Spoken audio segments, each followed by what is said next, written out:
I'm uploading copyrighted content on Patreon at Cultivation Audiobooks*. You can follow and request any novel you'd like. Please like, follow, and comment on the videos of this YouTube channel. It's free for you and a great motivation for me. Moment Queen paused for some time, and when she resumed her speech, she said, "If I said I was an empress, would you believe me?" Of course I would. Han Sen had seen a few empresses in his time, so he wasn't afraid of them. And with the knowledge she possessed, despite how much she had tried to twist it and mislead Han Sen in the past, the fact she might have been an empress at one point in time was not unbelievable. Furthermore, she once managed to break the contract between them. That was something he had never seen a spirit do before. Moment Queen went on to say, "I failed my ascension of the 10 steps of the Holy Door, and following my failure, I was captured by my enemy. After that, they cast me back to the second God's sanctuary. That means what you told me before, in the beginning, was false." "No, it's true. I killed the son of an emperor."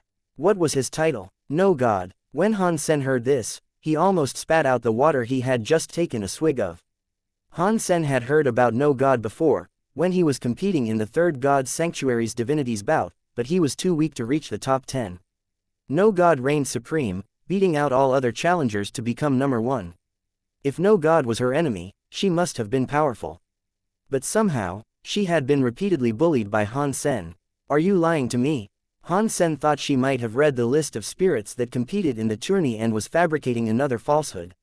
Moment Queen pleaded, "Not many king spirits know about the aqua fruit core.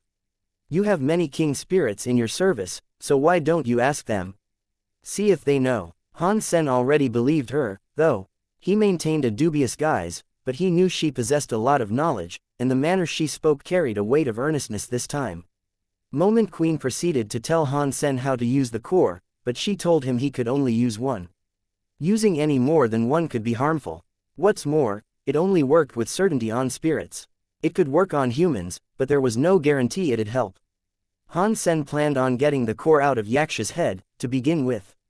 He wanted Moment Queen to do it, but she said if she did, it would latch onto her instead. It was quite like a parasite. She'd also need a pure weapon to dig it out. Han Sen was caught off guard by her comments, as he had managed to dig another one out of the Fish King with no issue. Was it because of my Blood Pulse Sutra? I mean, God's retribution managed to grab a fruit without becoming a host to the parasite. And Blood Pulse Sutra is something we both have in common, Han Sen wondered. Han Sen entered the bottle and cut the core out of Xianxia's head. Moment Queen was shocked to witness this. Han Sen was able to touch the core with no adverse effects. Xianxia woke up, and when he saw Han Sen, he spared no time in trying to attack. His fury was so great, the black smoke that billowed around him was nearly asphyxiating. The cruel bottle was a separate dimension of sorts, but that was the extent of it. It couldn't suppress an individual's power. Han Sen was not afraid, though. Nowadays, he had the capacity to defeat emperors. Han Sen pulled out his phoenix sword and swung it towards Xianxia. When Xianxia saw the sword, it suddenly disappeared. Then it was Xianxia's arm that was missing. Xianxia's face twisted in disbelief of how powerful Han Sen had become. Han Sen didn't want to kill him, though, as he did not know what would happen if Xianxia died. If he couldn't resurrect, then it'd be a waste. Han Sen wished to ask Xianxia about Asura and Dragon King, especially about the former. He thought there was a connection between Asura and the Shura. Xianxia was one of the 8 generals, so there was a hearty chance Han Sen could learn something off the fiend. Han Sen coldly told him, "Do you know what this is?" "What? Where am I? What is this place?" Xianxia could not feel his spirit stone, so a legitimate fear was taking hold of him. "That is not for you to know. What you need to know, and in turn tell me, is whether you wish to live or die." Han Sen carried himself in a menacing way. Xianxia said, "I'm a king spirit. Do you really think I am afraid of death?" Han Sen replied, "Tell me, what happened between the 8 generals and ancient devil emperor? If your answer satisfies my curiosity, I will let you live. If it doesn't, we'll play a game called, let's see if the king spirit can resurrect." Xianxia's face turned grim, and he said, "How can I know you'll free me if I tell you what you want to know? I didn't promise I would, but I'm not too concerned about a weakling like you. I can kill you on a whim, so the ball is indefinitely in your court. What happens next is entirely up to you." Han Sen left the cruel bottle to give him time to think. After this, he freed Moment Queen as well. Now that Han Sen was much stronger, there was little to fear. And what's more, he might have need of her knowledge soon. This is your last chance, Han Sen told her. How do I use this thing? Han Sen wondered, as he eyed the aqua core he held. Moment Queen said it would only work for spirits, so Han Sen had to weigh whether or not there was danger in taking it himself. After all, opening 10 gene locks would be a remarkable thing. Han Sen fingered the cores for a while, but he didn't make use of them. It was a risk to do so, and he didn't like committing to uncertainties. Plus, opening his 10th gene lock was only a matter of time, anyway. It wasn't worth the risk, all in all. If there were adverse side effects to the consumption of the aqua fruit cores, they could be lethal. As such, he chose to leave them be for now. Purple Emperor was an emperor, but due to its deprivation of nutrition before birth, it lacked the power to equal others of its class. If Han Sen gave him an aqua fruit, there was a chance that could be fixed, and the spirit would be as fit as a fiddle with all 10 gene locks open. With an emperor like that by his side, Han Sen would have no trouble taking on and taking down Saint Fan Shelter. He summoned Purple Emperor, peeled away the fruit, and fed him the core. Purple Emperor had no clue what it was, but since Han Sen commanded him to consume it, he did not hesitate in swallowing it. When the core slid down his throat, it dissolved into a gentle liquid that reinvigorated his body. Han Sen felt a change in Purple Emperor's life force, and the color of his body started to turn a certain shade of green. When the new color grew, the Emperor's overall color became a mixture of purple and blue. Boom! Purple Emperor's body began to leak gas. He hadn't farted, it was just that this gas was starting to seep out of the pores on his body. Most people wouldn't be able to notice a difference, but through the use of Dongshuan aura, Han Sen could see that Purple Emperor had been reborn. He was a totally different spirit now. Han Sen was delighted with the results. It had actually become difficult to sense Purple Emperor's life force now, which painted him like some sort of silent reaper. Han Sen brought him over to the training room. After a session of practice, 1 versus 1, with no transformations involved, Han Sen was hopeless against him. That core is the bee's knees. I should save the other one for the silver fox. Han Sen decided to work on opening the 10th gene lock by himself, so he saved the second for his favorite pet. When Han Sen found the silver fox, he teased him with the core. Han Sen wanted to spend more time with the silver fox, and when the time came to open the holy door, he hoped they could ascend together. But when the silver fox looked at the core, his interest quickly diminished. Then he walked away and went to rest elsewhere. All these emperors are fighting for this thing, and you have no interest. Han Sen thought, if the silver fox wasn't going to eat it, then neither was Han Sen. Then who should I give it to? Han Sen could not decide. It seemed the aqua fruit was not to everyone's tastes. He had a few king spirits in his service, though, ones he could help. But such numbers proved troublesome for this decision. He liked them all, and providing a boon to just one was a difficult choice. Well, I guess I'll just pocket it for now. Han Sen thought about giving it to the Fish King, but he imagined it might become a demigod immediately after. With the Fish King in the water, nothing could threaten Han Sen there. They were now buddies of a sort, after all, and if the Fish King ascended, it would only be a matter of time before something else took its place. Let me take down Blood River Shelter first. Han Sen took the silver fox and bower with him. He kept Purple Emperor in the shelter, as taking the silver fox would be much safer for him. Han Sen approached the shelter, and as he went, he thought about the battle Geno essences he had collected. They had the term, Geno essence, in their title, but they most certainly weren't like life Geno essences. Han Sen had tried absorbing them through his usual trick of simulating energy flows, but he wasn't successful. Han Sen couldn't find a way in which he could make use of them. Shui Yucheng was in Blood River Shelter, and the man hoped the Shui family would come to his rescue, or at least take the items so he could die without worry.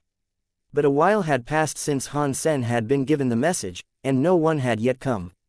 Today, however, he saw Han Sen once again.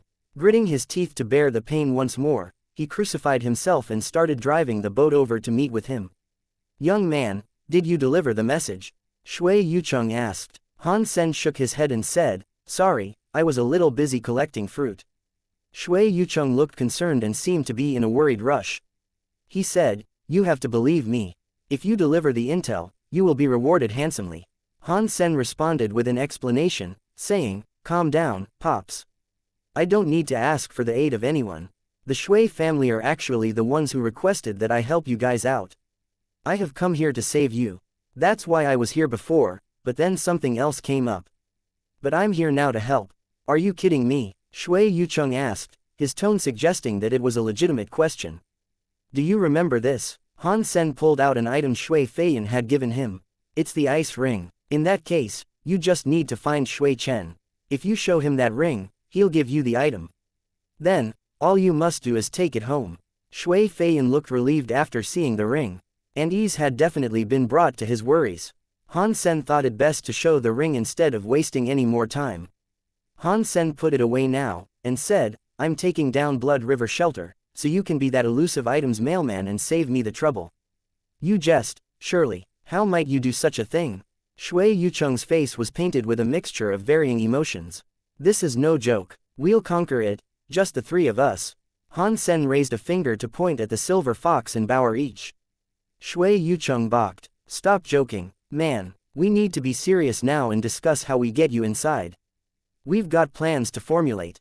Han Sen didn't say anything more, and simply proceeded towards the shelter. Shui Yucheng still thought Han Sen was joking, but seeing him walk forward unrelentingly, he quickly followed after him. What are you thinking, man?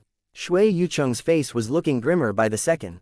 He was now writhing in his disbelief, which made him bleed even more. I am going to take the shelter. Didn't I already tell you that? Han Sen said. Did the Shui family really ask you to come here? Shui Yucheng was looking confused now. One man, accompanied by a little fox and a baby for backup, was going to waltz up and attempt to conquer a heavily fortified castle. He thought Han Sen must have had a death wish, or at least an ardent desire to feel the insides of a creature's stomach. This was a king-class shelter, so it seemed unfathomable for a young man to so simply proclaim he was going to take it. Shui Yucheng had been stuck in that shelter for a long time, so it was no surprise he had no idea who Han Sen was and what he had accomplished. Therefore, Han Sen thought it best if he showed the man what he was capable of, rather than wasting time explaining. Don't follow me, I don't want you to get involved, and I'd rather not have the master of this place think you betrayed him, Han Sen said. Then, he quickened his pace. Shui Yucheng was shocked, seeing how fast Han Sen and his allies were now going. But this is a king spirit's shelter. Even if he is able to defeat the creatures, there's no way he can defeat the spirits that reside here, Shui Yucheng thought to himself, as he tried to keep his eyes on the speeding Han Sen. He didn't think Han Sen would be able to get close.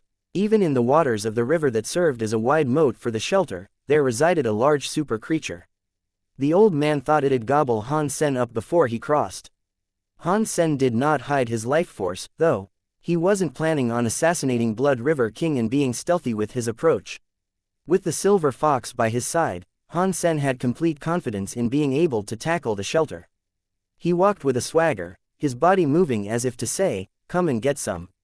Blood River Shelter only had 4 super creatures left, so Han Sen planned to kill them all at once and earn 4 life Geno essences.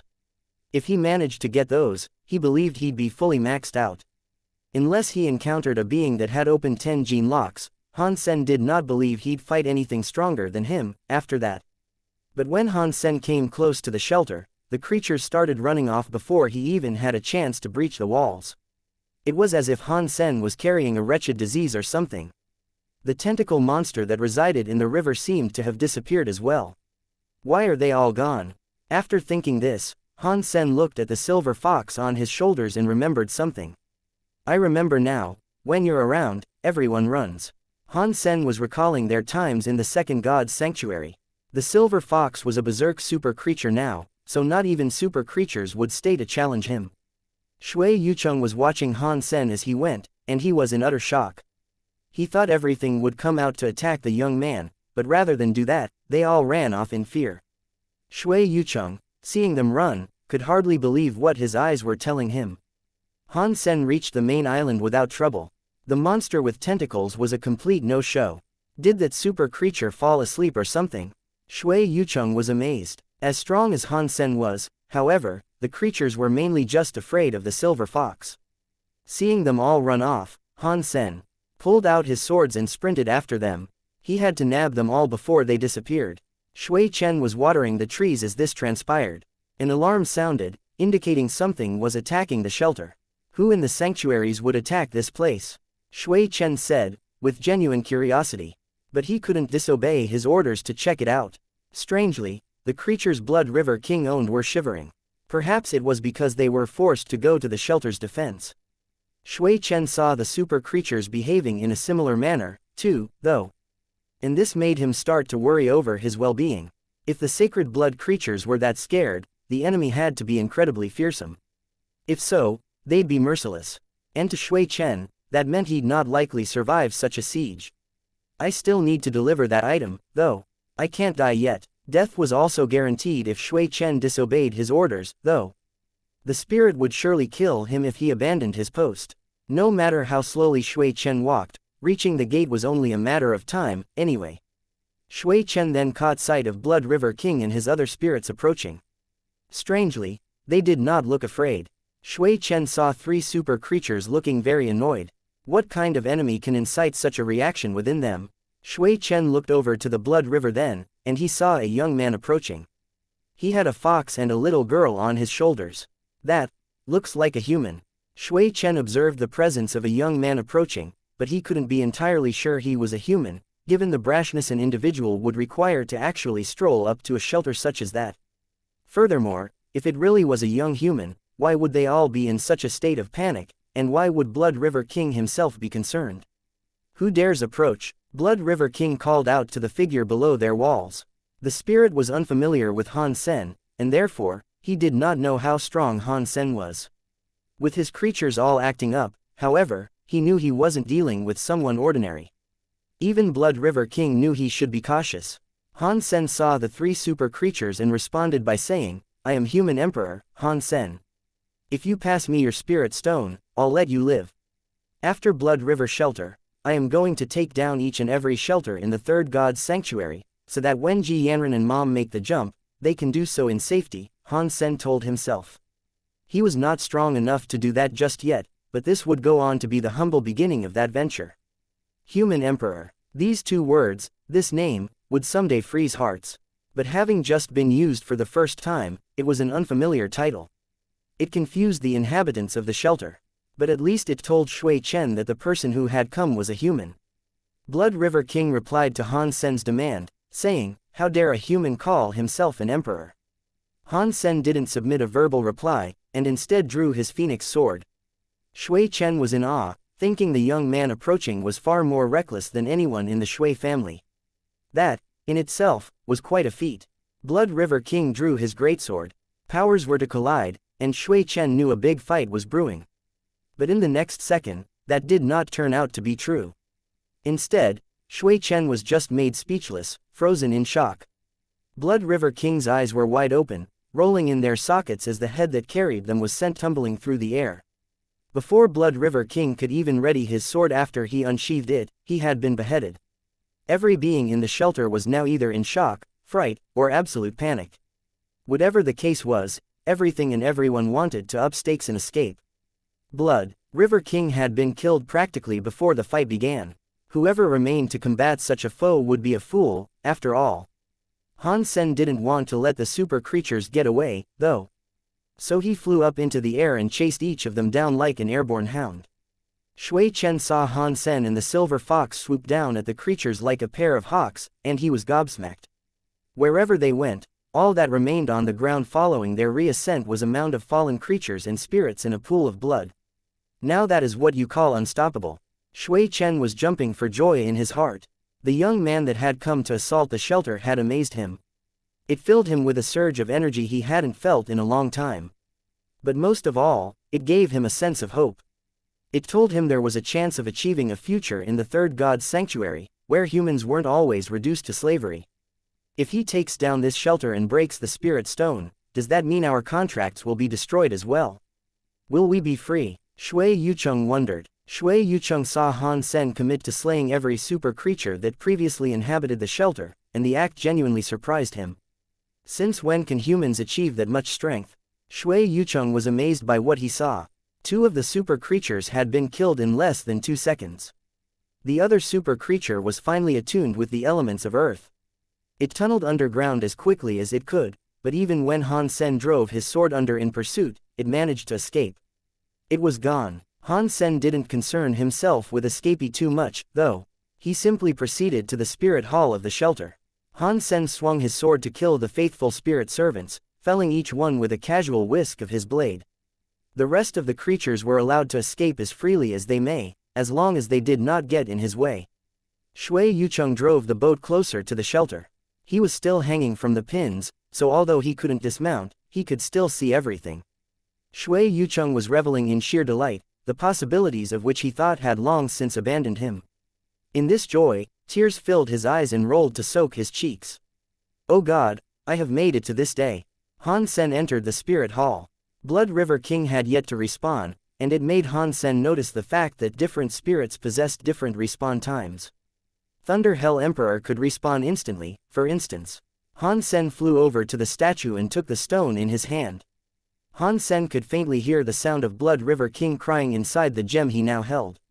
The next second, the spirit stone collapsed into a mound of broken glass. It had chosen not to obey Han Sen. The moment it was destroyed, though, Shui Yucheng and Shui Chen's contracts were broken. The two looked at each other in utter happiness. Following this short conquest, Han Sen had received 0 beast souls and earned 2 life geno essences. Han Sen knew he probably spent all his luck in his last adventure, to get the Berserk Super Beast Soul in the fruit cores. He sent Shui Chen and Shui Yucheng back to the Alliance, to fulfill the task Han Sen had promised to do for their family. Han Sen stood in Blood River Shelter alone now. He looked at the spirit statue and squinted. In Han Sen's Sea of Soul, the Serpent Throne was showing visible excitement towards it. Does this thing like it? I still don't even know what a doll beast soul is used for, anyway.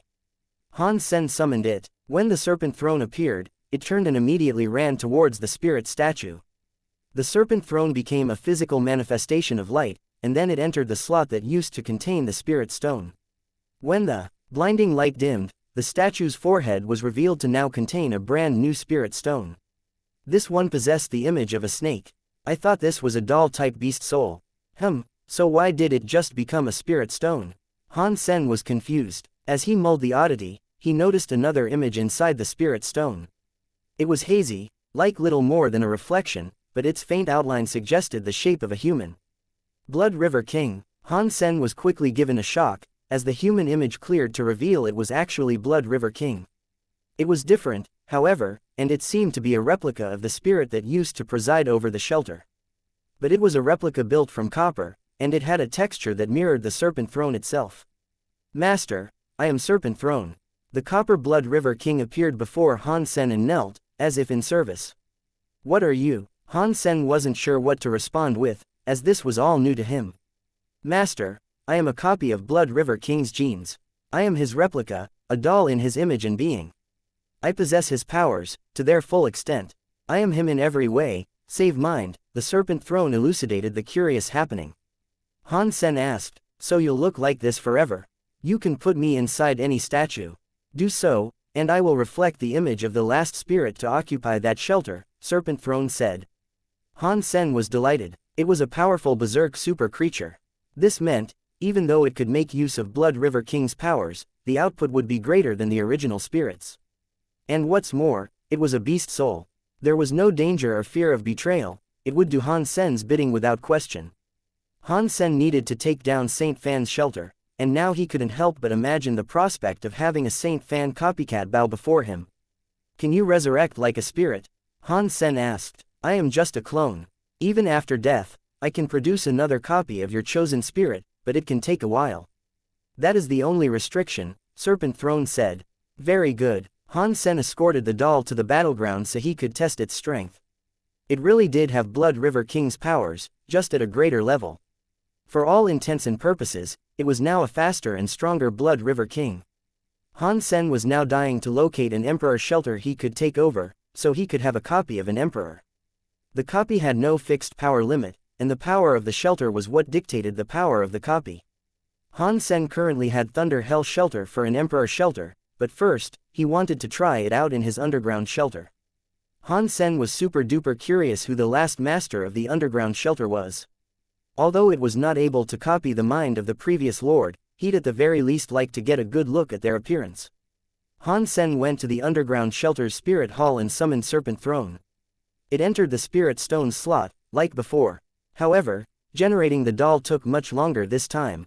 After a while, a copper light was cast into the hall right before Han Sen. The image was materializing. Han Sen examined the doll with great curiosity, as its image was completely different than Blood River King's. This new presence was quite astonishing. It was a female spirit, one with horns and draconic wings.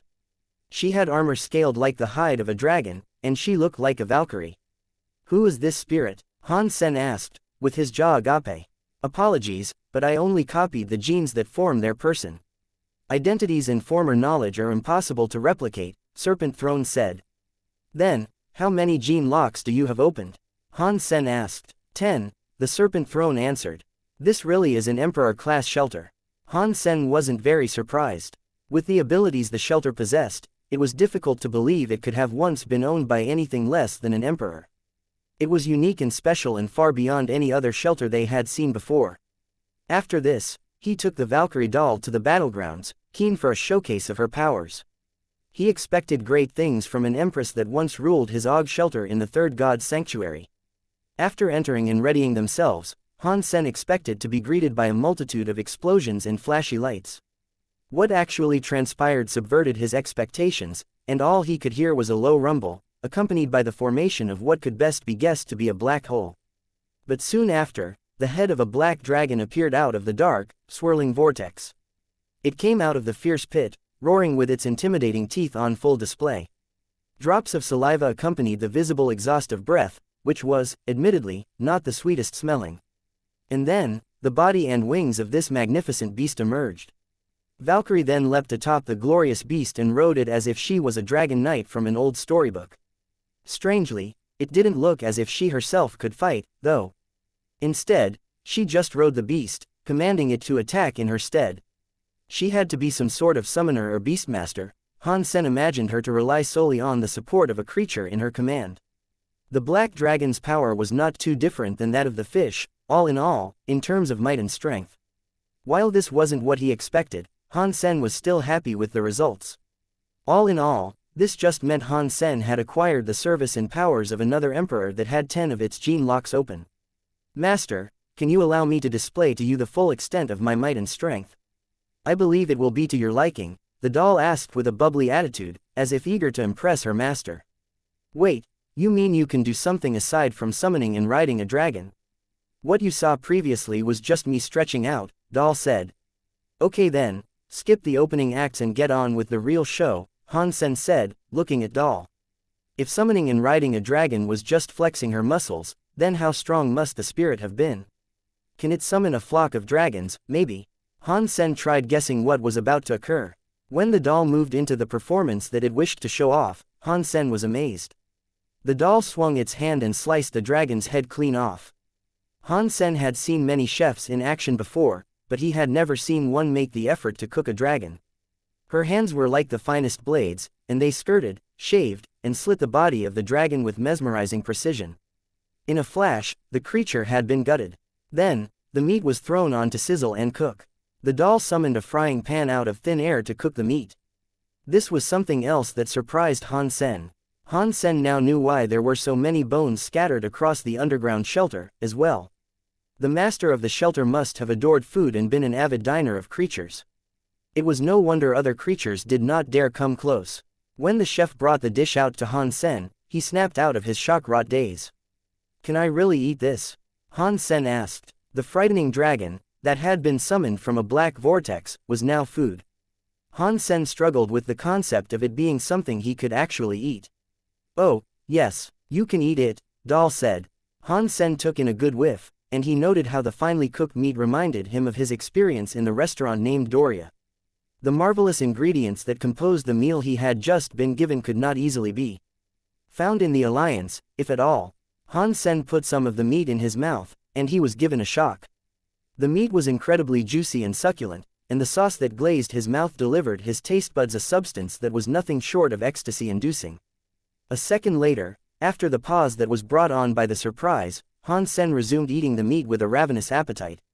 Bauer leapt into Han Sen's arms after that. She wanted some too, and she made sure to grab a big and juicy piece of meat that hung from a bone. Ah, Bauer was in equal delight. She scoffed down the meat and spat out the bone. Her jaw operated like a machine, as she mowed through all the meat she could. Han Sen's eyes were actually tearing up, having never tasted something so delicious. Han Sen ate as much as he could, and as soon as he was done with one portion of meat, Dal delivered another. Eventually, he was too stuffed to go on. But somehow, Bauer was able to eat more than him, and she went on for a while after. Han Sen felt as if his stomach was going to explode if he went on much further.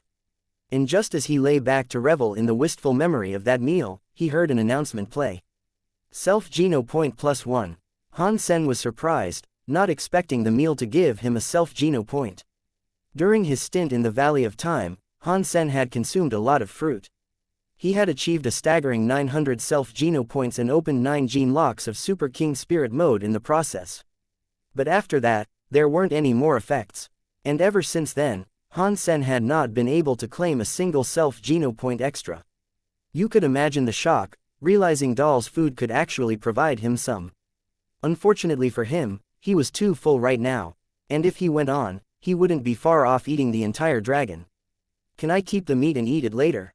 Han Sen asked. You can keep it, but each creature can only provide one self-Geno point. Eating more at a later time will not provide you any more, Dal answered.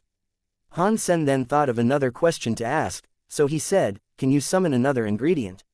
Like, at a whim. I can summon a fresh one once a month, but the creature or ingredient is random. But keep in mind that they can also provide you with different types of Geno points. Different types of Geno points? Han Sen frowned. Dal had no answer to this, as she had no idea what they could be, either. After all, she could only copy others. She didn't have the knowledge to inform Han Sen about things that were not inherent to her true self. Han Sen was disappointed by the lengthy time frame between each meal. Still, each meal could be shared, and since there was far more than he could have hoped to eat by himself, he could share it with the rest of his companions, so they could all receive Geno points together. Han Sen didn't think it would do them any harm.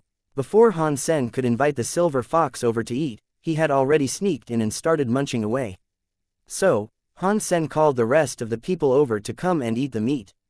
Thorn Queen received a self-Geno point. Woo, you mad lad, my food is like dog food compared to this stuff. Xie Qing King exclaimed. Golden Growler and Meowth ate their fair share, too, while Little Angel only ate a small amount. Back in the Alliance, Shui Feiyan sent Han Sen a message. She thanked him greatly for saving Shui Yucheng and Shui Chen, and retrieving the item they had been missing all that time. She invited Han Sen over to a vacation planet owned by the Shui family.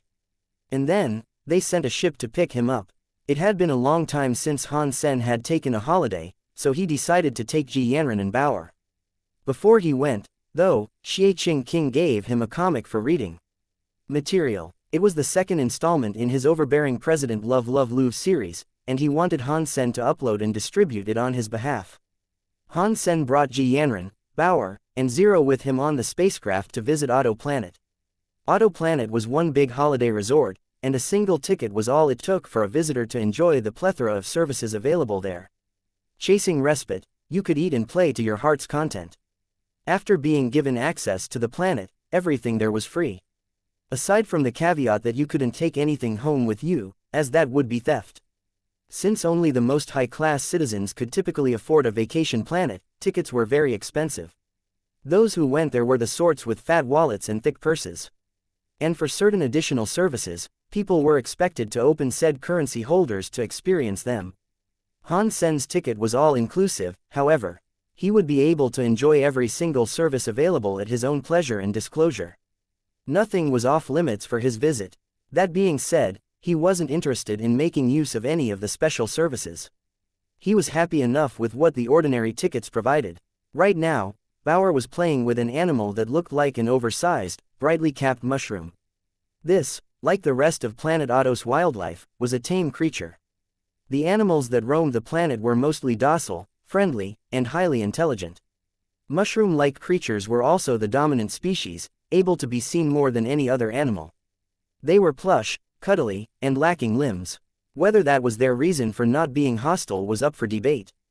Han Sen and Ji Yanran were in the sea, enjoying the water and sunshine. Zero was spread out on the beach, gorging on a slightly concerning swath of foods and drinks.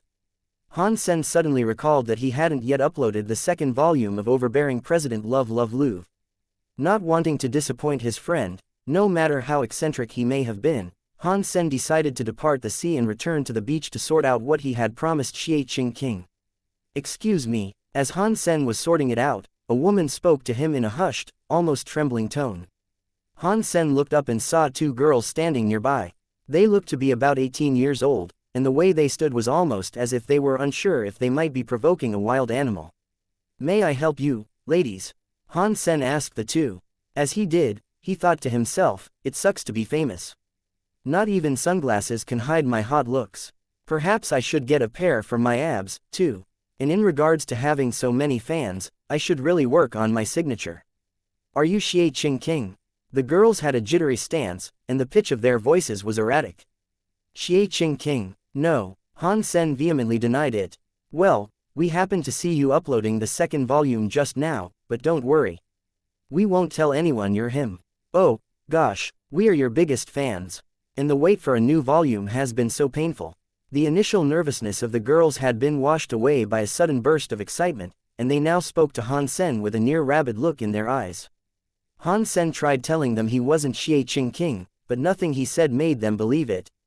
They just thought he was being humble, and not fond of the limelight. "Bossman, your secret is ours. We pledge this to you. We won't whisper this to another soul. You can count on it," the girls said, and then they left, giggling violently to themselves. Han Sen quickly opened Skynet and hurried over to the website he had released Xianxia's comic on. "Keep going, Bossman. Don't let it end here. I'm really loving your comic. If you ever need a baby maker, I'm your gal. PM me. A lady with long legs and big boobs is seeking your love. Mr. President, feel free to arrange a hookup so you can fondle my boobs to your heart's content. Mr. President, I've just hit 18. I suppose now I can leave you my number for some raunchy fun. You are my god, capital G, you saved my soul. Mr. President, when is the next release? Please update the comic with a new volume. I'm dying to find out what happens next. Still no new update. I'm jonesing for my next fix here." The comic was far more popular than Han Sen could have anticipated. Across the entire webcomic community, the comic had surged from the lowly positions of unknown authors without an established fandom to the lofty position of number 2 on the Power Rankings chart. It was quite the surprise, considering updates were so infrequent. It had been half a month since the last update, so its continued charting was something that was almost unheard of. The Power Rankings were a fickle thing, too. If the updates came at a steady pace, it'd undoubtedly reach first place on the chart. "I'm a super aristocrat. How can Xianxia write some ridiculous comic and achieve such widespread fame and acclaim?" Han Sen felt as if he had been shortchanged. "Pa, quite the charmer, huh? What did you do this time to end up merrily chatting with two young girls while your wife was left to swim alone?" Han Sen turned around to see Ji Yanran, with a fire blazing in her eyes. Few things terrified Han Sen. He could stand up to emperor-class spirits without fear, but before his wife's scorn, his knees were jelly and his resolve was wet salt. "No, you misunderstand. You've misunderstood the misunderstanding. They were talking with who they believed to be Xianxia." After that, Han Sen did his best to explain who Xianxia was. And then he proceeded to tell her about the comic. Ji Yanran had encountered spirits before, but she had never forged a friendship with one, as Han Sen did with many. "I thought spirits were all heinous, murdering, hall-dwelling, boss battle-type fiends," Ji Yanran said, with a confused look. "Many of them are, but Xianxia is special, that's for sure," Han Sen said. Han Sen then turned to look at Bauer, who seemed to have grown a following of her own. She was more popular than the much-adored wildlife of the resort, judging from the crowd that had gathered.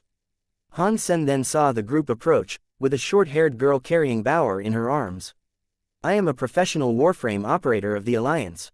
My name is Sha Yuxin. Are you Bauer's father?" The girl was polite in her introduction and subsequent questioning. "Yes. Has she been misbehaving again?"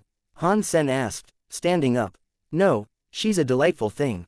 But she did mention her father was a remarkable warframe operator, and even went so far as to strike up a bet on your behalf. If you win, we'll deliver a shipload of candy to her from my home planet. If you lose, we are provided the opportunity to spend a few days in Bauer's company," Xie Yuxin explained succinctly, not wanting a misunderstanding. Han Sen looked at Bauer, who was staring back at him with pleading eyes. She clearly wanted Han Sen to take the woman up on the bet. But it was clear to Han Sen that all she wanted was the candy that was up for grabs. Okay, let's have a match. Han Sen smiled. You're serious? You want to challenge me? Xianxia was legitimately surprised. WAA was the top Warframe league across the entire alliance. Those who were eligible to compete in such a league were the best of the best, true professionals in every sense of the word. They might not have received much fame, but that was no slight to their talents. Han Sen put Bauer on his shoulder and said, if Bauer made this deal, I'd be foolish to turn this down. I wouldn't want to disappoint her. A young man then stepped forward to ask Han Sen, you know what the Wa is, don't you? Han Sen shook his head to tell them he didn't.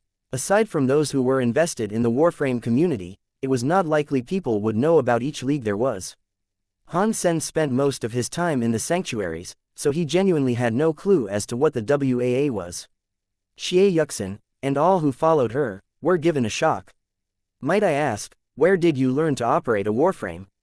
Xianxia nervously asked. Oh, let's see, I think it was during my time in the military school, Han Sen said. Everyone was becoming breathless with their repeated gasps. The crowd that had come now looked amongst themselves, all with looks of confusion on their faces. What Han Sen had just told them was basically the equivalent of learning a sport through what you've seen on the telly. We'll go to the holographic room. There's no need to make use of real Warframes. We like Bauer, Xianxia said.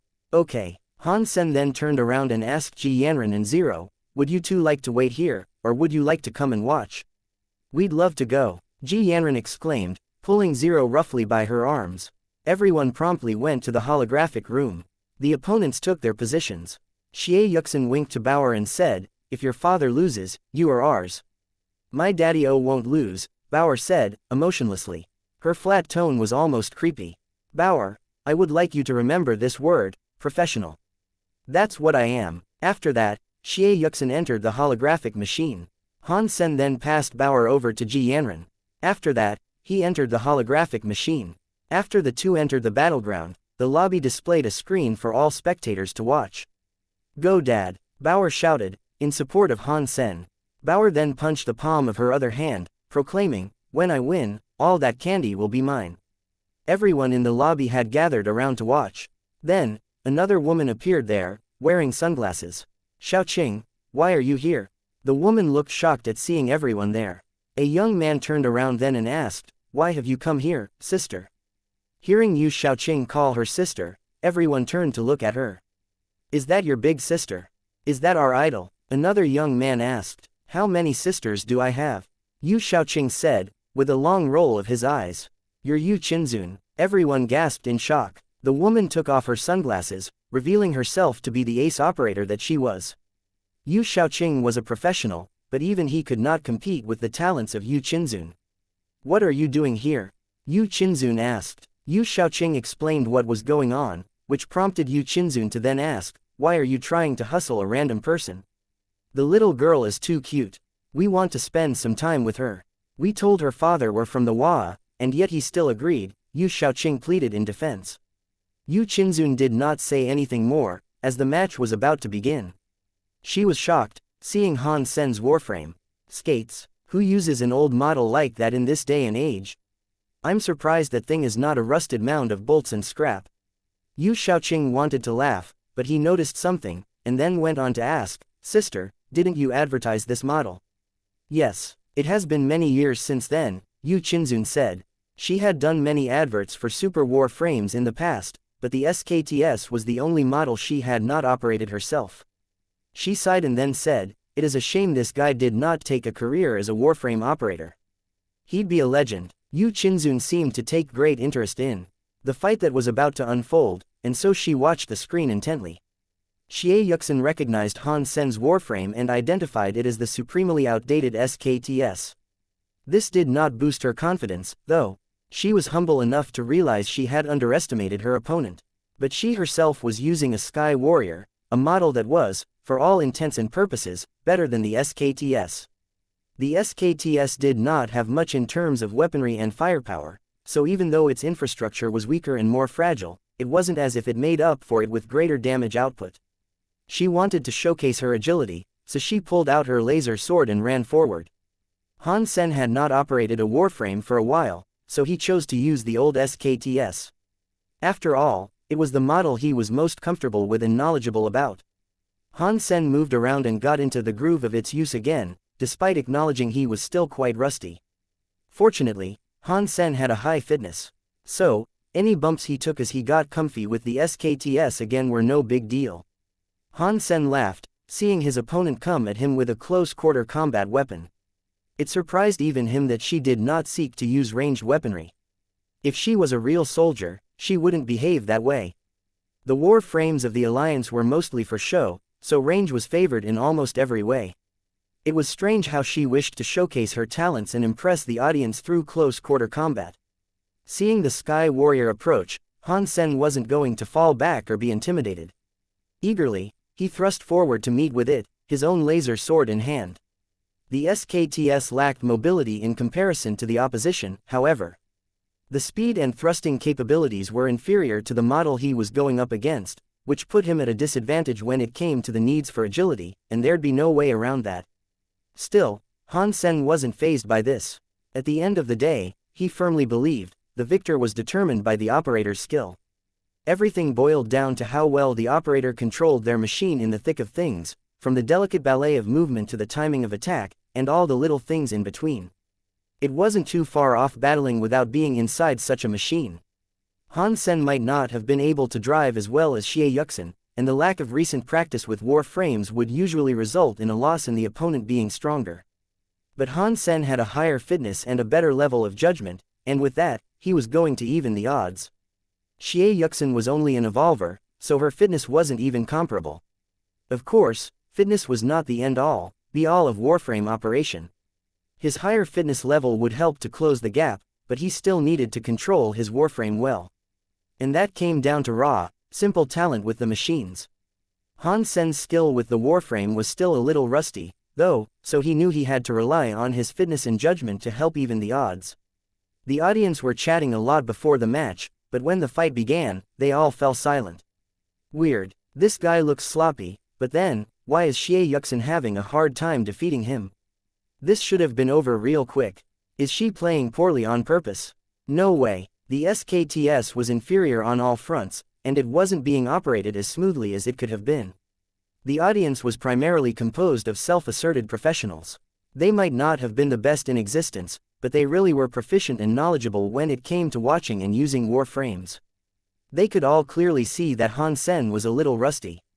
But the Sky Warrior, despite all its bells and whistles, and the fact it was taking every advantage, seemed to be the one getting beaten back. It was a perplexing sight, and for all intents and purposes, it should not have been happening. Xianxia, on the field of play, was unsure of what was going on herself. Because Han Sen hadn't used a warframe in a long time, so he often made mistakes. Yet in a warframe fight, a mistake could very well be fatal, and a killing strike could come before the operator even acknowledged the blunder they had made. Knowing and understanding the constant mistakes he was making, she felt as if she should have destroyed him several times over by now. But as time went on, she realized she couldn't. She wished to take advantage of every slip Han Sen made, but whenever she tried to, she was unsuccessful. It was frustrating, and it was starting to get her flustered. She almost thought he had to be purposefully playing with her. When Han Sen made a mistake, it almost seemed deliberate. He'd slip in a spot she didn't expect him to be, or he'd simply be too far away for her to reach. Some mistakes even enabled Han Sen to dodge her attacks. This battle was starting to stress xianxia out, as it was unlike anything she had ever had to deal with before. If she was to be beaten by someone who was much stronger, plain and simple, that would be fine. But this opponent was, for all accounts, supposed to be much weaker. And yet, no matter what she tried, she could not defeat him. She knew she could, and she knew she should have been able to, but she just couldn't. She kept on attacking, not realizing she had been pushed into a corner. Han Sen found himself having a lot of fun with his warframe, and it took him back to his days in the military school. Am I getting old, thinking about the past? Nostalgia is the quotidian beast of aging, Han Sen thought. Han Sen was using Heavenly Go to dictate his movements. Han Sen made many mistakes, but he was able to predict each move his opponent was going to make, which had his mistakes fall in spots where he would be fine. Han Sen wished the fight would last longer, and he found it disappointing that he was so close to finishing her off. Xianxia kept on attacking without reprieve, unaware of where Han Sen had led her. The audience, seeing everything, knew the Sky Warrior would be backed into a corner soon, and when that happened, her abilities would be severely limited. "What's going on?" Yu Xiaoqing asked. The professionals in the audience were not the best operators out there, and even they were perplexed by what had happened. Yu Qinzun was in a league of her own, so if anyone could elucidate the bewildering proceedings, it'd be her. Yu Qinzun helped to clear things up by saying, "You have unwittingly tried to hustle an elite." "No way, he makes too many mistakes to be considered an elite. If we made those mistakes, the coach would be yelling at us until he was blue in the face." Yu Xiaoqing didn't believe what he had been told. Others were of a similar opinion, not believing Han Sen was a pro. Yu Qinzun went on to say, "You might operate your war frames better than he does, but on a real battleground, this man would kill you. Are you pulling my leg? Is he really that good?" The struggle to believe her was real. While they were talking, the Sky Warrior was pushed into a corner. And when she herself realized what had happened, it was too late for her to do anything. The SKTS struck her warframe, breaking it completely. Xianxia exited the holographic machine with red eyes. She was not afraid of losing, but it felt as if she had been misled. The opponent was weak, and she had not at all anticipated such a defeat. She was an adult, though. Her eyes were very red, but she did not cry. Xianxia returned to Yu Xiaoqing's side and saw Yu Qinzun beside him, also. She asked, "Qinzun?" Yu Qinzun stroked her head gently and told her, "It's fine. There is no need for shame, you have merely encountered a genuine professional, that's all. Did he pretend to be a noob to trick me? Did he hustle me?" Xianxia's sadness started to develop an undercurrent of frustration and anger. "Not really," Yu Qinzun said. She looked over to the holographic machine and then said, "But let me give him a go." "Yes, avenge my defeat," Shu Xiaoqing proclaimed. "There is no vengeance to be had," Yu Qinzun rebutted. But before she reached the machine, Han Sen came strolling out as casually as he had first entered. Han Sen, Yu Qinzun. When they crossed paths, they spoke each other's names in startled surprise. "You two know each other?" Shu Xiaoqing asked. Shu Qinzun said, "Don't tell me you don't know about humanity's first super aristocrat." The expressions of the two young ones now turned to shock, and they both squealed, "This guy is the Han Sen." Yu Qinzun said nothing more to them. Instead, she merely waved to Han Sen and spoke to him like the old friend he was. "Long time, no see. You haven't changed a bit," Han Sen said. Everyone was now fighting amongst each other to talk to Han Sen, and Xianxia's bitterness had turned to complete sweetness. She would have felt terrible, losing the way she had to some commoner. But she was happy to let a superstar like Han Sen pound her all day. Matching with a person like that, she felt she had been extremely fortuitous. Winning or losing did not concern her at all if she was going up against him. It was privilege enough to share the same air with him, she thought. Furthermore, she was still just an evolver. Han Sen, on the other hand, had managed to take down an emperor shelter in the third god's sanctuary. Yu Qinzun then introduced her friends to Han Sen, while he also introduced to them his wife, Ji Yanran, and his companion, Zero. Han Sen felt very relaxed after that, and he had a good time in the company of his new acquaintances. Pressure was omnipresent back in the sanctuaries. This vacation came at the right time, he felt. It had really done him a lot of good, having a holiday like this, after the trials he had recently overcome. After the holiday was over, though, he decided to return to the sanctuary. Han Sen, Super Body Super King Spirit Level, Surpasser Lifespan, 400 Evolution Requirement, 100 Geno Points Owned Geno Points, 100 Ordinary Geno Points, 100 Primitive Geno Points, 100 Mutant Geno Points, 100 Sacred Geno Points, 93 Super Geno Points. Han Sen only needed 7 more points to completely max out. His fitness was 3,700, a staggering sum. When Han Sen eventually reached demigod status, however, he'd do so at the number of 7,000. Han Sen asked Dry Bone King about Saint Fan Shelter. Han Sen had Little Silver, Purple Emperor, and now Serpent Throne for diligent companions, and he believed it would be enough to take on Saint Fan. Han Sen actually had an advantage over the spirits. While he only lived once, he had no spirit stone. And having no spirit stone meant nothing worthwhile could be stolen while he was away. Even if Thunder Hell Shelter was claimed by another force, in the time he would be gone, he could return and promptly reclaim it. Dry Bone King told Han Sen everything he could about Saint Fan Emperor and his shelter. Han Sen could paint a greater picture and imagine how well fortified the place would be, with the super creatures that protected it. It would be a fight more difficult than what had previously taken place on the plains. The primary problem with assaulting the place, though, would be securing the initial insertion point. Han Sen could not walk right up to the shelter, as there was a broad, moat-like lake of holy water encircling it. To get across, he'd need, at the very least, the protection only Water Fairy could provide. Han Sen approached her and asked if she also had the ability to bring Blue Dinosaur. Water Fairy answered his request by telling him, "I can do that, but none of you will be able to do battle across the holy water. If Saint Fan attacks us as we cross, there will be nothing I can do to stop him.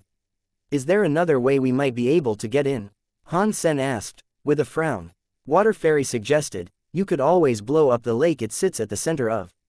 Blow up the lake? Han Sen paused for a minute, then rephrased her request to see if he understood. "You mean to suggest we drain the water, or at least get it away, by blowing it up?" "Precisely. The holy water is a purified substance, it's not actually water. It conducts raw power. If we feed it enough power, and go beyond what it can naturally hold, we can blow it all up," Water Fairy said. "I love this idea. Blowing things up never gets old." Han Sen was keen on the idea, and so after hearing that, he hastily rallied his troops and set off on a march to Saint Fan's shelter. The lake that encompassed the shelter was further encircled by a wide emerald expanse. Rodman hailed from East Crack Planet. He had been stuck at that shelter ever since he became a surpasser, and that was 70 years ago. The only thing he was allowed to do there was water the flowers every day. The holy flowers resided in the center of the shelter like a big parasol. They were like some shield generator, too, as they kept the holy water from penetrating the shelter. There were 200 humans there, suffering in the same conditions he was. Some had been there 2 years, whereas others had been there an entire century. Regardless of their circumstances, they were practically one and the same. Once they entered the shelter, they were completely robbed of their freedom. Rodman often thought about ending his own life, but he could never muster up the last bit of courage required for the act. All the humans, spirits, and creatures of the shelter were able to become a part of Saint Fan Emperor, reduced to a bulbous, fleshy mass whenever the wretched spirit desired the transformation. Many of the elder people considered committing suicide to avoid such a ghastly fate. But they knew that if they tried, Saint Fan would have them resurrected and forced to endure a punishment far greater than any that a grueling death could deal them. Rodman was more hopeless than ever, acknowledging the grisly doom that might inevitably await him. Mustering the strength to march on as a slave, each and every day, with a wicked noose such as that above their heads was a monumental achievement, especially with the knowledge that not even the mercy of death could ever be obtained. For the human residents of Saint Fan Shelter, hope was nothing more than a hazy memory of some ancient concept they were once familiar with. It was a distant stranger that never ventured there anymore. Like he did every other day, Rodman went to fetch water for the flowers. The waters might as well have been prison walls, and he wished for nothing more than to view the sky above with perfect clarity. Having to see the sky through the dreamy current of the water made it seem unreal. But then, all of a sudden, Rodman noticed the flicker of a foreign shadow. He could immediately tell it was a human, a young man, no less. He recognized this because the young man was wearing a battlesuit that belonged to the Alliance. Rodman had seen something similar to this 2 years ago, and it wasn't exactly customary for spirits to don the garb of humans. But it was lovely to see, as it was a reminder of home. Has he come from another shelter? If he has, he needs to make himself scarce. If the spirits see him, he's going to have a bad time. As Rodman thought of this, more dark figures started to come into sight. He saw a shadow shaped like a big dinosaur, a spirit that looked like a skeleton, and many others. Rodman was disappointed by this, though, thinking the young man was probably a slave to the spirits that were accompanying him. Rodman wished it was one big bunch of humans he had seen, perhaps that would restore some of the hope that had long since abandoned him. I think too much, same as always. What a fool I am, to think people can be free in this wretched realm. I should have just stayed home and become a family man. Rodman almost laughed, but he knew it was a laugh brought on by the years of torture and slavery. He had been driven mad over the years, or so he felt. But just as he thought to disregard the shadows that seemed to be headed his way, the young man did something. The young man had turned to say something to the spirits and creatures that had come with him, and they seemed to diligently listen and do whatever it was they were instructed to do. Is this an illusion brought on by the spores of that latest funky flower? Rodman rubbed his eyes to make sure what he saw was legit. Why would spirits and creatures listen to the commands issued by a human? I really need to watch myself with those plants. They even gave me a rash last week, Rodman thought, realizing his vision was unimpaired. It was strange, seeing the young man there, standing atop the lake. He wasn't quite sure what they were planning, but regardless, he had never seen anything like this transpire before. After a short while of discussion, the group split up. When Rodman watched what happened next, he slapped his own jaw in disbelief. Rodman had only seen super creatures and king spirits possess the power he was now witnessing. What are they doing, gathering up power like that?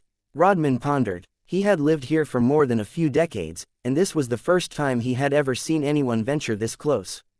Venturing near and causing trouble seemed like a fool's errand, but he had the sneaking suspicion they wouldn't be doing what they were if they didn't have a plan. A massive light erupted across the whole lake, and that was when Rodman noticed something. Boom! What he saw then was something he'd likely never forget. The lake water had been dyed with a strange color, and then it blew up. An explosion occurred, and all the water of the lake went with it. Only faint raindrops followed after that. Rodman could now see the outside world fully. He could see the sky, rain, and grass again, and there, he saw the young man. It wasn't just a human with a pleasant face, it was a human with a pleasant face and confidence.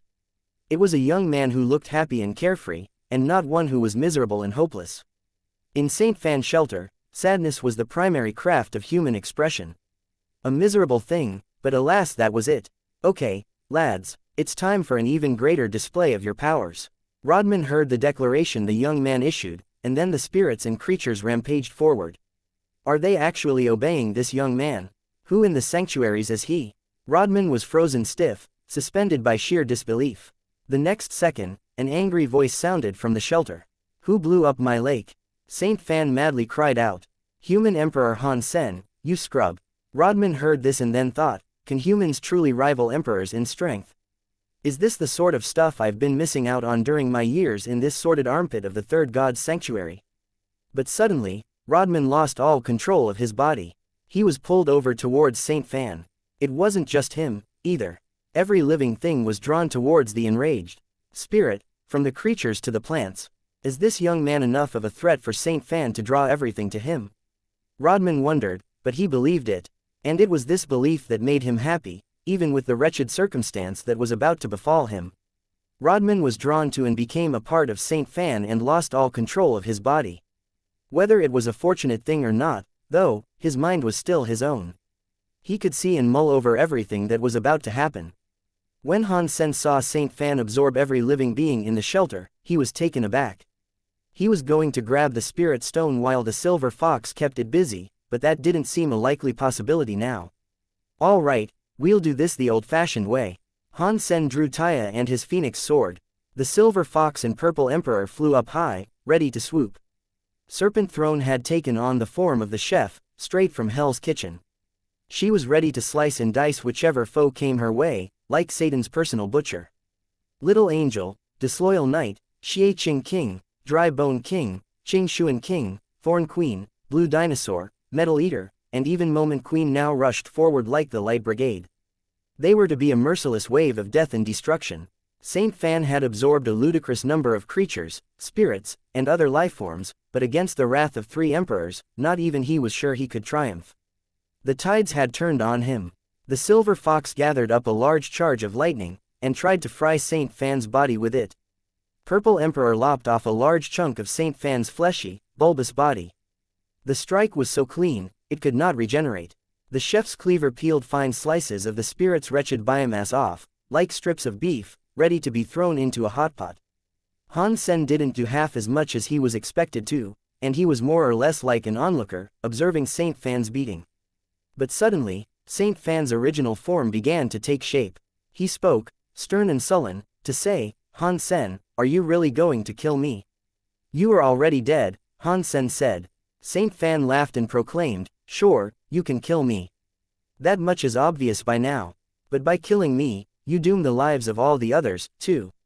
Saint Fan gestured, and then a number of humans were revealed as being a part of the ugly, horrendous mush that formed the spirit's mutated body. Han Sen frowned, never imagining Saint Fan would use humans. And he thought it even sicker that Saint Fan would use them as a negotiating chip. "So, do you want this to continue? Killing me means killing them. Their blood will, I assure you, stain your hands. Can you really tolerate their deaths on your conscience?" Saint Fan said with a callous tone. Saint Fan could read the minds of the humans he had absorbed, and he knew this hostage trick would work. It wouldn't work on spirits, but it most certainly worked on the humans. Han Sen didn't relent. He frowned at the nagging of his conscience, but he still allowed the attack to continue. He had to kill Saint Fan. There was no question there. For as long as he lived, the humans that joined his shelter were already as good as dead. But still, it hurt Han Sen to even fathom having to be the direct result of a human's death. Rodman was surprised, more than anything. The human was such a threat to Saint Fan that the spirit had to use such a dirty trick. Rodman didn't think he could become any more disgusted with Saint Fan's behavior, and more than anything, he wanted the spirit to pay. With his now hideous, grotesque face, he managed to yell out, "Kill him." Pay us no heed. The other humans also began to speak out with their pained, distorted voices. It was like a chant, in which they urged Han Sen to go forward with what he had planned to do and not look back. They wanted him to bring an end to Saint Fan. "Yes, kill the pig. We have endured far too much as it is. Our lives, for the most part, have been good. We will thank you and send you our warmest wishes from the afterlife. Please, end our torment and slay this horrid spirit. Free us." Rodman and the others all told Han Sen to kill the spirit and not think about saving them. Saint Fan merely watched. Saint Fan had allowed them to speak this way. If he had wanted them silent, he would have shut them up. Saint Fan thought if they did this, it would lighten Han Sen's resolve to free them, rather than harden it. He thought it would give Han Sen cold feet, and he'd not proceed with what he had come to the shelter to do. Han Sen frowned. He acknowledged saving them would be impossible. Killing Saint Fan would result in the deaths of them all, but if the monstrous spirit wasn't killed, they'd all remain as slaves. It was impossible to get Saint Fan to free them, too. And Saint Fan knew that the humans were the best hope he had of survival, at this point. Han Sen thought Saint Fan's shelter couldn't be moved, but then, the spirit absorbed the entire construct into him. If Saint Fan got away, carrying the shelter with him, Han Sen might never find him again. Saint Fan did not know Han Sen would come here with another 2 emperors. And neither did he expect Han Sen to have so many troops, with enough power to blow up the lake. As he mulled all this, his belief Han Sen would let him go began to wane. He wanted to get out of there before the attacks resumed. "Kill him," Rodman exclaimed. Saint Fan smiled. Saint Fan's mind changed again, thinking now, after a long pause, Han Sen might not be able to do it. Han Sen was incredibly angry. He knew he could kill Saint Fan with ease, but he couldn't just kill the humans. Little Silver knew Han Sen was hesitating, and he knew the reasons why. If it wasn't for the humans, even the furry fox knew Saint Fan would be dead now. "I am so sorry, guys." Han Sen gritted his teeth, and after a deep breath, issued his final command. "Take him down." His companions heard the order and then moved into attack. Saint Fan was shocked, and so then he took over the minds of the humans. "Please save us, you murderer. You're actually going to do this? You were the chosen one. You were supposed to destroy the spirits, not humans. You were supposed to bring balance to the sanctuary, not leave it in darkness. I'm so young, I'm not ready to die. What about my wife and kids? You can't do this. Please, help me. I'm begging you, don't do this." The Silver Fox doubted the legitimacy of these cries. He suspected it was Saint Fan controlling their minds, but still, even Little Silver was feeling bad about moving in to fulfill the command he had been issued. Suddenly, though, a red beam hit Saint Fan's eyebrow. Everyone was shocked by what happened. Even Saint Fan's face twitched, as an expression of horrid surprise suddenly overcame him. Between his 2 eyebrows was a wound that bled. The Emperor could regenerate broken tissue, so the small, phantom wound that had been inflicted should have been fine and nothing of much concern. But it bled profusely, with no sign of recovery. And from the twitching muscles of his face, one could suspect Saint Fan was in some sort of agony. And with his utter silence and refusal to move, the entire scene was like a paused videotape, cliffhanging a big reveal. Suddenly, cracks began to form across the disheveled biomass. From afar, it looked like the ugliest vase in the market had been broken, then put back together again with swaths of glue. Roar! Saint Fan roared to the skies above as his webbed-looking body began to fall apart. Creatures, spirits, and humans all began to fall out of the mucus-laden mound of flesh. Somehow, they had been spared from the biomass and set free without damage to their bodies. Even the shelter and its holy flower had fallen out of the horrendous mass, seemingly without harm. Saint Fan's forehead was cascading blood, and the fact that the wound was so small added to the creepiness of the scene. It was extremely unnerving. Blurg. Saint Fan spat out some blood from his mouth now, and a red light then flew out in Han Sen's direction. Saint Fan was on the precipice of being done, and when he teetered to the brink and plummeted off, he did so in the grisliest fashion possible. His body, and what remained of the biomass, exploded into a bloody, snotty mess across the region. The red light did not seem to venture towards the shelter, but all the same, Han Sen heard a spirit stone-like gem shatter. The sound was unmistakable. The humans were all in disbelief, rolling around trying to regain composure after what had just happened. And what's more, they felt the contracts binding them to Saint Fan break. They looked around, stunned. The joy they sought to feel caught up to them through the days, and the spirits and creatures that had escaped the biomass with them tried to flee. Han Sen commanded his companions to go after the super creatures. Then, he turned around to look at someone who had tagged along, unannounced. He turned to look at Zero. Zero's hair was a little purplish, but that color was on the retreat and had almost vanished. The humans moved forward to thank Han Sen. They saw the red light head in Han Sen's direction, and thus believed it was he who had unleashed that magnificent blow. He wasn't keen to correct them, though, and after the brief session of applause, Han Sen raced over to the spirit hall. There, he saw Saint Fan's spirit stone in pieces. The humans all returned to the Alliance with much excitement. Some of them had been trapped inside the shelter for over a century, so they weren't even sure if their friends or family would still be there. They had a most strange mood as they returned home. All in all, Han Sen's companions had managed to slay 7 super creatures and 6 king spirits. Through doing this, they had obtained 7 life geno essences and 1 beast soul. Han Sen gladly accepted the spoils of war. Rodman's return shook the Alliance to its very core, as he announced that Han Sen had taken down another Emperor shelter and saved 200 humans in the process. The humans were fine with giving their statements to the media, and recounting their tale of what happened on the day they were saved. A documentary was made about it, and it was aptly titled, The First Human Emperor. Right now, Han Sen was more interested in Zero, though.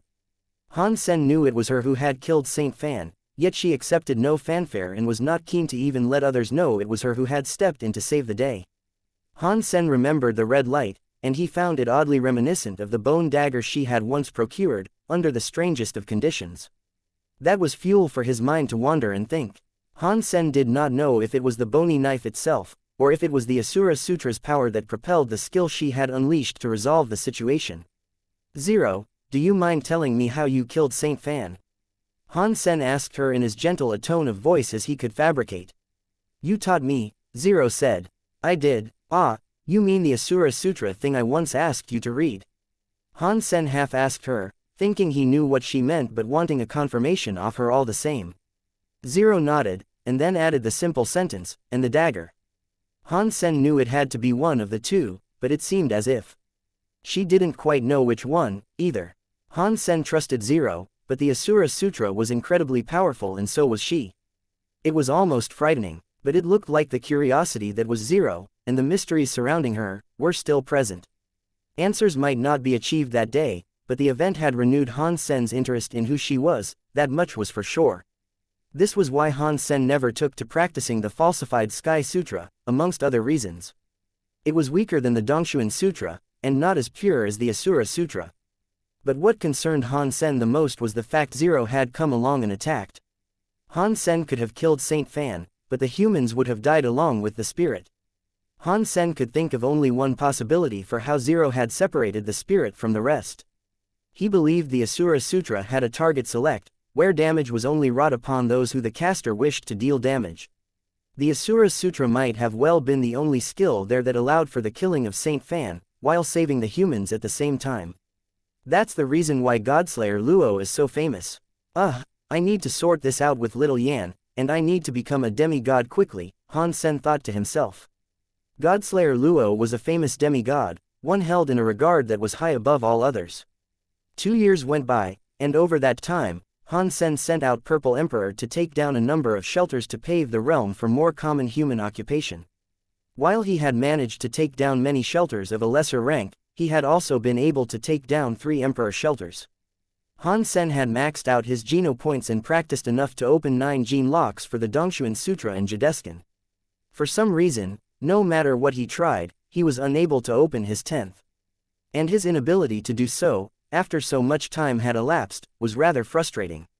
The same applied for the Blood Pulse Sutra, as well.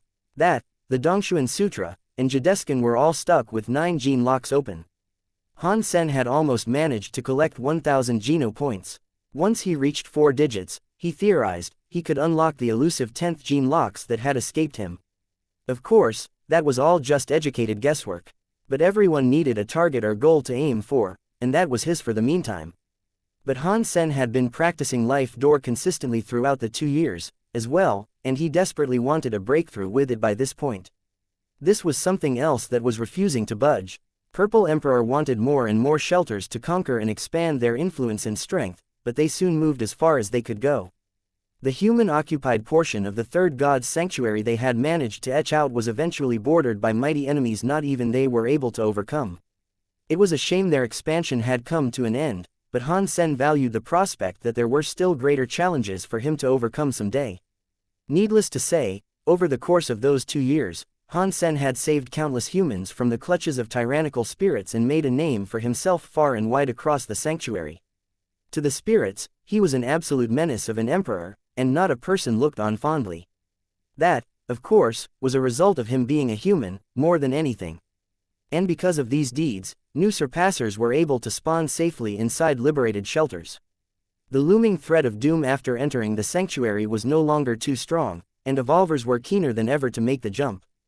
Han Sen was hailed as a hero, and rightly so. Knowing he had gone as far as he could go in terms of strength, Han Sen decided it would be best to spend more time with his family. Going out with his family often, he found himself happier than he had been in a long time. Life was, for all intents and purposes, good. Han Sen asked Uncle Bug how he might open Life Door, but he didn't receive an answer that helped. It took him 20 years to open it, and he was never sure what instigated the success, and he had no clue if there was an easier or better way to open it, either. Uncle Bug did say he taught his family Life Door, though. And strangely, no matter how much they tried to master it, no one had been successful. So, even though Han Sen continued his practice with it, he put it on the back burner most of the time. He wasn't going to focus on it 100%, and instead, he opted to spend more time with his family. Han Sen, Ji Yanran, and Bauer were currently playing. Bauer was on a swing, which Han Sen merrily pushed.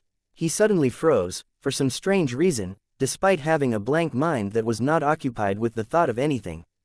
Han Sen stopped pushing the swing, which prompted Bauer to suddenly leap onto Han Sen's back and ask, "Dad, why are you ignoring me?" Her voice was like an explosion, sounding directly in his eardrum. It made him shiver, but the shiver seemed to extend beyond a mere goosebump raising. He felt his life door open. All of a sudden, he felt revitalized. He felt as if he had been reborn anew. Han Sen had no idea how his life door had opened. "What are you laughing at?" Ji Yanran asked, noticing his sudden burst of merriment and laughter. "You guys are my lucky charms." Han Sen kissed Bauer and kissed Ji Yanran with a thick smooch. It really was just as Uncle Bug said. How it unlocked, he had no idea. This was the strangest thing Han Sen had ever taken the time to learn. But Han Sen wasn't one to question his blessings. He was grateful for its opening, and that was it. He wasn't keen on learning the specifics. When Life Door finished, Han Sen's body felt much better, yes, but no standout change could be noticed. Han Sen could feel the 9-life cat pendant pulsate with a certain energy, though. It was different from the power he occasionally felt when practicing the Blood Pulse Sutra. Now, the 9-life cat pendant felt like an actual creature, with its very own life force. It was just a pendant, so how or why it might have been alive confused Han Sen. Han Sen examined the pendant in closer detail, but he couldn't really learn anything new about it. And the technology available didn't elucidate anything for him, either. Han Sen borrowed Bai Yishan's machine for the test. It was an inanimate object, as it should have been. Back in the sanctuary, just as Han Sen was going to check out another shelter, he frowned as he noticed something else. Han Sen felt a strong creature inside the shelter, and it wasn't one that belonged to him. The scariest thing was that it was lurking someplace near the spirit hall. This was Han Sen's favorite shelter, so intruders weren't the sort of thing to bring a smile to his face. Thinking unwelcome guests had come to invade, Han Sen's attitude quickly turned sour. "Why are you hiding?" Han Sen called out, as he looked at a pile of bones. Nothing responded, so Han Sen threw his fist into the bones to see if something was inside. A light flashed away from his incoming punch to evade it. He was keen to throw another punch, but something stayed his hand. It was the voice of a female, and it said, "I came all this way with an invitation, that is all. I came here to invite you to partake in the dining of holy baby fruit. Perhaps you are as brutish as the tales suggest, and had I known your behavior would be this wild, I wouldn't have come." Well, look who it is. Empty witch, why are you here? And if my eyes really aren't playing tricks on me, please tell me there's a good reason for your presence here. Last I recall, you weren't the fondest of company one could keep. Han Sen was surprised, seeing the mini lady. Back in the second god's sanctuary, the empty witch had used the empty vine to access the third god's sanctuary. That was the first and last time Han Sen had met her, and it followed hot on the heels of a grueling adventure. The circumstances of their first encounter were not very pleasant, that was for sure. Empty witch stuttered to say, "Well, can I just be the first to congratulate you on your accomplishments? I can't believe you've managed to take down as many emperor shelters as the tales tell." "Well, you're not the first. And for all you know, I just got a little lucky. I caught one emperor when he was napping," Han Sen said. Empty witch proceeded to tell him, "If you think these attempts at a jest are charming, I can only admit that you are gravely mistaken." Han Sen merely smiled and said, "Jokes aside then, come on, tell me why you're here." "The holy baby fruit is going to ripen soon. Miss Lotus wants every emperor to try it. You may not be a spirit, but you're an emperor all the same. Because of this, she has extended you a very special invitation," Empty Witch explained. Then, after a brief pause, she jumped to ask, "Where is the Holy Spirit?" "She's not here," Han Sen plainly stated. Ji Yanran had joined an aircraft expedition, along with Bauer. Empty Witch looked disappointed, but she moved forward to ask, "Can you bring her here? I would very much like to see her. Bauer is too busy to come right now." "Anyway, keep explaining," Han Sen said. "That's disappointing. I don't know why I came all this way." Empty Witch rolled her eyes. Han Sen said, "Why is the Lotus Empress being so kind as to invite us all to eat this fruit? Holy baby fruit is an emperor-class geno plant. Only she can grow these, and every 10,000 years, she invites emperors from all across the sanctuary to taste them. It's your lucky day, it would seem," Empty Witch finished saying. Han Sen did not say anything in response. It was a very strange proposition, one Han Sen thought to be a little fishy. Plus, if he went, he'd be a sole human venturing into all-spirit territory. It could have been a trap. Even if he was to consider going, he knew he'd have to take many precautions. Empty Witch could see the expression of doubt lurking behind Han Sen's cold facade, and she tried to bring him ease by saying, "Don't worry, there are many people there who despise each other. In the shadows of Evil Lotus Shelter, though, none would dare cause a scene. You'll be safe." "Roger that, but I think I'll pass," Han Sen said. Han Sen wasn't going to willingly place his life in the hands of others and take someone like her at her word. Normal geno fruit no longer worked on Han Sen, and if Lotus Empress was willing to issue it out as a gift, he didn't think it could be anything all that special. "I suspected you might look upon such an event with suspicion, and I'd wager that is because you don't really know what this whole thing is. But don't worry, I have a sneaking suspicion of my own. A suspicion that suggests you will change your mind." Empty Witch then threw something to Han Sen. Han Sen examined the item and noticed it to be a lotus flower.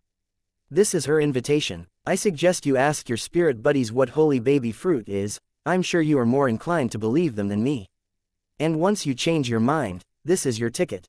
Empty Witch paused, and then with bright and glittering eyes, jumped to say, "Bring the Holy Spirit, too. I still want to meet her. I'm off now to go visit another emperor and hand him his invitation. He's a grumpy fellow, but thankfully, they don't shoot the messengers. Anyway, Mr. Han Sen, I implore that you take the time to ask around and think about it. Empty Witch then swiftly flew away.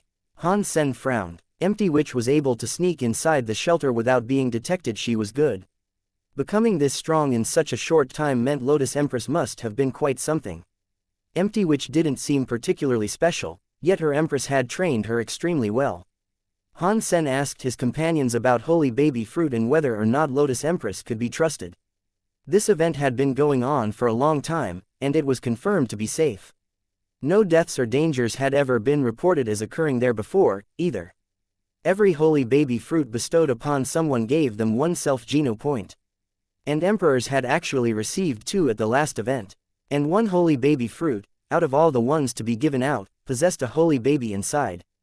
If you were lucky enough to receive that one, you could open a gene lock. If you had already opened 10 gene locks, you could open the door and become a demigod. 40,000 years ago, an emperor ate the Holy Baby and immediately became a demigod. There were 3,000 fruits up for grabs, though. Getting the right one was sheer luck. Why doesn't she eat the fruit herself, then? Han Sen found it too good to be true. Han Sen thought only a crazy fool would hand out such wondrous gifts willy-nilly. Dry Bone King, the source of Han Sen's information, explained, the legends say it is because she is unable to eat them. Instead of letting them go to waste, though, she charitably hands them out. Pretty much every emperor has tasted her fruit, and it kind of means they owe her one in return. It's a way for her to earn respect more than anything. If spirits want more fruit, they must maintain their pleasantness with her. That's interesting, Han Sen thought. Baby Ghost told Han Sen, some berserk super creatures receive invitations, too. And while you hold that invitation of hers, you won't be provoked when you're out and about. Unless you go looking for a fight and start one, of course. It sounds like quite the fruit, Han Sen said with a smile. If you were an emperor who had not opened 10 gene locks, you wouldn't get invited.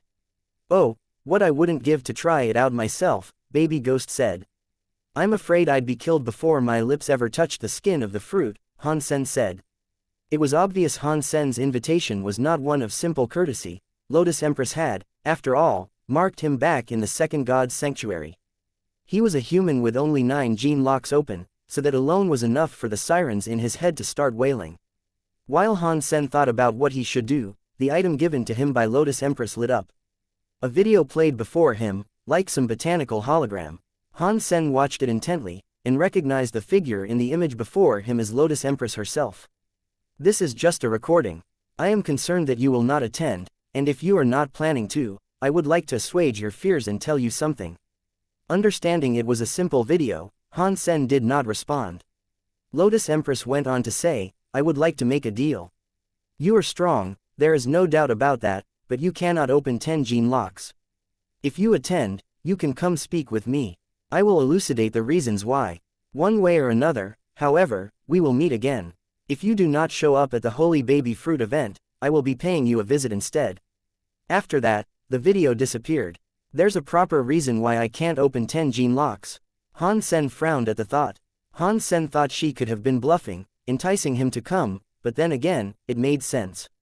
He hadn't had the 9th gene lock for the Dongshuan Sutra and Judescan open for long, but Blood Pulse Sutra's 9th gene lock was opened years ago, and it had yet to improve. There had to be some sort of issue prohibiting his advancement. With his talent, and the geno treasures he possessed, it only seemed natural that he'd have gone further by now. The fact he hadn't was plain weird. Perhaps there was truth to her words, and just maybe, she'd be able to help him. Saint Fan Emperor was dead, but Han Sen wished he could ask him a thing or two about why he had been chosen. So, curious about this entire thing, Han Sen decided to scope the event out. He wasn't afraid, but just in case, Han Sen decided to bring along his most trusted companions. His old guard was to come along, in the event that a conflict arose. With them there, he'd feel a lot more secure, and if things turned sour, the chances of flight were much higher. With the Silver Fox by his side, in particular, there was no danger on the road there. And Han Sen even had the invitation from the Lotus Empress on full display. It would take a long time to get where they had to go, and in the midst of their journey, Empty Witch appeared out of nowhere. She came and pledged her desire to escort Han Sen and his fellows the rest of the way. Evil Lotus Shelter had been constructed on an island, situated in the middle of a vast lake. There were many lotuses around it. Its construct was quite different from other shelters Han Sen had been to, such as Blood River Shelter. It was also far prettier and a whole lot grander than the likes of St. Fan Shelter. Han Sen did not bring Bower, which disappointed Empty Witch once again. Aside from that, the journey was uneventful. When they arrived, they were led into the gardens without a problem. They were to wait on the green for the event to begin. Han Sen and the Silver Fox had to live in the garden for a while, but the entire time they were there, they could not see Lotus Empress. Han Sen asked Empty Witch about her perpetual absence, and he was told that Lotus Empress was in the middle of practice, and that she'd only reveal herself when the fruit was ripe. Since the trip had gone so smoothly, Han Sen had made good time. He had traveled so quickly, he had arrived 10 days early. Empty Witch suggested Han Sen bring the rest of his companions to observe a curiosity of the shelter. "What strange thing do you want us to see?" Han Sen asked. "This is Evil Lotus Shelter now, but this was where Night Empress was born. This is the site where she became a demigod, as well. She left a luminous stone behind when she left," Empty Witch explained. "And what is so fascinating about a stone that glows?" Han Sen asked. "Even in the Alliance, glowing rocks were nothing special." Empty Witch rolled her eyes and pleaded, "This is not a normal stone. This is a Geno treasure." As a matter of fact, she cherished it, and wanted nothing more than to bring it to the fourth god's sanctuary. Unfortunately, it could not withstand the fires of the 10 steps of the holy door, and it rolled back and fell to where it now still lies. It fell into the lake and became the luminous stone that we now know it as. Unfortunately, the flames did a number on it, and the power it once possessed has waned. Many emperors see it and become inspired. If it wasn't for the Holy Spirit, I wouldn't have brought you. I'll give it a look, then." Han Sen followed after Empty Witch, alongside the Silver Fox. Before he reached there, however, Han Sen felt something vibrate inside his pocket. It was the Jew, and Han Sen had no idea why it was behaving so strangely. Han Sen knew it was an item from the fourth god's sanctuary, and it could trigger the demigod altar. It could also bring demigods back into the third god's sanctuary. Now that the Jew was shaking, Han Sen thought, is it setting up a demigod altar? Fortunately, the Jew was only shaking. Nothing else happened. Han Sen knew that, for as long as there was no alcohol inside it, there shouldn't be any more incidents. For all he knew, it could have been having alcoholic withdrawals. But as he continued to walk, the shaking of the Jew became more vigorous. When Empty Witch brought Han Sen over to the west side of the shelter, it started to vibrate like mad. "There it is. When it is dark, you can see it shining bright like a comet," Empty Witch said, as she pointed towards the object. Han Sen looked in that direction and saw a very smooth black rock. If Empty Witch had not mentioned it to Han Sen, he never would have guessed it was once a treasure. "That must be the luminous stone. If I pour wine into the Jew, I bet you I can summon her," Han Sen thought to himself. Han Sen did not know if there was any particular use to summoning demigods. He had asked Moment Queen about it, and she had no clue. All she could tell him was that various treasures, belonging to demigods, were known to have been left over in the third god's sanctuary, and that was it. "If I want to know the answer to this, it looks like I'll have to accept Dragon King's proposal," Han Sen thought to himself. If it was an ordinary king spirit, Han Sen would have gladly given him the egg already. But he was one of the 8 generals, and he had a connection to Asura. Han Sen wasn't entirely sure if he should be trusted. And Yaksha, all this time, had not said a word to Han Sen about what happened with Ancient Devil Emperor, either. Even under the threat of death, he remained silent. This made Han Sen even more curious over the events that had transpired. Han Sen thought that if he could figure out what had occurred, he'd understand a lot more. Asura might have been related to the Shira, and the Shira were related to the Luo family. Zero could practice the Asura Sutra and the falsified Sky Sutra, and on her back, she possessed a 9-life cat tattoo. Furthermore, there was a connection between Blood Legion and Han Jinji. Han Sen felt all this was connected somehow, and it was all just one big jigsaw puzzle. There was only one problem: he didn't know what the whole picture looked like. And he wasn't even sure if he had all the pieces of the puzzle. Han Sen needed more information, he felt. He had ownership over 2 key figures in this plot, but they refused to loosen their tongues about it. All he knew was that Asura betrayed Ancient Devil Emperor somehow. The only other lead Han Sen had was in Baby Ghost. He once told Han Sen he was the vice leader of Blood Legion, despite being a spirit. Han Sen wished he could crack open Baby Ghost's brain to get a peek at what hidden knowledge he possessed and refused to reveal. As it got dark now, though, Han Sen heard footsteps approaching. There was a spirit coming. He looked colder than the black of space, and many star-like orbs surrounded his presence. He did not look like the friendly sort. When he saw who this spirit was, he knew why, too. He was Moving Star Emperor, and he had ranked 10th place in Divinity's bout. He was also Han Sen's biggest enemy in the northwestern regions that he was practically ruling. He was Han Sen's roadblock for expansion, and after 2 years of skirmishes and fighting, neither side had yet to prevail over the other. The spirits all whispered how powerful he was. But Moving Star Emperor was not one sole spirit. He had a host of powerful subordinates, hanging on his beck and call. It was through their support that Han Sen was unable to defeat him. Moving Star Emperor would have liked nothing more than to kill Han Sen then and there. Many of his subordinates had died during the battles he and Han Sen had waged, and it brought him great pain and anguish. He thought Han Sen was a cheater, too, since he frequently used Holy Rhino and Little Silver for healing during their fights. Han Sen's tactics were infuriating. How could a pathetic human have been invited here? Moving Star Emperor said, with a cold half-rhetorical question of insult and disdain. Moving Star Emperor didn't start a fight, though. It just went to show how much influence Lotus Empress had over those who were attending. She can invite whoever she wishes to, Empty Witch answered. Han Sen was quite shocked, following this. Moving Star Emperor did nothing to Empty Witch. Empty Witch had only opened 9 gene locks, but she could talk down to whoever visited there because she knew Lotus Empress had her back. Moving Star Emperor looked over to the luminous stone, though, and due to the night starting to settle in, it was beginning to glow. The darker it became, the brighter the light was. The light it emitted was warm, and it was beautiful in the way it scattered across all the lotuses around it.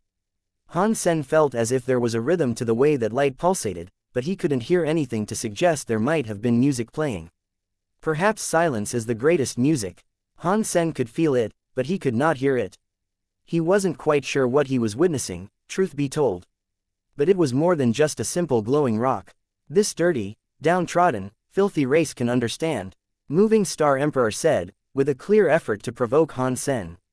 He didn't dare to attack physically, but sticks and stones and all that. Han Sen did not participate in their battles, and he allowed Purple Emperor to lead. Therefore, Moving Star Emperor only had second-hand tales to estimate just how powerful Han Sen might have been. He was eager to learn the truth firsthand. If he could instigate a conflict right then and there, he thought it would be brilliant. Han Sen looked at Moving Star Emperor and said, "Are you saying those that don't understand are filthy? Why don't you go ahead and explain what the luminous stone is, then?"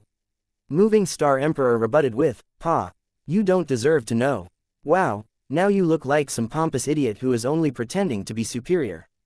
You shouldn't go around telling people you're an emperor, much less a spirit. Even talking to someone as thick as you has me feeling embarrassed." Han Sen wasn't willing to let this go so easily, and so he said a lot of mean things. Before his enemy, he'd never concede. Moving Star Emperor was notorious, but he had quite the reputation, though. Between spirits, disputes were often settled through battle. The opportunity to sort things out through discussions, as most humans did, rarely arose. Knowing he might be at a disadvantage made Moving Star Emperor extremely angry. If he wasn't in Evil Lotus Shelter, he'd already would have been trying to kill Han Sen through the tried and true method of a pummeling. He wanted to provoke Han Sen and get the human to attack him first so he could feign being the victim. But now, he found himself being the one ready to instigate a fight. Moving Star Emperor managed to swallow that big, bitter pill and reverse the dialogue instead. He said, "If you think it is that simple, then why don't you tell me?" Han Sen explained it succinctly. The luminous stone is a path of light. Moving Star Emperor addressed that hypothesis with disdain. Nonsense. Night Empress practiced the path of darkness. It is a Geno treasure attuned with the element of dark. Dark is the complete opposite of light. Pa, what a cheap race, only capable of talking crap. Han Sen was not mad. Humans knew a lot, and the Alliance possessed swaths of knowledge. Spirits could not understand things beyond the surface, and they could not understand things on a deeper level. Their development was in a whole different ballpark. Perhaps no human could beat Moving Star Emperor through physical means, but giving him a verbal beatdown was nearly child's play. Han Sen smiled and told the Emperor, "You are ignorant. Light and dark are two sides of the same coin. They both exist at the expense of each other. Light is dark, and dark is light. She may have practiced along a path of darkness, but she could also use the light element. It's simple. Light is light, dark is dark. How can the two exist together? If she was still here, she'd kill you for talking such drivel." Moving Star Emperor rebutted. Han Sen pointed at the lotus plants which were bathing in the soft glow, then he pointed to the darkness the light did not reach. He said, "Now tell me, which is dark and which is light?" Moving Star Emperor said, "Of course the area with the luminous stone is light." "Are you sure it's light?" Han Sen asked, with a smile. "Of course, do you think I'm blind?" "I'm not," Moving Star Emperor said with frustration. Han Sen then cast fire and lit up the other side of the lake. The luminous stone could glow, but its glow was rather faint. The light it emitted was not very strong. But Han Sen's fireball was so bright, it made the stone's side dark. "Now you tell me, which side is dark, and which side is light?" Han Sen smiled again. Moving Star Emperor gave an ugly look, and it prompted Han Sen to explain, "Dark and light are one and the same, see? Light is the absence of darkness, and darkness is the absence of light. They are two sides of the same coin, but both are dependent on each other." Night Empress sought darkness, but used light to guide her practice. She sought darkness through the light she possessed. A dumb SS like you would never understand, my boy. Moving Star Emperor's face turned green. He was not an expert when it came to analyses like this, and so he had no clue how he should respond. Clap, clap, clap. Han Sen turned around and saw a spirit clapping her hands gently. It was Lotus Empress herself. Lotus Empress spoke, saying, "Seeking darkness through the light. If my mother was still here in the third god's sanctuary, she'd be very fond of you. She'd relish the opportunity to meet someone else who understood her." Empty Witch flew close to her master and said, "Miss Lotus, the luminous stone really is of the light element. Due to the fact the luminous stone was blackened and charred by the fires of Holy Door, and its life force had been depleted, and it looked to be of dark." Lotus nodded and said, "This was her only light element treasure. She left all the dark treasures here, but she only wished to take this one. It was once called the Stone of Light. The light was merely drained due to its incineration." When Moving Star Emperor heard this, he looked even worse. He looked as if he was going to faint. He didn't expect her most important treasure was not of the element of dark. "I thought it was pretty simple, really. I was just bringing it up in idle chit-chat," Han Sen said. Han Sen really was just saying it simply, without meaning for it to come across as a lesson. His knowledge was vast, and so it made him go above and beyond a simple explanation. Still, he couldn't really learn much from observing the stone. It wasn't that Han Sen was stupid, it was just that he hadn't reached that level of genius yet. Many dark and light emperors had visited this shelter in the past, but they only learned a small amount. The melody and rhythm of the pulsating light came from the fourth god's sanctuary, so not being able to understand it was normal for someone who wasn't a demigod. Moving Star Emperor greeted Lotus Empress and then left, thinking it was pointless for him to remain there with them. He was more than a little embarrassed, too, more fuel to the fire of hatred he kept stoked for Han Sen. When Moving Star Emperor took his leave, Lotus Empress sat down. Softly, she bid for Han Sen to do the same, sit down. Han Sen approached her and did as she told him. Lotus Empress looked at Han Sen and said, "To be honest, when I first saw you in the second god's sanctuary, I didn't think too highly of you. I didn't think you'd go on to become what you are today. You killed Saint Fan. That is something many spirits have tried to do before, but always failed in their attempts.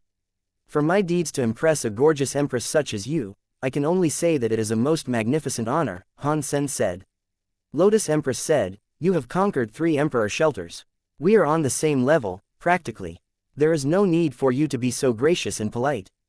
Today is a great day, and you should allow for some informality to take precedence. And feel free to simply call me Lotus. You said in your video thingy that you wanted to make some sort of deal. What kind of deal did you have in mind?" Han Sen asked. "Wow, you are very forward, and perhaps that is why you have achieved so much in the short time you have occupied the third god's sanctuary, but there is no need to rush, I assure you. That being said, there is much to discuss. So, our talk of it might take a while when the time comes. After the fruit event, maybe."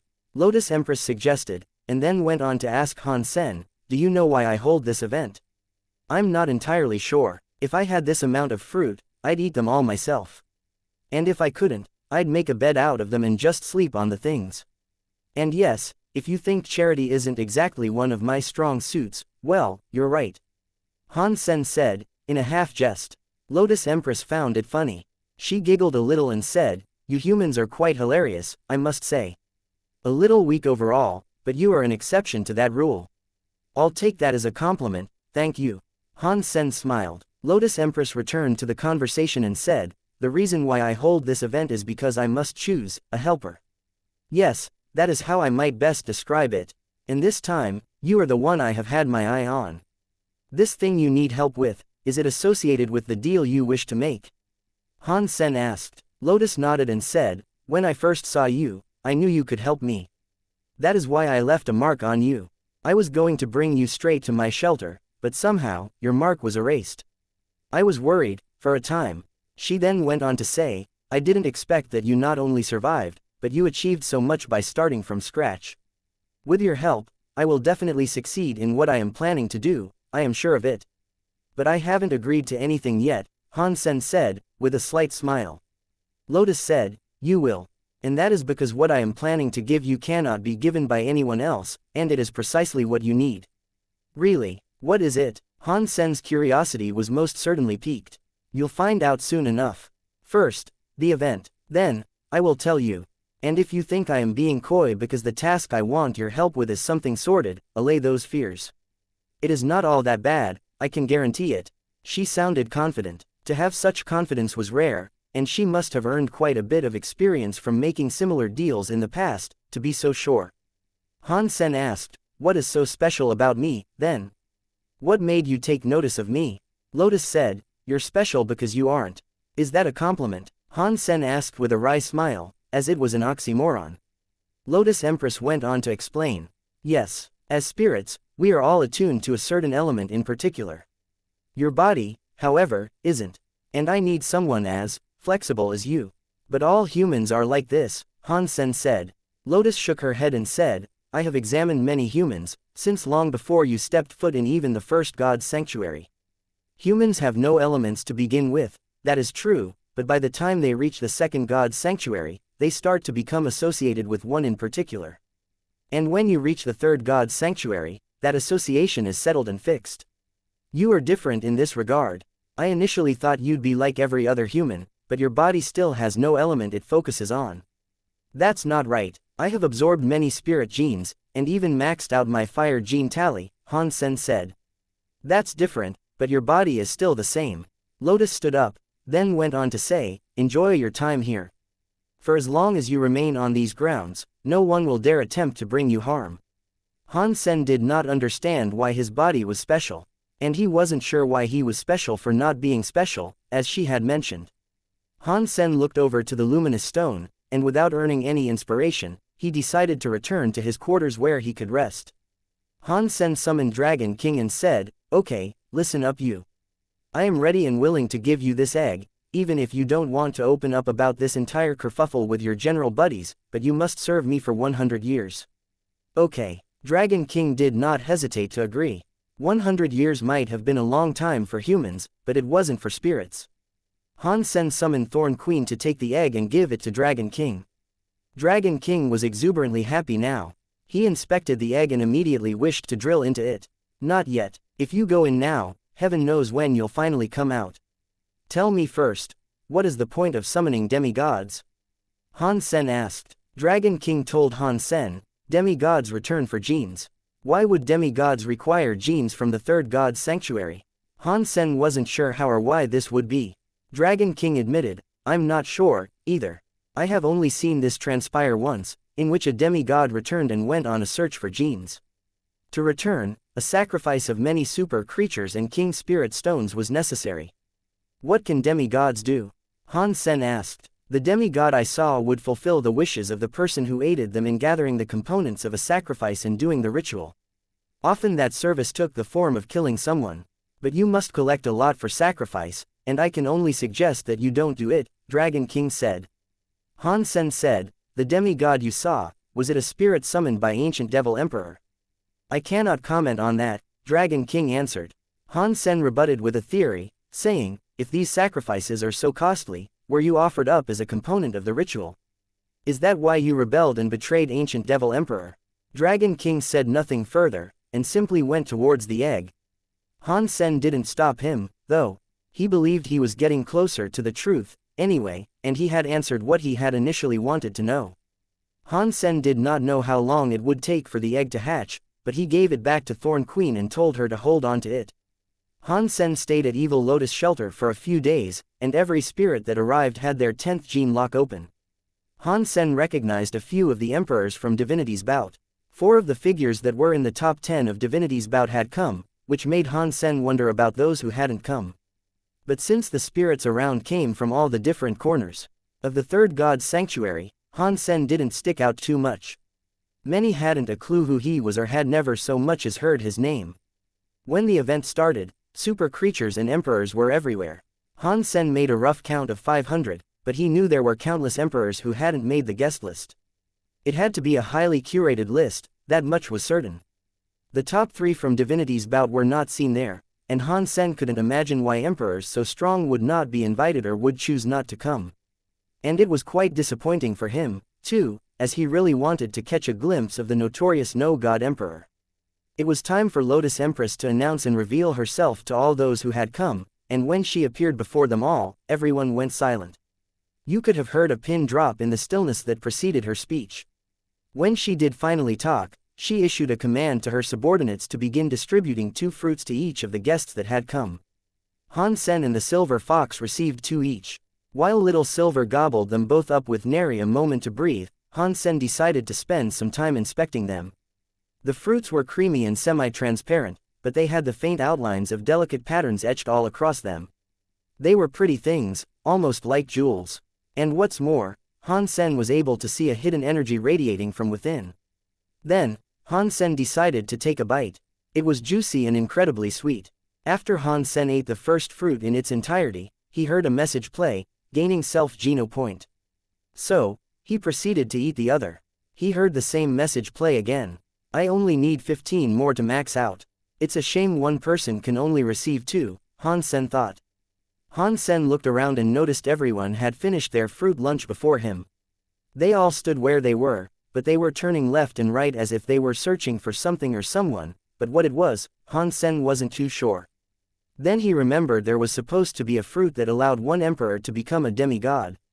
The spirits were all looking around, hoping to find out who was fortunate enough to receive it.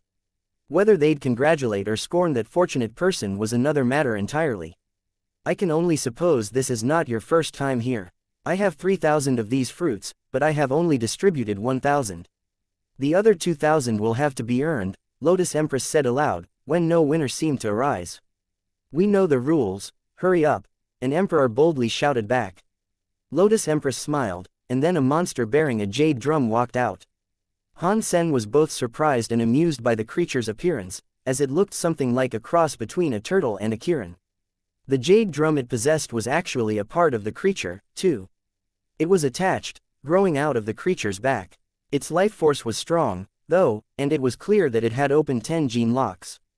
Han Sen had already guessed she possessed creatures with 10 gene locks open, but this just confirmed it. His admiration for Lotus Empress was starting to grow. If you hit it once, you can earn a fruit. Who would like to give it a try? Lotus Empress announced. Let me try. An eager emperor jumped before the drum beast and tried striking the instrument with all his might. Han Sen was curious, wondering what was going on. This game that they were all playing seemed too simple to be true, and he was curious to learn if there was a catch.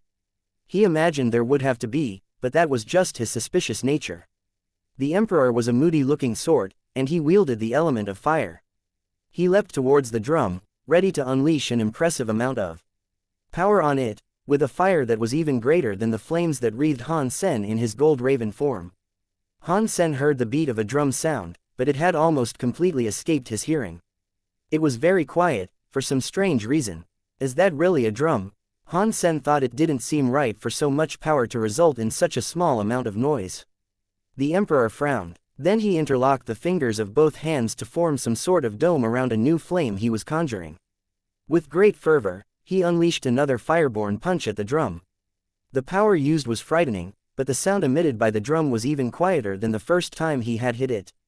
The emperor hit the drum a third time, then, to the greeting of silence. Failing to sound the drum at all, the spirit looked embarrassed and tried to avoid eye contact with the feverish crowd that had gathered to watch the proceedings. Han Sen was surprised. The emperor had 10 open gene locks, and he had thrown a punch carried by terrible fire. Why could he not sound the drum? After this emperor, a few other emperors decided to give the drum a few shots of their own. They all failed to make any sound worth noting. Even a few super creatures were giving it a go, but most of them lacked the ability to play the drum, same as the rest. But then came one super creature that managed to hit the drum 7 times, and produced 7 firm acoustical sounds. This earned the creature 7 baby fruits. The super creature gobbled them all up at once, but it wasn't lucky enough to earn the real holy baby fruit. That was something that came as a relief to those who had yet to try their hand. Many emperors and super creatures followed, and it was startling to see that only a few were able to play the drum properly and earn themselves a reward. But Han Sen noticed the ones that could produce sound with the drum were the ones that were lacking in strength compared to the others. Whether that was by design or not, he could not tell. With Han Sen's Dongshuan aura, he could read their individual strength. And it told him that the emperors with the most strength were the ones that could barely register a sound when hitting the drum. Han Sen observed the event, but he could not establish any logical reason as to why this was. So, what do you think? Would you like to give it a try? Empty Witch asked Han Sen. Han Sen shook his head and responded, not many people can knock it and create a sound, but I'll give it a go sometime later I suppose. Han Sen wanted to watch for a little longer. Once he figured out the trick, he believed he'd have a greater chance of success. There is no skill involved. It's all luck, Empty Witch said, suspecting his goal. But then she went on to say, I know you'll succeed, though. Why? Han Sen asked. Lotus Empress was sure, Empty Witch said. Han Sen looked over at Lotus Empress, watching members of the audience step forward to try to beat the drum. By now, only 10 of them had managed to successfully sound the drum 7 times. Seeing no one else eager to try, Han Sen thought now was as good a time as any to test his luck. Han Sen was the only human attending the event. A lot of people looked upon him with disdain, particularly so when they realized he only had 9 gene locks open. Han Sen walked in front of the drum and used Jadeskin, which made his fist look like jade. Jadeskin was much stronger than the Blood Pulse Sutra, and he had started using it more often now. Pang! An explosive drumbeat reverberated across the entire plaza. It was ear-poundingly loud, and nobody else had come remotely close to producing a sound as shocking as that. Pang! Pang! Pang! Han Sen kept on hitting the drum, and he hit it 7 times in no time at all. If he was able to go any further, he believed he'd be kicking up one heck of a drum solo. Weird, I didn't apply any special techniques, so why did everyone else seem to struggle? Han Sen pondered the strange turn of events. Everyone looked on Han Sen with disbelief, none too sure of what they should be thinking about the boy. He was the first being that had ever managed to hit it so loudly. You can now accept the fruit you earned, Lotus Empress said. Han Sen walked over to the pile of fruit and examined the trove, wondering which he should take. All the fruit was here, and he could select it himself and try his luck. Han Sen wanted to find the real fruit, so he used his Dongshuan aura to see if he could spot something the others couldn't. His Dongshuan Sutra had 9 gene locks open, so he was able to sense and observe a lot more with the aura. When it came to detecting, analyzing, and understanding life forces, the Dongshuan Sutra had proved exceptional since opening 9 gene locks. With the Dongshuan aura, nothing was a hazy blur of lights anymore. Everything was like a 3D image or model for him to examine with stunning clarity in his mind. This also included the energy flow, which he could examine with far greater depth. Han Sen compared it to having X-ray vision goggles designed for looking at women. Others saw them dressed up all fancy, but he could see exactly what their naked bodies were like. But truthfully, it went even further than that, and Han Sen had the proficiency to examine their internal organs, even. In the past, Han Sen wouldn't have been able to tell the difference between the fruit, and their life forces would practically have been indistinguishable from each other. But now, Han Sen could detect the one that looked different from the rest. The fruit that snagged his attention possessed a life force that was weaker than the rest, and what's more, it felt human. It wasn't just a mere fruit. It had life inside it. This must be it, Han Sen assumed. Han Sen went forward and grabbed the fruit he determined to be the special one. After taking hold of it, though, he was suddenly overwhelmed with a most frightening feeling. This horrible aura began to suffocate the entire shelter. A person was descending onto the plaza, and seeing him, everyone was shocked. Even Lotus Empress was. This person must be quite special, for his presence to influence the dull expression on her face, Han Sen thought to himself, as he turned to look at the scene. Han Sen knew about this shadow, though. He was no God Emperor, the spirit who had ranked first place in Divinity's bout. No God Emperor was robed in black, and his hair was tied up. His figure was intimidatingly tall and wide.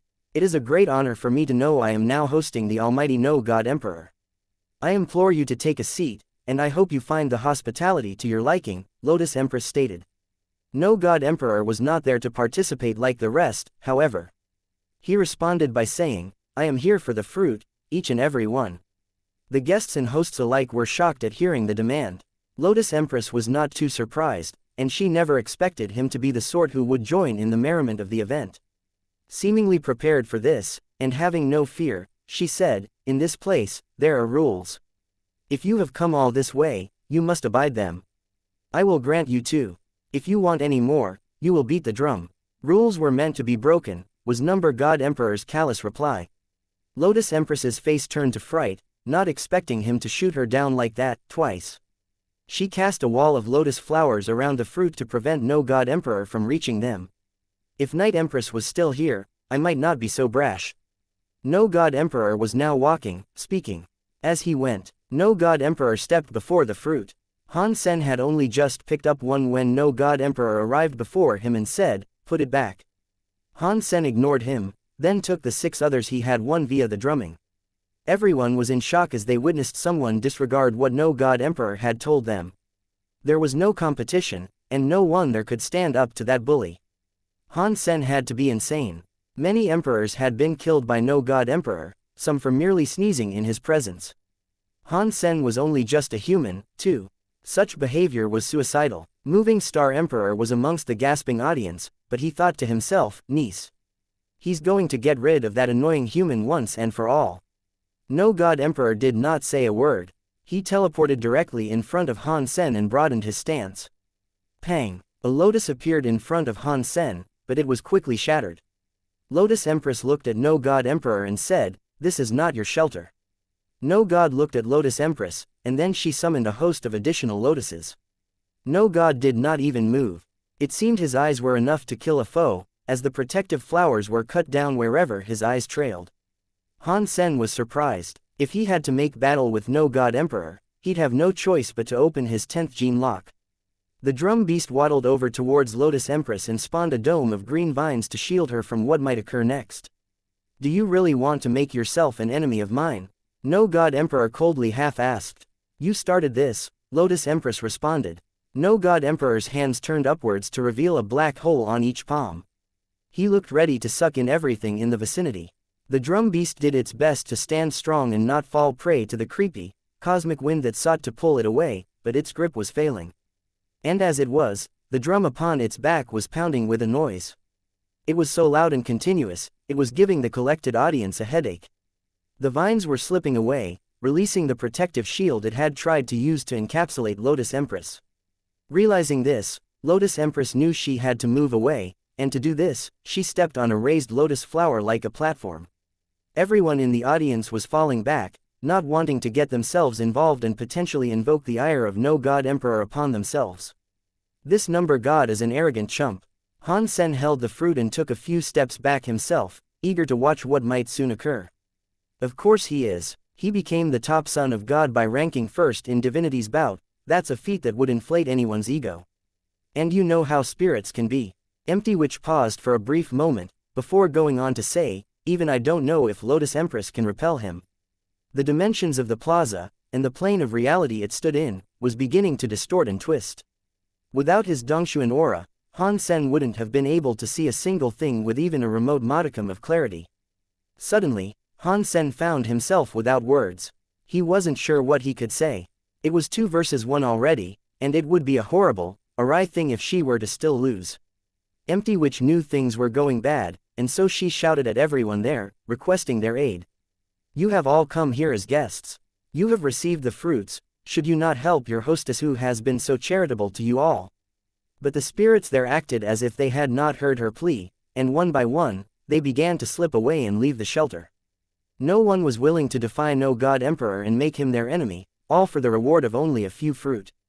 I need to help her, then, Han Sen thought to himself. He was still suspicious of whatever Lotus Empress wanted with him, and he knew he shouldn't be trusting her fully, but no god emperor was a figure who he hated. He knew if one of them had to die that night, it should be him. And besides, if Lotus Empress did die, Han Sen might not learn the reason for his inability to open his 10th gene locks. And what's more, this fight had all started because Han Sen had defied no god emperor's command to drop the fruit he had picked up. Han Sen decided to join in. "Pa, fool," Moving Star Emperor said aloud. He had remained there, keen to see what his most despised human might do. Han Sen ran towards the battleground, but he felt something was amiss. The plaza looked bigger than it had earlier, and the illusion of a greater size seemed to expand until the cobbled ground stretched on for a distance that could only be assumed to be infinite. Has the battle twisted the dimension this much? It is no wonder I couldn't feel the shockwaves earlier. Han Sen saw no god approaching Lotus Empress, each step a cruel and merciless stride. Han Sen hadn't opened his 10th gene lock, so unless he used Super King Spirit mode and combined with Little Angel, he didn't think he stood much of a chance. Han Sen didn't go right up to no god emperor yet, though. First, he approached the wounded beast with a stealthy run. When he neared it, he whispered, "I'm here to help." Lotus Empress thought Han Sen was using the creature for cover and merely hiding. She thought that was a futile and silly endeavor. Han Sen summoned Disloyal Knight next. The halo appeared, imbuing its boons upon Lotus Empress, the drum beast, and the green vines. Lotus Empress was delighted to see him chip in. Han Sen allowed Disloyal Knight to remain behind the creature, but he was surprised he had not weakened no god emperor. It looks like he's immune to the halo, Han Sen realized. Great, still, it was better to have the halo active than not. Disloyal Knight would still be supporting Han Sen and his allies, and that was better than not having him out. Han Sen, however, knew this fight was truly being waged between no god and Lotus Empress. Without Lotus Empress there, the drum beast and its vines would have been killed in no time. Han Sen felt that, even if he did have 10 gene locks active, he wouldn't be able to defeat no god emperor. There was a frightening aura of menace around that spirit. No god was almost indestructible, and every move it made was lethal. He thought it'd only take a disapproving look from no god emperor to take down even the mightiest of super creatures. Where such power came from intrigued Han Sen. And further, he wondered what element no god emperor was attuned to, which element fueled such gross amounts of strength. But amidst all this, Han Sen could tell Lotus Empress was not an unworthy opponent. Her delicate grace belied the truth of her power, and she was special in more ways than one. No matter how much power no god emperor applied to his strikes, he could not damage Lotus Empress in the least.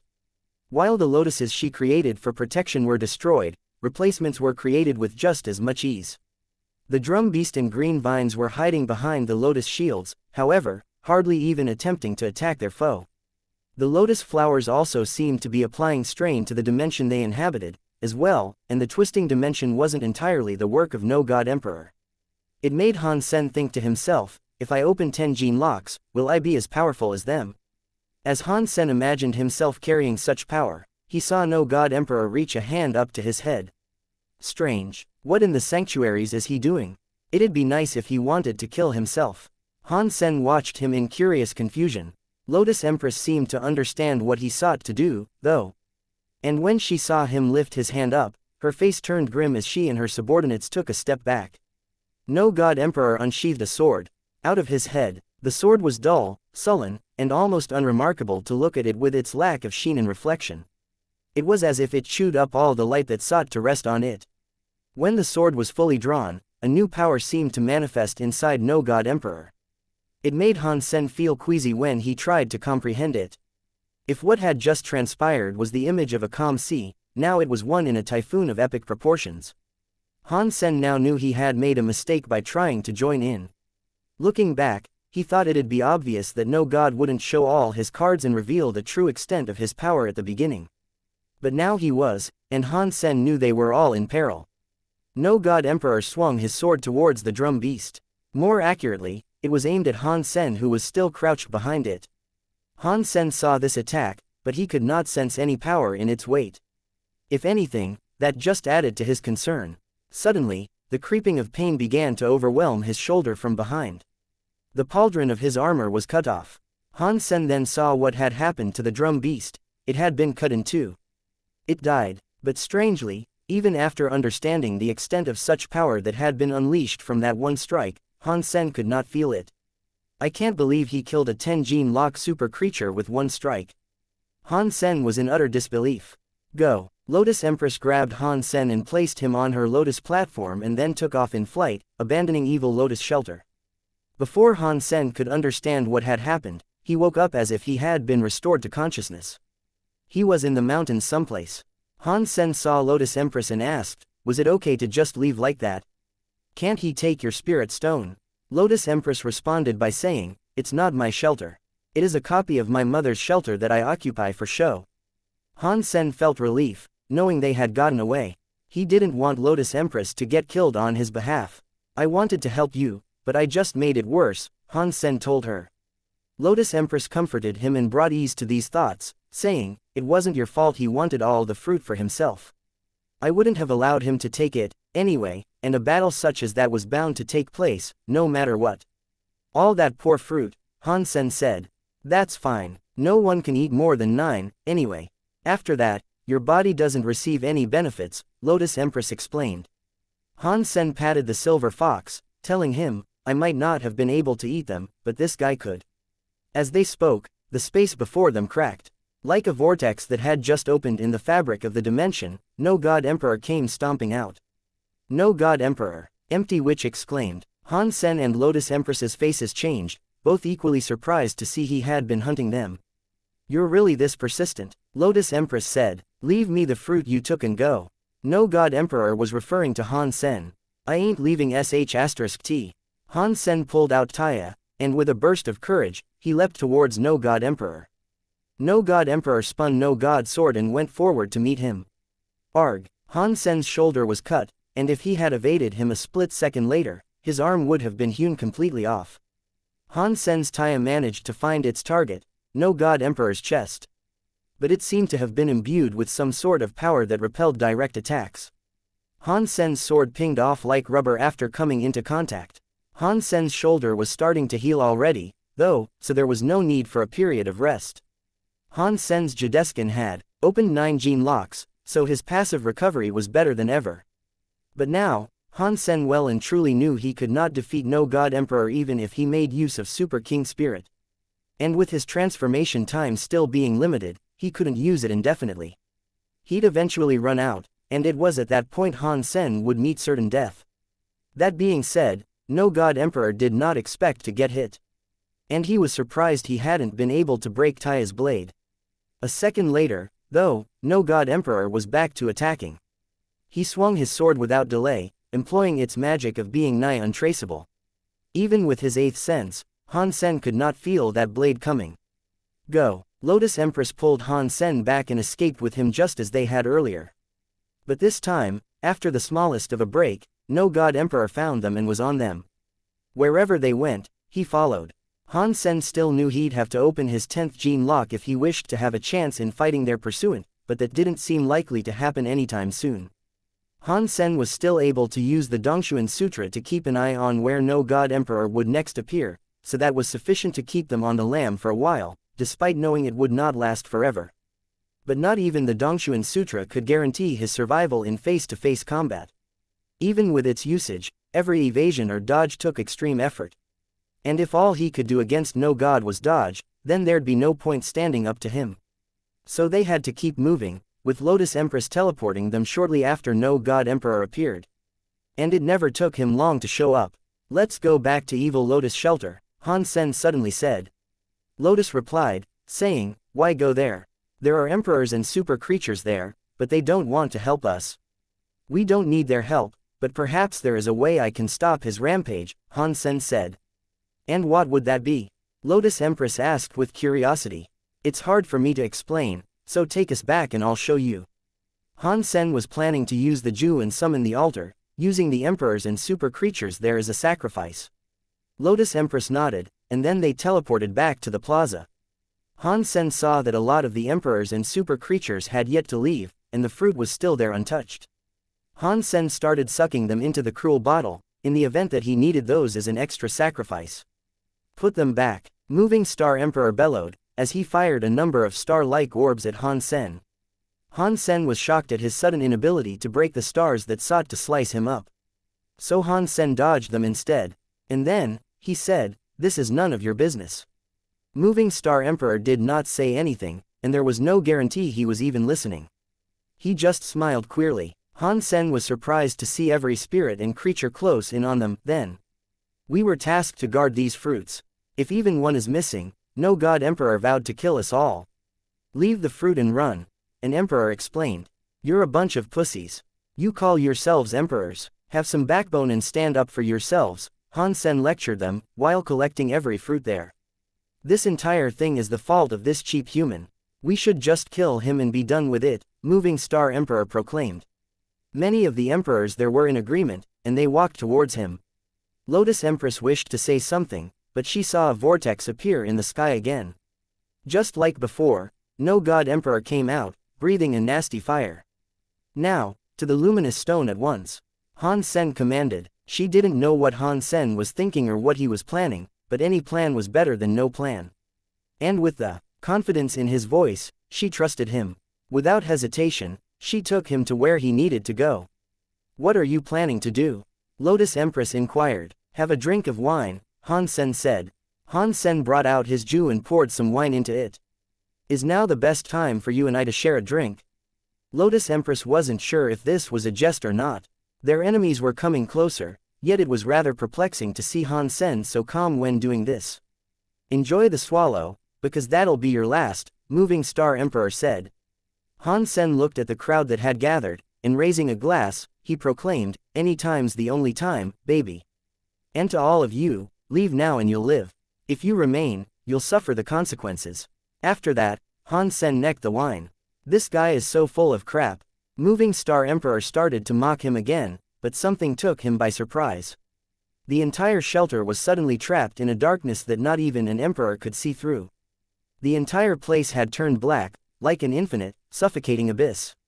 The only point of light was that of the Jew, a sole beacon in a sea of darkness. It guided Han Sen, and in turn, Han Sen guided Lotus Empress. He led her through the realm of black until he reached another point of light.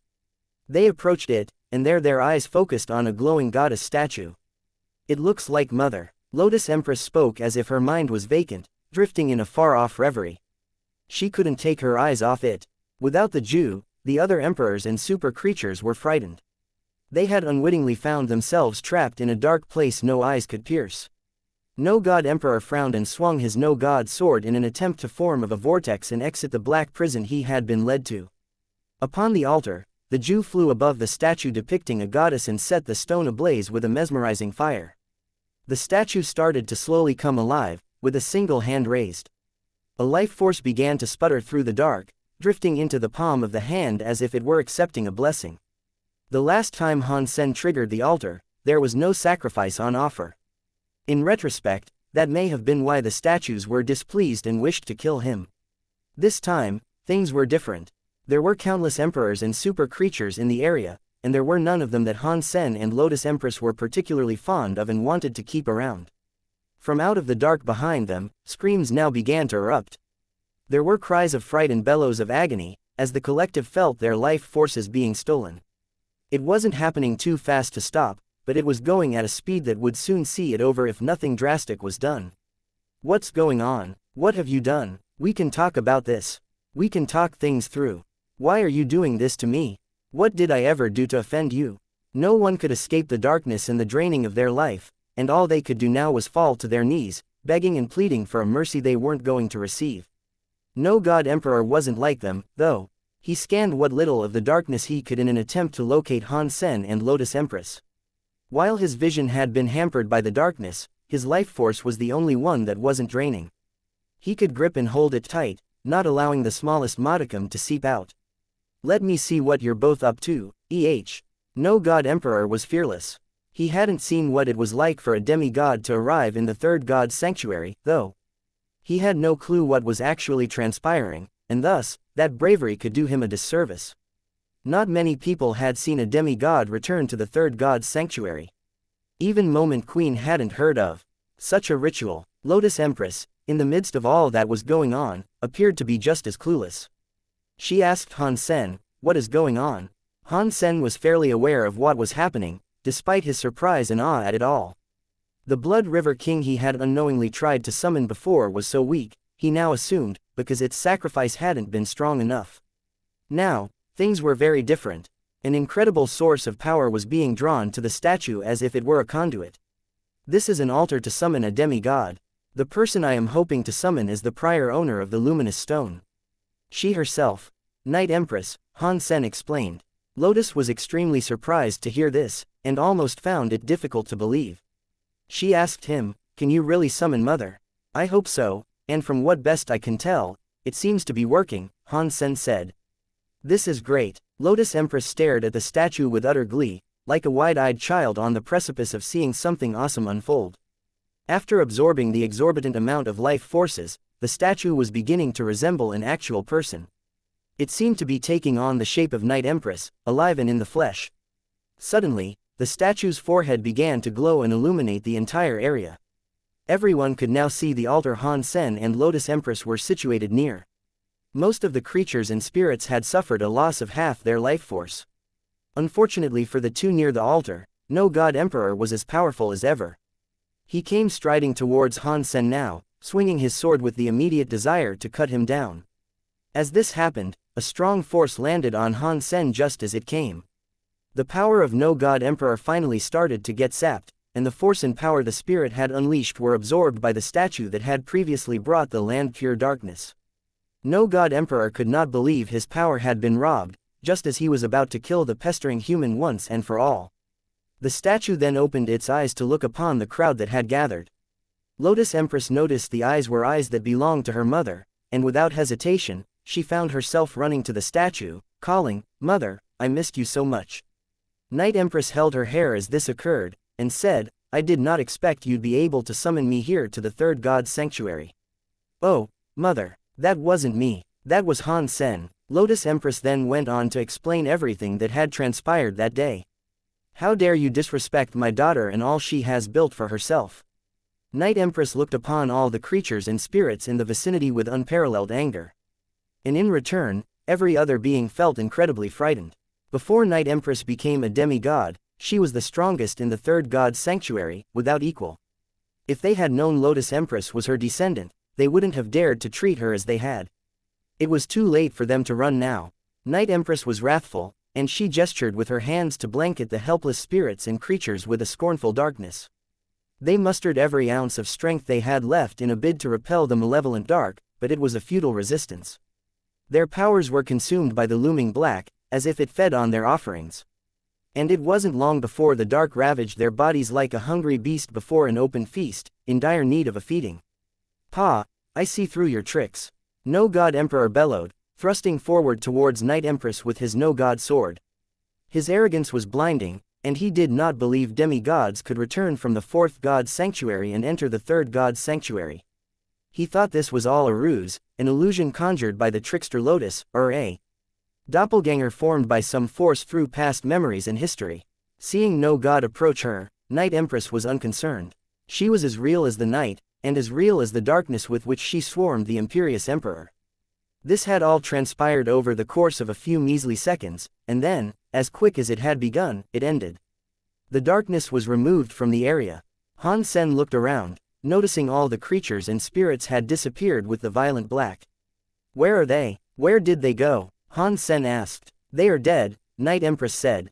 Han Sen asked, "Can they respawn?"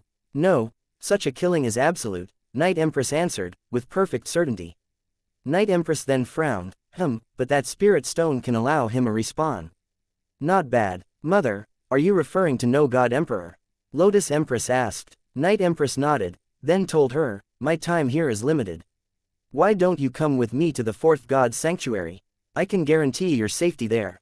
"I can come with you." "As easily as that?" Lotus Empress asked in wonder. Night Empress assured her, Of course, you should know that.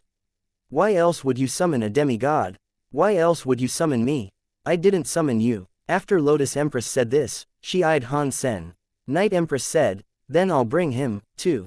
Han Sen was quick to reject her offer. He told her, thanks, but no thanks. You should just take Miss Lotus with you. As pleasant as his words were, beneath the surface, Han Sen was hissing a fire directed at Dragon King.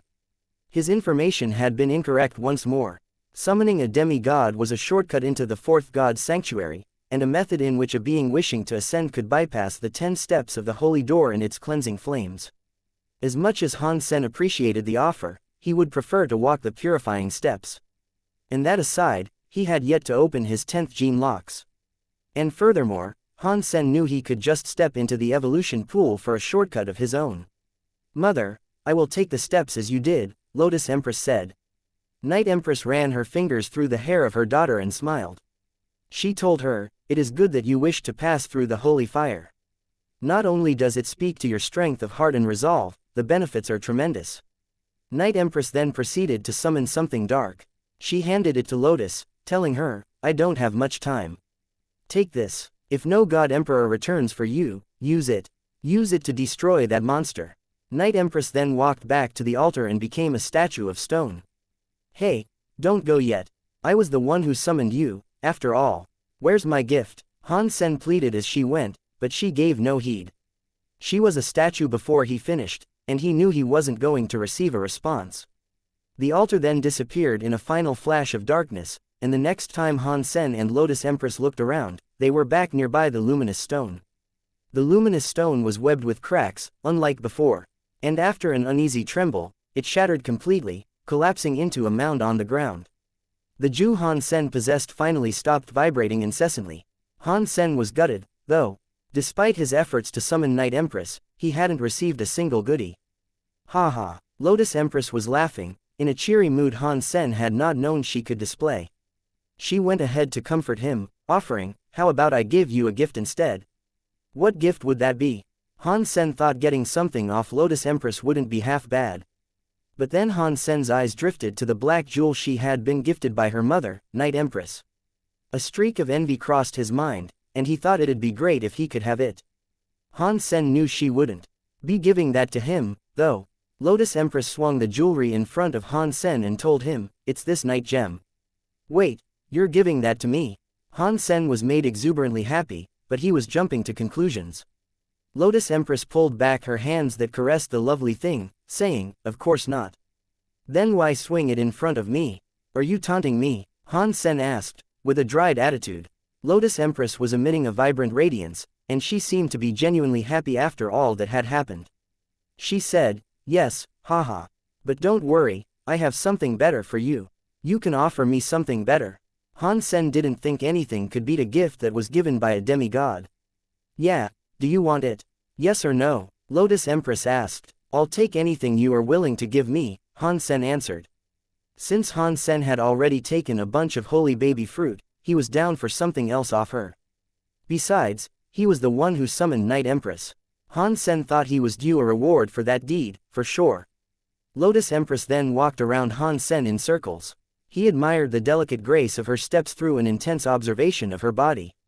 She was gorgeous. Before Han Sen could figure out what she was doing, though, Lotus Empress told him, how about me as your gift?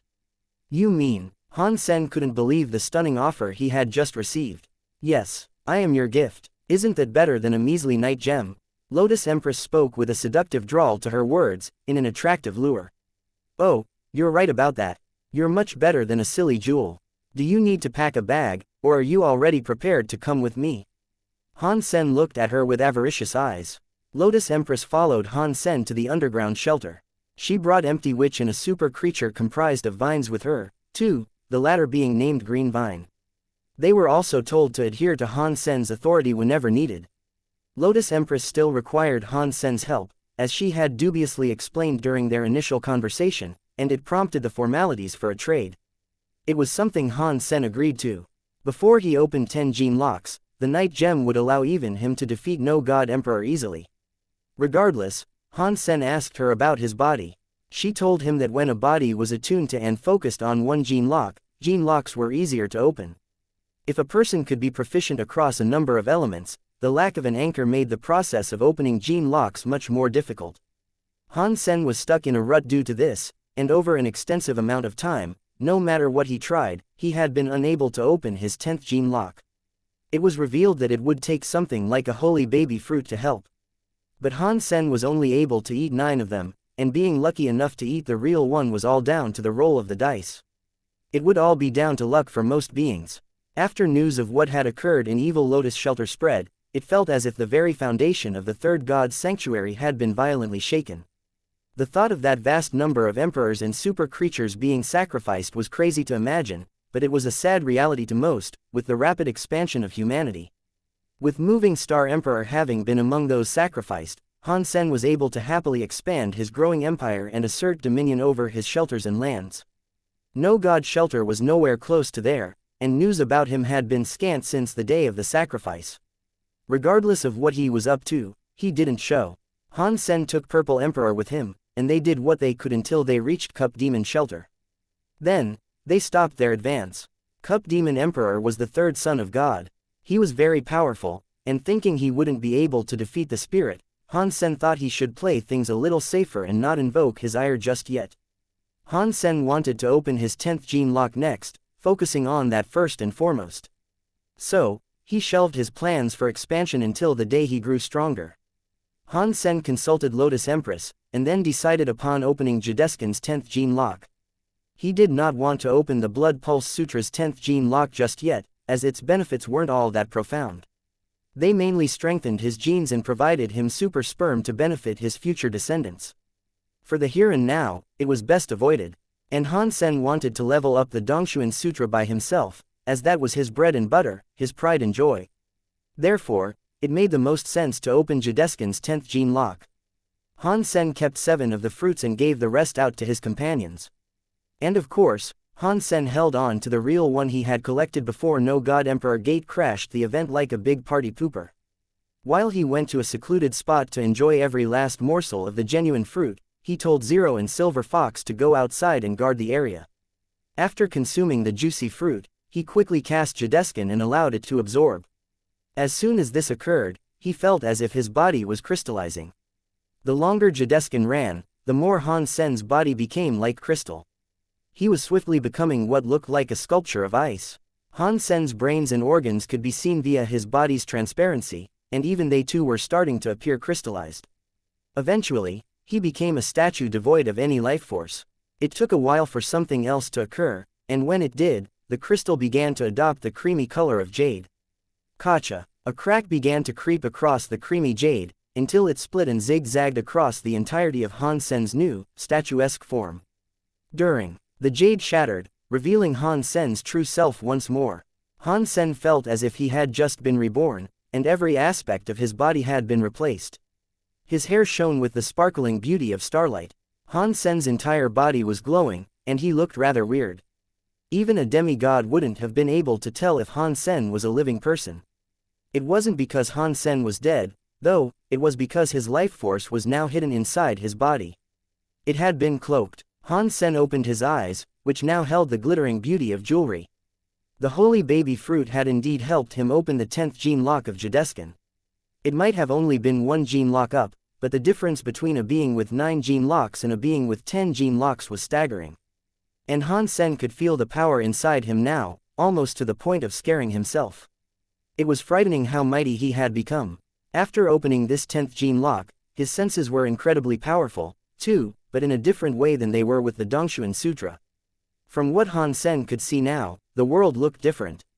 Han Sen donned his armor and went outside, escaping the notice of Zero and the Silver Fox without even trying. To get them to notice him, Han Sen had to speak.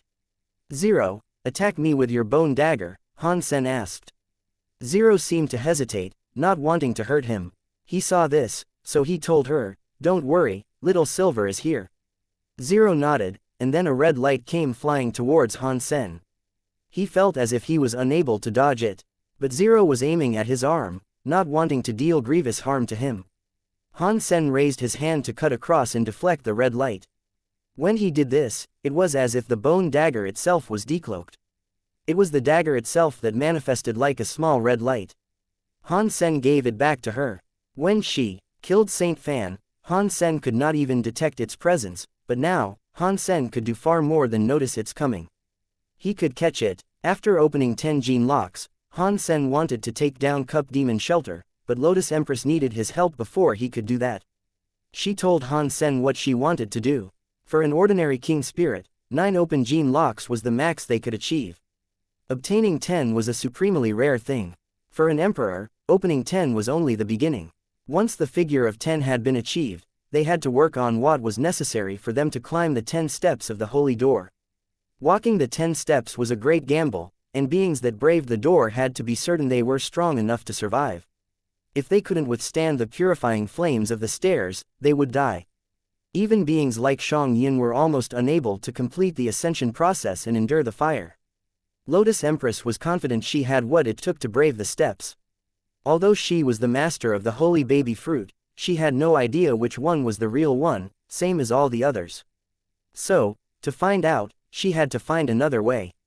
She had come to learn about the existence of a plant that was quite similar to holy baby fruit, and did what it said on the tin. There was no random selection process. But harvesting the fruit was difficult, to say the least. That was why she held these events. They were all for selecting individuals who would help her in this task. She wanted to collect a fruit called No Dirt Fruit, which was an emperor fruit. It wasn't aggressive, it was just difficult to pick. No Dirt Fruit required a being with no element to collect it. If it was collected by someone else, the fruit would be polluted and would become toxic. Those who wanted to collect the fruit were required to use their hands, as well. Tools were not permitted in its collection. So, she requested that Han Sen be the one to fetch the fruit for her. I found 6 super creatures and spirits to help me over the years, but they each ruined the fruit they tried to take. Now, there is only one left, Lotus explained. Sister Lotus, I can take the fruit as you ask. But I cannot promise you I am pure enough to collect it without issue, and please don't take it out on me if I fail. Han Sen agreed, but he didn't want to set her up for a disappointment. Han Sen was proficient with many different elements all at once, and the nature of his body was quite complex. He wasn't sure if that suited the criteria for being pure. If this doesn't work, I won't curse your name. I'll just attribute it to my bad luck, Lotus kindly replied. So, after that, Han Sen decided to follow her to where they needed to go. He himself was rather interested in seeing whether or not he'd be able to collect the fruit without making it toxic. The no-dirt fruit grew on an island situated someplace on the endless sea. Even with their teleportation-like speed, it was a far-off place to get to, and it'd take a while. Further, she could not use her skills forever to get them there. So, Han Sen asked Flying Fish King to take them to the endless sea. The Fish King was one speedy boy, and it carried them there at a pace that far exceeded their own teleportation capabilities. Ji Yanran had brought Bauer back as Han Sen was preparing to leave, so when she heard he was going off with the Fish King, she raced over to go with him. Han Sen asked Empty Witch why Bauer was what she called a holy spirit, and the answer he received was that Bauer was a pure being. Ordinary people couldn't sense this, and she herself only found out when the empty vine itself was maturing. Empty Witch had thought Bauer was some powerful third god's sanctuary seed during their initial encounter. But when she came to the third god's sanctuary, it was only then that she realized Bauer was far stronger and far greater than she had imagined. The genes of the holy baby fruit were not as strong as Bauer, and the holy baby fruit tree was already the best in the third god's sanctuary, so who or what Bauer was perplexed her and Han Sen both. And now that she could see Bauer once again, she was unable to sense her genes. Han Sen knew Bauer was more than just the life spawn of some geno plant. There were many plants that could bear creatures, but none were able to exit the sanctuaries and visit the alliance like Bauer could. The sea they ventured across was called the Endless Sea was because no one had yet sailed to the end and returned to tell their tale. Even stranger, the sea was in the sky. It was a ceiling to the ground below, where gravity did not operate correctly. When you entered the area, you had to remain close to the ground. If you didn't, you'd be sucked into the sea and fall into it as if it were the sky above. Across the years, few had returned following being sucked into that sea. To step away from the ground, you had to first reach the island. The reason Han Sen brought the Fish King was because it was the only creature that could survive the waters of that sea without issue. If they accidentally left the ground, they would not immediately lose their lives. When Han Sen saw the endless sea, he was taken aback. He was mesmerized by the sea that hung overhead, with fish swimming below its glittering waves as if all was normal. Han Sen thought the primary threat would be those sea creatures. Ordinary super creatures could not force them away from the ground, but the presence of a berserk super creature could always rattle them enough to find themselves plunging upwards. Han Sen strode across the ground as the Fish King escorted them from above. It made Han Sen wonder if the endless sea's power was true. After all, the Fish King seemed to be unconcerned. Fish King, catch me. Han Sen wanted to see what would happen if he jumped. Fish King lined up with Han Sen, so he could cushion the fall and be a vessel for Han Sen to sail upon. Then, after his feet left the ground, he felt an invisible force tug him upwards to the sea. He felt as if gravity was turned on its head and flipped, but then he had trouble reorienting himself. Bauer also made sure to go with him. Han Sen used Jadeskin, but he still fell fast. Han Sen grabbed Bauer and aimed at the Fish King's back, making sure not to miss. After landing, Han Sen was above the sea. It was like the blue sky and the earth had traded places with each other. It was a strange and rather amusing thing, watching Lotus Empress walk on the ground. To him, she was treading a ceiling upside down. Let Fish King take us. It's faster this way, Han Sen called out to her, to hurry along the proceedings. Lotus Empress thought it would be best, too, so she jumped up down and landed on the Fish King's back. The red bird still frequented Bauer's company, and it had tagged along for this little adventure. It fluttered its little wings and lifted itself to hover above the baby's head. Then, it transformed itself into a fish and swam alongside the Fish King. After turning into a fish and taking a brief swim, it hopped out of the water, turned back into a bird, and flew back to its perch on Bauer's head. Han Sen was surprised as he had been the first time he found the little creature, quite surprised something could wholly transform like that. It had kept following Han Sen and Bauer for the longest time, ever since it was first found in the pond with Xie Qing King. But aside from the ability to transform between a bird and a fish, it hadn't proven useful in any other capacity. It was pretty much a useless tagalong. The Fish King continued taking them to the island they wished to reach, but after a while, a sudden shadow coursed below the waves. The Fish King swung its tail, firing a gold light into the sea. Then it took itself airborne. There was a big, seemingly hostile creature tailing the Fish King. It looked like a shark with two heads, and it had left the water in a similar flight, too. Unfortunately, its intelligence was lacking. It tried to bite the Fish King. It was only a super creature with 9 gene locks open, so it was a futile attempt from the get-go.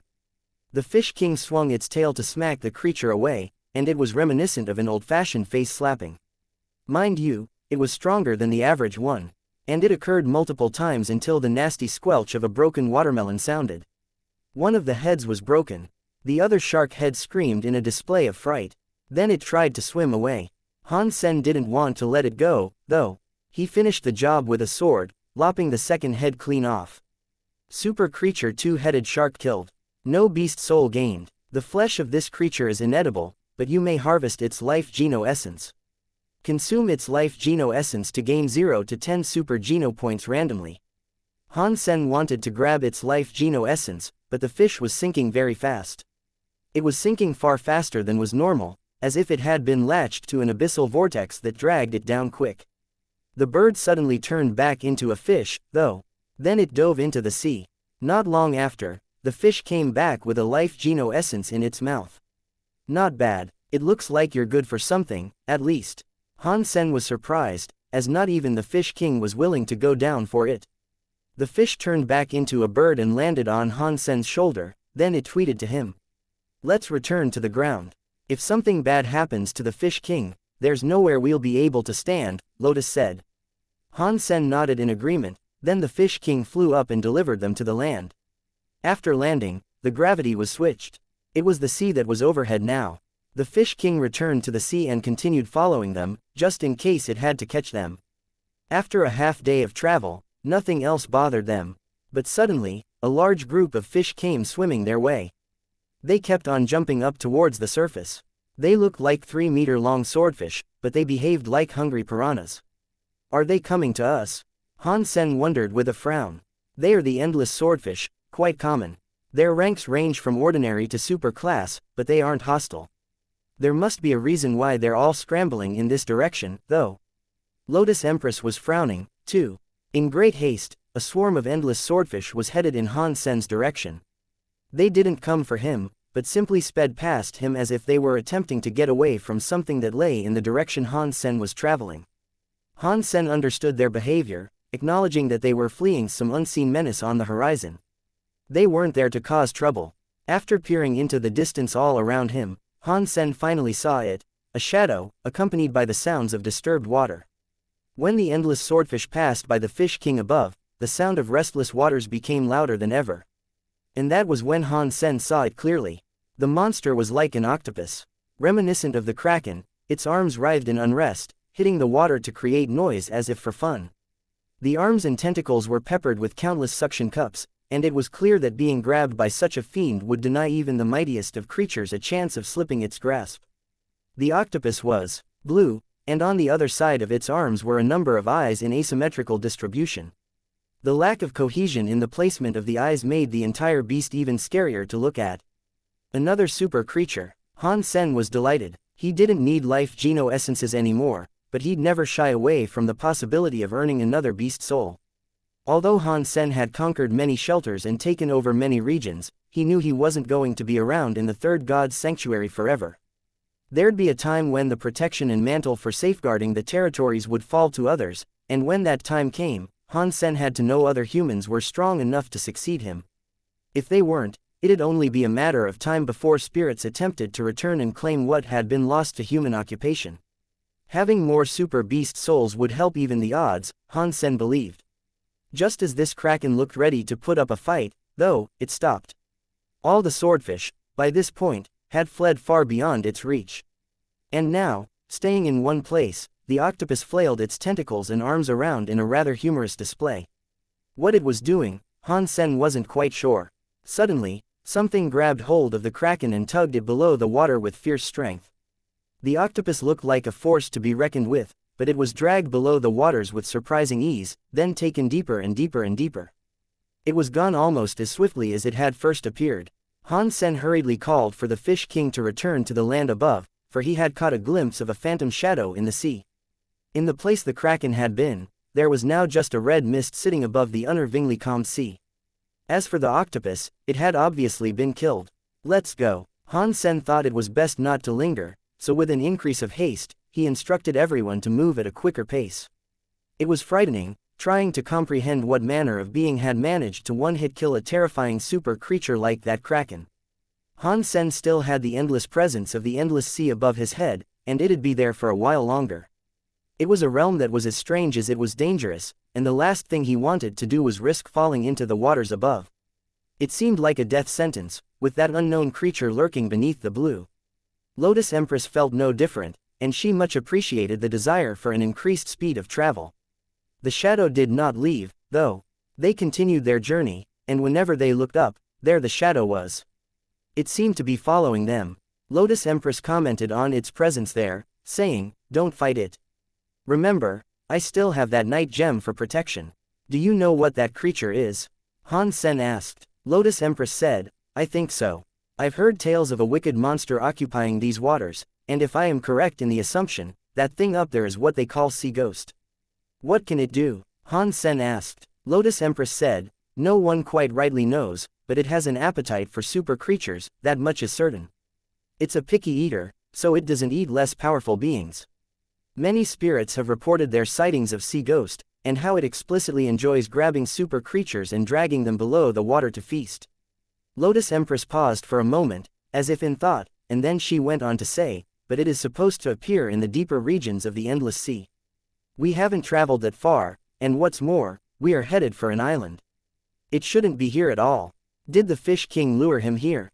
Han Sen wondered aloud. "Maybe. There's always the chance it's developed a new fancy for eating humans, and with a powerful human.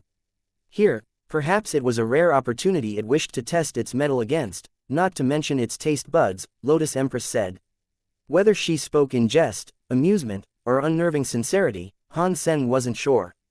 "Well, if it shows its ugly mug, I've got a killing blow with its name on it," Han Sen said with stern resoluteness. If a fight between him and the unseen creature were to begin, Han Sen was at least prepared to take it on. He wasn't afraid, but for a long time, Sea Ghost merely followed them. It refused to show itself, but that just made the tension all the worse.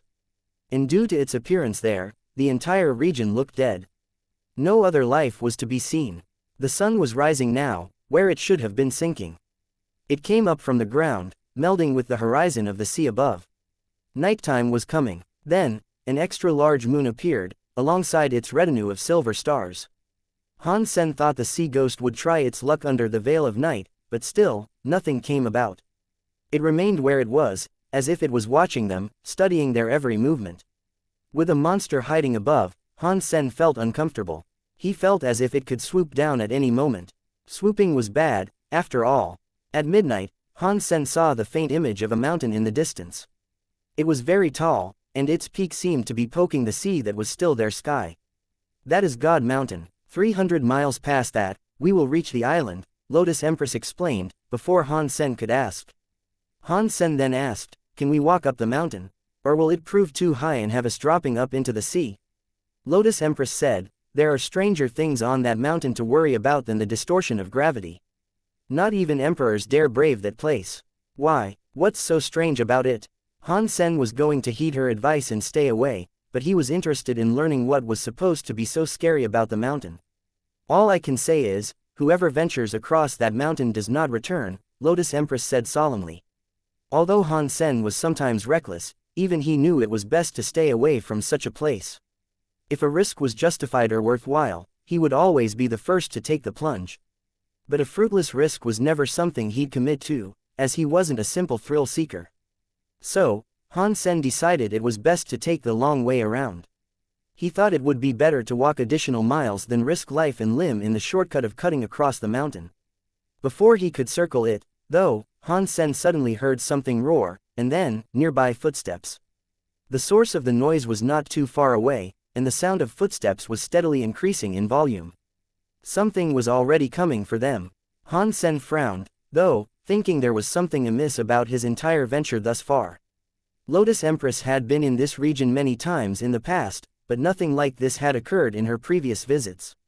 First, there was the ever-looming presence of Sea Ghost, in a portion of the sea it was not supposed to inhabit. Secondly, something from the mountain was descending down towards them, despite their desire to steer clear of the rise. Surely I cannot be this unlucky.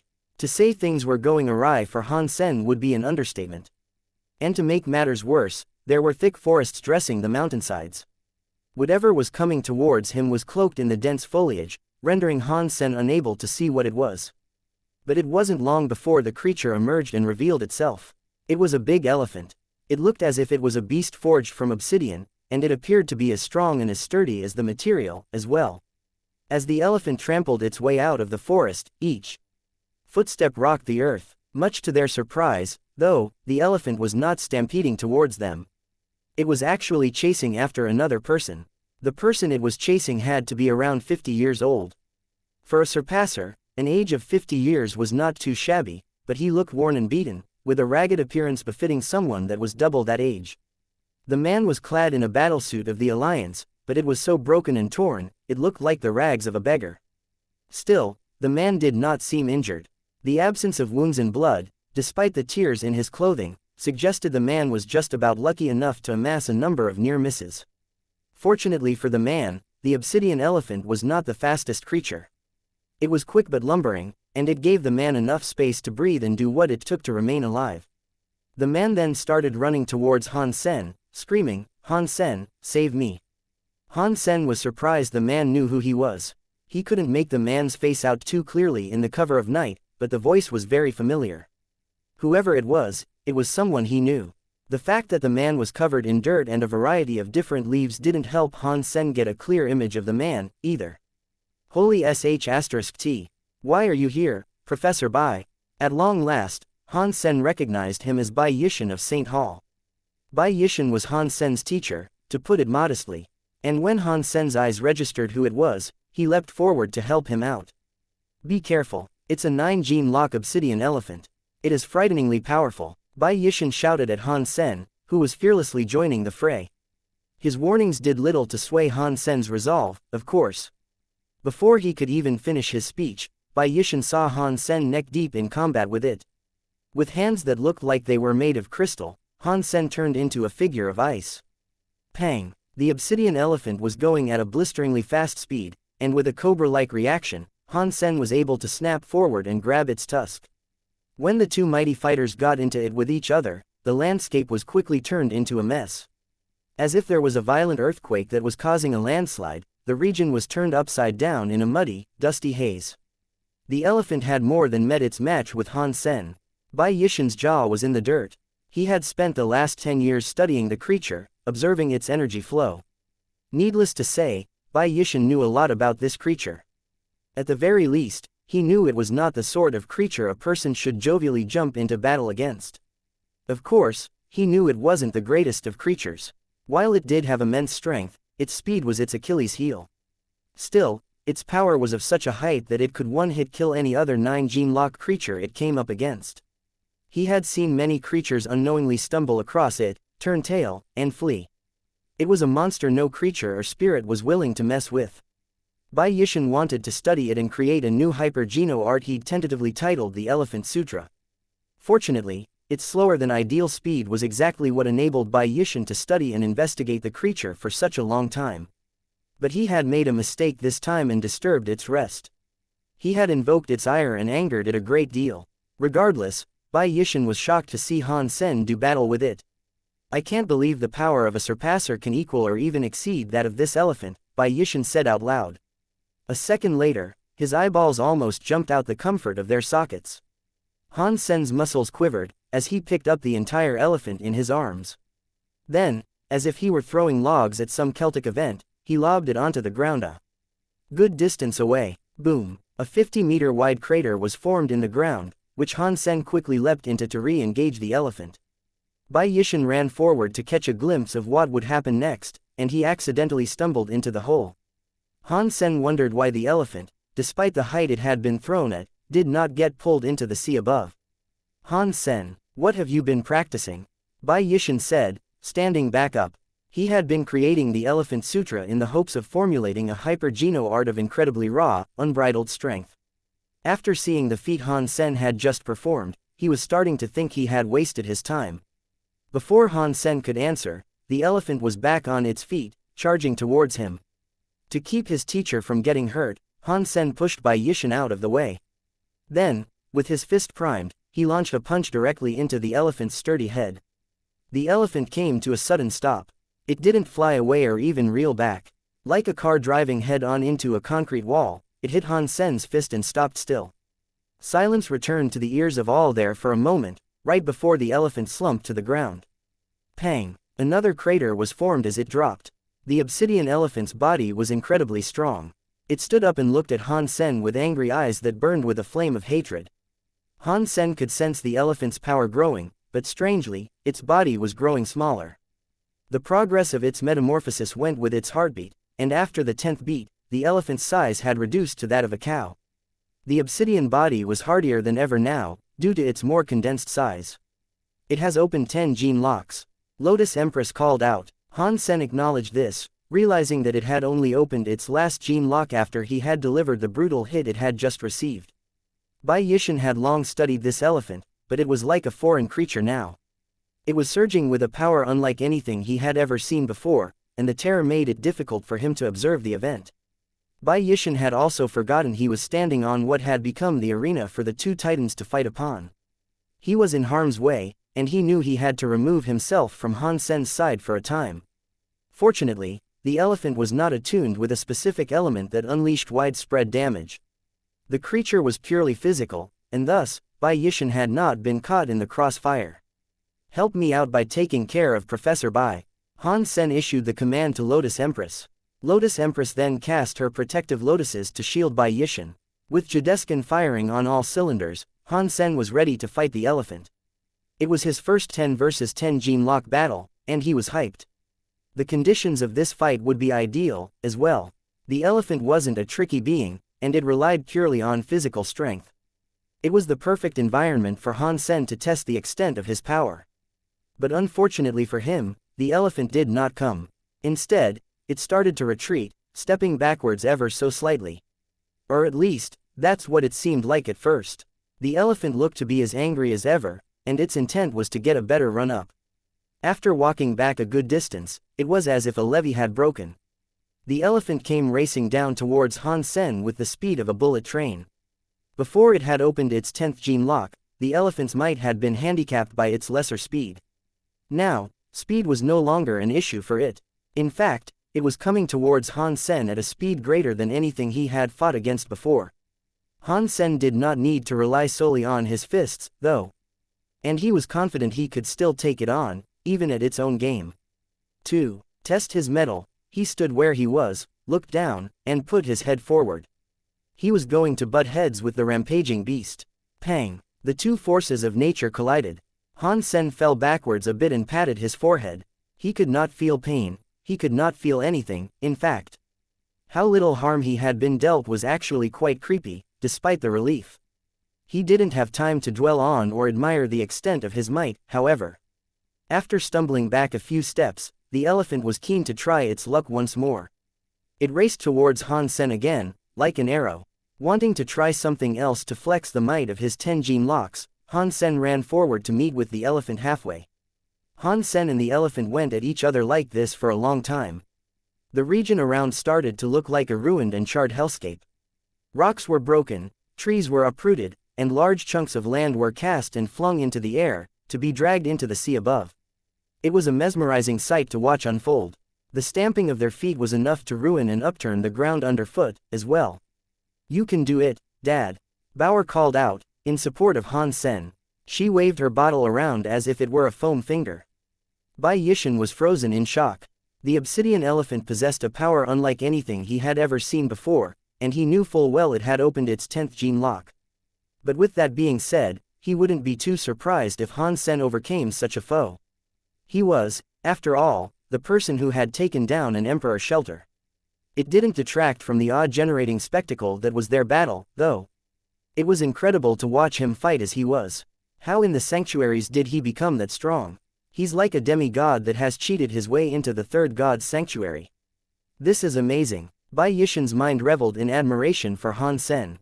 He had researched and worked on his Elephant Sutra for the longest time, and even if he was successful in creating a brilliant hyper-geno art, the technique alone wouldn't make a person as strong as Han Sen was. Pang, pang, pang. Han Sen's forehead was a little red and sore, but the elephant's forehead was starting to bleed. Lotus Empress was in shock, too. Few emperors possessed the strength Han Sen did. The obsidian elephant now sought to return to the mountain it had initially descended from, fearful that it might lose. Han Sen thought about giving chase, but before he could commit to doing so, he saw the sea above become upset. The water was quickly thrown into turmoil, as something emerged from the blue and tried to grab the elephant Han Sen had been fighting. The monster was incredibly quick, and in a flash, it was on the elephant's head. When Han Sen saw it, he was shocked. It was a pitch-black bird that had come. The elephant saw the bird come for it, and so it turned and used its trunk in an attempt to bat it away. The bird was swift with its talons, though, and it grabbed the trunk neatly. Then, with a quick turn, the elephant was pulled upwards into the sea. The elephant struggled the best it could, not wanting to go with it. But its resistance was futile, and it kept on getting pulled until the gravity flipped and it fell into the blue. Han Sen wished to stop it. The elephant was his prey, and Han Sen had exhausted quite a bit of effort in trying to defeat it mano a mano. But unfortunately for him, the bird was too fast, and it was too late for Han Sen to stop its snatch. The bird disappeared beneath the surface of the sea, taking the elephant with it. Strangely, Han Sen noticed something else this time, though. He saw the bird transform into a fish the moment it took back to the water. What the? That thing is just like the red bird. It can turn into a fish when it takes to water. Han Sen frowned, as a few other thoughts and theories crossed his mind. Perhaps it was because the elephant had been born in the area, but Han Sen noticed it had not been taken under and finished off. In the water, it was left alone by the fish bird and allowed to swim towards the peak of the mountain which touched the water. But before it could get there, the fish opened its mouth that was laden with teeth and took a big bite out of the elephant, then swallowed it. The elephant was bleeding profusely following the bite, but overall, the wound was mild. Then, the fish opened its mouth again, and almost to its surprise, the hardy elephant began thrashing at the waves of the upset sea. Han Sen did not expect them both to be fighting in such a manner. But regardless of what might have been occurring, the elephant was at a disadvantage. It might have been able to swim, but it wasn't very proficient with the act. And no matter how strong it was, it wouldn't last very long in the tumultuous water. Just as Han Sen thought this was about to end, though, a howl came from someplace on the mountain. There was a white turtle, the size of a mortar, swimming towards the two that were engaged in a fit of battle. Han Sen took a closer look at what was going on and noticed there were in fact 6 turtles. They had all come to assist the elephant. They were all super creatures, too. They had not opened their 10th gene locks, but their shells were sturdy. Whenever the fish bird tried to peck them, they'd pull their heads and limbs back inside their shells, the defensive properties of which seemed ample enough to protect them. The fish bird also received a few bites from the pesky turtles, amidst the rumble that was currently ongoing. With the helping hand it received, the elephant was able to reassert control over itself and continue its struggle to swim towards the safety of the mountain. The fish looked angry over the intrusion and the fact that the elephant was getting away. So, it turned into a bird once more and grabbed 2 turtles in its beak, then it tossed them into the sky. Han Sen heard 2 kacha noises, indicating their fall was not a pleasant one. Taking a look, he was able to see that the shells of the 2 unfortunate turtles had been wholly broken. The other 4 turtles thought it best that they now scram, and so they did. They returned to the mountain as hastily as they had left it. The bird was not keen on letting them and their transgressions get away scot-free, so it tried going after them.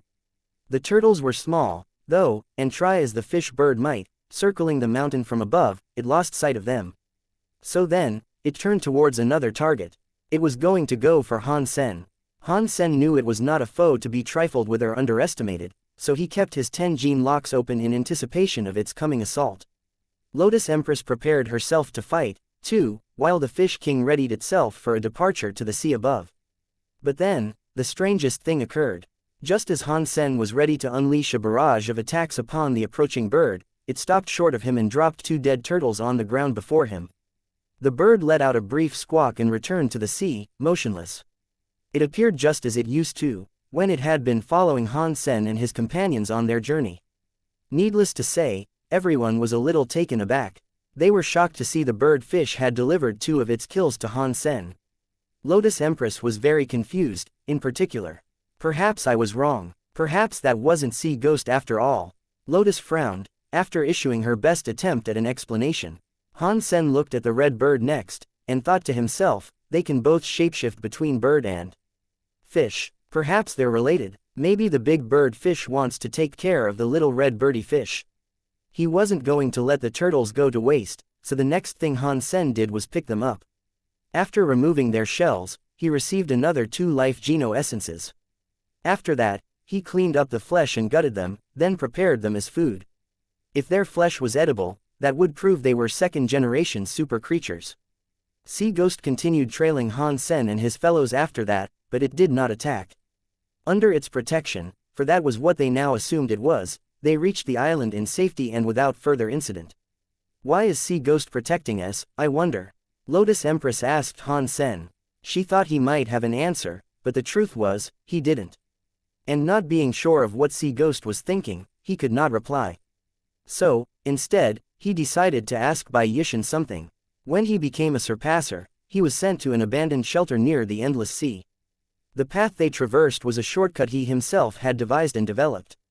Bai Yishan told Han Sen about the Elephant Sutra and the research he had been conducting, and then asked Han Sen what he had been practicing. Professor, you cannot abandon your research. There's something really tangible behind all this. There is a meaning to your research. As for what I have learned, it is a skill of the Shui family.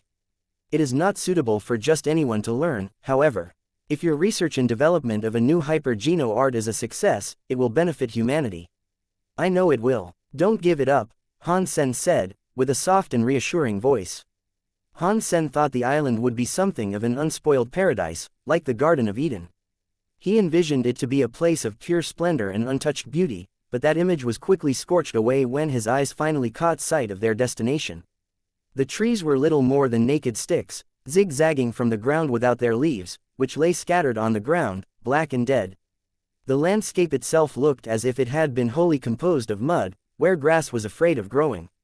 It was like a vulgar swampland, laden with itchy ditches and bogs that were strewn with rotten corpses. Han Sen's mind found it difficult to comprehend how a holy fruit could grow in such a place, especially one which had such sensitive and pure requirements for successful collection. Lotus Empress led Han Sen to that wretched abode as if nothing was amiss. Before long, they came across a tree that was standing short at a height of around 3 feet. The tree was growing out of that wet muddy ground, yet strangely, its roots were sparkling clean. In the midst of that ugly, wet dump, the tree was emitting a fragrance that was actually quite pleasant. It was a strange and garish contrast to the landscape that now encompassed them, but the smell was so sweet that, if you closed your eyes, you could almost forget you were knee-deep in mud. "This is the no-dirt fruit," Lotus Empress said, with a soft gesture towards the tree. Before approaching it, Han Sen looked at a neighboring tree and squinted. Then, he quickly pulled her back and away from it. "Does the sanctuary's #1 jester need to play assassin to get the drop on his enemies?" Han Sen said loudly, for someone unseen to hear. Lotus Empress was startled by his words, and she turned to where Han Sen looked. There, as if out of nowhere, No God Emperor was standing. No God Emperor knew she would go there to collect the fruit, and that was why he had come. He had been waiting for their arrival. It was a risky place to have a confrontation. They were near the endless sea, and leaping about could have them twisting and turning through indecisive gravitational pulls. Furthermore, there was no guarantee they could beat No God Emperor, even if they fought him on a place with proper footing. Han Sen could not summon a demigod there, either. The conditions of their encounter now were poor, and there wasn't much leeway to navigate away from having one last decisive brawl with the spirit that seemed to enjoy hounding them. No God Emperor's voice boomed when he spoke. "How it comes about means nothing. Death is death, its deliverance uncaring. You think you can kill us?" Han Sen smirked. "I know I can. I know I will. Night Empress is no longer around to help you this time, boy." No God Emperor walked forward with his black sword raised, ready to strike. He didn't walk fast, just slow and steady. He was incredibly intimidating, and he knew it. He lowered the sword and pointed it towards Han Sen, the person he most despised. That was his target, there was no doubt about it. He didn't even care to grace Lotus Empress with a glance. "I didn't need to summon her to kill you, I just thought it'd be nice to see the old lady." As Han Sen entertained No God, he passed Bauer over to Lotus Empress. Then, he started to glow and mask his life force. "Let's kill him together." Lotus Empress held the night gem in her hand. "That's okay. Look after Bauer and the professor, I got this," Han Sen said. No God Emperor did not wait any longer. He swung his sword in a sudden dash towards Han Sen, with a frightening amount of power. Han Sen dodged it with simple grace. The sword went by him, shattering a decayed skeleton that had been pinned to a tree behind him. The evasion was perfectly executed, and it made No God stutter for a moment. He had expected to kill Han Sen then and there, and he wasn't sure if his human nemesis had escaped his wrathful strike through actual talent or dumb luck. The next second, he slashed towards him again. Han Sen dodged the attack, only to be greeted by another sudden swing. Successfully, Han Sen dodged that and the next few that came in quick succession. The attacks could hardly even brush his clothes. Lotus Empress was surprised, for dodging No God Emperor's attacks was unheard of. She knew for a fact she'd have been cut down with the first strike. Han Sen was actually quite merry now. After he had opened his 10th gene lock, he stood a chance in his battle with the likes of No God Emperor. Of course, No God Emperor did not think highly of his opponent. He brushed Han Sen's newfound power off as weak, and simple fuel for cowardice, in that it allowed Han Sen to run away and little more. There were others who could see through No God Emperor's attacks, but his focus was never on the power they held. No God Emperor raised up his sword and began to brew a storm of power, like the rumbling of a volcano nearing eruption. As this was occurring, Han Sen noticed a shadow rise up behind No God Emperor like a demon. Lotus Empress had taken Fish King, Bauer, and Bai Yishan off the island. Now, she stood solemnly, clutching her night gem. "Is he strong?" Bai Yishan asked. Lotus Empress responded by saying, "He is the son of God that ranked first in divinity's bout." Bai Yishan was flabbergasted, exclaiming, "Whoa! That means he's the strongest spirit in the entirety of the third god's sanctuary. Will Han Sen be alright competing against him?" "I'm not sure if he's the strongest," Lotus Empress said, before going on to explain, "and Han Sen has only just opened his 10th gene lock. Honestly, I don't know." Bai Yishan looked nervous, but that was when Bauer interrupted to say something a bit more comforting. She said, "Dad will win. They thought Bauer was just like a naive child, unable to understand the stakes and powers at play. Han Sen, back on the battlefield, clutched Taya and the Phoenix sword. He was really looking forward to stress testing his engines and seeing what he could do with his Jideskin that had 10 gene locks open. The spirit and the human, each clutching their favorite weapons, ran into each other. They did not do so with blistering speed, but there was a gravitas to their battle that was rarely felt. This was a duel of tremendous significance, and it felt like the sky was about to collapse. Behind No God Emperor, there was a demon-like shadow. It bore talons that swung towards Han Sen. The moment No God lunged forward, Han Sen did so too. The demon was a gathering force around his enemy's sword, and it instilled a fear inside its opponents. It made them feel as if there was no escape, and the next hit would be their last. Han Sen's swords were plain and did not contain any fancy powers. For all intents and purposes, they were ordinary and not special. Bai Yishan saw No God's sword appear behind Han Sen somehow, giving no sound or indication as to its true course. But Han Sen, clutching his swords, was leaning forward. Who will win, I wonder? Bai Yishan asked aloud. The two battlers moved too fast for his eyes to track, and it was all little more than a blur. Lotus Empress shook her head and remained quiet. She did not know. She saw the Phoenix sword strike No God, which was good, but Taya did not block the attack coming for Han Sen. Fortunately, No God Emperor's attack did not connect. No God Emperor's chest was delivered a wound, which swiftly began to cascade blood. Han Sen's chest had a light wound, but it was just a minor scratch by comparison. It was mild, and little more than a scrape that oozed faint traces of blood. Han Sen was surprised Jideskin could make his body so sturdy, and even attacks delivered by someone such as No God Emperor did that tiny amount of damage. No God turned around. His wound was nowhere near fatal, and he could heal with great speed, but he looked to be in shock. It had clearly been a while since he last suffered a hit in battle. Similarly, No God Emperor could barely believe that he could only leave a scratch on Han Sen's body, as he was able to damage Han Sen before. You used the fruit to open your 10th gene lock? No God asked. Han Sen did not answer, and instead, swiftly moved forward to attack again. Han Sen got hit due to double fly not being as efficient as it could be. But still, it was fine. If that was the extent of No God Emperor's attacks, Han Sen had little to fear, and he knew it. The flashes of steel-on-steel combat were steady and near constant, illuminating the dark island. No God Emperor was unable to evade or even block Han Sen's attacks, and he repeatedly found himself being hit. When No God's sword hit Han Sen, it was as if he was banging a wooden stick against a rock. Bai Yishan and Lotus Empress were delighted, seeing this. But suddenly, No God Emperor flew up, leaving a stream of blood as he went. He ran off. Bai Yishan asked. Lotus Empress was in absolute shock over what had just transpired, as none had ever convinced No God to flee before. Han Sen was not concerned with going after him, though. After all, even if Han Sen did catch up and kill him, he'd eventually respawn at his spirit stone, anyway. He was strong, but not strong enough to break the spirit stone like the Asura Sutra had once done. The Asura Sutra could not bolster Han Sen's defense as Jideskin had, either. So that was okay. In the third god's sanctuary, Han Sen was now almost invincible. He was a true force to be reckoned with.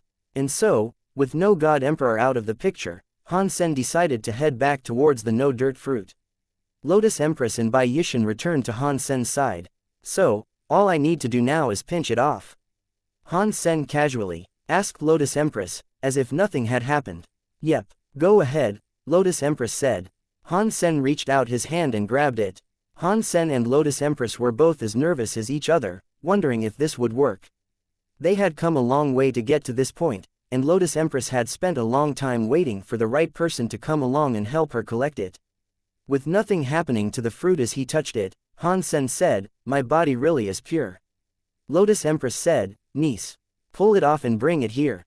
Han Sen plucked it off the branch, and just like Lotus Empress hoped, it did not rot. So, what do we do now? Han Sen asked. Lotus Empress did not dare get too close to the fruit Han Sen was holding, in case she accidentally polluted it. Could you help peel it for me? And then possibly feed it to me? Lotus went on her knees and opened her mouth. Han Sen peeled the fruit for her, as instructed. Then he squirted the juice into her open mouth. Lotus Empress looked incredibly surprised when this happened. And as she did, Her body began to glow as the pores of her body emitted a white steam. Han Sen fed her the last drop of juice, and once he was done, he stepped back to watch the spectacle of her becoming completely enveloped in white steam. Suddenly, his admiration for what was going on came to an end and his face changed. He had received a call from both Moment Queen and Thorn Queen. "Sister Lotus, something has happened at the shelter. I have to go at once." Han Sen left Fish King with the others. He said goodbye to Bauer and Bai Yishan, and then flew back. Moving Star Shelter was riddled with bugs. It had been besieged and overwhelmed by a torrent of insects. There were ladybugs on the ground, like tanks to shelter infantry, and giant flying centipedes hovering and clogging the sky.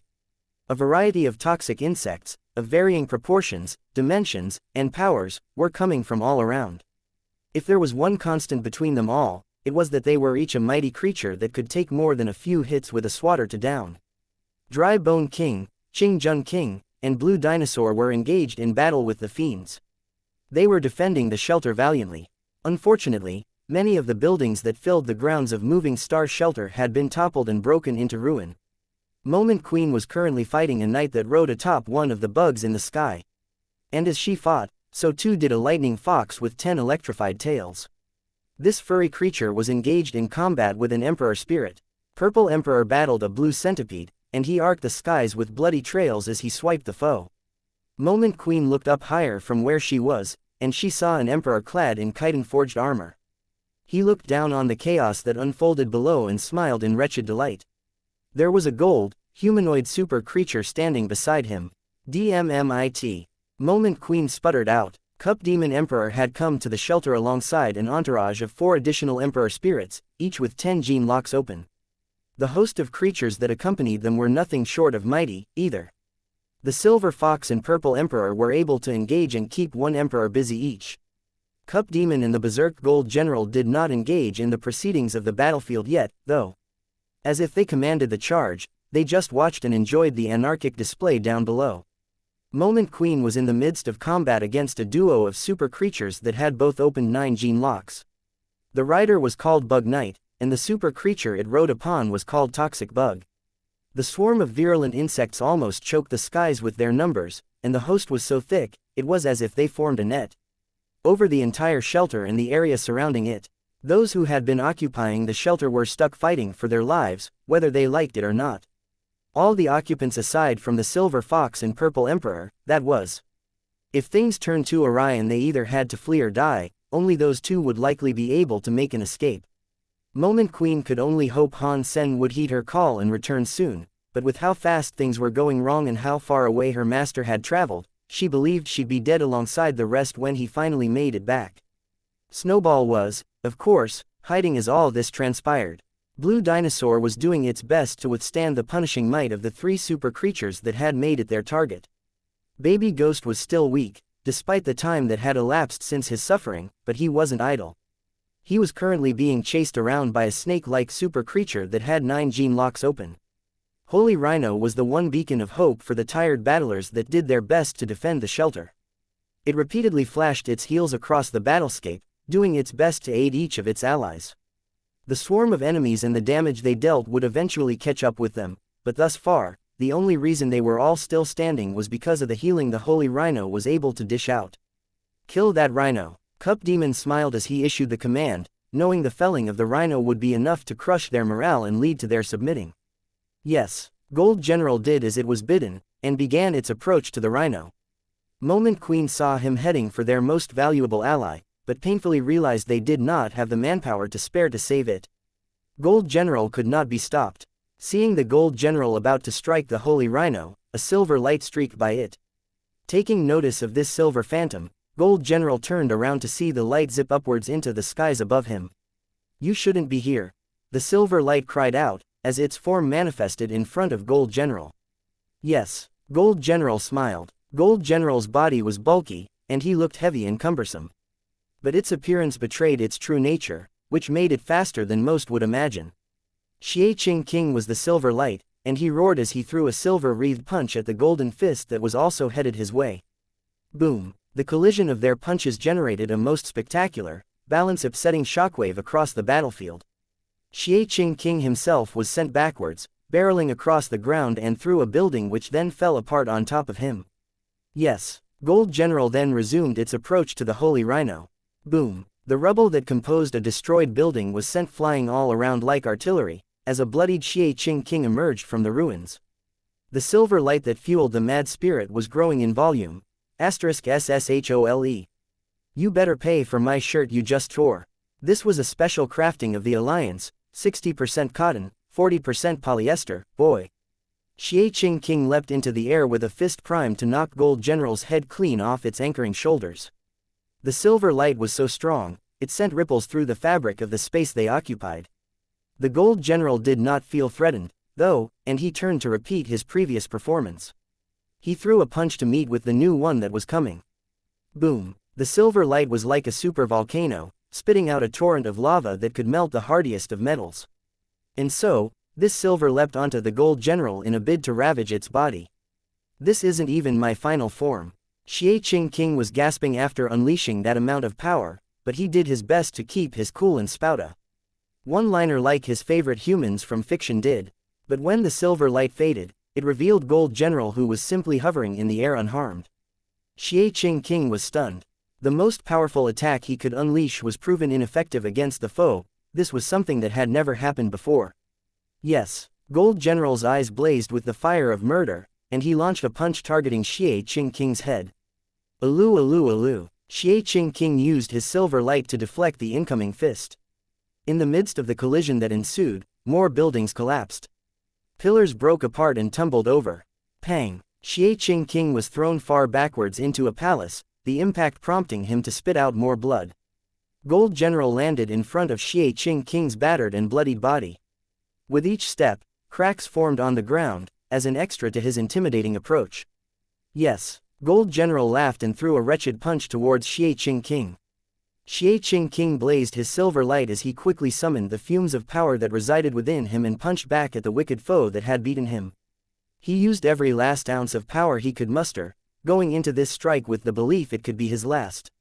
With great anger for the misdeed done upon him and what could possibly happen to everyone else in the shelter, he gave it his all. Alu alu alu alu. That complete release of strength led to a most magnificent display, as it leveled the palace and ruined everything around the two spirits that stood before each other. Xianxia King would never throw in the towel, even if the Reaper had come knocking. Even if he was to stumble and fall, he'd do what he could to get the last laugh. Gold General continued to smile as he broke the silver light that came for him.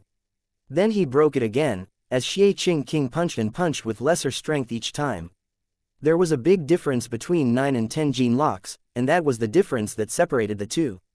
It was to be expected, though, after all, Gold General was Cup Demon's most favored subordinate.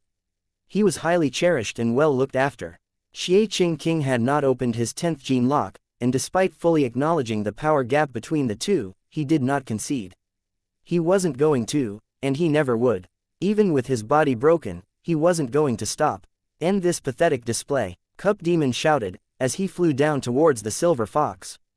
Cup Demon had come to realize Little Silver was the strongest out of all the creatures and spirits that populated the shelter. And what's more, the 10 gene lock Emperor that had been going up against the furry blighter was now on the rails. The Silver Fox, with the repeated heals it kept on receiving, was still as fit as a fiddle. It's over. Moment Queen sighed, wondering whether or not she should try to escape now before it was too late. Moving Star Shelter had no spirit stone, so there was nothing tying anyone there. And neither did anyone have to worry a conquering of the shelter would result in Han Sen dying through the loss of a spirit stone. Regardless of what could happen next, death would be the prevailing factor. It was an uphill battle against a force containing several times their strength and numbers. They had lost well before it began. Staying there could only lead to one thing, and that was them dying a fruitless death. Death could come for her even if she did try to escape, but it was better that than the 100% certainty she would be killed by remaining. If Moment Queen was the master of the shelter, she would command those defending there to flee. And if anything happened to the Silver Fox right now, she didn't think Han Sen would show much mercy to her or anyone else. But Moment Queen was out of ideas on how she could remedy the situation or at the very least save the fox under fire. No matter how strong Little Silver was, there was no way he could fight an emperor with 10 gene locks open and the third son of God at the same time. But just as she saw Cup Demon approach the silver fox, something else appeared to stop the leading spirit. Moment Queen was unable to fathom who might have come to their aid so suddenly. It was a little girl Moment Queen saw, one with a purple horn, purple hair, and amethyst eyes. In her hands was her signature weapon, the bone dagger. She looked like the human girl that always used to accompany Han Sen and rarely spoke. Moment Queen had never seen her like this before, and she couldn't be sure it was Zero due to her life force being rather different. But even if it was, she didn't think it mattered too much. She didn't think Zero was all that powerful, even in this new form she was taking on. There was no way she could hope to stop Cup Demon Emperor's approach, she thought. The little girl must just want to do her part, or something like that. If now was the end, it was now or never, anyway. As Moment Queen pondered this peculiarity, she saw Cup Demon Emperor frown, commanding a legion of bugs to intercept her. His command to the bugs was fast, almost panicked, yet in the face of all those insects, the little girl's resolve did not change. It was almost creepy, seeing how emotionless she was in the field of battle. She lifted her dagger as a red light began to gleam across it. The light pierced through the host of bugs before her, with its ultimate target lying past them, in the region of Cup Demon Emperor's forehead. Cup Demon Emperor evaded the red light that came for him, but somehow he hadn't. It was perplexing for Moment Queen herself to see. She had seen the spirit dodge, but somehow, the red light had still gotten him. The mantra that said the falsified sky power never missed was as accurate as ever. No way. Moment Queen was audibly amazed by what she saw. Never in her wildest dreams could she expect or even believe what her very own eyes were telling her. The quiet little girl that followed Han Sen around was able to one-hit kill an emperor such as that. With one blink and you'll miss it hit, Cup Demon Emperor's lid had been peeled. Pang! Cup Demon Emperor exploded before everyone, which led to all the bugs vanishing with him.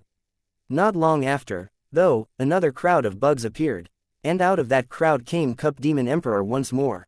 You are strong, but you cannot kill me. The newborn Cup Demon summoned a host of bugs once more. This time, he watched her dagger closely. He hadn't been sure of what killed him earlier, so now he wanted to see. Zero's expressionless face looked as unconcerned as ever, and so she simply raised the dagger up and lobbed it towards him. Gold General accepted the order and flashed with a gold light, ready to finish off Xianxia King. Pang, pang, pang. Gold General punched Xianxia King a few times, breaking most of the bones in his body. Xianxia King could no longer stand, as he had been damaged too much. He wanted to stand and fight for the security of the shelter, but he was bleeding profusely and the lights in his eyes were starting to dim. Gold General jumped up, ready to land his feet on Xianxia King's head and break it open like a piñata. Unable to dodge or do anything to repel this foe, Xianxia King just watched the feet descend. A big white sphere appeared before Xianxia King's eyes. The feet of his nemesis were continuing their descent, but they came into contact with the orb which plushily pushed down on Xianxia King's face to cushion the blow. He was still alive. Gold General raised his legs once more. Even if a ball-like cushion had come to soften the blow, he thought it curious how it had not been broken by his supercharged curb stomp. After lifting up his leg, the squishy white thing returned to its spherical shape as if it had not been harmed in the slightest.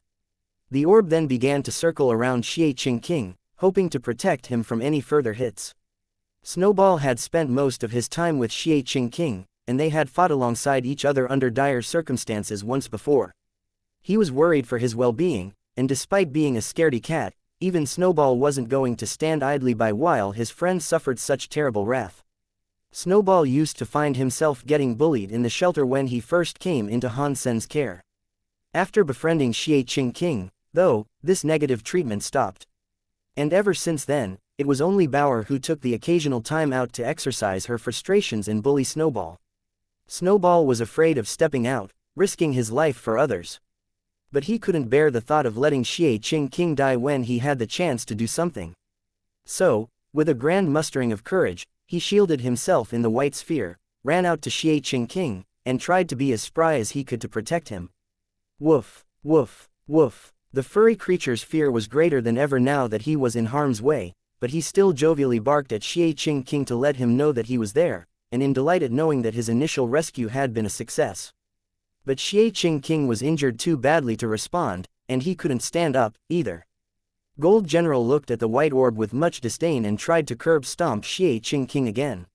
Snowball quickly dashed beneath where the foot was to land and blocked the attempt. The ball was pushed down a great deal, but it did not break. Gold General did this many times, and he tried stomping the white sphere multiple times in a row. As much as he was surprised, he was frustrated at his inability to break the white orb that taunted him. Again and again, he stomped on the white sphere like a raving lunatic. But still, the orb held strong. Gold General then tried something else, and he pulled out a golden spike from beneath his gauntlets. It was like a terrifying cocktail stick. As if he was going to fiercely pop a balloon, he leapt towards the white ball and drove the spike into it like a stake would be driven into the heart of an incapacitated vampire before it woke. The sphere was flattened, but not to the point it could pop just yet. Acknowledging the need for more strength, Gold General pushed down harder on the orb.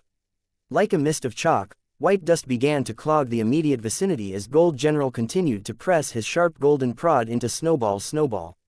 After an extra loud pang sound, the orb popped open to reveal the furry little critter that had been pestering Gold General. It came rolling out the orb roughly. Gold General kicked Snowball away, as if he was simple vermin that was no longer worth his time. The kick was a rough one, though. Snowball was sent coursing through a number of concrete walls before coming to a stop, shivering on the precipice of death. The Holy Rhino immediately applied a heal on the creature, but it'd take a while for it to get back on its feet. And a restoration of its courage was another matter entirely. Gold General now walked over to the Holy Rhino and tried to kill it, as it had initially sought to do. "Stop," a voice sounded from directly behind the general. Gold General turned to see the bloodied, broken-bodied xianxia standing there. His eyes gleamed with silver, wanting to make one last effort before submitting to the cold embrace of death. Yes, Gold General threw a punch towards xianxia's head, in one last bid to destroy the noggin he so much loathed. Xianxia was trembling with the last bit of power he wished to exhaust on his foe. He also knew there'd be no turning back now, as an attempt to dodge or block the attack would be futile.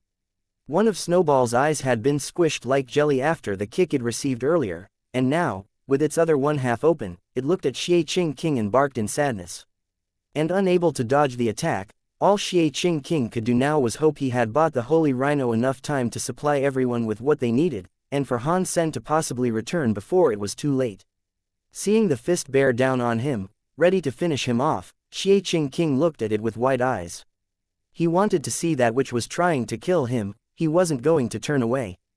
And as he watched it come, he watched as another fist reached out from nowhere and blocked it. Gold General was as shocked as xianxia was, acknowledging it was xianxia's own hand that had somehow stopped the hit despite his grievous injuries. Xianxia grabbed the fist and smiled with a seething hiss.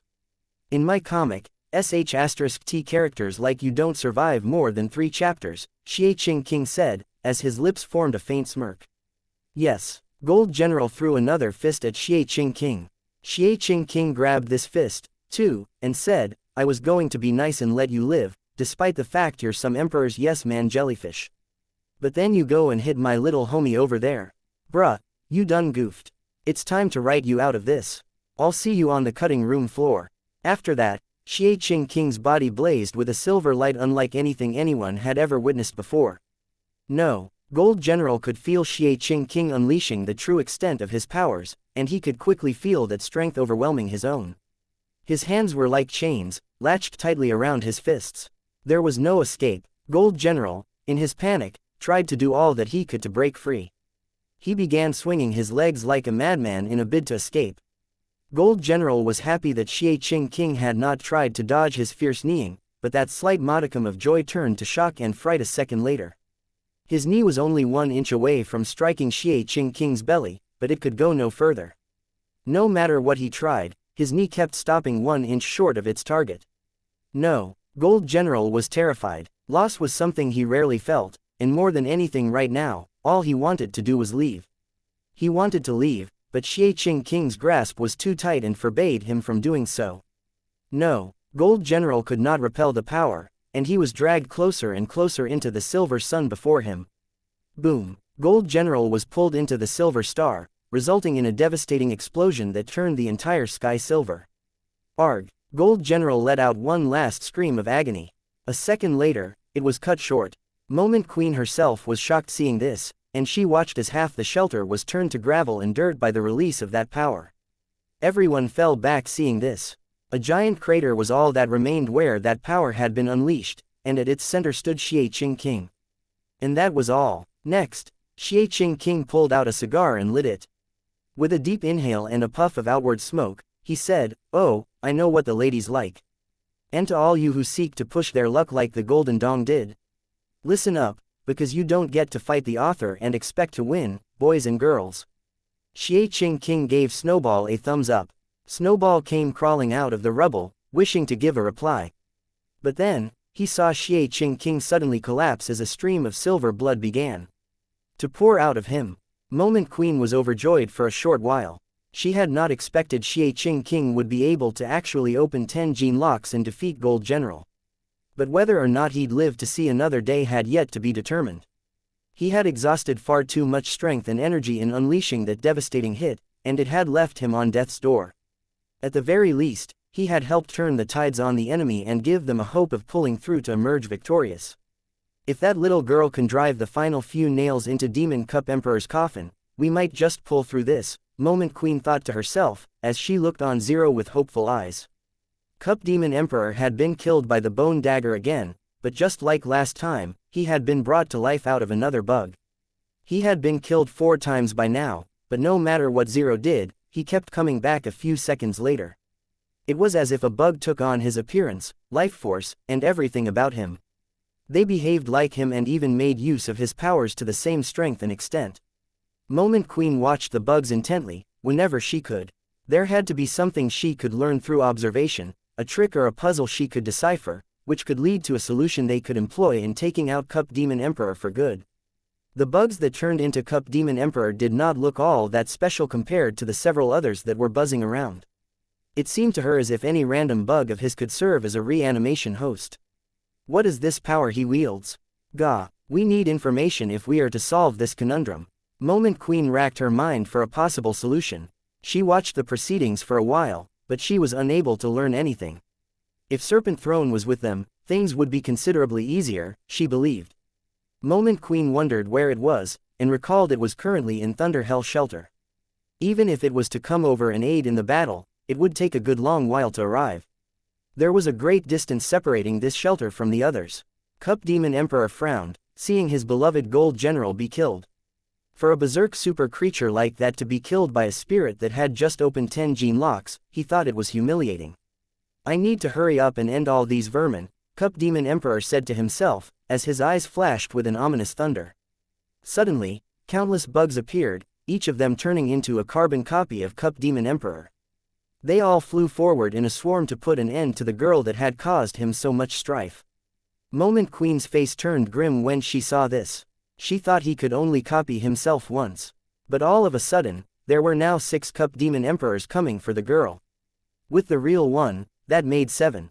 She observed each of them, noting how they were all as powerful as each other, all as powerful as the real Cup Demon Emperor. Moment Queen was worried, thinking the girl might end up getting killed. The girl had defied her expectations, but what she was faced with now was far greater than anything that had come before. But with events concerning Zero, a defiance of expectations was a common occurrence. Moment Queen almost had her socks blown off, when she saw Zero slay each and every copy of Cup Demon Emperor with ease. It truly was as if she was swatting a bunch of bothersome flies.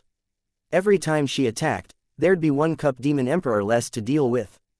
But when these Cup Demon Emperor copies died, more and more were summoned to take their places. Moment Queen was flabbergasted. Even when she was at her strongest, at peak performance before her fall from grace, not even she had achieved such wild amounts of power. Although the girl could not kill Cup Demon Emperor entirely, she had easily exerted what was necessary to do so many times over. And she had greatly suppressed Cup Demon Emperor and his plans by killing him over and over, not letting him go free to deal with other matters on the battlefield. So, how do we kill him once and for all? Moment Queen was still searching for the answer. She noticed 10 was the max number of copies he could create of himself at any given time. I may not know what power he possesses, but there is no way he can keep respawning so easily. Unless his true body is not connected to these or something. Would that mean none of those bodies are real? And if that was so, where does his true self lie? Moment Queen's mind was a tangled brush of questions right now. Moment Queen's eyes then flashed. In her mind, she recorded the precise moment a bug turned into a copy of Cup Demon Emperor. She kept replaying the sight in her mind, over and over again, desperate to learn something new or find the trick to this entire shenanigan. And eventually, she did catch something strange. She smiled, thinking she might have learned something. She said to herself, they really aren't real. They're little more than doppelgangers. Moment Queen was not entirely correct. If it was a doppelganger, Zero would have been able to kill the real one just as easily. The Asura Sutra could destroy the spirit stone when killing the spirit itself, after all. The fabricated emperors were like pets of Cup Demon Emperor himself. He placed his power in one bug and turned it into a copy of himself. When that Cup was killed, he could make another one just as easily as he had made the first. And because Cup Demon Emperor had opened 10 gene locks, he could create 10 active cups at the same time. Unfortunately, that did not matter much. Moment Queen only wanted to find out where the real Cup Demon Emperor was. Cut off the head of the snake, and the body dies, after all. Suddenly, she smiled again, saying, "Aha! I found you." Moment Queen had been looking for the true spirit, but in her constant re-watches of the video she had recorded in her mind, she did notice something. With every bug that became Cup Demon Emperor, she saw another smaller bug writhe around them.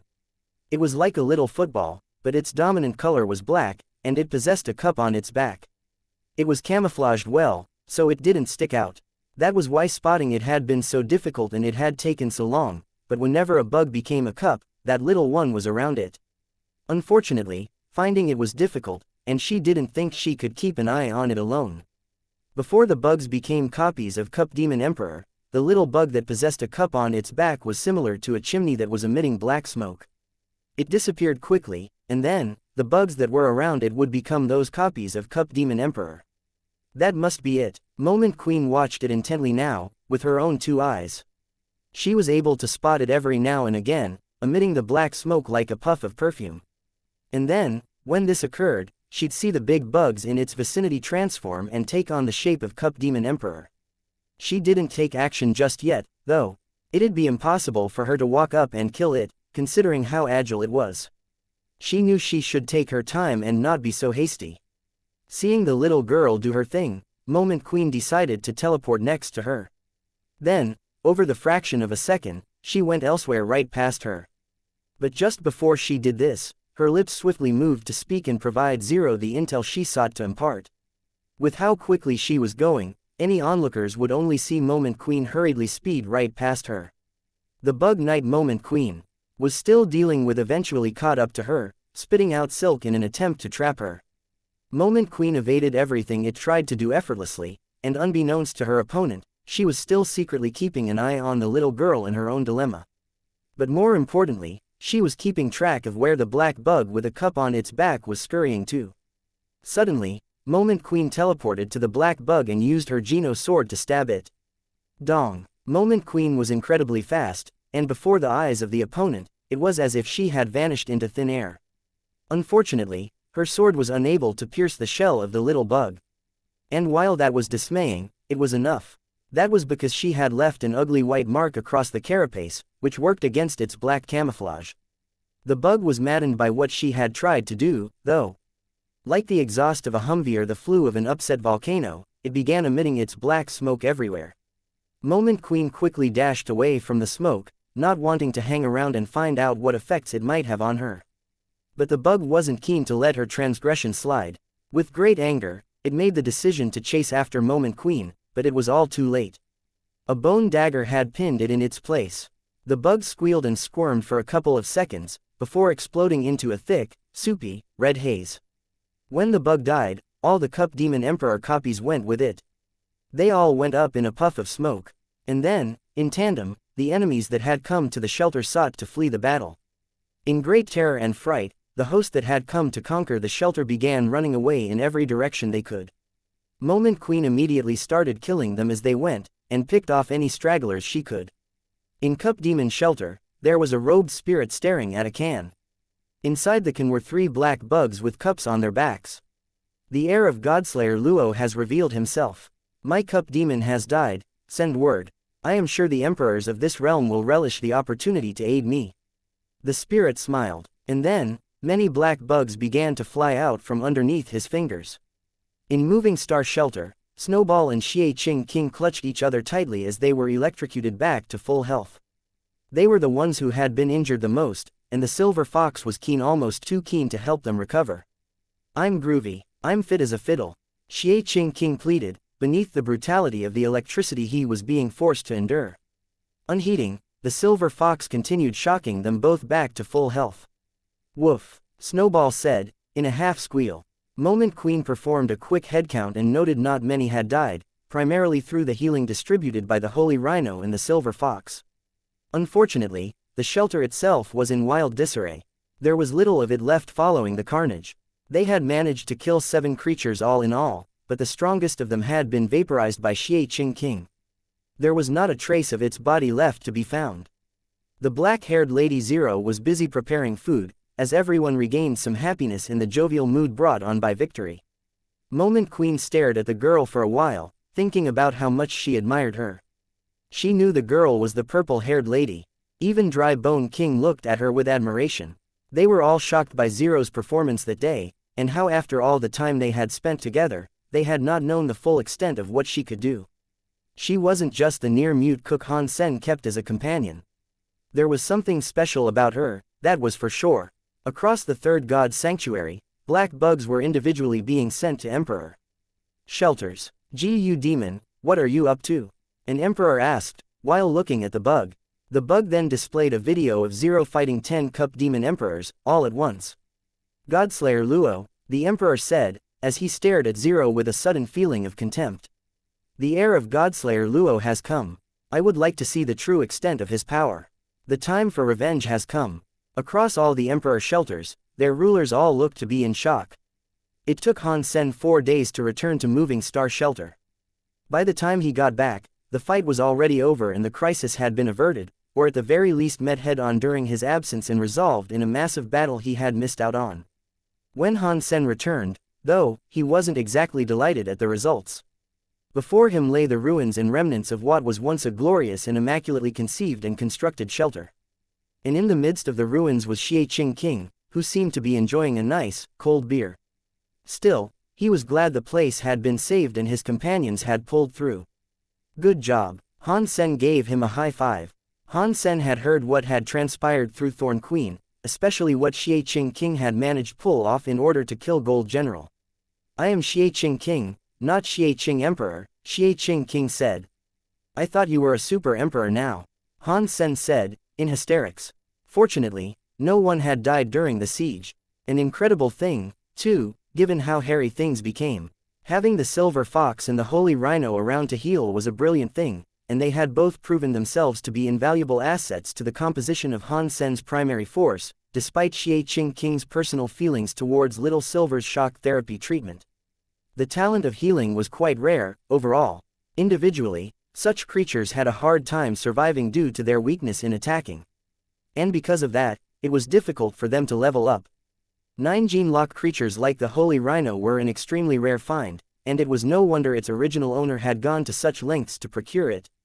Saint Fan himself made sure to use the Holy Rhino a lot, too, and it had proven a great asset for him, before his death. Han Sen, Thorn Queen, and Xianxia King were having a merry chat when Moment Queen exited the Spirit Hall, heading in their direction. Moment Queen didn't seem like her usual self, though. In fact, she was looking quite grim. It prompted the interest and concern of those talking. "Can someone tell me who Godslayer Luo is?" Moment Queen asked. Moment Queen was in the second God's Sanctuary when Godslayer Luo was in the third, so it wasn't too surprising to learn she did not know much about him. "A human elite? Why? What's wrong?" Han Sen thought her asking such a question was strange. Something was amiss. Moment Queen pointed at Zero and said, "I just returned from the spirit base. All the spirits there are saying she is the heir of this Godslayer Luo guy, and that they're all planning to kill her as revenge or something." Define the all that is planning to kill her. Han Sen knew this was going to happen, one way or another. Spirits were quite vengeful creatures, but none had yet learned he was the true heir to Godslayer Luo. He didn't expect this to become an issue this far down the line, though, prompted by a misunderstanding. Still, He wasn't too afraid. Han Sen was an incredibly mighty person now, and he'd do whatever it took to protect Zero, provided she even needed protection, the wild and wonderful thing she was. Moment Queen went ahead to say, all the spirits want to kill Zero. They know we are in her company. We're on our own out here. This is bad. Well, what can we do about it? We're not feeding Zero to the dogs, if that's what your poisonous heart is contemplating, Han Sen mused. Moment Queen suggested, we go into hiding. We go underground, like, literally. We give this dump up for now. Go to the underground shelter, have a nice cold pint, and wait for all this to blow over. And what about the humans we've ensured the security of? Han Sen asked. Han Sen had asserted control and assured the safety of many shelters by this point. There were many humans, far more than the underground shelter could offer refuge to. Maybe they can go hide in that alliance place Xie Qing King likes to drone on about. Moment Queen offered. Han Sen rejected the idea, saying, no. If we lose the shelters, we might as well off them ourselves. Moment Queen said, I fear you are having difficulty grasping the gravitas of the situation here. There are at least a dozen emperors coming, all looking to plant Zero's head on a pike. She's a remarkable fighter, I'll give her that, but this is a threat that is too much for any one person to even dream of defeating. I'll help her fight, and fine, tell the humans to return to the alliance while we sort this out, Han Sen conceded. And how do you hope to stop this enemy force? It'll only take one punch off one of them to end our lives. Moment Queen thought Han Sen was overestimating his own talent. He was jeopardizing everything by being so cocky and boisterous, she believed. Moment Queen composed herself and then said, the second, fourth, fifth, and seventh son of gods are on their way. We hide or we die, it's that simple. Let them come, I will kill them all, Han Sen said, casually. Yeah, what are you fussing about? Back in the day, when I had to face a siege, I didn't have any fancy schmancy super creatures to heal. We had sticks, 2 sticks, and a rock for the whole shelter, and we had to share the rock. Buck up, girl, you are one very lucky spirit, Xie Qing King said, chucking the remainder of his beer away. It was difficult to tell if he was being serious or not. This is madness. Moment Queen had no clue what was going through their minds anymore. Madness. This is the third god's sanctuary. Have some God MN faith, Moment Queen. I have a plan, so, for now, go and tell humans to return to the alliance. Things are going to heat up, of course, but we've weathered worse storms than this. They will not crush us, Han Sen said. Moment Queen was unable to convince them to change their course of action, so she ended up having no choice but to abide by their decision. She notified the other shelters as she was told to. Han Sen then got deep into planning out how he was going to defeat what was coming and turn the tides in his favor. He wanted to take over the entire sanctuary, anyway. Han Sen had opened 10 gene locks with Jadeskin, and with Little Angel by his side, slaying emperors should prove no problem, he thought. With Zero and the Silver Fox's help, he wagered he'd be able to take on 30 emperors without even breaking a sweat. Thorn Queen came to Han Sen in a bit of a rush, and then she presented the snake egg. There were cracks running along the shell, suggesting it was about to hatch. Not long after, it all came apart as a red-scaled dragon emerged, saying, oh yeah. I'm back. Han Sen smiled and said, well, you just remember to keep your end of this bargain. We made a deal, remember? Of course, 100 years is nothing. You are too kind. Dragon King was starting to talk more like a human now. Well, now that I know you're on my side, I have a problem you might be able to help me with. Han Sen went on to tell Dragon King about the coming siege Moment Queen had reported. Are you saying the entire third god's sanctuary is against us? And who is Godslayer Luo, anyway? Dragon King asked, with widened eyes. He was a human who slaughtered a bunch of spirits in this place, Han Sen explained succinctly. Are you sure? How could he have triggered the ire of so many emperors if all he did was go about killing and conquering, very much like what you have done? Dragon King thought it was quite strange. Han Sen admitted, I don't know the full story behind it, I'll be honest.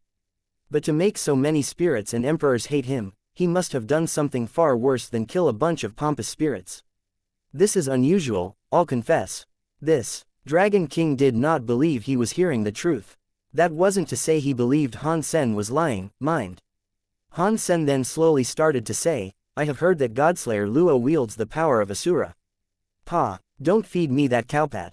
I'm the only person in existence who knows the true power of Asura, Dragon King said, with confidence. Isn't it the Asura Sutra? And you're the sole one. How can you know, but not the other generals?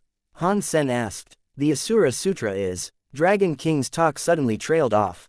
When he resumed his speech, he said, how dare you? Stop trying to trick me into telling you. This Godslayer chap couldn't have the power of Asura, because he isn't Asura. The Asura Sutra isn't even that good. Zero learned it, and all she did was go a little hyper and kill a spirit. That's what has prompted all the other emperors to take up arms and go after her. It's a little too much of a coincidence, though, don't you think? Han Sen explained further. But humans are unable to learn the Asura Sutra, Dragon King said, resolutely. Han Sen then went to find Zero and bring her before Dragon King so she could demonstrate the Asura powers she could wield. Impossible, impossible, impossible, impossible, impossible. How are humans able to practice the Asura Sutra? Impossible, impossible, impossible, Dragon King repeated, as if the shock had thrown him into a daze. Godslayer Luo's falsified Sky Sutra is practically the same as the Asura Sutra, Han Sen told him. You're talking crap. Dragon King refused to believe what he was hearing. Han Sen smiled and said, I have a blood relation with Godslayer Luo, I am the true heir. It isn't Zero, and I have read the falsified Sky Sutra and I can confirm, 100%, they are one and the same. Dragon King didn't even say anything in response to this claim. So, Han Sen spoke again, telling him, my sister has practiced the falsified Sky Sutra, and I have seen her use it in action. The powers are the same, and now, I have a personal stake in all this trouble. The last thing I want, when she comes here to the third god's sanctuary, is for her to suffer what I am about to go through. I don't want emperors looking to bully her because of a skill she possesses. Dragon King appeared to be conflicted, but shock was the prevailing emotion. And he was feeling so much shock, he could hardly speak. Han Sen went on to say, in the Alliance, there is another race of beings. They aren't human, and they are whom we call Shura. The falsified Sky Sutra was retrieved from a tomb belonging to one of their perished kings. Dragon King finally responded, and he asked, what do they look like? These, Shura. Han Sen described their appearance, and Dragon King's face distorted. Can you tell me if there is a relation between the Shura and this stuff? Han Sen asked. Dragon King told Han Sen, I don't know why if you don't help me find a solution to this problem of ours, it's us versus the rest of the sanctuary. We're both in the same boat here, Han Sen said. Dragon King nibbled his lips before talking again. Okay, tell me what you want to know. Personally, I don't think anything I tell you will be of any service, but if peace of mind is enough, then I am here for your elucidation. Tell me what you can, then, Han Sen said. Dragon King sighed and said, fine. Even if didn't tell you, the truth would have to come out eventually. Dragon King went quiet for a while, as if he was composing what he was about to say. Then, after a period of silence elapsed, he said, you were right. Mr. Ancient Devil summoned a demigod with a demigod geno core, but you were wrong in the suggestion that he used us as the sacrifice. He was able to summon the super creatures and spirits necessary, but that aside, he required my help. Help. Han Sen did not understand what help Dragon King could provide, or if the summoning of a demigod even required help when he was able to do it so simply. Dragon King said, I told you that demigods will help you after being summoned. But, as with all things, it depends on their mood on that particular day. And what's more, Ancient Devil Emperor did not summon a demigod for aid. What did he want, then? Han Sen had a guess in mind, but he still wanted to ask for confirmation. Dragon King said, he wanted to kill the demigod and take the core for himself. Han Sen was able to guess this, but still, hearing that was what Ancient Devil Emperor wished to do was rather unnerving to hear. And what happened then? Did he succeed? Han Sen asked. Of course. Dragon King paused, and then went on to say, well, success is all relative. And what is that supposed to mean? Han Sen frowned. Mr. Ancient Devil did trick the demigod, but it wasn't him who killed the summoned one. And it wasn't him who took the core, Dragon King said. Asura. Han Sen was shocked. Yes, he killed the demigod and took the demigod geno core. That was what formed the basis of the betrayal incident you have long pestered me about.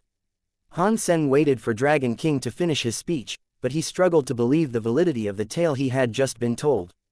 If Ancient Devil Emperor wanted to fight a demigod, would it even be possible for him to be careless enough to allow a subordinate to not only stealing his kill, but take the demigod Geno core, as well? And if Asura was able to get away with doing so, on the circumstance of what could be considered dumb luck, how could he have been strong enough to turn against Ancient Devil Emperor, so much so that it influenced others to betray their supposed leader, too? Furthermore, Ancient Devil Emperor already had a demigod Geno core of his own. Why would he risk everything by using it to slay another demigod, just so he could obtain another? Just like the Ju Han Sen possessed, they weren't artifacts that boosted the abilities of a person in any way. Dragon King and Yaksha, up to this point, had not spoken a single word concerning the betrayal. Although Dragon King had now stepped forward to elucidate a few minor details, the majority of the mystery Han Sen had long sought to uncover still remained fogged and unlearned. Han Sen's mind was clogged with a number of questions, just as it always was. And he earnestly hoped Dragon King would be willing to give him the answer he wanted most. But it seemed as if he had overstepped his own boundaries, because he had reeled back now and quit being so talkative. He was Han Sen's servant now, though, so Han Sen wasn't going to stop prodding him for more answers. After learning the few tidbits he had, Han Sen was hungry for more. He decided to ask, how did Asura manage to kill a demigod? What did he get out of doing that? Dragon King's lips trembled and tripped over each other, holding in words that weren't quite willing to part his vocal box. He looked away for a moment, as if to consider what exactly he should say. When he was ready, he turned back to look at Han Sen and said, "It's complicated. The entire thing is like a feverish dream when I remember it now." Truth be told, we weren't entirely sure whether or not it was a demigod we had actually killed. Han Sen wasn't really sure what to make of that, so he pushed for more and asked, "Didn't you just say you summoned one? How can you not know you summoned a demigod, when you went through the necessary steps for the summoning of a demigod?" Dragon King was still remaining mum about the crux of the issue, skirting around the subject as best he could. Han Sen was worried Dragon King would buckle. It was obviously a difficult subject for him to talk about, and it was impressive he had given up as much as information as he had. Han Sen didn't want him retreating back into some sort of shell and refusing to say more. Dragon King said, "Mr. Ancient Devil used the core to summon a demigod, but it was weird." "What was so strange about it?" Han Sen inquired. Dragon King said, "Mr. Ancient Devil planned on summoning a weak demigod. He could learn the strength of a demigod by examining their altar before he committed to the summoning ritual. He had more than one demigod Geno core, and eventually, he settled on one for the sacrifice. The altar, however, was so weak that it was unable to consume a super creature that was offered in sacrifice, alive, leastways. And this weakness was reflected in the demigod himself, when he was fully summoned. No matter how weak demigods are, they must have a fitness of at least 5,000. That's right, isn't it?" Han Sen asked. Han Sen had learned about demigods through the Ji family. The fourth god sanctuary's weakest creatures had a fitness level of 5,000, and that was the bare minimum. Survival in such a place, for any human, was a trial and a half. Grandpa Ji told Han Sen that even if he did manage to obtain a greater fitness number than 5,000, he should never underestimate the creatures and spirits of that place. Even if they were weak in the third god's sanctuary, they'd be no laughing matter in the fourth god's sanctuary. He was going to use our collective power and Geno treasures to kill a demigod. Even if we were unable to kill the demigod we summoned, making it bleed and collecting its blood would make the venture worthwhile. After all, it was a being that inhabited the fourth god's sanctuary we were summoning, and it was only natural for us all to be afraid and nervous with the task at hand. But when that demigod appeared before us, it was already on the precipice of death. Killing it would have been an easy job for any one of us. Whoa, you guys were that lucky. Han Sen was surprised to hear they were that fortunate. Lucky. Dragon King gave Han Sen a strange look before proceeding to say, none of his plans were of any worth, so Asura stepped forth and killed it. Then, he took his power. It was like the savage twist of a knife, and suddenly, there was division in the ranks and contention amongst the generals. A fight broke out, and it resulted in the utter ruin of Ancient Devil Shelter. It sounds like Asura did a good, old-fashioned kill steal. I don't really see what the big fuss is about. Couldn't you guys have just talked it out? Han Sen was a little underwhelmed, learning this was the answer to the mystery he had long wished to be revealed. Dragon King looked at Han Sen strangely once more, and he told him, I said the demigod looked weird, didn't I? Yeah, Weird, as in, it's weird this emperor we summoned is dying weird, right? Han Sen said. It would have been lucky if that had actually happened. Dragon King paused and sighed for a brief moment, before explaining, before the demigod died, he said something that chilled our very bones. Okay, and, what did he say? Han Sen asked. He wished Dragon King spoke a little faster, as it aggravated Han Sen when every word and syllable was delivered so slowly. He said he was God. Dragon King's voice trembled to speak that final word. God. Han Sen had heard a lot about some figure proclaiming itself to be God, and he didn't think Dragon King was preaching about the big cheese of Christianity when saying this. It sounded just like the God figure Han Jinji was said to have met. Well, it might be normal for some demigods to refer to themselves as gods, right? It's in their title, after all. I know enough stuffy spirits around these parts that have a god complex, Han Sen said, grasping at straws for a possible reason why the spirit might have called itself God. Well, those thoughts crossed our minds, too. And thinking it to be arrogance, we wanted to kill it even more. That, however, was when the spirit said something else. When Dragon King's sentence came to a close, his face drooped into an unsettling grimace. Han Sen did not ask or prompt him to tell what was said, he just stared at Dragon King intensely. With bent vocals, Dragon King stuttered out a few words. He said, "Whoever kills God will be erased." Han Sen didn't think much of it, at first. More than anything, he believed the demigod that called itself God was merely bluffing. It was like a riff on the cliché of, if you strike me down, I'll become more powerful than you could possibly imagine. That sort of thing. It would either be that, or, I'll haunt your *SS from beyond the grave. Dragon King went on to elaborate, given the awkward silence that followed what he had just spoken. He said, again, we didn't care much for what the demigod said. Asura had heard enough of the pompous spirit he believed it to be, and with great anger, he struck it down. This, of course, was to the grand and terrible displeasure of Mr. Ancient Devil. Me and Asura were tight. We were very good friends. That being said, I knew where my allegiances lay, and I did not want to betray Mr. Ancient Devil. The others, for whatever reasons compelled them, did not. They were with Asura and immediately started fighting. Asura was the strongest out of us all, though. After he killed the demigod, that might and power were only amplified. Those who followed him believed Asura would win. And as spirits often do, they gravitated towards the strongest amongst them, which was likely to be him. If Mr. Ancient Devil was going to lose, of course the generals would want to support the master that took his place. But that did not come to pass, and shortly after the transgression, he disappeared. Dragon King almost looked afraid, speaking this. What do you mean exactly? Han Sen asked. The tale was riveting, and he was eager for an elaboration of every detail. He disappeared. He vanished. He was simply gone. The prevailing belief over what might have occurred was split between two ideas: either he was taken to the fourth god's sanctuary, or he legged it and had no need for anyone else. Dragon King's speech stumbled once more, as it frequently did. After a breath for composure, he went on to say, aside from those of us who accompanied Mr. Ancient Devil in the hopes of slaying a summoned demigod, everyone seemed to forget Asura's existence. He was a famous spirit, and his name was heralded far and wide. But after those events, it was like he had been forgotten about. Everyone forgot who he was. Even spirits who had known him for 100,000 years forgot the name, Asura. Neither his creatures nor his heirs recalled who he was. It was just as that frightening spirit had said, before its death. He who killed him would be completely erased. The only ones who remembered him were the generals that were there with him, but even that was only for a brief while. Even they soon forgot. Dragon King looked visibly afraid as he told this story, and he leaned closer to tell Han Sen, before Asura left, though, he made me swear not to tell anyone what had transpired that day. He also wrote down the sutra on my scale. He told me to look after the people who practiced that power, and while I initially believed him to be talking about his kids, I later learned none of them had practiced his powers.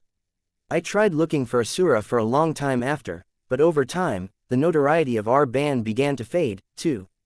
Even we were forgotten about, Mr. Ancient Devil included. We faded to legend, and then to myth, and then to nothing. The only difference was, we remained here, Dragon King explained. Han Sen was shocked, hearing all this. He told him, maybe Asura was taken to the Alliance, and the Shira are his descendants. And maybe that's why they cannot enter the sanctuaries. It all adds up. If the story was true, Han Sen firmly believed that to be the most logical reason. The pieces seemed to fit. Dragon King said, "You could be right.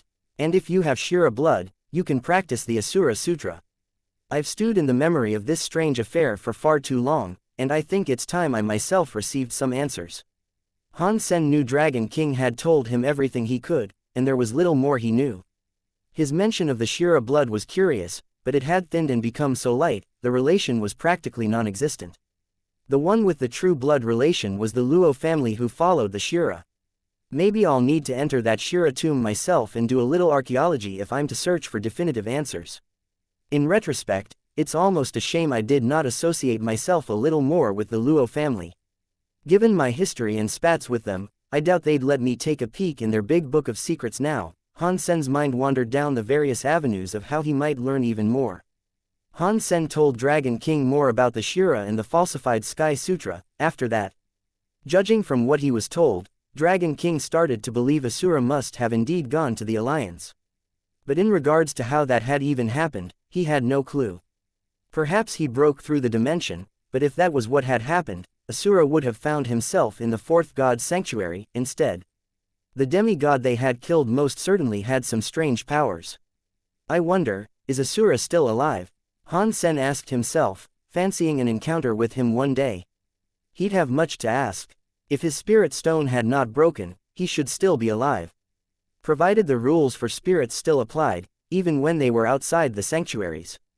If ancient Devil Emperor killed a demigod, what would he gain from obtaining a core in its blood? Minus the whole being erased business, mind you. Han Sen wondered this, reflecting on all he had been told in his conversation with Dragon King. With the magnitude of ancient Devil Emperor power, he was the sort to have no problem ascending to the fourth god's sanctuary and becoming a demigod. From what he had heard, there would be no need for him to try something as risky as challenging a demigod in the third god's sanctuary. There must have been a great benefit or bonus to achieve and retrieve, by willingly summoning a demigod and attempting to kill one. Even the weakest demigod would be no laughing matter to deal with. What transpired after Asura killed the demigod went completely against what anyone imagined might happen. Even ancient Devil Emperor must not have expected the results, and so that was a catalyst for Han Sen asking this. Dragon King answered, saying, "Mr. Ancient Devil said spirits and creatures, and now humans I guess, could only open 10 gene locks. If you became a demigod, you were unable to open any more." He must have opened 10 of them, yes? Han Sen asked. He thought this was a given, but asking for confirmation did not hurt. Dragon King said, he did, yes. But he was driven by the belief that more could be unlocked. There is an 11th gene lock? Han Sen asked. Not quite, there is another gene lock, but it isn't one of simple progression. It operates on a slightly different spectrum, Dragon King said. Okay, and what's the difference? This was the first Han Sen was hearing about such a thing, and he was keen to learn more. Admittedly, I'm not entirely sure. Mr. Ancient Devil didn't tell us much about it, but other emperors pursued the opening of this gene lock, too. Dragon King continued, saying, Mr. Ancient Devil strived tirelessly to open it. He worked on it for the longest time, employing various different means and methods. He never was successful. The demigod method was his last resort. Dragon King did not explain what this special gene lock was, so Han Sen was still at a loss. As Number God Emperor like Ancient Devil Emperor, I wonder, is he going after this special gene lock? The dude wrecks, and he could totally become a demigod if he wanted to. There has to be something keeping him here, not wanting to ascend just yet. Han Sen mulled the oddities surrounding his latest nemesis. Han Sen returned to the Alliance shortly after the discussion was over, at the behest of Ji Ruijun who had given him a call. Han Sen picked it up and said, Hey Dad, how's Mom? Ji Yanran's mother had been sick for a while. It wasn't an illness of any life-threatening capacity, but he still thought it polite to ask. Ji Ruijun seemed to not be in the mood for the exchanging of social niceties, and he immediately asked, Did you send all those humans back to the Alliance? If you did, is it true? That depends. What did you hear? Han Sen asked. Ji Ruijun explained to Han Sen, the spirits believe a child of Godslayer Luo is in one of your shelters, and now they're out for blood. Han Sen told him, Yes, I sent all the humans back. I'll get this situation ironed out, though, don't worry.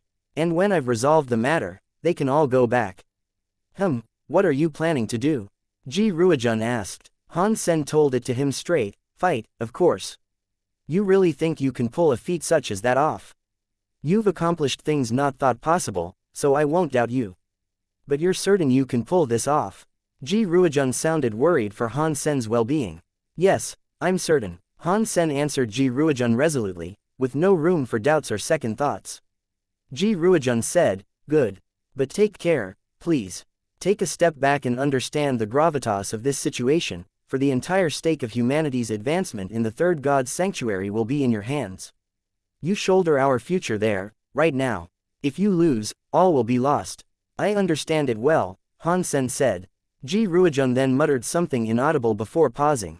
As if to compose himself, he then cleared his throat and spoke, I said that as a president. As a father, it would pain me greatly to see my daughter be upset.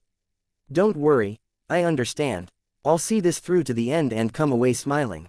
You have my word on that, Han Sen spoke with the intent to inspire confidence. Han Sen went on Skynet next to read the news. Reports of what was going on were everywhere.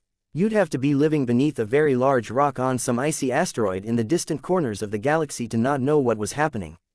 Dismayingly, people thought Han Sen should quit while he was ahead. They thought he shouldn't stand his ground, and that it would be best to retreat and throw in the towel. The humans who had been sent to the Alliance were all worried for what their future would hold. If their shelters were lost, then they'd be unable to return, and their time in the sanctuaries was over. Many professionals analyzed the situation to the best of their abilities, and the general consensus amongst them was that Han Sen should leave, too. Before things went any further, though, Han Sen decided to have dinner with Ji Yanran. Throughout the meal, her lips staggered on the precipice of saying something. She clearly had something on her mind, but some phantom force stayed her from speaking.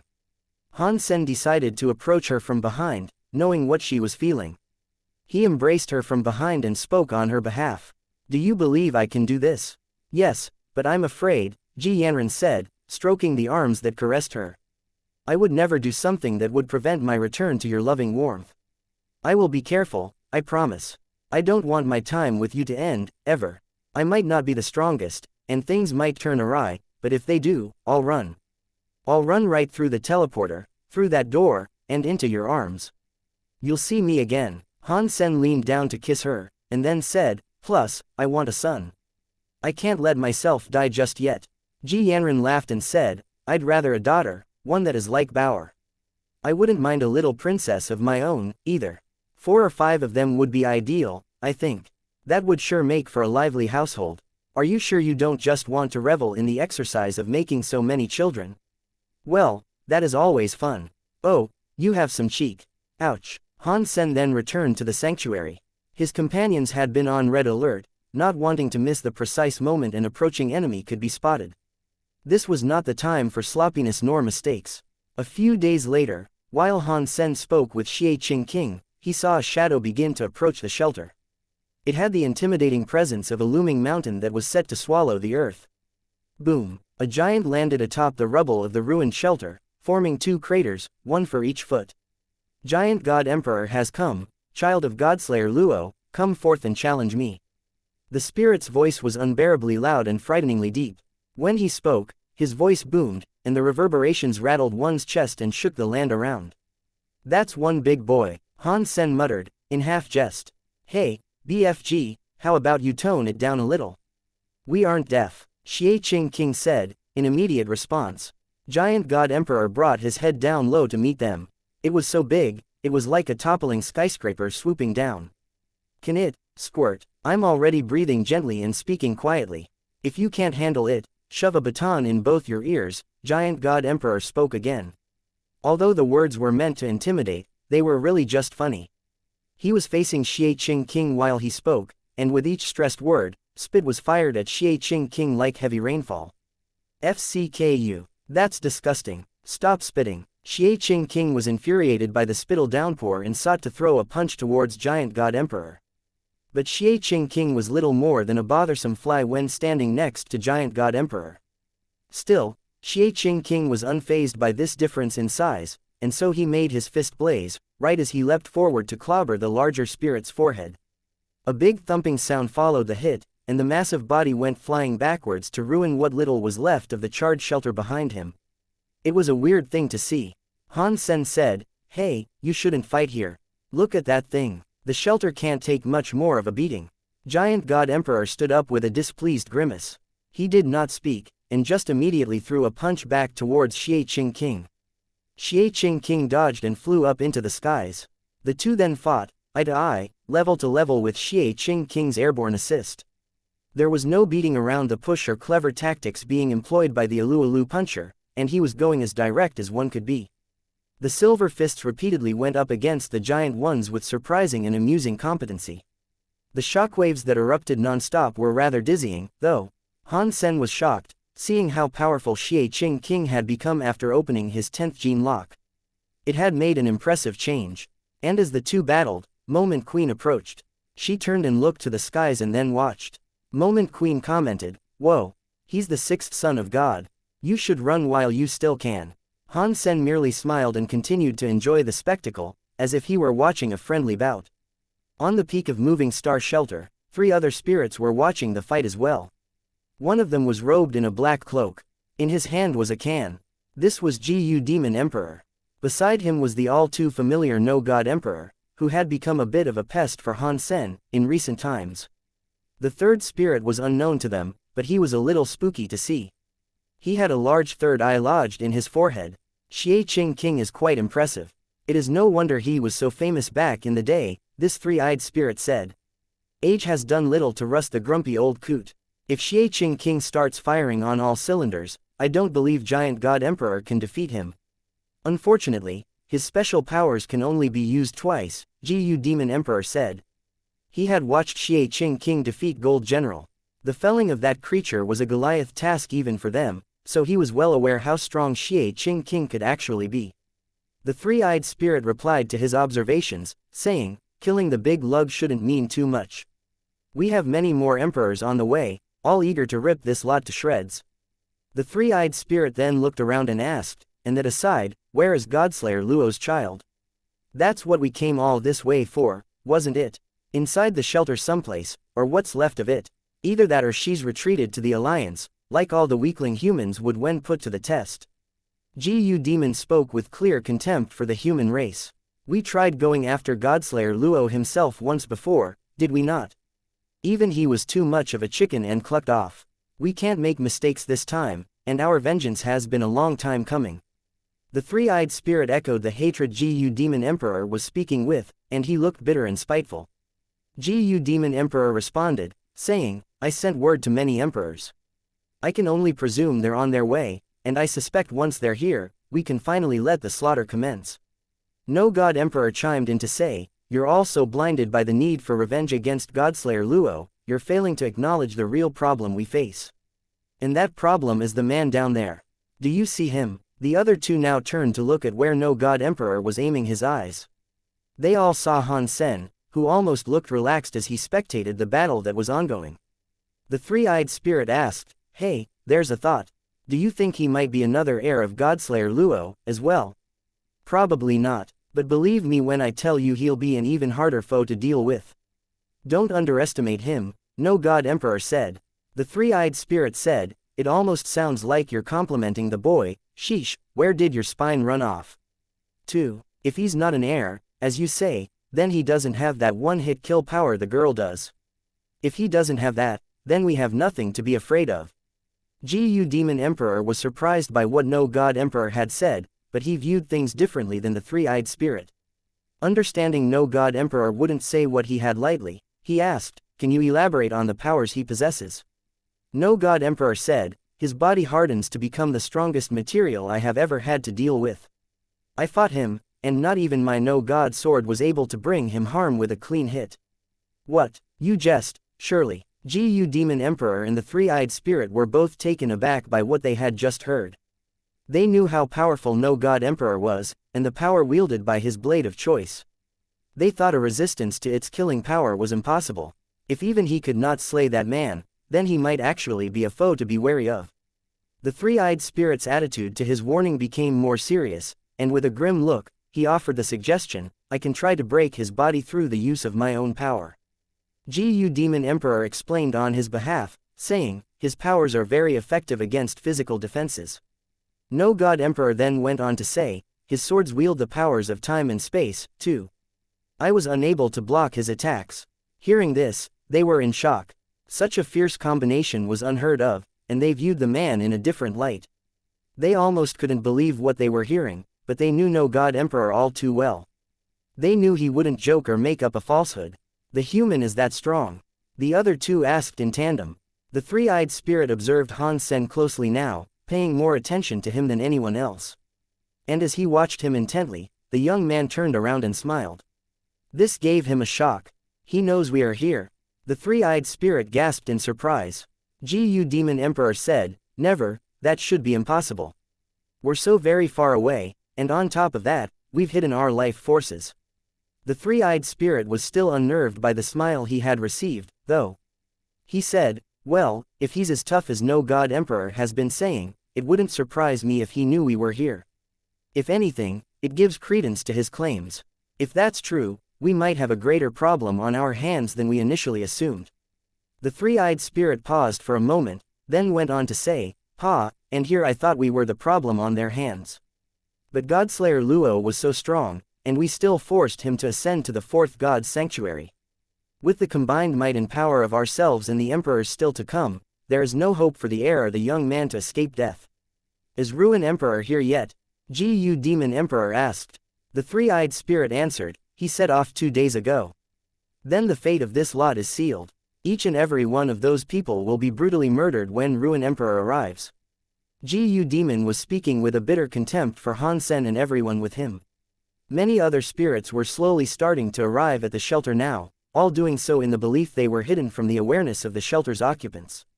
Is that a spirit fighting giant God Emperor? Are you telling me you don't know who Xie Qing King is? Why, is he supposed to be famous? He was, 100,000 years ago.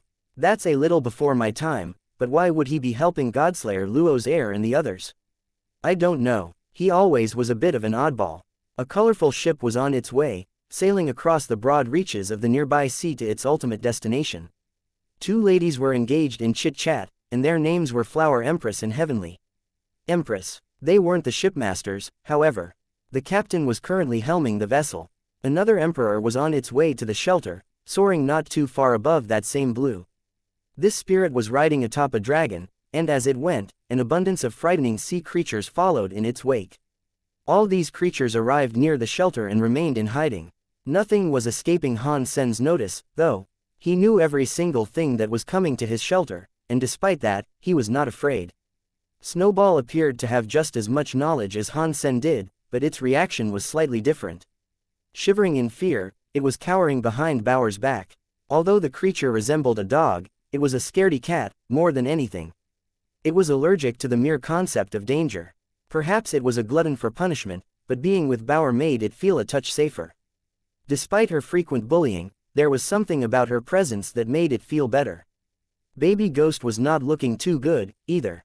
He had only opened 7 gene locks, so his strength was still far below all his peers. There'd be no hope of him competing with any of the spirits or creatures that had come, mouths drooling with a bloodlust. How can this nincompoop acquire so many enemies? We're doomed. Yes, we're doomed. Baby Ghost was not fond of the idea of staying there to fight it out, as he thought there was no chance of victory. His mind feverishly searched for a way in which he might escape his current predicament and live to see another day. Moment Queen's life was in Han Sen's hands, as it had been for a long time. But now, it was teetering near the space between his fingers.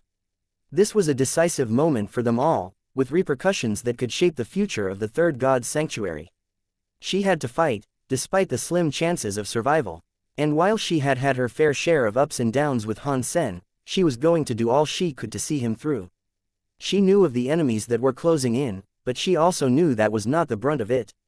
The worst had yet to come, and this was a thought that planted a seed of unsettling emotions in her mind. Despite her determination to try, she and the others successfully defending the shelter and emerging victorious was not something she could see happening. Even though Zero had an infinite vat of power, and she'd undoubtedly bring down more than a grand count of spirits and creatures during the fight, she was not invincible. Her body was still that of a frail young girl. It was a numbers game now, and the odds were stacked against them tenfold. And to make matters worse, she wasn't even there. Ever since Han Sen took her back to the Alliance, she had yet to show up again. He wouldn't keep his best weapon locked up. What is he planning to do? This is Han Sen, after all. He always has a trick up his sleeve, Moment Queen said to herself, pondering the events to come. Han Sen knew the spirits had all come for one target in particular, and that was Godslayer Luo's heir. If they did not see Zero there, he believed, they would not begin an all-out assault. If they did proceed forward with an attack, despite her absence, then Han Sen would give Zero a call so she could come and catch them all off guard. Boom! Giant God Emperor began to stumble and fall, as a sharp silver light plunged deep into his chest. Giant God Emperor had been killed, and with Xie Qing King's typical cockiness, he stepped forward to ask, "Who's next?" "Me. I hope you're ready to meet your maker." A spirit answered the call, pointing a wheel at Han Sen. "He kind of looks like the king," Flower Empress said. "Maybe, but that's not him," Heavenly Empress said. "Heavenly, where is Godslayer's heir?" A female voice sounded from someone else on the ship.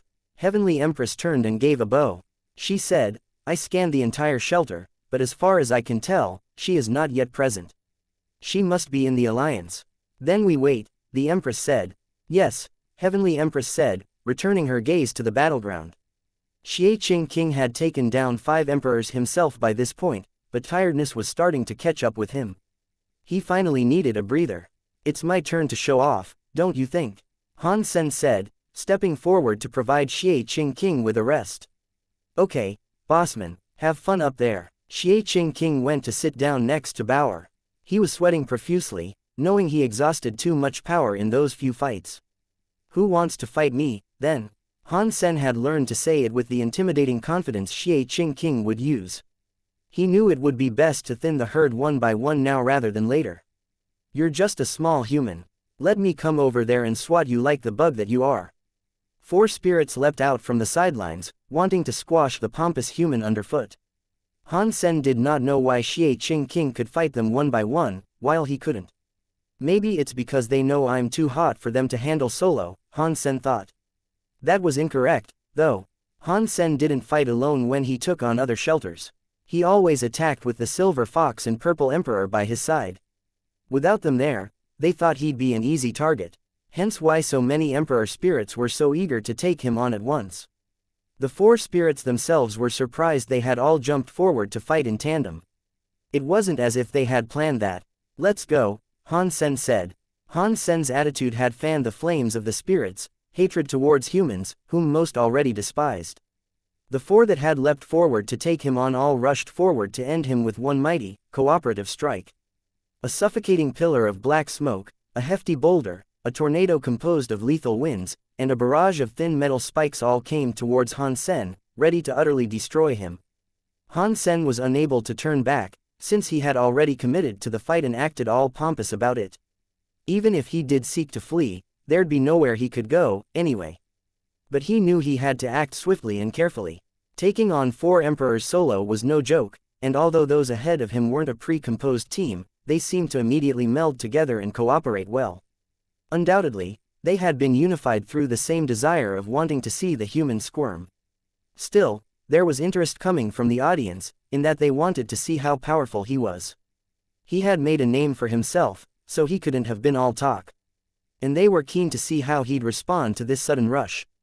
And to those who had heard no God Emperor say what he had about Han Sen, their interest in the boy was tenfold. They were keen to see if he could live up to the lofty expectations established by the first son of God. Han Sen pulled out a short sword and a longer one, Taya and the Phoenix sword, respectively. When he moved, he ran towards the pointy punctures that were headed his way. When he was directly in front of them, he disappeared. He vanished in the blink of an eye. When Han Sen reappeared, the audience thought he was standing beside 2 emperors. Their initial glimpse was incorrect, for when their eyes came to focus on him again, they realized he had come before one emperor and wholly cut him in half. Everyone was shocked by this. In a 1 versus 4 fight, he had leapt fearlessly into the fray. Shirking a defensive formation, he jumped straight into an offense and mercilessly slew a spirit in a single strike. The other emperors sought to fall back, realizing the grave mistake they had made. But before any of them could respond, another one was getting well acquainted with the brutality of Han Sen's swords. That was 2 down, 2 to go. Thinking this bought them some time, the other 2 emperors began to flee as the screaming and squelching of their second fallen comrade rang in their ears. Daring to look back, they caught sight of the menace they had willfully engaged, and they saw Han Sen coming after them. As if he could teleport at will, Han Sen popped up beside the third emperor and killed him with a swift flick of his sword. The final emperor felt a chill run down his spine, and so he summoned the birth of a mountain to shield his behind. Thinking himself safe for a moment, and not hearing the sound of that stone crumbling, he turned around to take a look.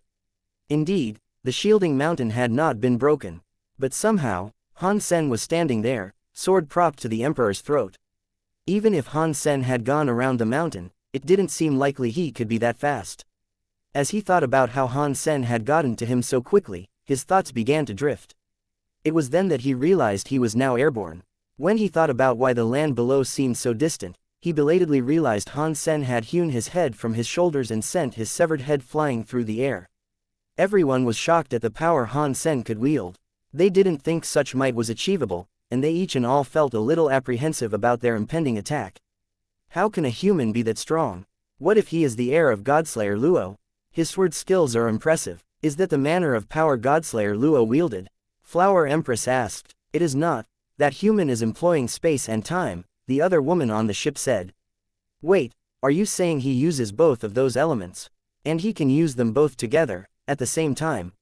Flower Empress asked again, with her mouth ajar in shock, hoping she had misunderstood.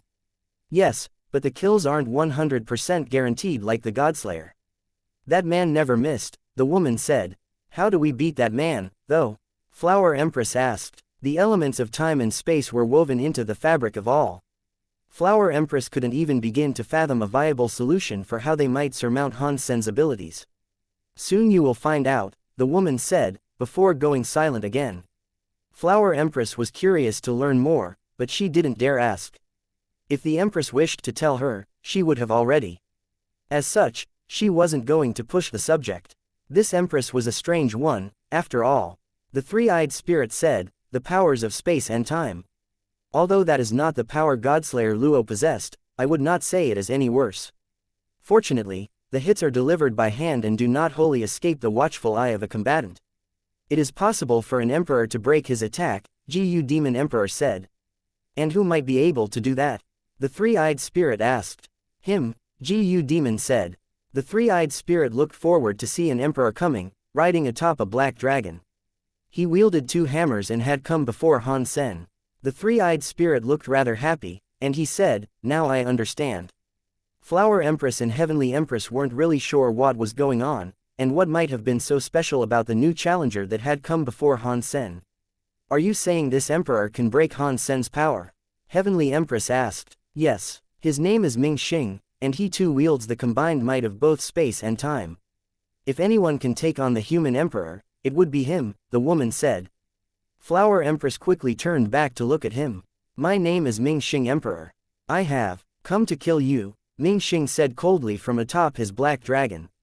Han Sen did not say anything, and he simply ran towards the dragon rider and disappeared.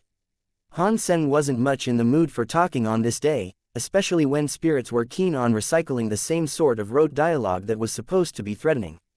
All Han Sen wanted to do was kill them and get the assault over with. Ming Xing Emperor drew both his hammers and banged the 2 together. When the hammers collided, a black hole formed. His hammers can create black holes, and Han Sen should be drawn into them as he goes. If he slips into one, there'll be no return, Flower Empress said, understanding the situation. Yes, that is correct. Although the black holes are only temporary, they should be enough to trap him and forever remove him from the field of play. His body will be twisted in the broken dimension, so using space and time against Ming Xing is suicidal, the woman explained, with further clarity. Moment Queen saw the black hole and understood why Ming Xing Emperor was so keen to come forward and fight Han Sen, despite the stunning display in which the human had mercilessly slaughtered 4 emperors. In the black hole, time and space were distorted. It would twist like a vortex and swallow whatever came near. If Han Sen was pulled inside, he'd be killed. The occurrences of someone surviving a black hole were rare. She wouldn't be sad if Han Sen died, but his death would result in her own. And of course, she couldn't allow that. Ming Xing Emperor was cocky and boisterous, and he loudly proclaimed, "You were a fool to employ time and space before, as I am the ruler of them." But after that, a gold blade came flying out of the black hole. It was carried by a human hand. Then, Han Sen and his ever-cool, calm, and composed face were standing before Ming Xing Emperor. Impossible. Ming Xing Emperor's face changed, and he wished to quickly cast another black hole. But it was too late for him to do so, for the gold sword had already hit him. Han Sen vanished once more and reappeared directly behind the spirit. Ming Xing Emperor was frozen, acknowledging the slip he had made. His eyes were open wide in fright, as if they had been pinned in place. Roar! Ming Xing Emperor's black dragon screamed, as the mighty beast felt its entire body split in two. It collapsed to the ground. Ming Xing Emperor's body was sliced in two as well, sending him right back to the spirit stone where he first started. Berserk super creature black dragon killed. Beast soul gained. The flesh of this creature is inedible, but you may harvest its life geno essence. Consume its life geno essence to gain 0 to 10 super geno points randomly. And then there was silence. No one understood how Han Sen had managed to survive the traversal of a black hole, and many rubbed their eyes to ensure they had not been seeing things. Ming Xing Emperor really had been killed, just like that. Han Sen wasn't just strong in body, his attacks were lethal, too. He had killed 5 emperors so far, with each being felled by a single strike. People started to believe they had stepped on the toes of a human who was even stronger than Godslayer Luo's heir. No other spirit dared approach this time, knowing they'd each likely meet the same grisly end that had been delivered to the others. Moment Queen herself was in utter shock by the frightening power Han Sen had demonstrated. It wasn't just the skills of space and time that were excellent, it was who he was. Every aspect of him had been honed and refined. He was a fierce warrior unlike any she had seen before. When Moment Queen was at her strongest, she was nowhere near Han Sen's level of might and strength. He was operating on a whole different field of play. How did he manage to do that? Moment Queen asked herself, as she looked at him with wide-eyed surprise. She was entirely still, having been stunned so severely. He traversed the black hole. He went into it and came out of it, Flower Empress said. Her voice was dull. The woman did not say a single word now. Perhaps this was unexpected even for her, and she too was in shock. Gu Demon Emperor frowned and said, "It is just as No God Emperor said, he is horribly strong. We will have to wait until Ruin Emperor gets here before trying again." "Maybe not," the three-eyed spirit said. No God Emperor looked at him, unsure of what he meant by this. The three-eyed spirit, acknowledging their confusion, eased their wonder by saying, "Look at that colorful ship. If East Empress was willing to help, this would be an easy task. And if we all fight together, striking at the same time, we should be able to get him. I don't think she'll fight. She herself has no grudge against Godslayer Luo. And that aside, she is almost a demigod," Gu Demon said. "She owes me a favor, you know. I'd be willing to call it in," the three-eyed spirit said. Gu Demon Emperor said, "Asking her would be a fine thing. And you're right, we might not have to wait for Ruin Emperor, after all. I'll go and ask her, then," the three-eyed spirit said, before flying over to her ship. "Greetings, my Empress." The three-eyed spirit did not set foot on the ship, thinking it would be rude. "Bored, if you wish to speak," the woman said. The three-eyed spirit stepped onto the ship and looked around, telling her, "I have a favor I would like to ask of you." "Spit it out before you drone," the woman said. The three-eyed spirit said, "That human is so arrogant. He makes a mockery of us by killing us repeatedly. He rivals the strength of Godslayer Luo, and so I would like to ask that you join us in a collaborative effort to strike, all at the same time. If you want something done, do it yourself." Flower Empress butted in to say, "I would if I could," the three-eyed spirit said with a faint and embarrassed smile, as all three of his eyes looked away. East Empress responded by saying, "I made a vow not to kill. I cannot help you, I apologize." The three-eyed spirit looked disappointed, but then she said something else. "I haven't forgotten that which I owe you. Take this, perhaps this will settle the debt." After that, something just appeared in front of the three-eyed spirit. He grabbed hold of it and said, "Thank you so much. I will kill this human for the restoration of our pride. This is a repayment. What you do with it, and whether you succeed in killing your enemy, is no concern of mine," East Empress said. The three-eyed spirit was not hurt by these words, he just gracefully said his goodbyes and left. He returned to the sides of No God Emperor and Gu Demon Emperor. Did she say yes? Gu Demon Emperor asked. No, but she gave me this. With it, we can summon everyone, the three-eyed spirit said. The two spirits looked at it and said, it's a summoning bell. What did you do for her that warranted such a gracious gift? The summoning bell was the entire reason East Empress had become as famous and well-respected as she had. The summoning bell must have been in the top 10 greatest Geno treasures of the third god's sanctuary. Three-Eye Emperor must have done her a great favor to be given this as a gift. Three-Eye smiled and said, what I did doesn't matter, but now that I have the bell, we should strike. After that, the three-eyed emperor put out his hand and balanced the bell on his palm. A red ribbon had been delicately tied upon the handle. Three-Eye Emperor looked on it with a strange look, or at least, that was how it appeared to others. In truth, he was operating it, and as he did so, a number of names flashed across the ribbon of the bell. The handheld bell began to shake and chime all by itself, and each time it did, it was like a pulse. A number of names would quickly appear, slow down, and then stop. But when it moved again, more and more names appeared, different from before. There were countless numbers, and they were revealed to be the titles of the king spirits that populated the third god's sanctuary. The king spirits in the vicinity began to see a light appear in front of them. Summoning sign. Many king spirits saw it and spoke, in great surprise. It was asking them to assault moving star shelter. The spirits accepted the light that hovered before them, and they were bestowed a buff. Han Sen was going to provoke more spirits to come and fight him, but before he could even issue the welcome of a challenge, he realized he did not have to say anything. A scary life force was already coming his way, and he could feel its intimidating presence nearby. Many spirits came stampeding towards the shelter, with those spirits also bringing their subordinates in accompaniment. They ranged from lesser spirits to super creatures. Han Sen thought it was strange, seeing so many spirits cooperate like so. Their numbers were frightening, too. And even if Han Sen was to survive the tide of spirits, there'd be no guarantee his companions could. Xianxia King was already worn out, so the chances of his survival were up in the air. Still, he knew it wasn't the time for panic. Instead, he remained calm and simply said, "Save me, sister." Moment Queen understood Han Sen was going to stand firm and hold his position, despite the dureness of the circumstances and the futility of even trying. But the spirits approached as if the entire attack was one large, premeditated, painstakingly crafted scheme for a conquest they had all cooperated on. Moment Queen thought to herself, "You should have left when I told you. Crying out for your sister won't help anything." Even Xianxia King was looking glum. This was their first time to see Xianxia King with a gloomy disposition. Their side had too few to stand strong and endure the agonizing wash of that tsunami of spirits that was to beset them. Snowball made sure to get all snug inside his white sphere of protection, while Baby Ghost began to stagger backwards, thinking, why did he ever choose to fight?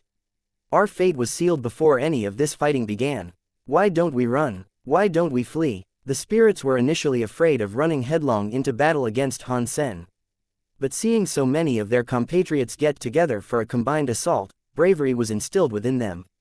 They felt the tingle of courage course through their bodies, and when they moved in unison with the other spirits, they felt the desire to do it again and again until they were all rushing forward without fear. How could the Empress give Three-Eye Emperor a summoning bell? Flower Empress asked, semi-rhetorically. She looked sad when saying it. East Empress heard her and said, I owed him one. Gu Demon Emperor watched the army of spirits run towards the shelter and sighed. He said, it is no wonder this bell is looked on as one of the most remarkable Geno treasures to ever exist. As the spirits spoke amongst each other, they were then surprised to see a purple-haired lady appear. She walked out of the shelter, as if to confront the ravenous army of spirits that were coming. This was Godslayer Luo's heir, the one they had all assembled to seek and destroy. There she is. That's her. That's Godslayer Luo's heir, Gu Demon Emperor spoke aloud. Many spirits noticed the coming of the purple-haired lady, and they knew that was the heir they had come to kill. No God Emperor and the others hadn't fought yet, on this day. Lotus Empress then appeared, as if she was leading Zero out from behind. Lotus Empress heard Han Sen gently call for help, and she lifted her night gem and turned the entire region black. Darkness enveloped the shelter and encompassing lands. All the spirits that were valiantly charging forward were shocked. It was as if they had all been blinded. It did not matter how great their vision was, for the black that took them could not be cut through by any manner of vision. Some fire element spirits tried casting fire spells, in the hopes it would help illuminate the area. But they were shocked to see nothing. The darkness seemed to coat and choke everything, and no fire was strong enough to wash the black away or even reveal the grass they knew was underfoot. Xianxia King and Moment Queen were just as shocked as the attackers. The spirits and super creatures were beginning to panic, and they started to move about in hysteria, like headless chickens. "What are you waiting for, Zero? Do your thing," Han Sen prompted her to start attacking, and then he drew his own swords. The night gem was a demigod Geno core. It confused enemies by blanketing their world in pitch-black darkness. It did not deal damage, but it didn't have to, considering the pain Zero and Han Sen were going to unleash. The only downside to using it was that the effects only lasted 10 minutes. Not wanting to waste a single second, Han Sen was keen to rush forward as quickly as he could and start attacking. He had to bring that horde down as quickly as he could. Moment Queen and the rest of Han Sen's companions also joined the fray. They ran towards the blind, panicking army and targeted the super creatures amongst them, first and foremost. The entire shelter was painted red following this. A river of blood, muddied with 1,000 mangled corpses, began to form.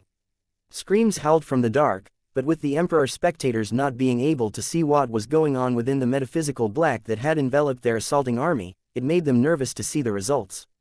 Gu Demon Emperor and Three-Eye Emperor looked frightened, suspecting the worst to have happened.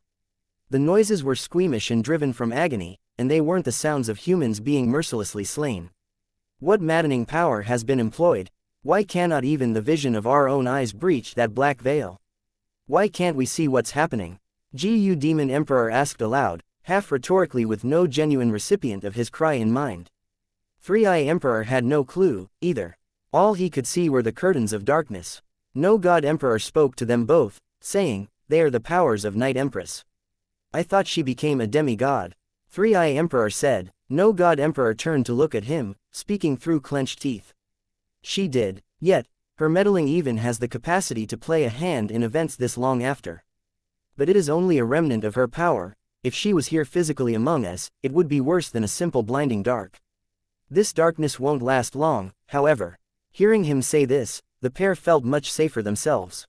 Still, they were uncomfortable, and rightly so. The screams were unsettling, and their sources were coming from every which way. Not too far off, either. Han Sen's swords might have been believed to have been forged with redstone, for the claret that coated it. When a spirit caught sight of him coming for them, it was too late for them to react. They'd die within the second, cut down via ghost slash. But it wasn't just Han Sen going on a murder spree in the dark.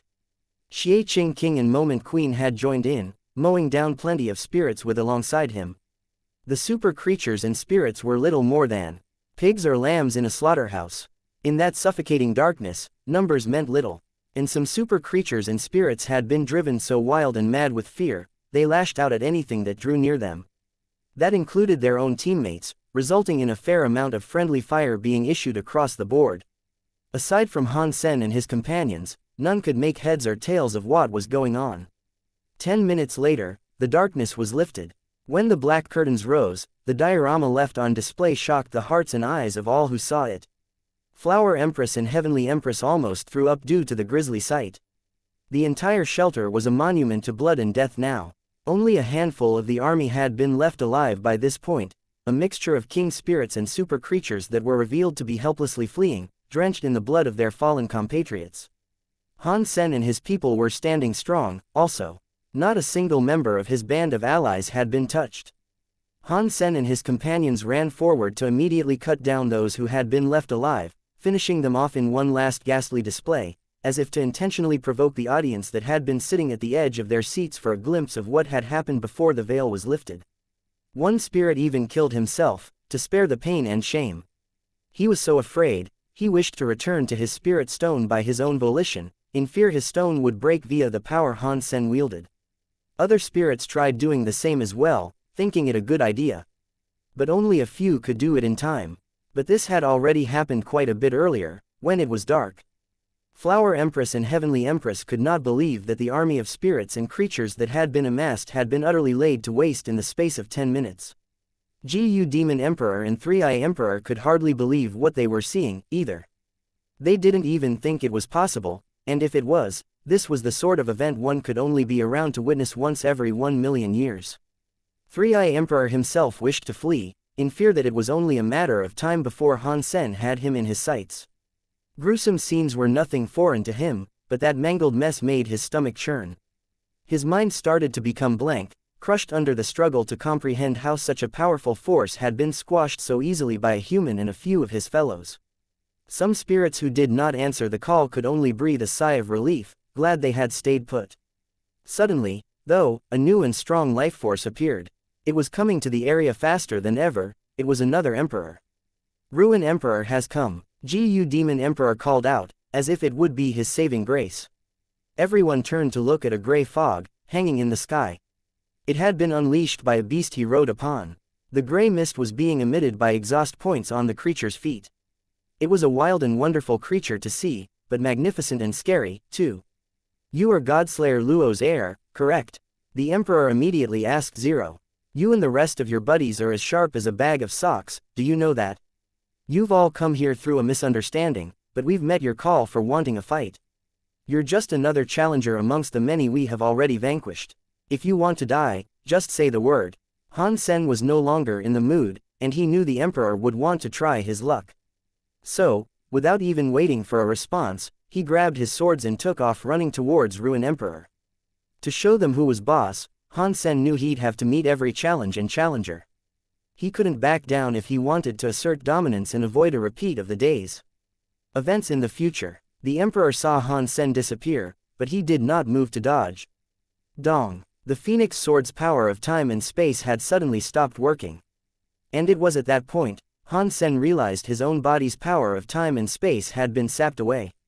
With Han Sen's companions seeing his powers suddenly cease to work, they rallied to his side to provide him aid in the fight against the Emperor.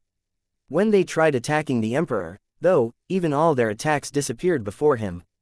They were each in shock, all feeling as if their powers had been robbed from them. Ruin Emperor from Ultimate Mountain. Moment Queen looked as if she had been shaken to her very core, upon realizing who their latest foe was. He is Ruin Emperor. Dry Bone King looked petrified. It wasn't just those two feeling like that, either. They each and all did. No God Emperor was the #1 son of God of the third God's sanctuary, but that was the first rank among the spirits that competed in Divinity's bout. Not all emperors showed interest in the affair. The general consensus among spirits was that the mightiest throughout the entire third God's sanctuary was a spirit called Ruin Emperor, an emperor that far exceeded no God Emperor's capabilities, as well. Ruin Emperor's greatest ability was the one that trapped the powers of his opponents. All attacks were rendered useless, and repeats were disabled. Ruin Emperor's power was something none had ever been able to beat or overcome. The ability made Ruin Emperor indestructible in every sense of the word, and it was the power-trapping aspect that defined the Emperor. Ruin Emperor, why didn't you stay on Ultimate Mountain? Why have you come here?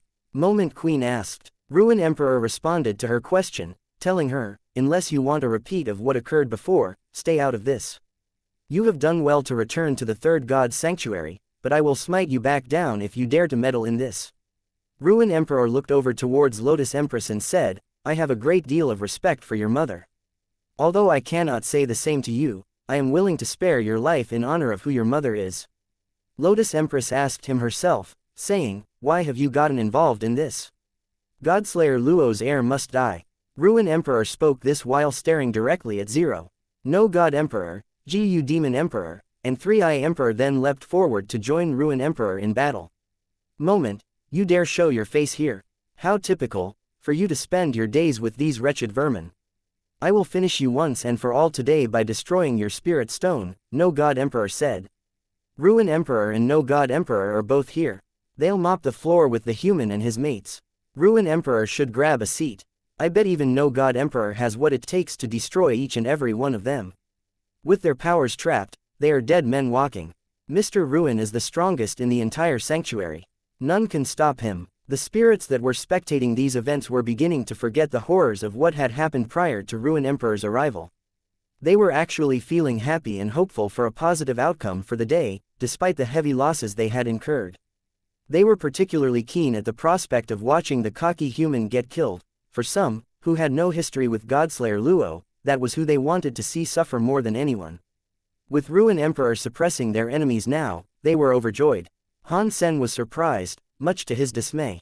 Even Little Silver and Purple Emperor's powers were rendered useless against Ruin Emperor. Even their powers had been taken away. How does this emperor achieve such a technique? This should be impossible. Han Sen frowned, almost unable to believe what was happening was a legitimate truth. Han Sen believed it to be a rule of the universe that there was no beat-all power or technique, and nothing was truly invincible. Everything had a weakness to be exploited, it just needed to be found. But even if Ruin Emperor had won, Han Sen wasn't sure how he'd take advantage of it without his powers. Not even the Silver Fox could aid him this time. Han Sen could not use his time and space powers, but he could at the very least use lightning. Boom! Han Sen summoned a lightning-wreathed manifestation of a hammer, his Thunder Hammer. But it shattered when it was brought down on Ruin Emperor's body. After this, though, Han Sen realized he could no longer repeat the skill. That had been trapped, too. This is too weird. Han Sen frowned. All your powers are useless before Mr. Ruin. Haha. Three-Eye Emperor laughed at Han Sen. Ruin Emperor was not interested in Han Sen, though. He had come for the heir of Godslayer Luo, and he had done so with a seething hatred. He ignored Han Sen's transgression and merely stared at Zero. Ruin Emperor was approaching Zero, and making good on the promise of protecting her. Han Sen ran forward to at least try and prevent him from getting any closer. Ruin Emperor did not bother dodging the attacks, as he had done before, but his behavior was different. He moved his arm to block Han Sen's attempted sword strike. There was a bracelet on his arm, and when Han Sen's sword came into contact with it, his blade became stuck to it. Still, Han Sen had now noticed that despite Ruin Emperor being resistant to every element under the sun, he was not resistant to good old, plain, physical power. Han Sen's sword strike had been delivered without any associated element, and it had prompted Ruin Emperor to block with his arm. Unfortunately, the joy of this realization was cut short, for the bracelet on that arm had a strong suction. When Han Sen tried to heave his sword away, he pulled the Emperor with him, and it was at this moment Ruin Emperor tried to punch Han Sen. Han Sen saw this, and he threw a fist in response. When Ruin Emperor saw the incoming punch, though, his stern face dropped to one of sudden surprise. When the fists met with each other, even that mighty Emperor himself was sent stumbling backwards. Three-Eye Emperor and Gu Demon Emperor staggered. They could not believe Han Sen had made Ruin Emperor reel backwards. Flower Empress swiftly spoke aloud in praise of Han Sen, saying, "Whoa! Did you see that? A powerful human, isn't he?" East Empress was in agreement, and she sought to offer commentary to the spirits with her and explain what they had just seen. She said, "There are only two powers Ruin Emperor is unable to trap." "And what are those?" Heavenly Empress asked. "One is Godslayer Luo's own power. He and Ruin Emperor once fought," East Empress said. "What happened during their fight?" Flower Empress thought Ruin Emperor had battled Godslayer Luo and emerged victorious, but that might not have been the case. She was being told Godslayer Luo's power could not be trapped, after all. Neither of them won. East Empress paused for a brief moment, before going on to say, Ruin Emperor was unable to trap his opponent's powers, but Godslayer Luo did not have what it took to withstand Ruin Emperor's own strength, as well. Then what is the second power Ruin Emperor cannot trap? Flower Empress asked. Physical. Raw physical might. He can trap every elemental attack, but this ability does not hold water when it comes to physical strength, East Empress explained. Han Sen put away his swords next, and simply activated Jadeskin before unleashing a barrage of rapid-fire punches. Han Sen was like a Spartan, he was a killing machine. With no other weapons at his disposal or powers he could depend upon, this was the only thing he could do. Ruin Emperor was no slouch, though. He understood the threat that he was now faced with, and he arduously tried to counter every attack brought towards him. Fists cracked against fists, as legs kicked against legs. If it weren't for the remarkable talents of the fighters, this would have been nothing more than a brutal street brawl. Moment Queen was stunned by the display. Han Sen was using his physical attacks to suppress Ruin Emperor, so much so that the all-powerful and supreme spirit of the third god's sanctuary was on the defensive. How strong is he? Moment Queen asked herself once more. She had asked herself this many times, as of late. And it wasn't just Moment Queen thinking of things this way, either. Everyone pretty much was, and that included the audience on the colorful ship and East Empress herself. Ruin Emperor was indisputably the mightiest spirit of the third god's sanctuary, and for a human to have achieved the strength to contest such a spirit was something that could only occur in a spirit's deepest, darkest nightmares. It signaled the dawn of change for the sanctuary. Han Sen's physical power was being driven by Jadeskin, and Ruin Emperor's powers could not trap and suppress it. Unfortunately, he was not able to use Ghost Slash. While he might have posed a threat to Ruin Emperor, his chance of ultimately defeating the Emperor and achieving victory was low without such a powerful, killing attack. Ruin Emperor was undergoing something he hadn't had to suffer for a very long time, though.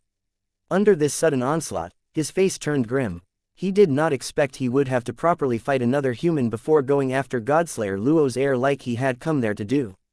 Ruin Emperor tried attacking in return whenever he could, but Han Sen was like an indestructible statue. He was immune to everything the spirit sought to do.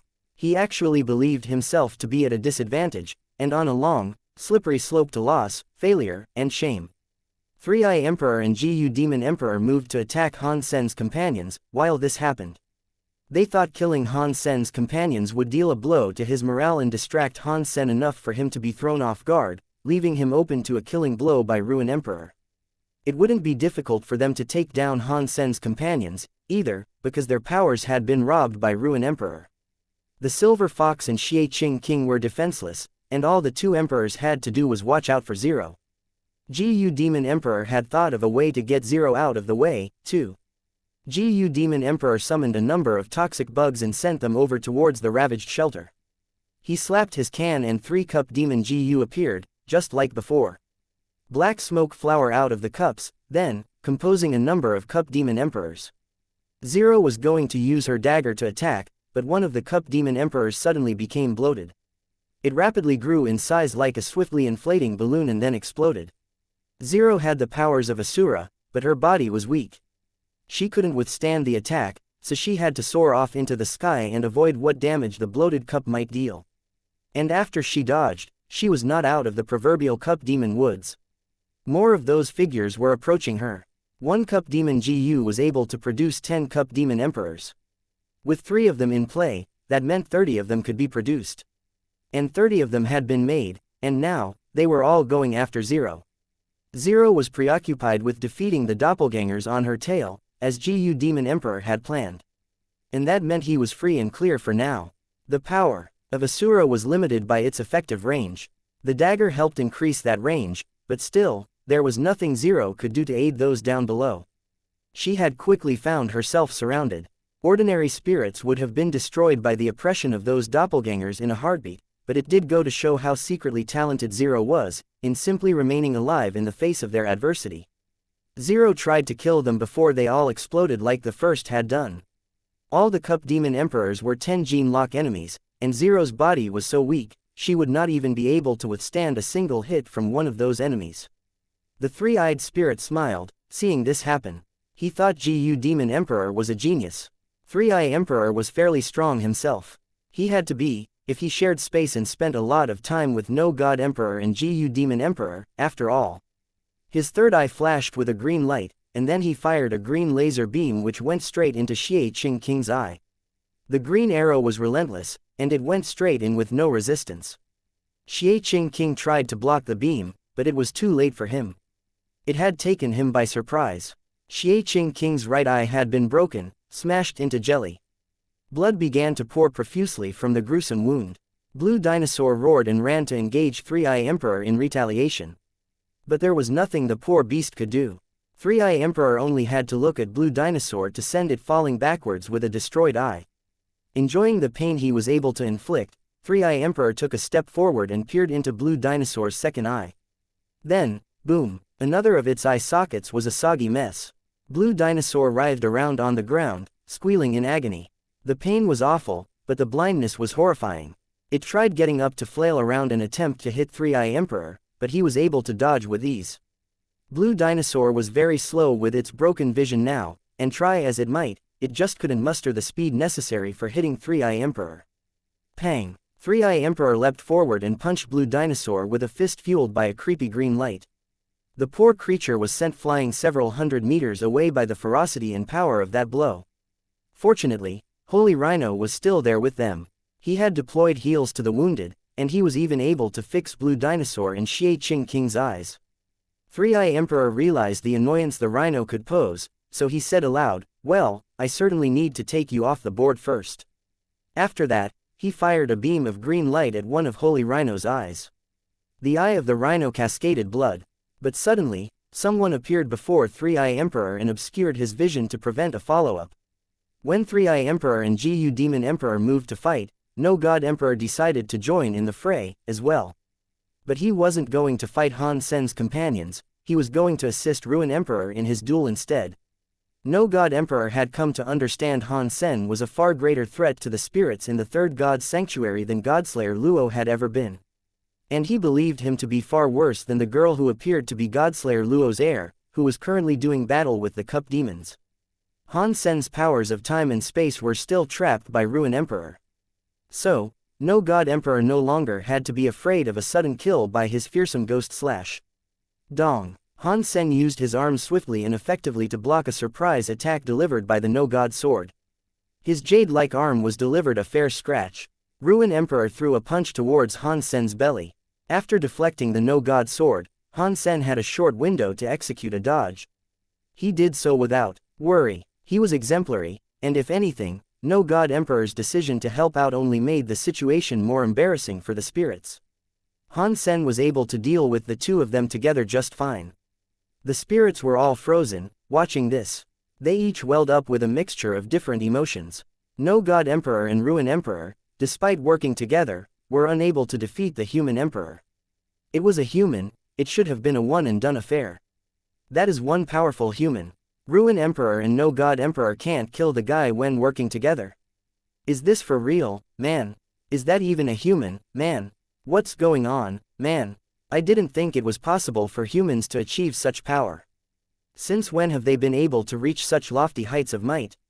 The spirits could hardly believe what their eyes were telling them, and it began to change their perception of humans.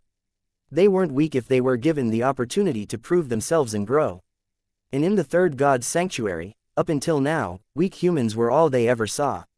And seeing such weakness prompted them to keep them down through brutality and slavery. Only a few humans had what it took to take on a royal spirit. And fewer still could take on a king class. Han Sen was now battling with Ruin Emperor and No God Emperor, two of the strongest spirits in the third God's sanctuary, simultaneously. And what's more, he was showing no sign of losing. Oh my days, you're telling me that pretty boy over there is a human? Flower Empress exclaimed, almost smitten by the man. Although most humans are weak, there is the occasional smattering of strong ones. And more often than not, they can be the falling of small stones that start an avalanche, East Empress said. Have you met or seen any of these other strong humans? What about Godslayer Luo? Heavenly Empress asked. East Empress told her, no, not Godslayer Luo. There was one I knew, but that was a century ago. That human was able to kill Dark Ghost Beast. A human killed Dark Ghost Beast. Heavenly Empress and Flower Empress were both shocked, both obviously familiar with the name Dark Ghost Beast. It was a berserk super creature that had opened 10 gene locks. The beast was almost as strong as No God Emperor. The human dominated the creature.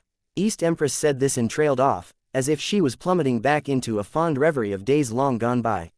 What kind of human was he? Flower Empress asked. East Empress responded to her, saying, I'm not sure. And I'm even less sure of what happened to him or where he went. I recall his name to be God's retribution. Han Sen wouldn't be surprised hearing this, for he had encountered him before. He was a member of Blood Legion, with blue blood. It was no surprise, with the strength he demonstrated, that he would be able to kill berserk super creatures. Flower Empress did not know who he was, though. And so she said, I'm afraid the only person who might actually be able to defeat Han Sen would be the king. It's been a long time since we saw him, and I can only suppose he'd be calling himself the Emperor by now. I'm not sure if he has opened 10 gene locks. But he did grow in strength very fast, and it wouldn't surprise me if he had, Heavenly Empress said. Yes, where did he go? I bet you he could beat this Han Sen. I still owe him kisses, too. Flower Empress said, while spinning on her toes. Han Sen continued to battle Ruin Emperor and No God Emperor. He realized, as the fight progressed, that it'd be impossible for him to defeat them both by solely relying on Jadeskin. Han Sen fired up his Dongshuan Sutra instead. Han Sen realized his Dongshuan Sutra had yet to be trapped, so he could still use it. For a fight like this, Han Sen had an inkling that the Dongshuan Sutra was on the precipice of breaking through and having its 10th gene lock open. Han Sen wasn't going to squander the opportunity, so he decided to abandon his initial idea of summoning Little Angel and just kept Dongshuan Sutra running while he carried on battling. Those two emperors were by far the strongest there, and the minor wounds Han Sen was being dealt were starting to add up. Han Sen's back already had more than a few wounds, and No God Emperor had just delivered another strike there with his No God sword. He had finally started to bleed. It wasn't serious, but Han Sen's mood shifted. His body was incredibly strong, but it was almost scary. Learning Jadeskin could not protect him forever. But that wasn't the primary reason for why his mood changed and the expression on his face differed. He felt as if he was teetering on the brink of breaking through. Unfortunately, he kept falling short, and he couldn't surpass the verge and begin the process that would open his 10th gene lock. It was like he was being held back all that time. This latest strike had now changed things, though, and it told him what he needed to do to open the 10th gene lock. What is this? Han Sen thought to himself. Do I have to get hurt for the next gene lock? Han Sen decided to stop dodging and blocking. He stood firm and allowed his body to become recipient to the barrage of attacks that were headed his way. Han Sen had been using Dongshuan Sutra to dodge, but now he wasn't. No God Emperor and Ruin Emperor were surprised and a little concerned when they saw the change of attitude. Before the rhino, there was a woman with dragon horns and wings. Her skin was scaled like a draconic beast, as well. She held a cleaver, like some butcher that had crept out of Satan's kitchen. She was a strange character to see, that much was certain. Three-Eye Emperor frowned at the sight of her, and grimaced even more when he realized he was unable to detect a life force within this woman. That was because the woman wasn't really alive. It was the Dragon Lady Chef, presented by Serpent Throne. Few people knew of the existence of Serpent Throne, and fewer still knew of its presence in the shelter and the shape it had taken on. Generally, she was the cook. She was in charge of keeping everyone fed. This was something she really excelled at, and then some. This was the first time she had elected to join a fight, but given the dureness of the situation, it made sense. But this gave her a slight edge, for no one knew who she was and no one knew what her abilities might be. After all, it was little more than a doll. Three-Eye Emperor was initially taken aback, and he wondered where she had come from. But it was an enemy of his, and he knew he couldn't dwell on that question very long, in the midst of all that was going on. So, he fired a beam of green light towards her eyes. His light was frighteningly accurate at all times, and again, with perfect precision, he nailed her eye. But for some reason, her eye did not break. The light had gotten her directly through the pupil like a bullseye, clear as day. But nothing happened. That was because it was Serpent Throne, and it was just a doll. Its eyes weren't really eyes, and the whole form it took on was little more than an illusion. But its form was composed through its power, and it wasn't an actual Dragon Lady Chef. As such, the eyes weren't an actual weak point like they would be for anyone else. Three-Eye Emperor fired another bolt of light into her eyes, but it was ineffective just like the first shot. The chef licked her lips slowly after that, as if she was sizing up Three-Eye Emperor for the meal he might be able to provide. That wasn't in a good way, mind you. And as Three-Eye Emperor returned her gaze, he acknowledged the way she was looking at him wasn't quite right.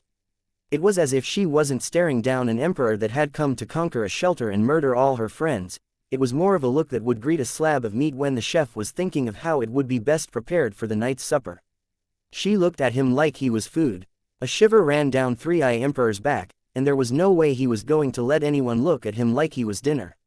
He pulled out a spear and took aim at the crazy chef. Although he often ended up relying on his third eye to deal with his enemies, he wasn't bad when it came to actual combat. In fact, he was quite a remarkable fighter.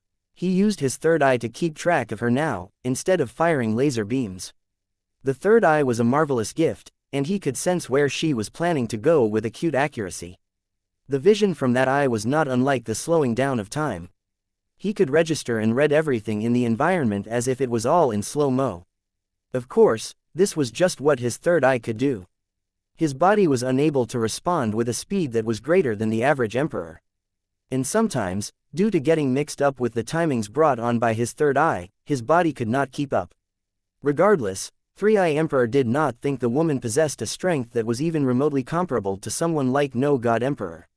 As such, he was ready for the challenge he thought she'd bring.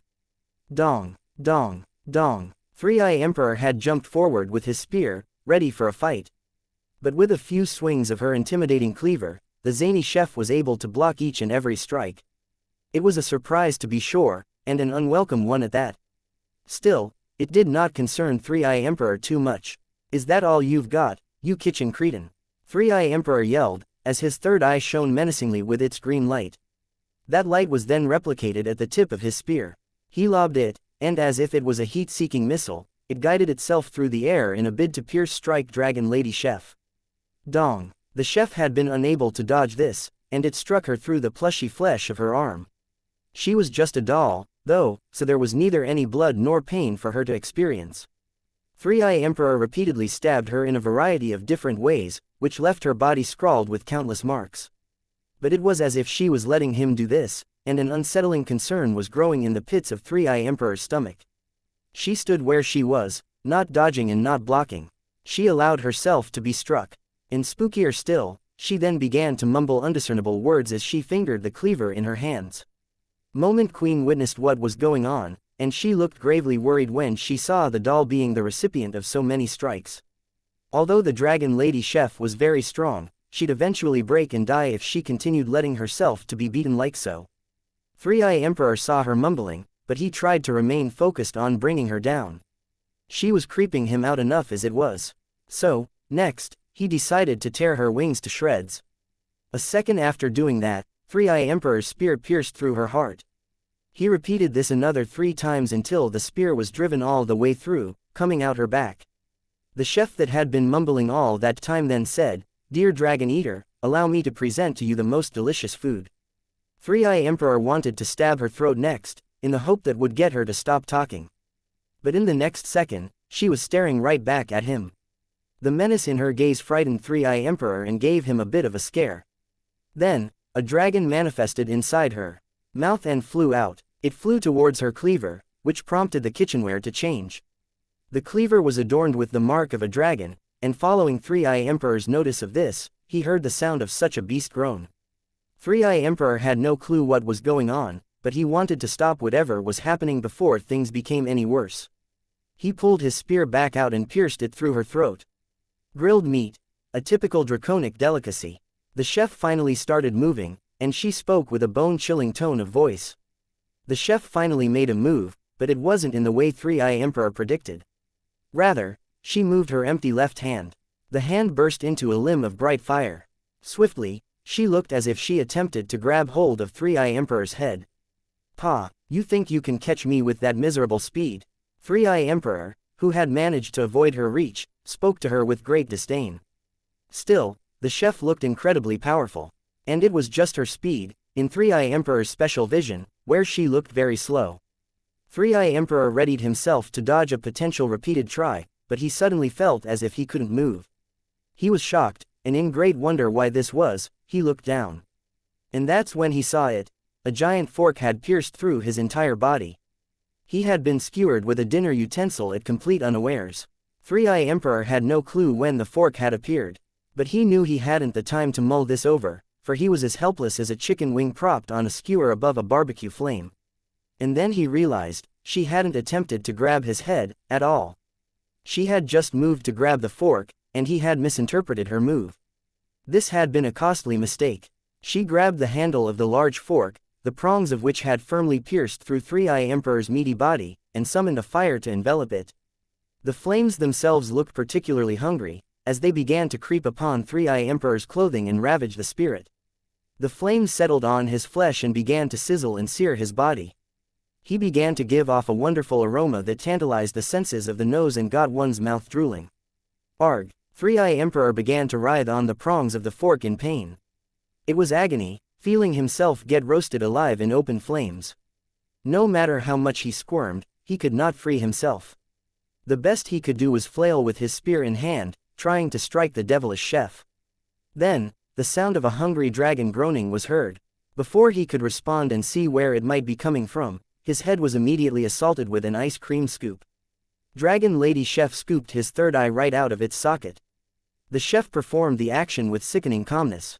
She was gentle and unconcerned, and she treated Three-Eye Emperor as if he was an ordinary slab of meat she had to prepare for dinner. One hand held the large fork, and the other held the utensil of choice. More often than not, the cleaver. Getting him to a nice golden color, Dragon Lady Chef then began the carving process. She peeled his skin and his flesh off with perfect precision, regardless of how much the roasted emperor tried wriggling around. This disgusting spectacle had drawn the attention of quite a few by now, and it made everyone ill. It was horrendous to see, and yet Dragon Lady Chef did not even blink once throughout the entire process.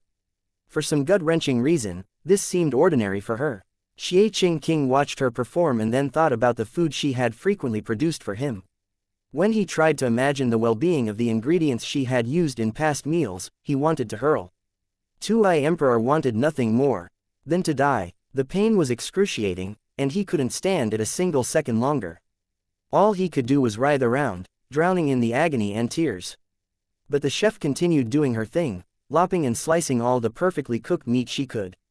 She didn't seem likely to stop until there was nothing left but his bones. His cries rang loud across the expanse, growing in volume. Eventually, he could be heard echoing down the valleys for miles around.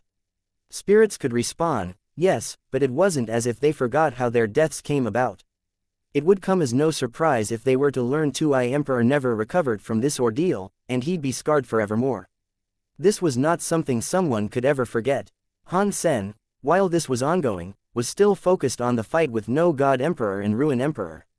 He wasn't doing as well as he had imagined. No God Emperor hit him over and over, drawing more and more blood each time. It was like he was accepting a lashing. Ruin Emperor beat him until he was black and blue, seemingly enjoying every single punch he could deliver. Han Sen was up against the two strongest emperors in the third god's sanctuary. While he was perfectly capable with dealing with them, he had submitted to accepting all the pain they could deliver. Jadeskin was strong, but it was not indestructible. Gritting his teeth to withstand the beating, Han Sen did not let the pain affect his mind. He hissed, "Yeah, that's right. Beat me like you beat your fat wife." Han Sen wanted this because of the tantalizing feelings he received as he was being hurt. Most attacks never made him feel this way, but through the pounding given by those two strong emperors, he felt remarkable. He had to feel like he was going to be torn in two, and it took the sort of pain No God Emperor and Ruin Emperor could inflict to make him feel this way. With 10 gene locks of jade skin, not even an emperor could kill him, despite the free pummeling he was offering them. It was rare to receive such strong attacks repeatedly, and remain alive and well. No God Emperor and Ruin Emperor were able to cycle through a variety of different methods to make Han Sen feel the pain he wanted to feel, and they focused on what hurt the most. And while this was good for them, they didn't know this was what Han Sen wanted. Onlookers believed he was getting wrecked and destroyed by the two emperors, but little did they know Han Sen wanted it this rough.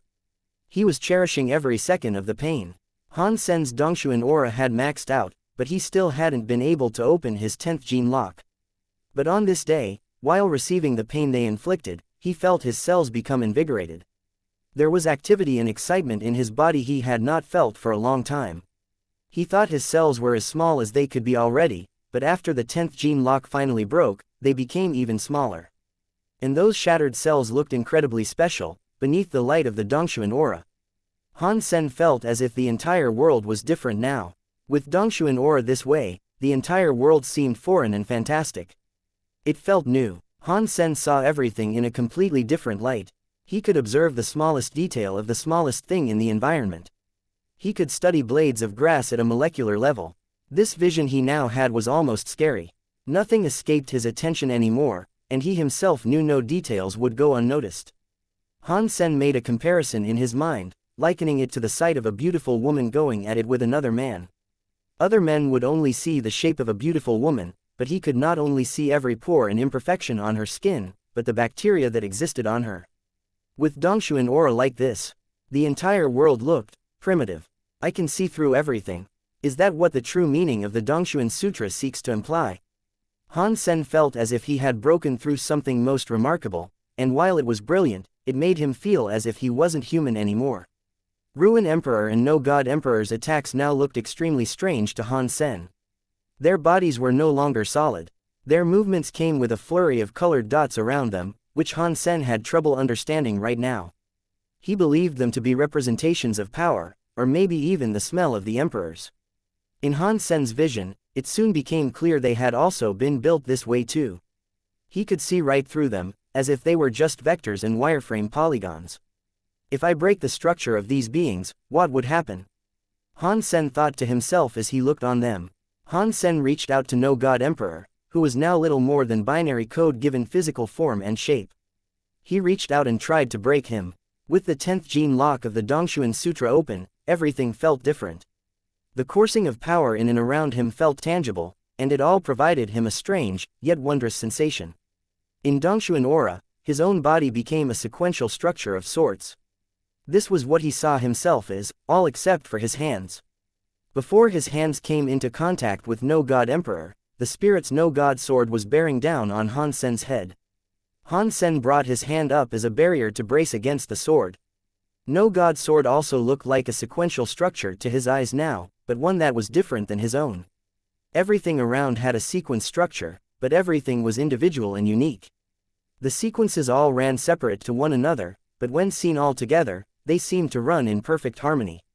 When Han Sen's fingers unfurled and closed back down on the No God sword, his hand was able to break one of the sequences. The process, to Han Sen's newfound vision, was like the tipping of a domino. And when that first sequence broke, the others quickly followed. Others saw things the same as always, but what they saw still wowed them and had them look on at something most incredible. In Han Sen's hand, they saw the No God sword crumble to dust and scatter to the wind. Everyone around, No God Emperor and Ruin Emperor included, looked at what had occurred in audible shock. Each and every one gasped, not thinking such a thing was possible. They thought Han Sen was going to die soon, submitting to their constant pummeling. Yet despite all that, they saw a man who had nearly been broken rise up from the ashes like a phoenix. They watched him grab his aggressor's sword and break it. And of course, No God sword was not just any ordinary sword. Chills ran down all their spines. Han Sen could hardly believe it, either. He was still bewildered by the rush of how things had changed, following the opening of the 10th gene lock. It was nearly scary. What was going on? Now I know how Dongshuan Z was able to break through the vacuum, Han Sen said to himself, as his own mouth gasped at the realization. Ruin Emperor then followed up, swinging his fist towards Han Sen. Han Sen grabbed his fist and broke the sequence he could see, which nearly obliterated his entire body. Cracks in his very form had quickly webbed their way across him. Then, as if the action had been effortless, the cracks widened and collapsed. Ruin Emperor crumbled into dust, just as the sword had. Silence. Total silence. Everyone was silent following that, struggling to comprehend the fact that the all-supreme Ruin Emperor had been killed through one punch. And that punch had been so powerful, the spirit had crumbled into little more than ash. It was all over. The spirits now knew there was no hope for them to remain there, and so they all began to flee. They scarpered back to wherever they came from. When Ruin Emperor died, Han Sen and his companions got their original powers back, too. No God Emperor looked at Han Sen with a face drained of all color. He too wished to flee, as he had once done before. No God Emperor tried teleporting away, but Han Sen was quicker on the draw. He used Ghost Slash. Impossible. No God Emperor himself then suffered the same fate, turning to dust as his sword and Ruin Emperor had. Han Sen's companions did not spring into action, as might be expected, upon the return of their abilities. Instead, they each just remained still, like statues. They looked at Han Sen as if he was a monster, not their strong and righteous leader as he long had been. And eventually, their eyes turned to Han Sen's hands. To them, they were magic hands. With all the spirits running off, it was expected of them to chase after the spirits they could. But so grand and baffling was Han Sen's deed, they forgot to go after them. It had slipped Moment Queen's mind entirely. What in the sanctuaries was that power? Flower Empress asked East Empress. Ruin Emperor and No God Emperor were the strongest spirits in the sanctuary, and despite facing them both simultaneously, Han Sen had managed to one-hit kill the both of them. Honestly, I don't know. For the first time in a long time, I don't know. East Empress actually looked frightened as she spoke, and her lips trembled to utter her response. Heavenly Empress then found herself having to ask the obvious question. Can any spirit beat him? Is there anyone left we can call upon? Yes, there is. The king. Flower Empress quickly proclaimed, convinced the spirit of her sleepless nights was just out there somewhere. She did her best to convince herself he was their last hope, and one day he would re-emerge, ready to defeat Han Sen. I hope you're right about that. If you're not, and there truly is no other, spirits of the third god's sanctuary are in danger. We could very well face extinction, Heavenly Empress said, half entertaining Flower Empress' strained belief. The news of Han Sen being able to one-hit kill Ruin Emperor and No God Emperor in a duel against them both was heard throughout the third god's sanctuary. No one knew what the power Han Sen had employed was, so others came up with a name for it instead. Super Spank. Spirits called it Super Spank, for he had slapped No God Emperor and Ruin Emperor to death. Many spirits were worried now, for they knew there was no competing against Han Sen. If he came for their territories, there'd be no hope of resisting. And when the news reached the Alliance, no one believed it. A few hundred spirits and creatures had amassed to attack Han Sen's shelter, and having laid waste to such numbers, Han Sen had also then gone on to kill No God Emperor. Humans did not know about Ruin Emperor, but they did know about No God Emperor through Divinity's bout. They knew how terrifying he was, and the thought of Han Sen felling him with ease seemed like a stretch.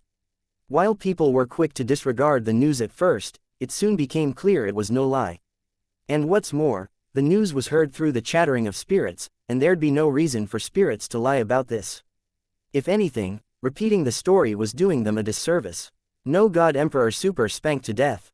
Good, bad, he's the guy with the super spank. The one emperor to rule them all. Han Sen did not return to the Alliance yet, though. First, he wanted to conquer the entirety of the third god's sanctuary. After Night Empress aided Han Sen and Lotus Empress by killing numerous emperors, and after the events that had just transpired at Moving Star Shelter, the third god's sanctuary was now at its most vulnerable. Han Sen was unstoppable, and the remaining spirits knew this.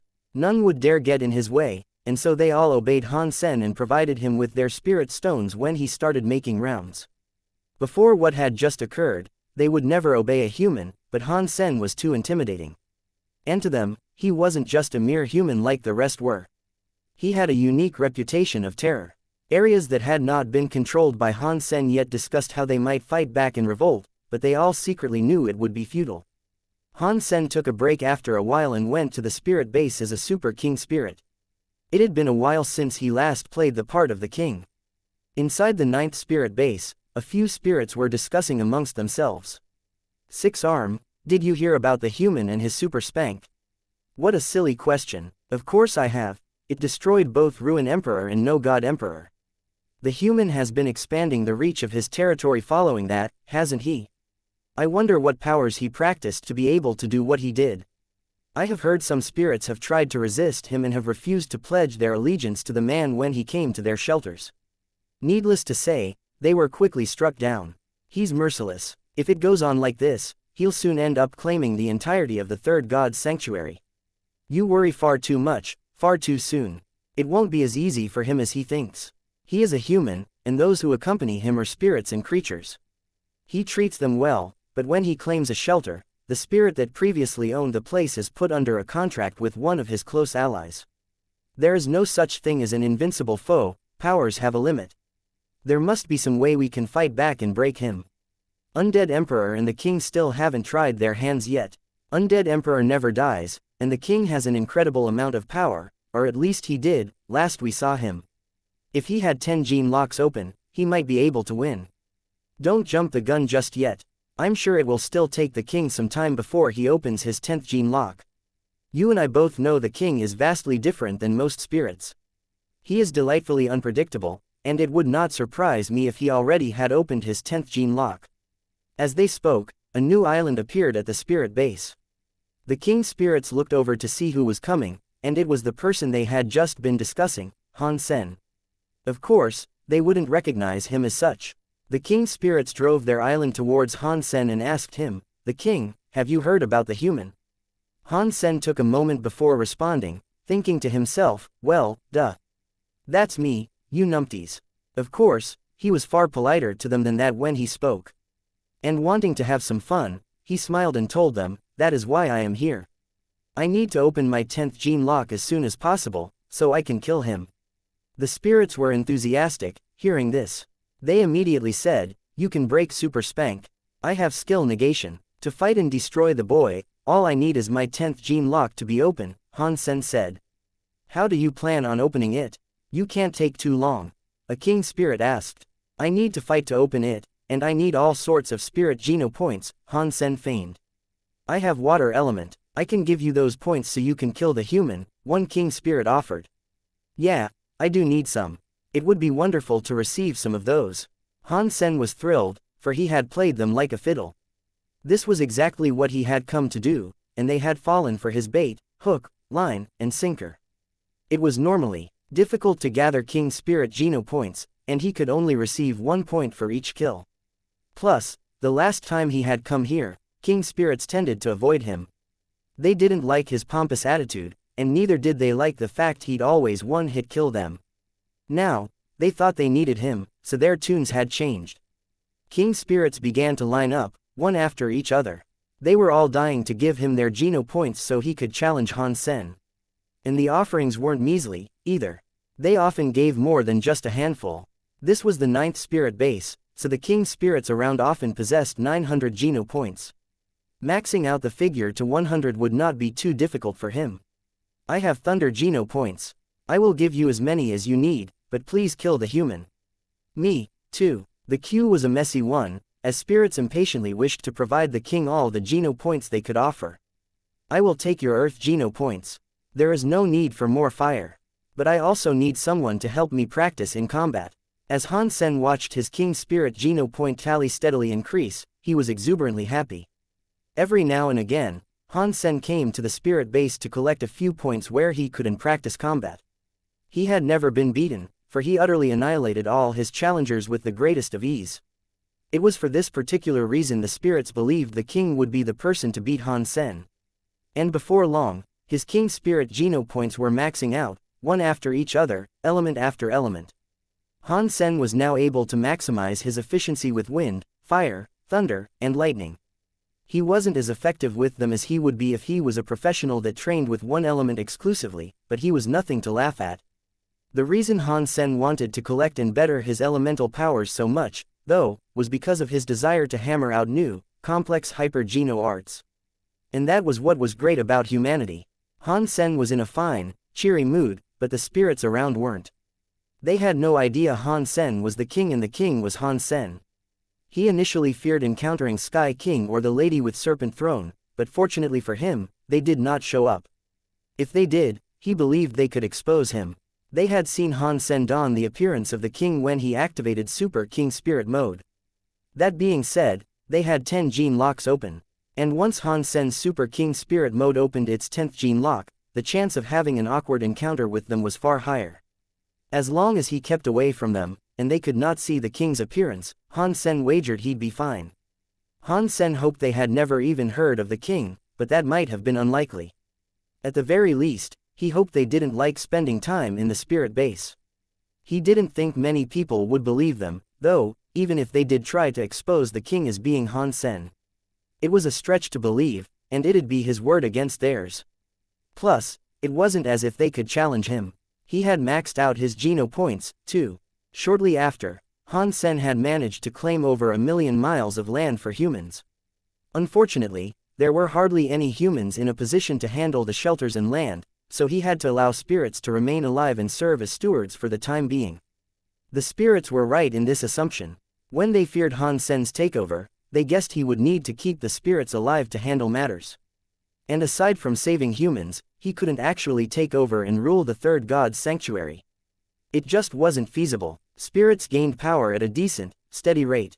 But humans had always been slow in the third god's sanctuary. And although things were better now, they'd still take a long time to gain what was necessary to start ruling the lands Han Sen had claimed. Han Sen was currently resting in a shelter. He was asleep, but he was roused from his slumber by the detection of someone near. Someone not very familiar to him had entered his private garden. With Han Sen's heightened senses, he knew that person had to be powerful if he had only now just been noticed. God's Retribution. It was God's Retribution, one of the 13 members of Blood Legion. God's Retribution seemed to be at ease, and he sat down gently, saying, "Super spank." "Ha, that's a good one, I got lucky, and besides, I didn't name it that," Han Sen said, unsure of the relationship that was supposed to exist between them. "I've heard it's your goal to take over the third god's sanctuary," God's Retribution said, with a smile. "Well, you've heard right," Han Sen said. I wouldn't do that, if I were you, God's retribution said. It's fortunate you're not me. But tell me, why? Han Sen asked. God's retribution looked over to the pool of water and told him, Blood Legion knew about super geno points, and we've been killing super creatures since long before the existence of them became common knowledge.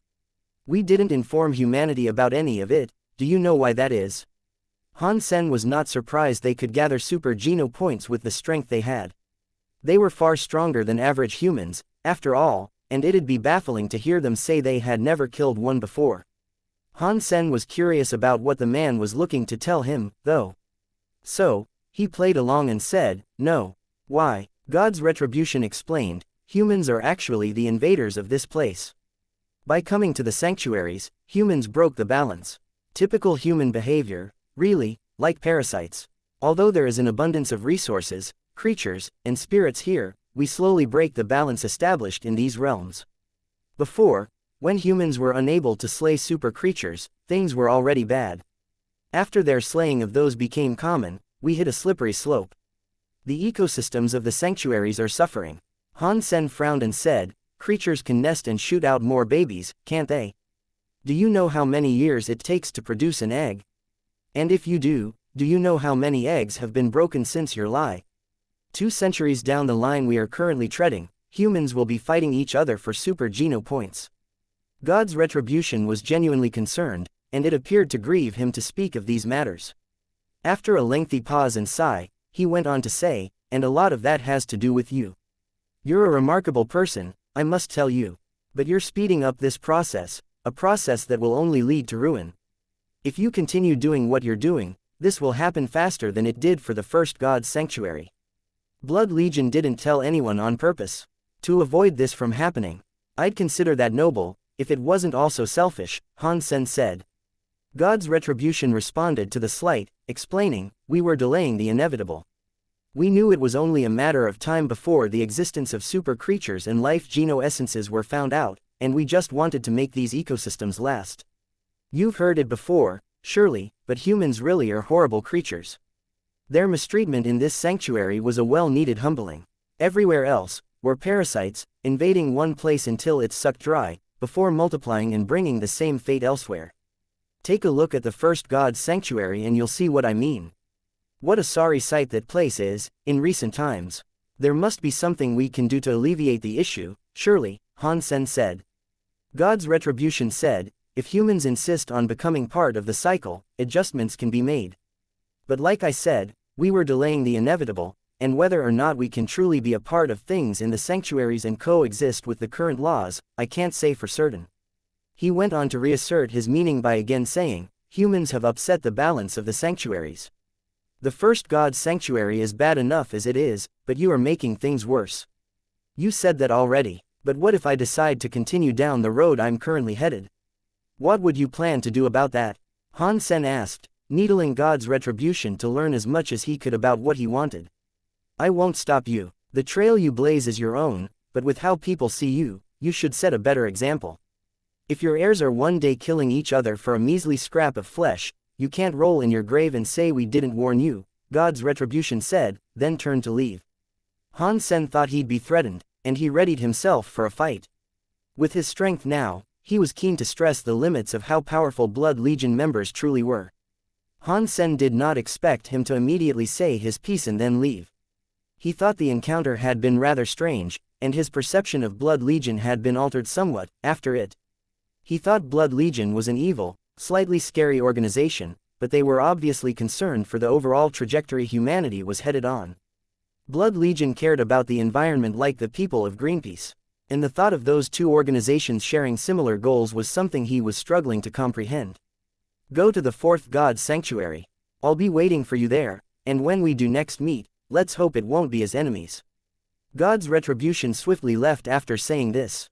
Han Sen now understood these were his parting words, and the only chance they'd have to speak before his departure to the fourth God's sanctuary.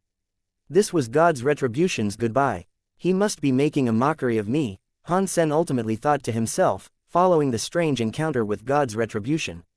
He made it sound as if he was doing it for the children, but Han Sen thought it was a ploy of some sort. He thought he had been lied to, and that there was an ulterior motive behind his words of concern. He thought he was being a hypocrite or a Pharisee, like a person that attends vegetarian rallies but still goes home and enjoys a good steak.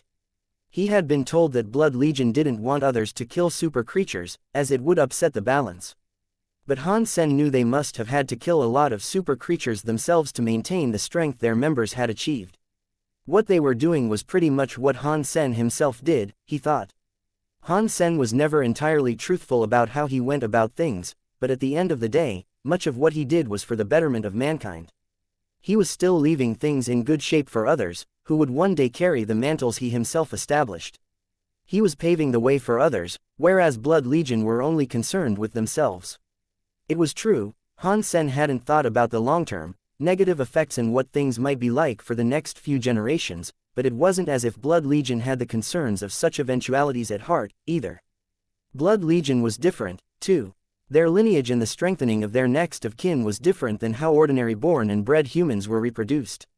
Having an heir was a priority and chief concern for the members of Blood Legion. God's retribution had tried to disillusion Han Sen. They make themselves sound so righteous, but deep down, they're as dastardly and wicked as can be, Han Sen thought to himself. While God's retribution might have had his own interests at heart, some of the things he mentioned really would become legitimate concerns in the future. If Han Sen did kill creatures at a rate quicker than they could reproduce, things really would be a struggle further down the line. The flesh of creatures was needed, and if there weren't any creatures left to eat, things would be dire. Han Sen rubbed the temples of his head in thought, over the state of things. He still wanted his primary focus to rest on bringing the third god's sanctuary to its knees. He needed to save humanity and allow his mother and Ji Yanran to enter the third god's sanctuary without worry. But to do that, he had to ensure he could do so without killing too much of the local population. He couldn't mass murder creatures as he saw fit. If humans became the majority, that would be quite worrisome. It truly was like an invasion, now that Han Sen thought about it. In the little time they had access to the sanctuaries, they had done a lot. Even Han Sen was willing to admit humans were greedy, he himself included. Some were greedier than others, but it was an inherent trait of mankind that humans were greedy things that always wanted more. During the interstellar era, everything was a resource and every resource was wanted. And the spending of resources always outpaced the influx of resources, too. With a desire for ownership of worthless items, silly hobbies and such, a lot of resources were wasted. The resources taken didn't all go to the long-term betterment of mankind. And it seemed ironic to think the more civilized humans became, the more waste would be produced. Civilization seemed to equal lavish expenditure that only came at the cost of the planets that were ravaged for the necessary components to feed and keep the flames stoked. Han Sen thought man had become so in love with greed, they had forgotten themselves and found only appetites. Back in the Alliance, Han Sen turned off his phone and had a meal with his mother. If Han Sen turned it on, it'd undoubtedly be ringing 24/7. And the buzz of constant messages and notifications would shake the foundations of the building. When he defeated No God Emperor, all the factions wanted to cooperate with him. They all wanted to help Han Sen manage the shelters he had procured. Of course, they cared more for themselves than they did for a genuine cooperative venture with Han Sen. They'd earn a lot for themselves by having joint ownership of a number of shelters. This also played a part in why Han Sen chose not to return to the Alliance for quite a while. He knew he'd be hounded by fat cats and corporate jellyfish day and night. Also they could line their own pockets with further unnecessary amounts of cash. Han Sen was going to just let the Ji family handle the issue and save himself the trouble. Ji Ruijun had even come to tell Han Sen, "You have to let some of them go." The Ji family did not want to take over the third god's sanctuary exclusively, as that would almost make them seem like a dictatorship. The sanctuary might then be viewed as a police state, forever under the watchful eyes of Big Brother Ruijun. They'd be hated. Ji Ruijun wanted Han Sen to give many of them up for distribution amongst a number of different companies and corporations, as well as families. He would lose a lot of potential money that way, but he would earn a lot of friends, in return. It looks like I really can't take over the third god's sanctuary myself. It sounded like Godslayer Luo might have been able to, but it seems he conquered even less than I have, Han Sen thought to himself. Han Sen didn't want to give up what he had earned, though, and he then said to himself, "Fine, if I can't claim ownership of more as Han Sen, then I'll just have to take them over with a different name." After a while, Han Sen stopped his ventures of expansion to focus on something else. He wanted to go off in search of Geno treasures that could increase his self-Geno points. He needed to open his Super King Spirit's 10th gene lock, after all. Ji Ruijun, in the meantime, ran through his contacts, trying to determine the best partners he could cooperate with. A month later, Han Sen had achieved 1,000 self-Geno points and managed to open the 10th gene lock of Super King Spirit mode. It only increased the power of Super King Spirit mode across the board, and there were no new, special traits earned. Super King Spirit mode was very plain, but that was part of the attraction. It made you far stronger, and that was it was that simple. The greatest benefit of it now, though, was that he could remain in this form forever. There was no longer an annoying timer he had to adhere to. After opening his 10th gene lock, he decided to pay another visit to the spirit base. When Han Sen entered, though, he was unable to find any other islands. Han Sen chalked it up to there not being many spirits with 10 gene locks open, so as a result, there weren't going to be many to find there. Han Sen drove his island around for a while and eventually saw another spirit. He didn't reveal himself, though. Only seeing one, he just turned around and left. After that, Han Sen returned to the sanctuary and went back to conquering lands and claiming territories alongside the spirits and creatures in his employ. This news was relayed across the alliance once more, making people even more hyped for the prospects of proper settlement in the third god's sanctuary. The spirits were all cooperating, and they no longer resisted. On the sly, though, they still pleaded for Undead Emperor to help them out and defeat Han Sen. Before Sky Mountain, Undead Emperor began leading a grand host of spirits and creatures to bring an end to Han Sen's reign. Han Sen, will you fight me? Undead Emperor asked, with a tone as chilling as a winter's grave. Of course I will. Han Sen raced towards him, airborne. Undead Emperor was given a lot of information about Han Sen by the other spirits, so his expectations had already been realistically set. The spirits called upon Undead Emperor to help slay Han Sen due to his undying body, but just like always, the results shocked them. The previously thought to be indestructible body of Undead Emperor was utterly annihilated by Han Sen's slap. Mankind had won that round, as well. And after Han Sen claimed the mountain, humanity began to celebrate another job well done. But all of a sudden, a light shone in the sky high above. The ground began to shake, quake, and rumble. Tears formed across the region, through subterranean explosions. It was like a coming apocalypse, and it frightened the onlookers. Aside from where Han Sen was, the land was churned into utter ruin and carnage. The mountains around collapsed into themselves, sinking down into black pits. Eventually, only Sky Mountain remained, surrounded by abyssal depths. The humans that saw this felt a great chill. Where the encompassing regions went, they had no clue, but the only relief they could feel was the belief they had been spared somehow. There are words written across the black reaches that surround us, a person called out. When the people turned to take a look, they read it out. It said, "We fight in 3 days. Yours sincerely, the king." Everyone looked at the chasm with worry. It was a sinister way to send a message, and even though they had full confidence in Han Sen, they couldn't help but feel afraid. Han Sen was their only lifeline. If he was defeated, things would go back to how they once were, as nobody else could carry his flame. The news that the king had challenged Han Sen was all over the third god's sanctuary. While this greatly excited the spirits, humans were less enthusiastic about the concept. If a human like Han Sen was defeated, progress in the third god's sanctuary would revert back to zero. Mankind would lose their entire grip on what they had obtained there thus far, and would most likely be treated even worse. And with the spectacle that accompanied the invitation, of entire lands being sunken, the fear of Han Sen losing grew. They started to believe Han Sen did not have what it took to defeat the king. The 3 days passed by quickly, and all that while, humans worried. But now, the day for that fateful fight had come. On the day of battle, Han Sen ventured to the peak of Sky Mountain and stood proudly. He waited there for the king to show. Although humans were tinged with a bit more worry than the spirits, they were all excited to see and hear what the result would be. Eventually, a body that looked like the king arrived. And after that, the area turned black. Nobody could see or hear a thing. A second later, everything returned to how it was. When they looked up again, they were all shocked at what they saw. Han Sen and the king were gone, neither of them could be seen, and the mountaintop had vanished as well. The trail of a battle was found, though, one that extended all the way to the endless sea. Although no one had seen the battle unfold, the markings of what had occurred looked bad. It must have been a brutal tussle. When the wake of combat reached the endless sea, none dared traverse the place. The gravity issue was bad enough, but the tsunamis that raged were frightening. 7 days later, the rage of the endless sea was quelled. Although nothing of the fight could actually be seen, it was hailed as the most epic and legendary fight ever performed by a human. The Alliance decided to call it the final fight. But no one yet knew who won the battle. The Alliance said Han Sen had won, but the spirits said the king had won. The battle had stopped, and Han Sen and the king established a contract. There were 3 core pillars of the contract. It stated that humans who were sent to spirit shelters were allowed to return to the Alliance.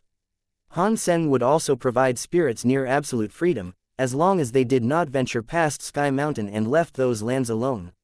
To the east of Sky Mountain was land solely belonging to mankind. Spirits were not allowed to go there. A lot of factions agreed with the contents of the contract, and it seemed like the best of both worlds. At the very least, it meant every surpasser had been freed. Han Sen had also secured 1,000,000 miles square of land for humans to occupy and live freely in. The Alliance was worried that if Han Sen died or had to leave the sanctuary, they would lose everything he had secured. As a result, they greatly agreed with the terms of the contract. The king became a hero to the spirits of the third god's sanctuary. When Undead Emperor was killed, all hope was lost. And yet, the king did not shy away from the battle. He went up and battled Han Sen alone. And hearing humans were no longer allowed to go past Sky Mountain, they were delighted.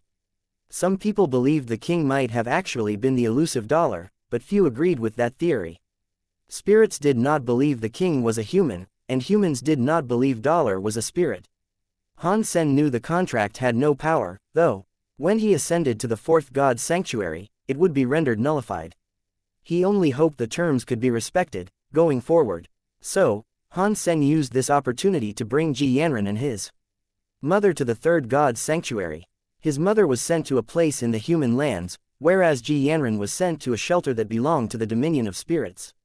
But because of the terms of the contract, Ji Yanran was allowed to return to the Alliance and let Han Sen know where she was.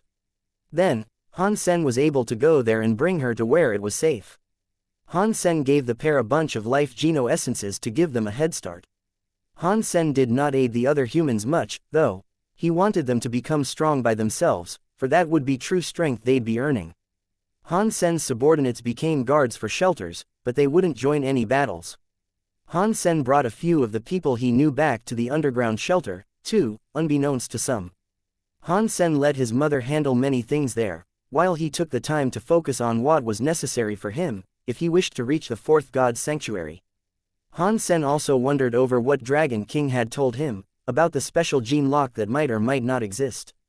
He had opened the 10th gene lock on 3 of his abilities, but he didn't feel anything remotely close to what Dragon King had described to him. Han Sen wished to figure it out before ascending, which aligned with the Alliance's desire of wanting him to remain for a while, too. When Han Sen returned home, he received a letter. Much to his surprise, it had been written with an actual pen. Han Sen opened the envelope, and soon after, he began to tremble. Han Sen recognized his father's handwriting due to the vast number of family documents and possessions he had collected and perused over the years. The letter he had received had been written and sent by his father. There was no room for doubt. It was easy to fake someone's handwriting, but the content contained information only he and his father would know about. And near the end of the letter, he read something that was most shocking. When Blind Man provided Han Sen the cauldron, there was a pill inside. He claimed it was a gift from his father, and his consumption of it was of absolute importance. He was told to eat it before becoming a demigod, due to its ability to aid him in unlocking something. This gene lock was not associated with the average 10 gene locks, and he had been told it'd be of great benefit for when he finally did become a demigod. Han Sen had the sudden thought that this was connected with the mystic gene lock Dragon King had told him about. The letter concluded with a profound apology for his absence, and how, as much as he wished he could not come back. After finishing the letter, Han Sen's mind was in a bit of a jumble. He believed it really had been written by his father, but it wasn't as if Han Sen missed him dearly over the years. Traditionally, all the best cowboys had daddy issues they'd need to confront and work on, but Han Sen never felt a longing for his father. He had learned to become very independent, and he was used to being alone, and often enjoyed the solace that came with it. Even if the pill was given to him by his father, he wasn't going to just take it because his parent had returned from the grave to tell him so. He still wanted to look into it more, through his own means. But the letter also mentioned there was a way in which you could find out whether that lock had been opened yet or not. And finding out was not difficult. So, wanting to conduct the test, Han Sen asked a few spirits to be of service in this endeavor. In the letter, it was said the 9-life cat pendant had to be used as an apparatus of sorts for the test he was going to conduct. After a lengthy search, he was unable to find any spirits who had opened this lock. Han Sen couldn't bring himself to perform the test on himself, either. So, he summoned Moment Queen and asked her to prick her own finger and draw a drop of her blood across the 9-life cat pendant. After the blood fell upon the cat's mouth, it seemed to then get absorbed. The pendant was solid, not unlike a gemstone, but somehow, it absorbed the blood as if it were a sponge. Then, a little later, the 9-life cat turned blue. The remnant of the blood it had soaked it had also turned blue. A little while later, the red blood that had turned blue, turned back to being red. This was just as the letter said would happen. If Moment Queen had opened that special lock, then the blood would have stayed red the entire time. But Han Sen wasn't going to leave it like that. Tests had to be conducted a number of times before the results could be considered reliable. So, he went out and performed the same exercise with a variety of different creatures, spirits, and humans. It was very reliable, and the same response was received each and every time. The blood would turn blue, and that was that. Even Queen's blood was like this. Han Sen decided to try it himself. He pricked his finger and let a drop of blood descend onto the pendant. He expected it to turn blue, but much to his surprise, it seemed to remain red the entire time. Han Sen was not sure what to think at first, but he eventually told himself, "Does this mean I have opened that lock? But when did I do that? Is there something wrong with this pendant? Did I do the test incorrectly?" Han Sen went out in search of others to reconduct the test. The results he received were the same as before, and Han Sen's blood was the only blood that stayed red upon the pendant the entire time. Another lock, is it referring to the life door? Han Sen recalled the feeling of unlocking something when he opened the life door. But ever since that day, he had not noticed anything different. He didn't think it had aided him, at all. If the 9-life cat was indeed performing correctly, though, there was no other possibility. So, I've opened that thing by accident. That's great. It means I don't even need to take that pill. Han Sen paused, pleased with himself. Then, after a brief bob of his head, he continued on to think, if I give this to someone else, then, who should have it? Han Sen wasn't sure if the pill was safe, so if it was something harmful, he didn't want it to bring grief to someone that was dear to him. But if it was something decent, he didn't want to give it to a random nobody, either. It was quite the conundrum. Han Sen returned to the underground shelter and fetched the dusty cauldron. He called over Little Angel, Little Silver, and Thorn Queen. They sat at the table and wondered what Han Sen was planning to do with them. Han Sen placed the cauldron at the center of the table and slowly revealed the pill he had kept inside. Thorn Queen frowned, indicating she had no clue what it was. Little Angel looked at it but did not show any emotion. Perhaps she was uninterested, Han Sen did not know. The silver fox looked ready to eat it, but someone else was faster. Bauer was on Han Sen's shoulder at the time, and as soon as she saw it, she leapt down onto the table and gobbled it up. Han Sen looked very nervous, hoping nothing bad would befall his baby. But after Bauer ate it, nothing occurred. She shivered a little, but that was it. Han Sen had tried the pendant test with Bauer earlier, but her blood had turned blue. A while later, he decided to take another pinch of her blood. This time, when the blood dripped onto the pendant, it stayed red. Han Sen stared at his 9-life cat for a while longer. It confirmed to him that the pill was genuine and that it would have helped him open the special gene lock. The nature of that lock, however, was a different question entirely. He paid extra attention to Bauer following this, but he did not notice any changes in her behavior or abilities.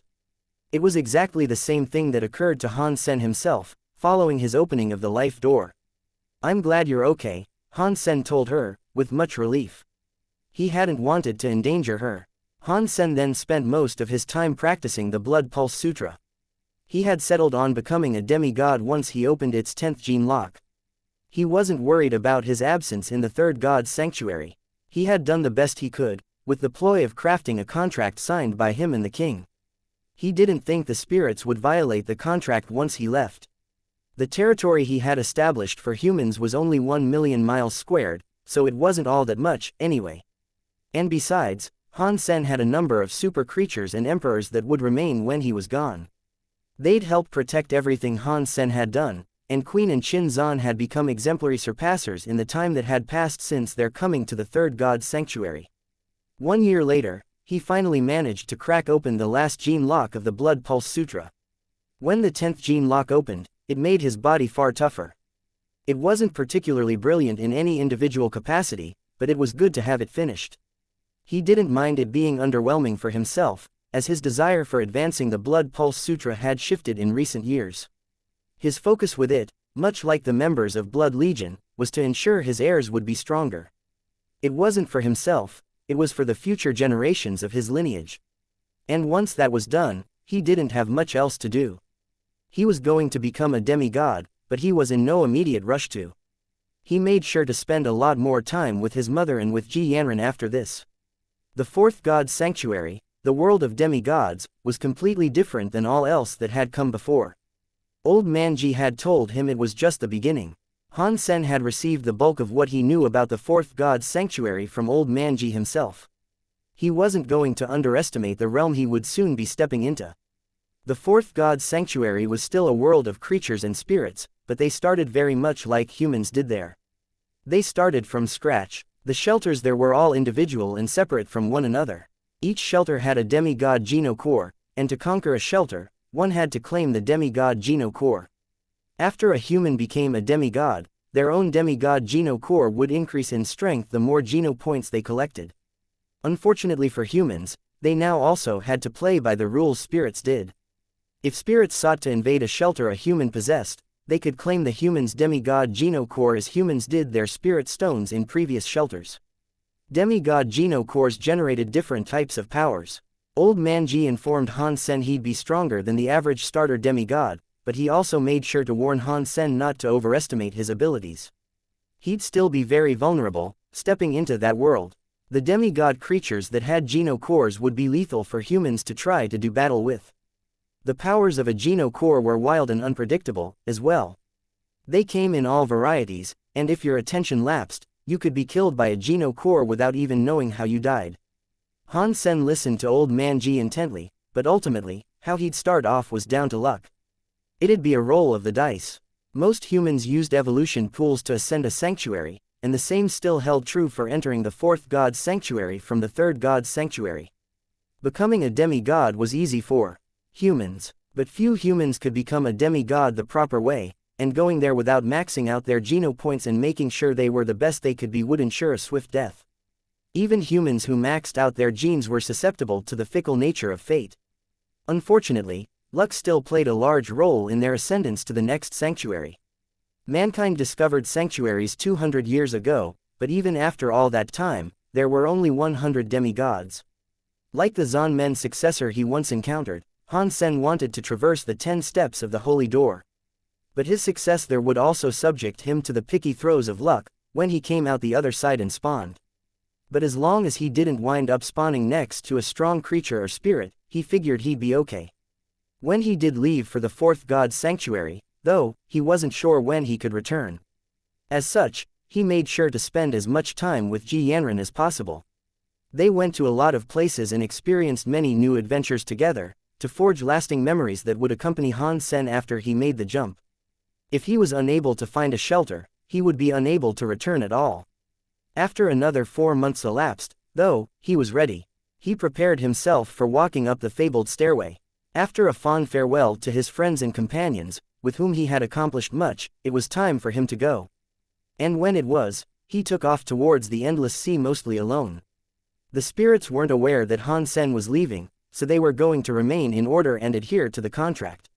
With things still like that, he had now done everything he could for the humans of the third god's sanctuary. Han Sen brought the silver fox, Bower, little angel, and golden growler with him. While he was unsure at first, he also decided to bring Moment Queen. He would have liked to bring others with him, but they'd die if they could not withstand the searing flames of the steppes. Han Sen had decided to bring Moment Queen with him because he still had reservations regarding her goodwill towards humans. He still believed he had to keep the leash on her, to avoid her doing something evil once he was gone. The stronger Han Sen was, the stronger the fire would be, too. His companions were sure to have a hard time following him up. He didn't even plan to bring Bauer or the Silver Fox with him at first, either. But they suspected what he was going to do, and nothing he did would remove them from his company. Han Sen thought if the Zan Men's successor was able to bring a skeleton up with him, then he wouldn't have too much trouble bringing his super creature companions.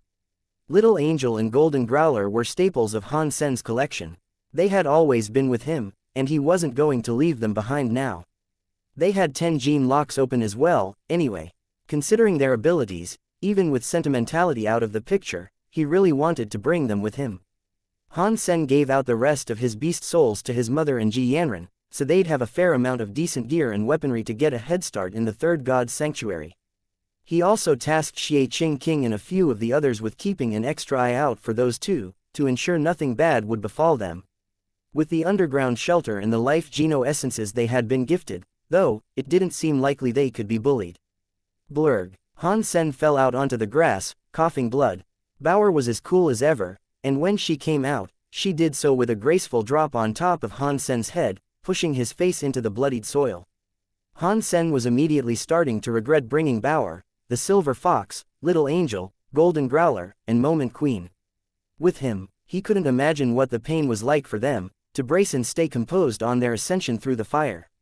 The fires Han Sen had to endure were of a greater intensity than what Shang Yin and the Zan Men's successor had dealt with. The lecherous flames they suffered were far weaker, and despite Han Sen once fearing the steps those two had trodden, he now thought they had gotten off easy. And that aside, Han Sen had brought 5 people with him. This only boosted the intensity. He had felt as if the fires had been deliberately testing him in their wicked glow, like wretched demons taunting him to fail under the pressure of those he had selected to bring along. Fortunately for Han Sen, he was able to employ the powers of Super King Spirit Mode, Jadeskin, and the Dongshuan Sutra to pull through. He'd have most certainly failed had he tried to mount the steps without those abilities to boost his resistances. On their way up, he started by trying his best to keep everyone calm, composed, and alive in the ascent. But there was little he could do when the true strength of the fire kicked in. It soon became clear to him that the only one he could truly protect and guide up was Bauer, and the others would have to succeed by themselves. Han Sen was able to keep Bauer shielded from most of the fire, but the flames had properly incinerated the Silver Fox. By the time he was through, he had become an egg. Little Angel and Golden Growler were in a similar position, now evolving. Han Sen was unable to protect Moment Queen at all on the way up, and while she had managed to become a demigod, the fires had taken a toll on her. She was grievously injured, and it seemed as if there'd be little she could do for a long time to come. It's fortunate I did not decide to bring anyone else. If I had, the fires would have surely killed me, Han Sen said to himself, feeling glad he had made it. Han Sen took a look around. After that, he was in a field, one that was as plain as could be. A single wide expanse with no notable geography or landmarks to consider. He picked himself up and exerted much strength to do so. He was incredibly heavy, and it didn't feel natural. The very air seemed to tingle and hum with energy, and the atmosphere around almost felt tangible.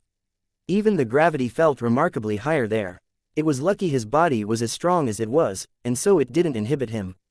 Unfortunately, his clothes had been entirely scorched away by the fires. He was nude in the field, and although it was a touch awkward, he was at least relieved there was no one else around to see him that way. Han Sen. Super Body Super King Spirit, Ultimate Level, Demigod Lifespan, 500 Evolution Requirements, none Geno Points, none Demigod Geno Cores, none. Han Sen did not know what the ultimate tag meant, but he was pleased that his lifespan had another 100 added on top, bringing the number up to 500. Han Sen already knew there would be no more evolution requirements before coming to the fourth god's sanctuary. Even in the Alliance, there were no further evolution pools. It didn't seem to matter much where you went after this, even if your Geno points were at the max. Han Sen caught sight of some odd shrubbery nearby. The bushes had thick leaves, and not wanting to remain naked, he brought Bauer over to help him make some clothes.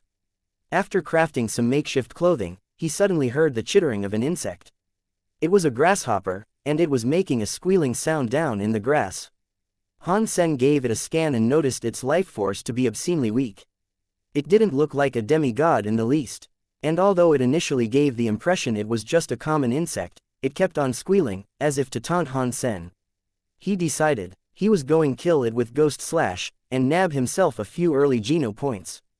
But before he could attack, he felt a pain come onto his right eye. Han Sen moved his hands to cup the afflicted eye, but then, another sharp pain began to pierce his left one. Han Sen swiftly started to look around and scan the surrounding vicinity for something else that might have been attacking him, but he could not see anything. The absence of danger he could visualize was strange, but his gut was most assuredly telling him something was wrong. The grasshopper then scrambled away, disappearing someplace in the grass. Han Sen could no longer feel its presence, but eyes still felt as if they were in pain. So, Han Sen used Dongshuan Aura to search. But strangely, he could not make out anything. Arg! An agonizing pain suddenly pierced Han Sen's throat, but shortly after, it spread to his stomach. A cold sweat began to roll down his face, which was now twisting under the agony he was suffering. Han Sen decided to use Jadeskin, which gave him that crystallized luster. Following its use, even all his organs were turned to shimmering crystal. Han Sen could still feel the stabbing, but at least Jadeskin was enough to deny him the full experience of that pain. Han Sen then sought to examine himself with the 10 gene locks of the Dongshuan Sutra open. After examining himself, Han Sen was able to notice the presence of something small and unnatural residing in his stomach. It was a gray silkworm, of sorts. If he did not have Dongshuan Aura, he would have assuredly not been able to find it. The head of the silkworm was very much like a needle, and it was undoubtedly the source of the pain Han Sen was experiencing. After more examination, Han Sen discovered it was not a creature, though. Instead, it was the grasshopper's demigod Geno core. From this bug, Han Sen was able to detect and learn the sequential structure of the grasshopper. The grasshopper came out of hiding once more, and it peered at Han Sen through the blades of grass. Not wanting to risk a single thing, Han Sen knew he'd have to kill it the first opportunity he had. He immediately cast Ghost Slash towards it. The grasshopper was cut in half. When it was, the bug inside Han Sen's stomach died with it. Ordinary creature Soil Lotus killed. No beast soul gained. Bronze Geno core received. Dust bug. Consume its flesh to gain 0 to 10 ordinary Geno points randomly. Han Sen placed the dust bug on his finger. The Geno core was so small, he needed the Dongshuan Aura just to see it. Dust bug. Earth element bronze Geno core. Making effective use of this Geno core would require a certain level of proficiency with the element of earth. Bronze was the tier of this Geno core. There were 4 ranks of Geno cores in total: bronze, silver, gold, and gemstone. People occasionally whispered the rumor of there being a Geno core that superseded even the extremely rare and exotic gemstone quality Geno core. The details of what it might have been were scant, but the rumors never died. And if the mystical cores did exist, it was believed no human had possession of one. Han Sen had many earth element Geno points, so he could use his Dongshuan Sutra to make use of the dust bug. However, this was not Han Sen's Geno core. It belonged to a creature that had been slain, and now it was forever locked in its current state. There was no room for its power to grow. If Han Sen had a Geno core he could actually call his own, its strength and power would grow in accordance with his own body. Han Sen tried controlling the bug, and he quickly understood how it had hurt him earlier. The dust bug was so small, it'd undoubtedly slide beneath the notice of almost everyone. It could easily cut its way through the body of a creature or person without drawing attention to itself. Han Sen was also starting to understand why Old Man Ji had told him not to underestimate a single creature he'd encounter. The grasshopper was only an ordinary class creature, and yet it had dished out that much damage. What's more, it had made its own life force appear even less than it was.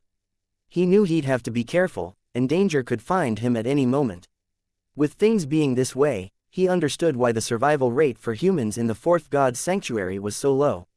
It was no wonder that only 100 humans were currently surviving in the Fourth God's Sanctuary and making a living which would allow them to go to and fro from the Alliance. Most people who made it to the Fourth God's Sanctuary didn't seem to live long enough to make it home. There was always the possibility that there were many humans living in the Fourth God's Sanctuary, who were just unable to find a way to return home. But even so, it seemed impossible for there to be many in such circumstances. Attempting to return to the Alliance from the fourth god's sanctuary required the same thing as in previous sanctuaries. They would have to either conquer a shelter or find one that was uninhabited. Of course, doing that was far more difficult in this realm than it now was in the others. There was a sickeningly low number of shelters that were owned by humans in the fourth god's sanctuary. Their numbers were few, and the chance of finding them was extremely small. Han Sen wasn't concerned with securing passage home just yet, though. He scanned the surrounding vicinity and told himself to collect 100 ordinary Geno points, first and foremost. He wanted to get a Geno core he could call his own. He had learned from his discussions with Old Man G that if he managed to collect 100 Geno points, his body and power would generate one for him. So, aside from the increase in strength, there was a tangible bonus that now prompted his urge to hurry in the collection of 100 ordinary Geno points. He also wanted to do things in the proper established order. Han Sen didn't want to skip around and try to take shortcuts like the ones that had benefited him greatly in his early days in the third god's sanctuary. It was too risky to do that in this place, so all he wanted to do now was knuckle down and knock out as many ordinary creatures as he could find, one by one. It was not unheard of for many supremely talented creatures and spirits to receive a Geno core right off the bat, following their traversal of the 10 steps of the Holy Door. Han Sen had hoped he'd be considered talented enough to receive one, but he was mildly irked when he emerged in the fourth god's sanctuary with empty hands and just a face full of dirt. But at least he had managed to slay the soil lotus and earn himself the dust bug fairly quickly. He didn't bring the cruel bottle, just in case it was destroyed in his ascendance. Either that or it'd become the cruel sand. Han Sen looked at the body of the soil lotus and licked his lips. A grasshopper wasn't the most appetizing creature, but it was his first kill in the fourth god's sanctuary. He made a fire, cooked it, and ate it. It didn't taste too bad. Soil lotus has been consumed. Ordinary gene +1. Han Sen heard the announcement play a number of times. He tried sharing some with Bauer, but she didn't want it. Han Sen ate the entire thing himself, and walked away with 8 ordinary Geno points. Not too shabby for his first meal. Ordinary Geno points seemed to have a much greater effect in the realm of demigods, it seemed. Already, he felt himself becoming much stronger. I need to find a safe place I can hunker down in. Out here, in plain sight, it's too dangerous for me. Then Han Sen took off in a direction, hoping to find someplace he could use as a den. For the duration of his travel, he tirelessly scanned the environment all around him. He didn't want to risk another chance encounter with a grasshopper like the last, or even worse. And for a long time, he didn't see anything. Whether that was luck or the field was just a quiet place in general, he did not know. But when he ascended a hill and got to the top for a clearer view, there still wasn't much he could see. Plain, verdant expanses, as far as his eyes could see.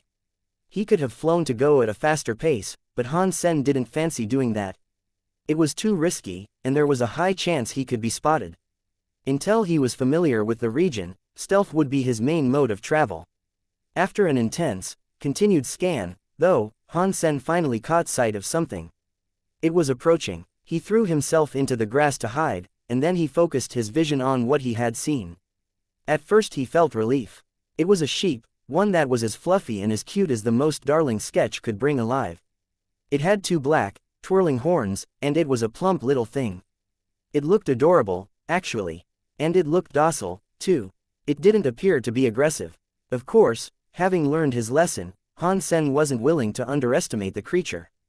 Its cute appearance could merely be a mask of deceit. Hey you, what are you doing down in the grass? The mouth of the sheep moved, and it seemed to actually speak. Han Sen looked around him, thinking it had been a coincidence. He thought maybe someone had approached and was talking to him, but he could see no one. The sheep really did seem to be talking. What are you looking at, bub? I'm talking to you. The sheep's eyes rolled, indicating it was annoyed by Han Sen's lack of response. I was just, resting. Han Sen sputtered, as he dragged himself back onto his feet, patting away the soil and blades of grass that still clung to him. The sheep seemed to smirk, and then, it said, what are you? Actually, you know what? I don't care. Just tell me the powers you possess. If I think you'd make a valuable asset to my herd, you can come and graze with us, bub. Han Sen's face twitched in shock, unsure if this was some strange dream he was experiencing or not. People had told him that the creatures in the fourth god's sanctuary were crazy, but he didn't think they would be this flavor of crazy. I have a lot of different powers, Han Sen started by saying. Associating himself with a sheep would be strange, but this was a chance for Han Sen to be part of a crowd, he believed. Strength in numbers was a legitimate concept, after all. If he could become an ally of the sheep, the current dangerous circumstances might not be so grave for Han Sen. The sheep seemed peeved by the vague response he had received, though. Han Sen caught this, and he wanted to fix the mood between them. So, he boldly proclaimed, I can destroy stuff. With the 10 gene locks of the Dongshuan Sutra firing on all cylinders, it wasn't exactly a lie. The sheep grimaced, and with disappointment slumping its limbs, it turned to leave. Don't go yet, talk to me. Han Sen wanted to learn what the sheep had expected of him. A weak *SS creature like you probably doesn't even have a Geno core. I need someone special, bub. I need someone who can heal or support others. Finding a random creature that can take pleasure in destroying stuff is easy, and I can assuredly find one stronger than a scrawny kid like you, bub. The sheep then ran off. Han Sen was confused by this, and so he turned his head to ask Bauer, did I just get insulted by a sheep? Yes, Dad, I told you to eat more, Bauer said. Han Sen could hardly believe he had been condescended to by a sheep. Han Sen could tell it was an ordinary creature. But he could also tell it was as good as an ordinary creature could get. Brother sheep, don't go. I was wrong. I'm good at healing, Han Sen yelled, going after the woolly mammal. It was rare to find herbivore creatures, so Han Sen didn't want to miss the opportunity to follow the sheep if the rest of its herd were of the same kind. He'd have the benefit of being in a herd, and he wouldn't have to share the corpses of creatures they slew.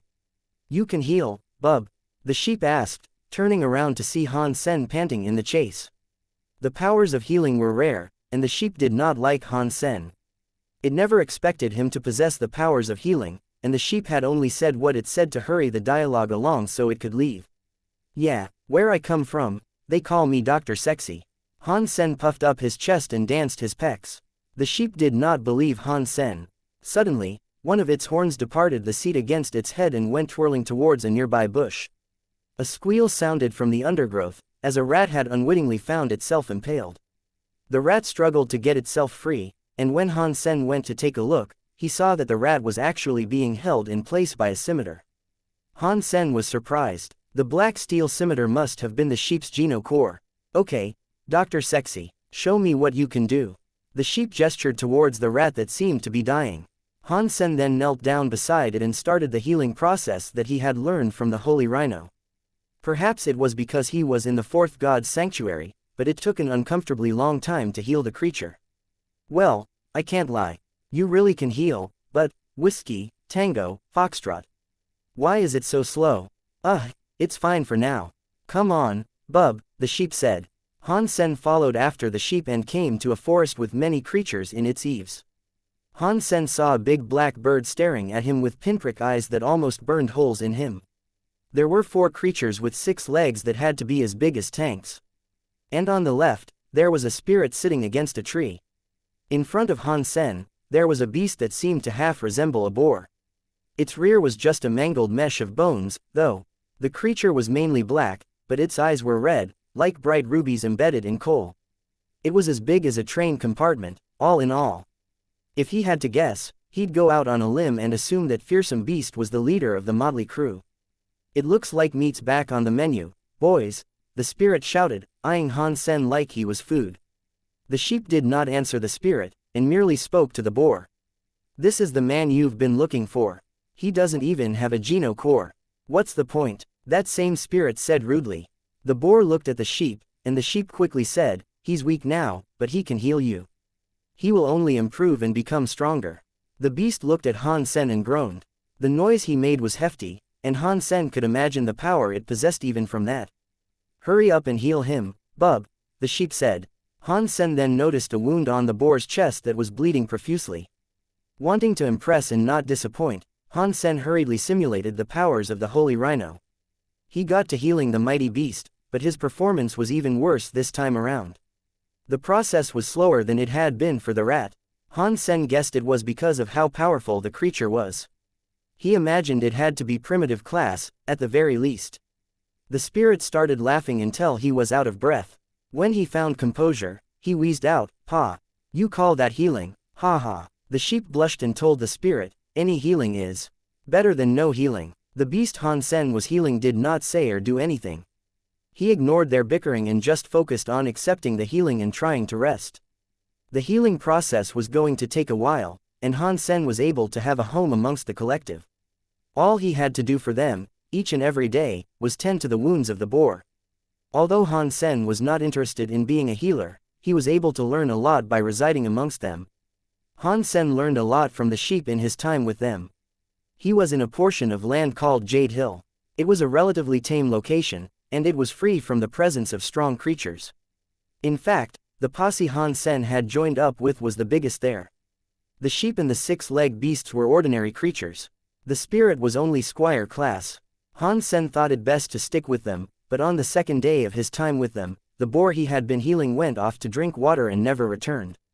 When they went out looking for him, all they found were its bones. Its blood had dyed the entire waterhole red, and when Han Sen saw it, his face turned a ghastly shade of gray. He thought he might get the blame. But this didn't appear likely, for when the rest found the boar's remains, they all just ran off in fear. With the black beast having been killed by something, they did not dare remain where they were. Whatever had killed it had to be extremely fearsome. Han Sen ran alongside the sheep, thinking it best to stay close. The sheep ran as fast as it could and traversed a great distance. It no longer needed Han Sen's company, so it wasn't going to wait around for him. But much to his surprise, Han Sen was able to keep up. The sheep said to him, "The boss is dead. Do you still want to follow me, bub?" "Sure. Where are we going?" Han Sen did not mind going with the sheep, since he seemed to know the land a lot more. He'd be a powerful ally. "We're going to find another boss, bub." The sheep continued sprinting for a little while, before turning its head to Han Sen and saying, "Don't worry. You'll be safe with me." The sheep brought Han Sen to a little hill, and there they followed behind a primitive creature. The creature was a green snake, and the sheep told Han Sen it was stronger than the black boar they had previously been following. The sheep talked their way into becoming members of the group, and they were both accepted into the fold fairly easily. But that same night, the snake had its head lopped off. When they woke up the next morning, only its head remained. They hadn't a clue where its body had been taken. After the snake was killed, all the creatures began running off again. Han Sen sought to stick with the sheep, and the sheep was accepting. The sheep told Han Sen that things would be okay, for he knew another powerful creature whose team they could be a part of. Han Sen, still wanting to know more, followed after the sheep. In regards to what happened next, Han Sen felt a little strange. What was going on had to be far more than a mere coincidence. That next boss was killed, and over the next 10 days, they ended up in the service of at least 6 different bosses. Each boss was killed within 3 days of the pair coming into their employ. Who keeps killing these bosses? What could they possibly want? Is this phantom menace coming after me? Han Sen wondered. It had happened far too many times for it to remain chalked up as a coincidence. Whoever he and the sheep decided to follow would die. Every time they joined up with a new creature, it seemed like they were handing out a death sentence. But the lands about did not have humans, and if someone wanted Han Sen dead, it made the most sense for that enemy to be a human. And if they wanted to kill Han Sen, why would they go after the creature first? If this enemy could kill the creature they followed with that much ease, then that same enemy could kill Han Sen with even less trouble. Are we really that unlucky? Han Sen asked himself, longing for normalcy and steadiness with some hardy company. Even the sheep was starting to become depressed. Fortunately, news did not travel and the creatures did not gossip. Han Sen and the sheep would be branded the boss busters if word got out that they carried this awful death sentence around with them. The sheep rested for half a day and eventually said to Han Sen, "There is one last primitive boss we can consult, bub. Hopefully, his health and his head will fare better. Let's go to him and see if we can find some stability." "Sure," Han Sen said. Han Sen had followed the sheep for quite a while now, and he had come to know the area quite well. If the two did have to go their separate ways, Han Sen thought he'd survive just fine on his own. Han Sen also thought the two could just go off and make good by themselves, but the sheep was true to its calling. It really wanted to follow others, and since there was only one boss left to see, Han Sen thought he might as well accompany it. But Han Sen was growing more and more concerned over the constant slaying of primitive bosses. He didn't want this queer enemy coming for him, too. The boss they met next was a monster with 3 horns protruding from its head. The horns were large and gnarly, disfigured like tree branches that had endured far too many winters. As for its body, it was not too dissimilar to that of a cow. The sheep was a smooth talker, and again, they were accepted into the service of the horny cow. The sheep was worried this boss would end up as a hunk of chuck roast, just as the rest had. That same night, he mumbled to himself repeatedly, saying, "Please don't die. Please don't die. Please don't die, bub. Please don't die. Please don't die. Please, don't die, bub." Han Sen was worried, too, but he had come to like the sheep. It was quite humorous to watch. The creatures that followed the 3-horned beast weren't particularly special, and they were actually the same type of creature that the big cheese was. They were all horned cows. Han Sen thought it was slightly strange that only he and the sheep were different from the rest. The sheep had to be the slickest talker he had ever met, and his social skills were off the charts. Han Sen couldn't imagine trying to talk his way into being happily accepted into a crowd such as that. And while Han Sen hadn't earned anything from his time with the sheep, he had instead learned. He had come to know quite a bit. This group was more tight-knit than the others, and they stayed much closer together than the other groups. Han Sen himself was only 30 meters away from the boss. And since he had a clear line of sight on the boss, Han Sen thought it would be best to watch him with Dongshuan aura. If an enemy approached, his focus would reveal the enemy that had hounded them.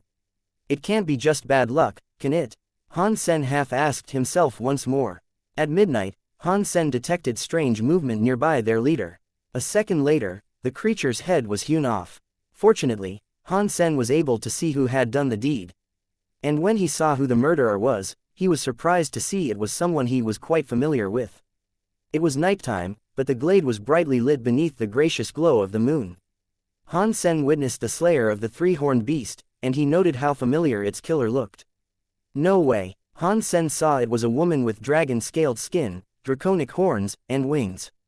She was wielding a cleaver. Before Han Sen became a demigod, he had eaten the food she had prepared for him each and every day.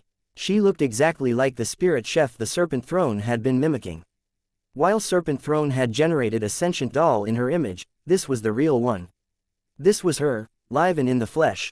After she lopped the beast's head off, she picked up the creature's carcass and went on her way. She was the size of an average human, but she was able to carry the entire lifeless body of a beast that had to be at least 3 times her own size with great ease. She went away at a brisk pace, too.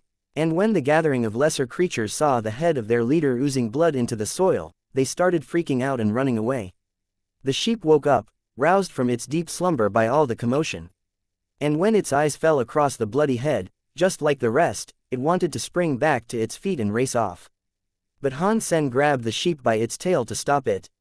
Unfortunately, it paid no heed and simply kept on going. Han Sen was unable to hold onto his tail due to the speed he was going, and the sheep kept crying out as he went, "I'm going to die, bub. I'm going to die." Although he had grown fond of the fluffy thing, Han Sen couldn't be bothered with tracking it down. Instead, he was keener on examining the severed head. Now that he knew what was killing the primitive creatures of the land, he didn't feel the need to run off. With his prior connection to the spirit, he didn't fear her so much that he'd flee the area like the rest. The chef was able to slay primitive creatures with ease, and knowing that, it was obvious she wasn't going to waste time hunting down ordinary creatures he was equivalent to, anyway. Han Sen imagined an analogy, appropriate for the chef that she was. In his mind, he compared her to a world-class chef who was proficient at preparing the greatest cuisine that a most magnificent restaurant could offer. To settle for ordinary creatures would be reducing herself to being the dishwasher. Han Sen would be another wretched plate to clean, in her eyes. And the less she had to clean, the better. As such, he believed himself to be safe staying in the vicinity, if he didn't bother her. Han Sen examined the cow-like head and lifted it up. He was going to cook what little of it he could, in the hopes of earning a couple of primitive geno points. And as much as he would have liked to go after the chef, he felt he didn't need to just yet. That wasn't on his agenda, for the time being. And even though he once had the chef for a doll, that wouldn't guarantee the real spirit would be friendly to him. After what he had witnessed with Three-Eyed Demon, Han Sen would prefer keeping his distance for a little while, in case he found himself getting grilled and carved like a turkey. Seeing how she one-hit killed the three-horned beast, Han Sen knew he had no chance of fighting her. If he approached her, and she wasn't friendly to him or Bauer, their chances of survival were pretty slim. Picking up the head, Han Sen fancied starting a fire so he could cook it. The entire time he was following the sheep, all he was able to eat were plants. Fed up of pulling grass out of his teeth, Han Sen was on cloud 9 at the prospect of sinking his teeth into delicious meat again. He was familiar with the area now, too. He and Bauer went into a nearby forest with the head, and he cleaned and prepared the head with his water abilities. The cow's head was ridiculously juicy, and the aroma of its sizzling made their bellies groan with hunger. Of course, the last thing Han Sen wanted was to draw the attention and ire of other hungry mouths that might be lurking in the area, so he made sure to mask the smell so they could remain hidden. Bauer was drooling at the sight of the succulent meat, and she chewed on the air with a restless mouth, in ardent anticipation of the meal that awaited her. "Can I eat yet?" Bauer couldn't help but ask. Han Sen did not have any spices with him, and if the meat was still raw, it wouldn't go down like the treat he wanted it to be. So, he told her, "It's almost done. You need to learn some manners. Don't look like you've come down with a fever while you're waiting for food. It's not like this is the first time you've eaten some of Daddy Cool's cooking. Bauer does have manners." "Yep, see." Bauer sat up straight then, wanting to give the illusion she was a grown-up woman with some semblance of elegance. But when the scent of the meat tickled her nostrils once more, she practically started drooling. As if possessed by a ghost, she began leaning towards the meat. Han Sen couldn't blame her, though. He himself was staring at the meat like a starved, angry wolf. Before it was fully cooked, Han Sen began to carve a few cooked slices of meat off the head. Then, he hastily served them to Bauer and himself. "Dad, this is good," Bauer exclaimed, as they both gorged on the delicious meat like pigs. It was like a Turkish grill. The head had quite a bit of meat on it, more than Han Sen expected. But still, the pair was hungry for more. Bauer was so hungry, she sucked on all the meat-stripped bones she could. Bauer ended up eating the most, and disappointingly, Han Sen didn't receive any primitive Geno points. It wasn't surprising, though, given it was only the beast's head. That's not to say nothing of worth was earned. The three horns had resisted the fire for the entire duration of being cooked. They looked like they'd make useful tools or weapons. With Jadeskin, Han Sen poked the horns and noted how sturdy they still felt. They looked like they'd make for hardy tools, indeed. Since Han Sen was practically naked in the fourth god's sanctuary, he settled on using them as weapons for the time being. The horns were hard, but if Han Sen used the Dongshuan Sutra to remove them from the head, they'd surely break. So, Han Sen settled on using Jadeskin to dig them out completely. The skull was cone-shaped, and the parts he broke off looked to make a fine handle and handguards. The way the horns were shaped and serrated, they looked as if they'd make good sword breakers. And since they were lethally sharp, they'd make decent spears, too. And it was at that moment, Han Sen suddenly felt something approach. He turned around and there she was, the chef, cleaver in hand. She was a mere 10 meters away. Han Sen, upon seeing the chef, thought to himself, has she returned for the head? But she'd have to dig into our stomachs if she wanted it back. And that would be no trouble for her. "Oh, the head. We thought you had no need for it, so we ate it." Han Sen began stepping back, bringing Bauer firmly back into his arms. Han Sen knew how strong she was through the Serpent Throne's replication of her, but this was the genuine her. This was her as a demigod now, too. If he could, Han Sen wanted to avoid a fight. Immediately, he took off running. He knew she enjoyed feeding the entity Dragon Eater, and not wanting to take a chance of getting spit roasted for a midnight snack, he thought it best to scram. Han Sen had a fitness level of 7,500. If he wanted to rival primitive creatures in strength, he'd have to get that figure up to 10,000. With her being able to topple mighty primitive creatures in one swing, though, three-horned Beast King included, he'd need to be even higher. Fighting her was the last thing Han Sen wanted to do. The Dongshuan Sutra allowed Han Sen to see through the entire world, but he didn't think it would give him much of an edge against an opponent who was that strong. The gulf of power that separated the two was too wide. Han Sen did not yet have a Geno core, either. He was able to guess she probably had one, but its exact nature was a mystery. Making use of his Phoenix techniques, Han Sen committed to the act of flight. Surprisingly, the chef was unable to keep up with him. She was strong, but evidently sluggish when it came to agility. Just like any other primitive creature, she could not keep up with Han Sen. Han Sen thought to himself, did she just become a demigod? The man that was dead, slumped against the entrance to the underground shelter. If he was there during her reign, then she couldn't have been in the fourth god's sanctuary for longer than 100 years. Perhaps she has been unlucky all this time, and has been unable to gain strength. Han Sen's deduction was not too far from the truth. When she first came to the fourth god's sanctuary, she was placed in a very dangerous area where she could not do much, and she had been trapped. When the time came to escape, she barely made it out alive, and only in the past 2 years had she been able to start getting stronger. Han Sen kept on running until he stumbled across a thick bundle of wool on the ground. It was the sheep's butt. The sheep spun around with a mushroom in its mouth and said, "Hey, I've been looking for you, bub. I thought you were dead. Come dine on this, I've even flavored it with soil for you. Once you've chowed down, we'll go see another boss. He's a good distance away, but he should be strong."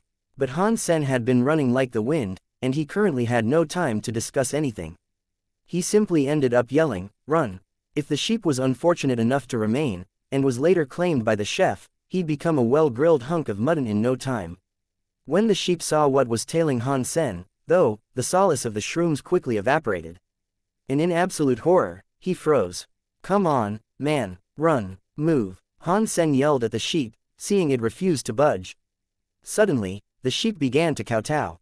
And it pleaded, "Please, spare my life. Spare me and I will become a servant. I will do everything you command me to. I will live for you, and you alone." Seeing the sheep beg like that, Han Sen couldn't help but freeze, too. But Han Sen didn't think begging from the dirt would do him much good. He wagered the sheep would still end up cooked, forked, and eaten, one way or another. He ended up being mistaken, though.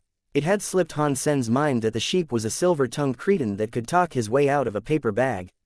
"Stop him, fear not, milady, I will not let him get away."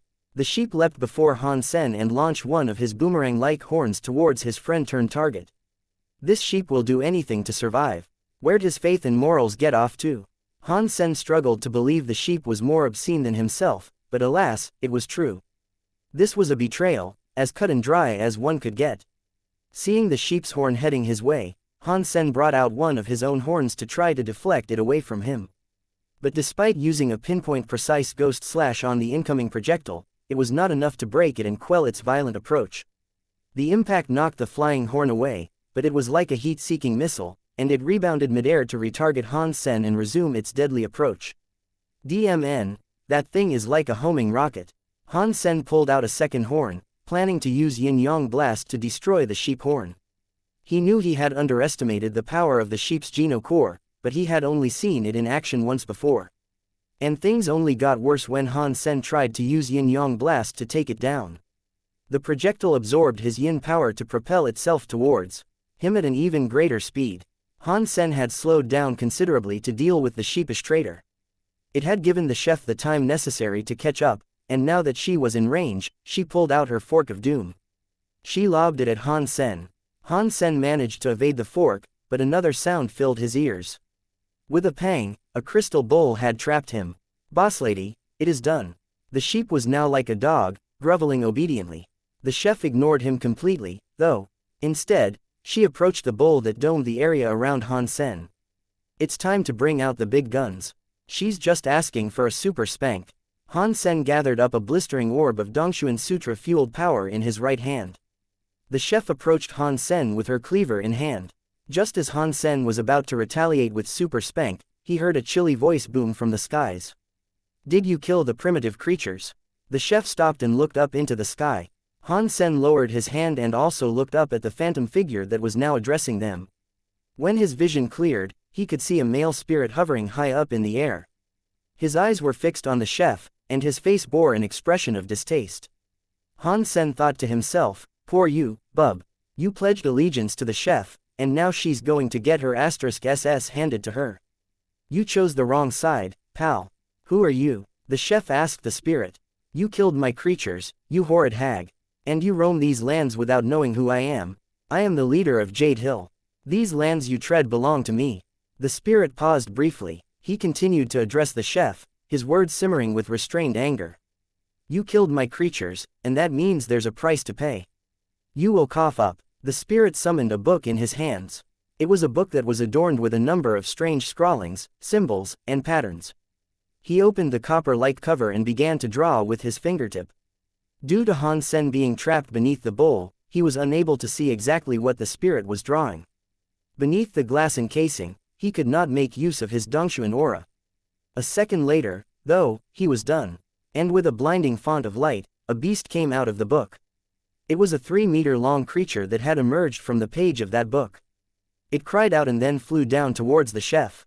The spirit looked far stronger than the 3-horned beast king the chef had slain earlier, so there was every chance she had met her match here. The chef frowned and threw up her left fist, and from out of nowhere, a fork appeared in her hand. Each prong pierced through the meaty hide, flesh, and body of the beast that was bearing down on her. With the creature stuck firmly in place upon her frightening utensil, the chef began to swing her cleaver at the beast with her one free arm. The beast, however, despite being lodged firmly upon her fork, did not seem to feel any pain. It still tried to attack the chef, flailing helplessly, but it could not reach her.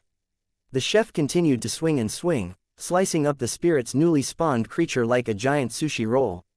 You are good, but you are also dead. The self-proclaimed boss of Jade Hill spoke calmly, but his tone was heavy with serious gravitas.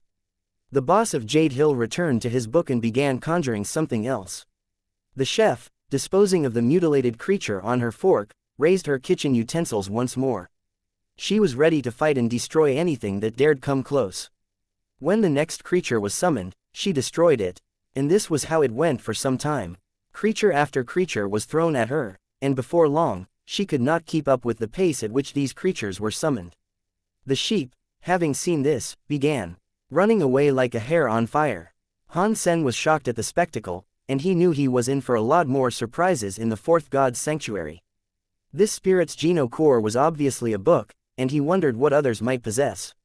It also made him more eager to find out which Geno core he would receive once he got one, and it spurred him with an even greater desire to max out his ordinary Geno points as soon as possible.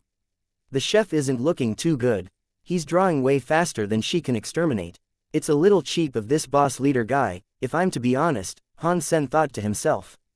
In the fourth god's sanctuary, if a spirit was unable to take down a shelter, they'd be unable to respawn. If the chef did not already have a shelter to call her own, she was in danger of being vanquished completely. She was in danger of death in absolute one. Knowing she could not keep up with the pace of monster spawns, she tried a different tactic. She leapt up into the skies to get up close and personal with the boss of Jade Hill. The boss conjured a bird and stood upon it as the chef approached.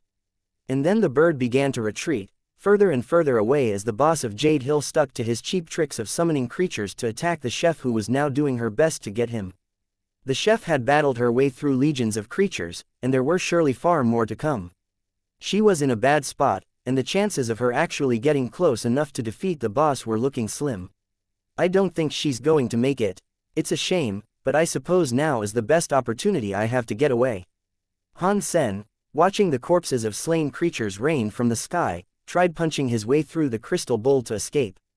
Unfortunately, despite using Jadeskin to punch with all his might, there was not even a single crack rendered upon his cage's surface. Why is this bowl so hard? Is it a Geno core, perhaps? Han Sen ventured a guess. Han Sen was going to try breaking through the bowl with Super Spank next, but then, the bowl suddenly flew back up towards the chef. Now that Han Sen was free, he wasn't going to question the blessing. He took off running as fast as he could.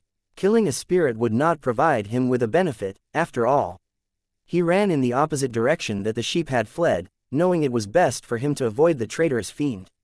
And as he left, he could hear cries, roars, and the general sounds of a fierce battle high in the sky behind him. That's not to say he cared much for the trouble he was leaving behind. He was just happy to get away. Han Sen needed a Geno core more than anything, right now. Everyone appeared to use a Geno core to fight, so that put him at a grave disadvantage. Han Sen didn't think it was very fair. Because he had come to learn of this region well, Han Sen took off in the direction of a large mountain. A primitive toxic tooth used to live there, but it had been killed by the chef shortly after Han Sen and the sheep joined its employ. At least now the area was clear. The valley he traversed was home to creatures named jade snails. They were slow and weak, but their geno cores and beast souls were good. Wanting to level up and increase his strength, Han Sen fancied taking a bunch of them down. There were a dozen jade snails occupying the valley, but because they were all so slow, they weren't going to be much of a threat at all. Their geno cores were the shells upon their backs. Although they could not be used to harm Han Sen, they offered the snail an incredibly high level of defense. Even primitive creatures would have a difficult time breaking those shells open. Han Sen planned to snatch one of their shells and live inside it. That would be much better and safer than if he were to use a tent. Han Sen wanted the snail beast souls the most, though. The sheep had told him they were an armor type. Han Sen and Bauer were still dressed in leaves like cavemen. Obtaining one of those beast souls would be extremely beneficial. Han Sen noticed a few of the giant snails moving about near the gentle stream that flowed through the valley, and he thought that they looked like a bunch of houses on the move. The shells were white, which added to the illusion and looked fairly pretty, too.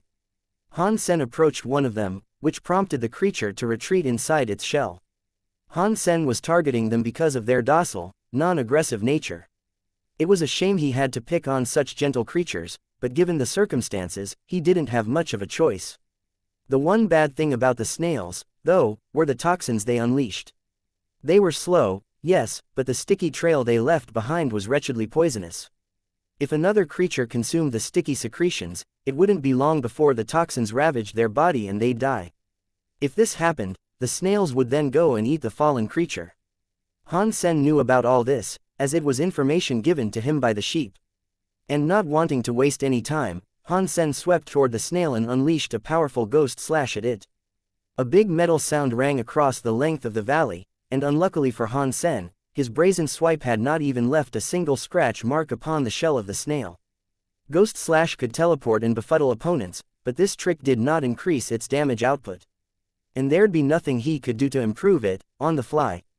Han Sen wasn't going to use his fists to strike the shell, either, because it was poisonous. So, Han Sen drew out his horns and tried striking the shell with Jadeskin activated. And because the horns were like spears, Han Sen decided to use a skill he hadn't used in a long time. He employed the use of Drillhead, to try to drill into the snail's fortification. It was a successful approach. A plume of white dust erupted from where Han Sen started drilling into the shell, and he managed to lodge his horn a fair way inside.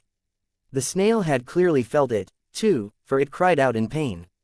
Then it began trying to roll away while it was still inside the shell.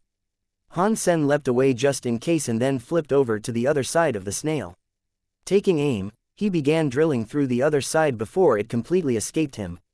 The other snails in the area had taken notice of what was going on, by now.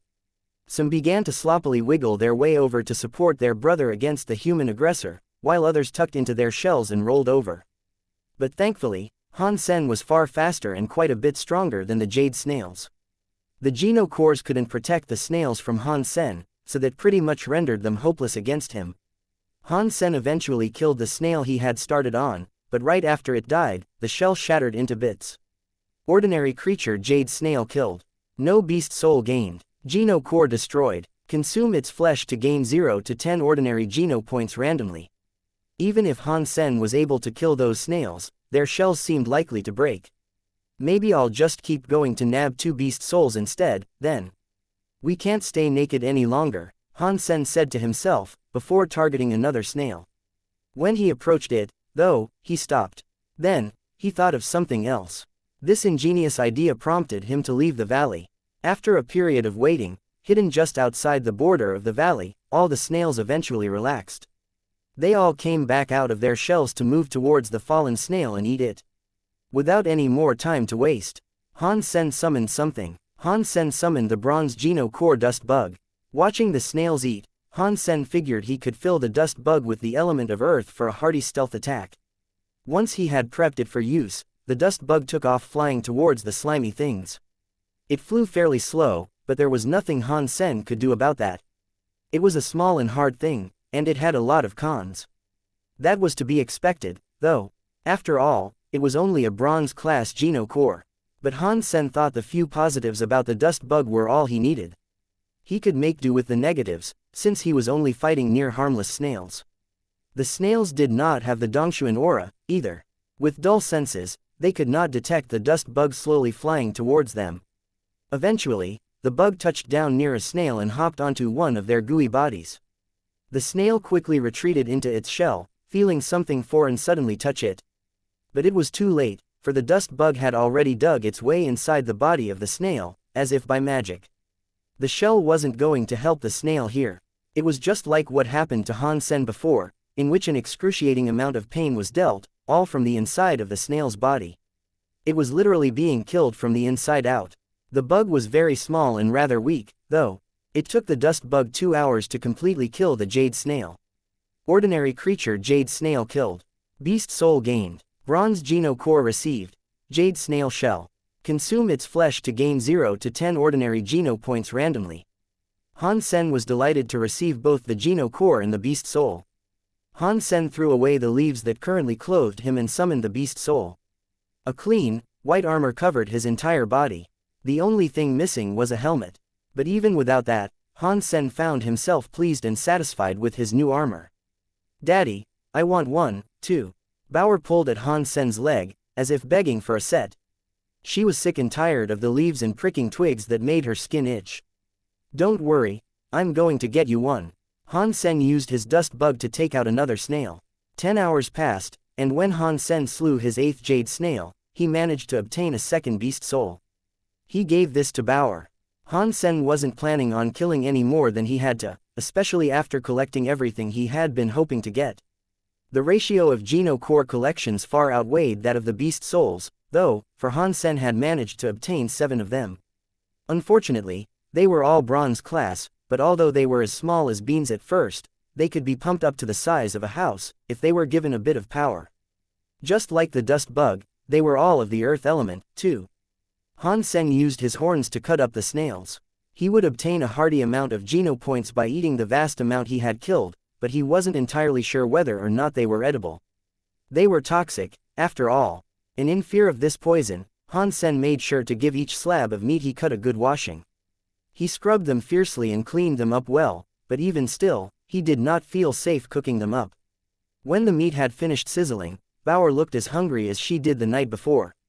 But this time, Han Sen stopped her trying to grab a bite. He had to make sure they were safe to eat first. Han Sen used his horn and stabbed one of the slabs of meat. Then, he chucked it onto the grass a distance away. Then, in a nearby bush, Han Sen made himself comfy. He was going to watch it intently, sitting in silence. A while later, a basketball-sized bug made an appearance. It scurried over towards the meat Han Sen had placed. It was called a snake bug, for its head and neck could elongate.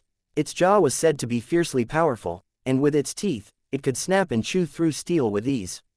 The sheep told Han Sen he'd have to be careful if he encountered one, for they rarely let go once they had bitten into something.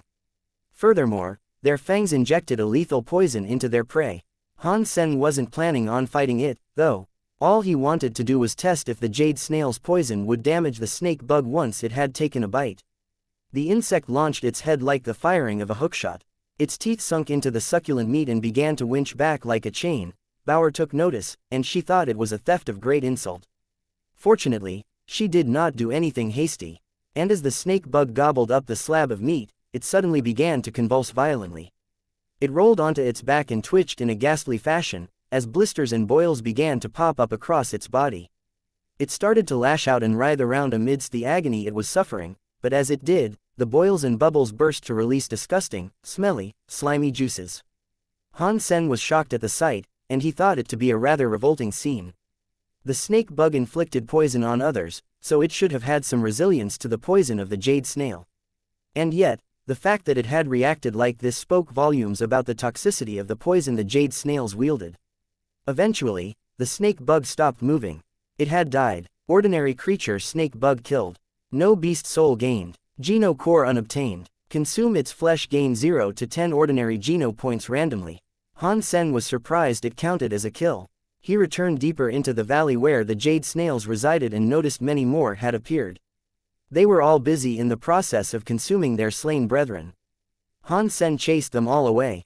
The meat of the snails shrunk quite a bit after being cooked, so Han Sen was able to fry a lot to take with him. By the time he was done, he had cooked up 200 kilograms of meat. Han Sen packaged it all up and prepared to move off someplace else.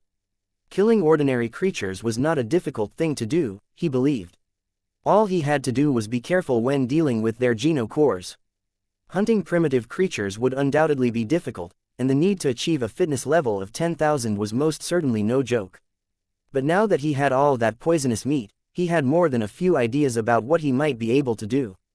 The sheep was true to its nature. It liked following others, particularly leaders that were stronger than itself. There was, however, one creature even the sheep was not willing to go near. That creature was a very angry being, and merely venturing past the edges of its territory would have it wanting to kill you. Han Sen brought his meat there to see if he could kill the creature that the sheep feared oh so much. If he was able to kill it, he ran the chance of obtaining a geno-core and a beast soul. The creature was a bona fide primitive creature, too. Such treasures would make for some good gear. Furthermore, the creature was said to be fiercely guarding a geno plant.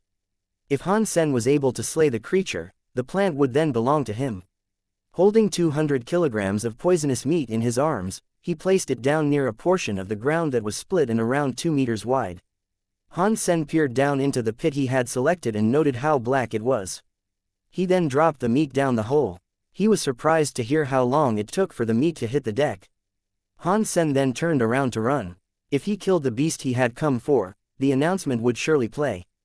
But as he moved away from the ground, he caught sight of a white fluffy animal. Much to his disappointment, he had encountered the cheap, double-crossing sheep once more. "You cheap sheep, oh, I'm having mutton tonight," Han Sen yelled as he ran towards the sheep with his horns drawn. The sheep knew he had gone too far the last time they met, and it wasn't likely Han Sen was the sort to let bygones be bygones and let him off the hook. And just as Han Sen caught up to the woolly prat, Han Sen called out, "Cheap sheep. This is your judgment day." The sheep knew he couldn't outrun Han Sen, and so he quickly threw himself onto the ground in a kowtow position. He pleaded, "Spare my life, please." Han Sen felt a chill run down his spine, and he thought to himself, "You*SSHOLE. You tried to kill me. You can't weasel your way out of this one." Han Sen was planning on striking the sheep down, then and there. But just as he was about to, something red appeared in the grass.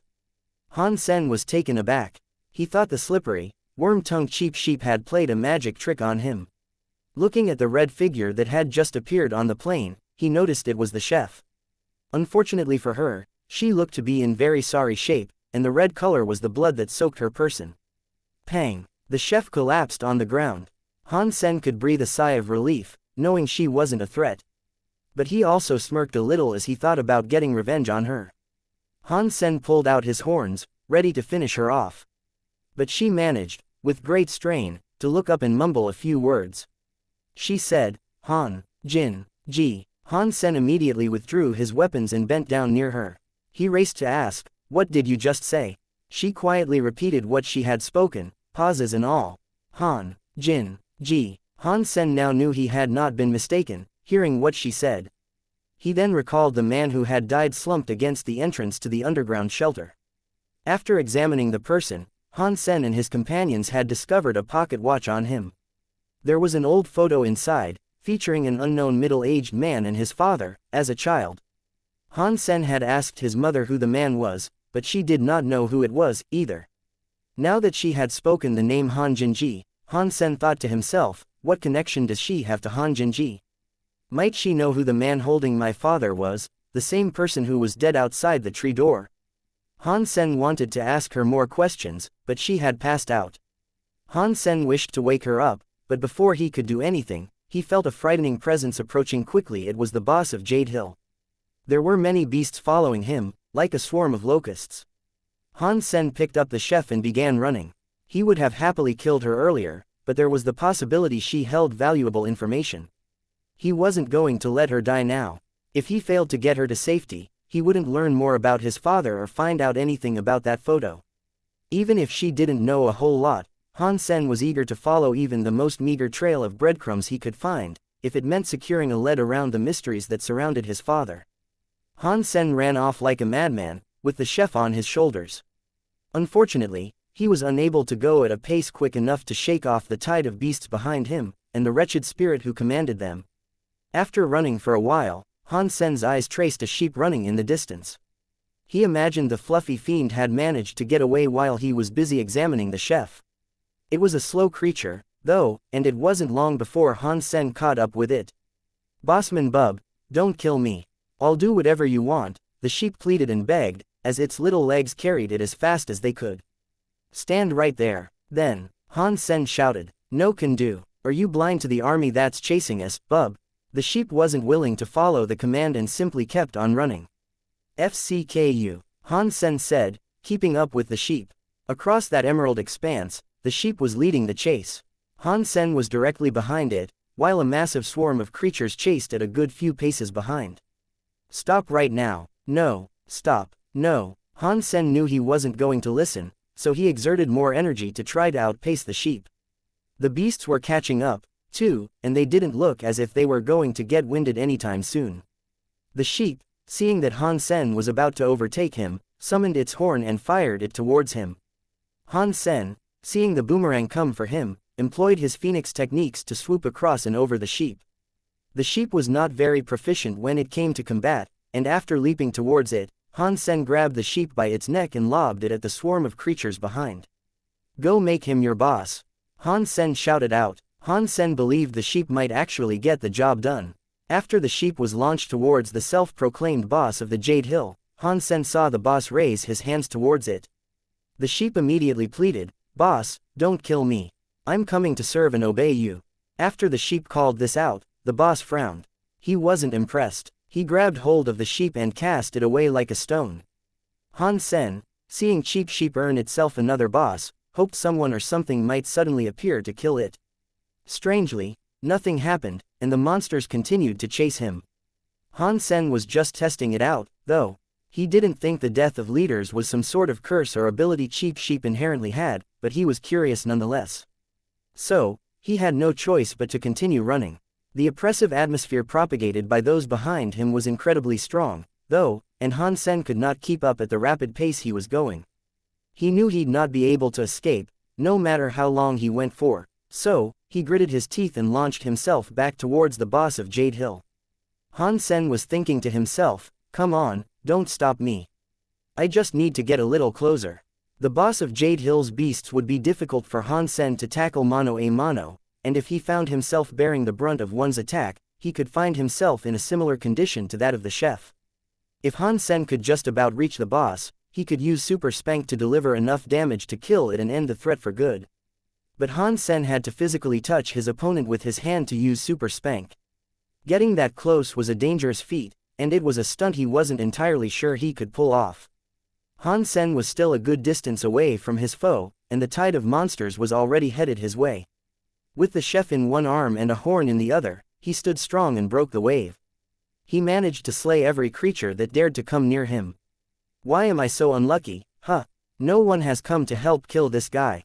Han Sen was disheartened. The boss of Jade Hill looked at Han Sen with a strange expression. The human had achieved the power of a primitive creature, but he had no Geno core. The boss had initially only wanted to kill the chef, but he couldn't allow a human like that to run rampant. He had to make Han Sen his target now, as well, and not only the chef. Han Sen's Jadeskin had a high threshold of stamina, but he had been running for a long time already. Having exhausted much of his energy, Han Sen knew he couldn't keep on fighting the onslaught of creatures that were spawned to impede him. As he had seen with the chef previously, the boss could generate creatures continually, almost faster than he could kill them. If he kept this up, he'd become winded and fall. "How am I supposed to get out of this?" Han Sen asked himself, looking around for a solution to his woes.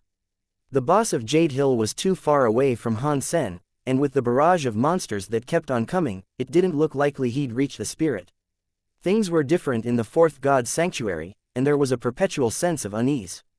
The atmosphere and gravitas of every situation were heavy, and this was only tripled under the threat of those creatures. And with everything being so strong, the powers he might have once used to sunder mountains in the third god's sanctuary could only manage to split rocks here. A weak, new demigod to the fourth god's sanctuary did not have to encounter a creature or spirit to meet a grisly end. Han Sen wagered the atmosphere itself could choke the life out of them. Han Sen had a few AoE Hyper Geno arts that could hit multiple opponents at once, but they wouldn't be of much use here. And again, that was mainly because he lacked a Geno core to call his own. He had to use his body to fight, just as it was. As such, his attacks had to be singular, too. I can't turn back now. I must do this. Han Sen then decided to take off running towards the split earth. He had wanted to poison the creature that resided within, but now, provided it hadn't yet died, he thought it might be possible to enlist its aid. Han Sen bought himself time by breaking the bodies and cutting the throats of all the creatures that came close. But when he killed one, the body would explode into a whiff of black smoke and respawn. Han Sen's arm was dealt a scratch at one point, but Jadeskin proved sufficient to withstand the light fumbles he made. He didn't even end up bleeding. He was still a good distance away from the split earth. He regretted running as far as he had, for it now proved rather difficult to return.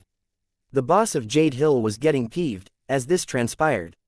He was annoyed the beasts were unable to do Han Sen harm, so he cast even more powers into the pages of the book he wielded. Then, the bronze book turned to silver. Han Sen's mood turned grim upon seeing this. It was a Knight-class spirit, and that meant his Geno core had probably turned silver class. Silver Geno cores would create far stronger enemies and generate a threat Han Sen might not be able to overcome. And to coincide with this, the boss's temperament looked disturbingly ill. When he drew with his fingertips, he drew carefully and concisely. He wasn't scrawling across the pages wildly as he had been. He was now more deliberate. Han Sen saw a silver light beam from out of the new and improved book, and it spawned a silver-winged ape creature that was able to fly directly over to Han Sen. Dong! Han Sen punched the ape with a mighty release of energy, which had it stumbling back 10 meters. This guy must be primitive. Han Sen frowned. The boss of Jade Hill continued to draw, but Han Sen noticed the trickles of sweat that were rolling down his forehead like a number of beads. Clearly, the repeated casting of these greater creatures was taking its toll on the spirit. After summoning 4 of those apes, he stopped. Han Sen was in a bad situation, and he had to use Jadeskin to equalize his fitness with theirs. Han Sen had to deal with 4 horribly powerful apes and a tide of regular creatures, all by his lonesome. Han Sen used Jadeskin and his Phoenix techniques, trying to use these enemies for cover. He didn't make use of Super Spank, though, for he was afraid he'd spook the boss into running away if it found out what Han Sen was capable of. And Han Sen wasn't in the mood to make lasting enemies, either, so the threat of the self-proclaimed boss had to end there and then. Han Sen wanted to fight the boss right then. Exerting his strength to take down the apes was a waste of both time and energy. He was starting to incur wounds, too, as the brutal hits delivered by the apes were making him bleed. After a long fight, Han Sen felt a strange power begin to well up inside his body. It felt as if his very cells were being empowered by Jadeskin. Han Sen was enthused, feeling this. He was feeling the same sensations old man Ji had once described to him. Is my Geno core generating? Han Sen asked himself with gleeful surprise. It was different than the typical flow of energy. This time, Han Sen's body was generating a strange substance that was new to him. It came out of his cells and went to sit in his sea of soul. And as this transparent substance gathered together, he was able to see it clearly. The substance was a little like water, but thick like a gel. It was like a non-Newtonian fluid, but different, as well. It was difficult for Han Sen to determine what it was, exactly. Han Sen already knew different hyper-Geno arts could produce different Geno cores, and because he'd been using Jadeskin, that was what he used to generate his first. The substance that was bleeding into the Sea of Soul continued to amass and compose its form, all as one. Unfortunately, Han Sen had no time to watch the process. He was still under fire and had to fight back the army of creatures, but there at least seemed to be a light at the end of that very long tunnel. All he had to do now was hold them back and allow the process of the Geno core's production to finish. Furthermore, Han Sen could not control the shape or form the substance was building. The finished Geno core was not something sculpted by the person's desire, it was constructed through the host's genes under the influence of their hyper-Geno art. They themselves had no personal hand in it. As Han Sen battled his way through the tide, he felt something amiss in his Sea of Soul. Something else was occurring. Han Sen took a peek back inside his Sea of Soul, and there, he saw his black crystal glowing. It was generating another substance, something black, and this substance was mixing in with the Geno core that was currently in production. The Geno core was transparent, but the black substance was darker than dark. It was blacker than ink. It was concerning. When the two mixed together, though the overall substance looked like cream. But this intrusive substance did not enlarge the form of the Geno core that was being built. Instead, it was acting like a light tincture that altered its color. Han Sen wished to stop the black crystal from interrupting or possibly damaging the process, but he found himself unable to. And from this black crystal, more and more liquid began to ooze. Han Sen then noticed a change in the crystal's form. It had become smaller, somehow. Throughout its time in 3 sanctuaries, it hadn't once changed its shape. But now, it was. Whether that was a good omen or a bad one, he could not tell. Han Sen was unable to play any part in the formation of the Geno core, and all he could do was allow the events transpiring in his Sea of Soul to play out. But once the black crystal had shrunk by 10%, it stopped shrinking. The creamy Geno core began to look like an enclosed flower, on the precipice of opening in full bloom. This was also the point Han Sen acknowledged to be the most crucial moment. He eagerly anticipated the reveal of the Geno core, and the effect the black crystal had had on it. Han Sen was unable to watch it constantly, though. He feared he might miss the initial reveal due to the constant pressure the 4 silver-winged apes were putting on him. And then, a vibration, like a violent tremor, sent shockwaves through his body and Sea of Soul. It was like a high-magnitude earthquake. When Han Sen popped his head in to take a look once more, he was shocked. What is this? What is it? Han Sen wondered. Sitting inside the Sea of Soul was a cream-colored item. It looked like a ceramic object. Its shape was very strange, however. It was oval, not too far off the shape of an egg. Has it not finished yet?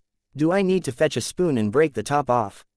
Han Sen wondered. Leaning in for a closer look, Han Sen checked out its basic info. Self-Geno core, bronze crystal core. Han Sen was frozen. He was not expecting to receive something special, but he didn't expect to receive something so inherently dull and basic as that, either. A lame name didn't always mean something was poor, but something as horrendous and plain as crystal core was awful. It was as uninspired as its shape. Han Sen thought he'd receive a weapon like the chef possessed. He thought he'd get something that would help him out of his current predicament. But all he had received was an egg. Not wanting to remain a pessimist, though, Han Sen decided to look on the bright side and say, well, looks can be deceiving. Never judge a book by its cover, never judge a Geno core by its shape. It might actually be really powerful. Han Sen decided to summon the egg Geno core. The creamy, egg-shaped crystal appeared in front of Han Sen. It hovered in the air before him. Han Sen commanded it to strike one of the beasts near him. Seeing the egg go for the creatures, Han Sen wondered to himself, I wonder if this will strike them like a bullet. Or better yet, work like a grenade and explode. Han Sen didn't want to be so negative, so he remained optimistic and hoped for the best. After all, the crystal had been generated by Jadeskin. Perhaps it was just the appearance of the item that was lame. The egg struck the head of one of the monsters as Han Sen crossed his fingers and waited for a miracle to happen. Bauer grasped Han Sen's neck so she could lean forward and squint, equally excited to see what might happen next.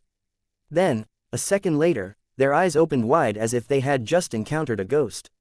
But it was all for the wrong reasons. The egg hit the forehead of a creature and, that was it. There was no explosion. The ape did not even reel back in pain. Like a bouncy ball, it bounced back. Han Sen could not believe he had generated something so useless.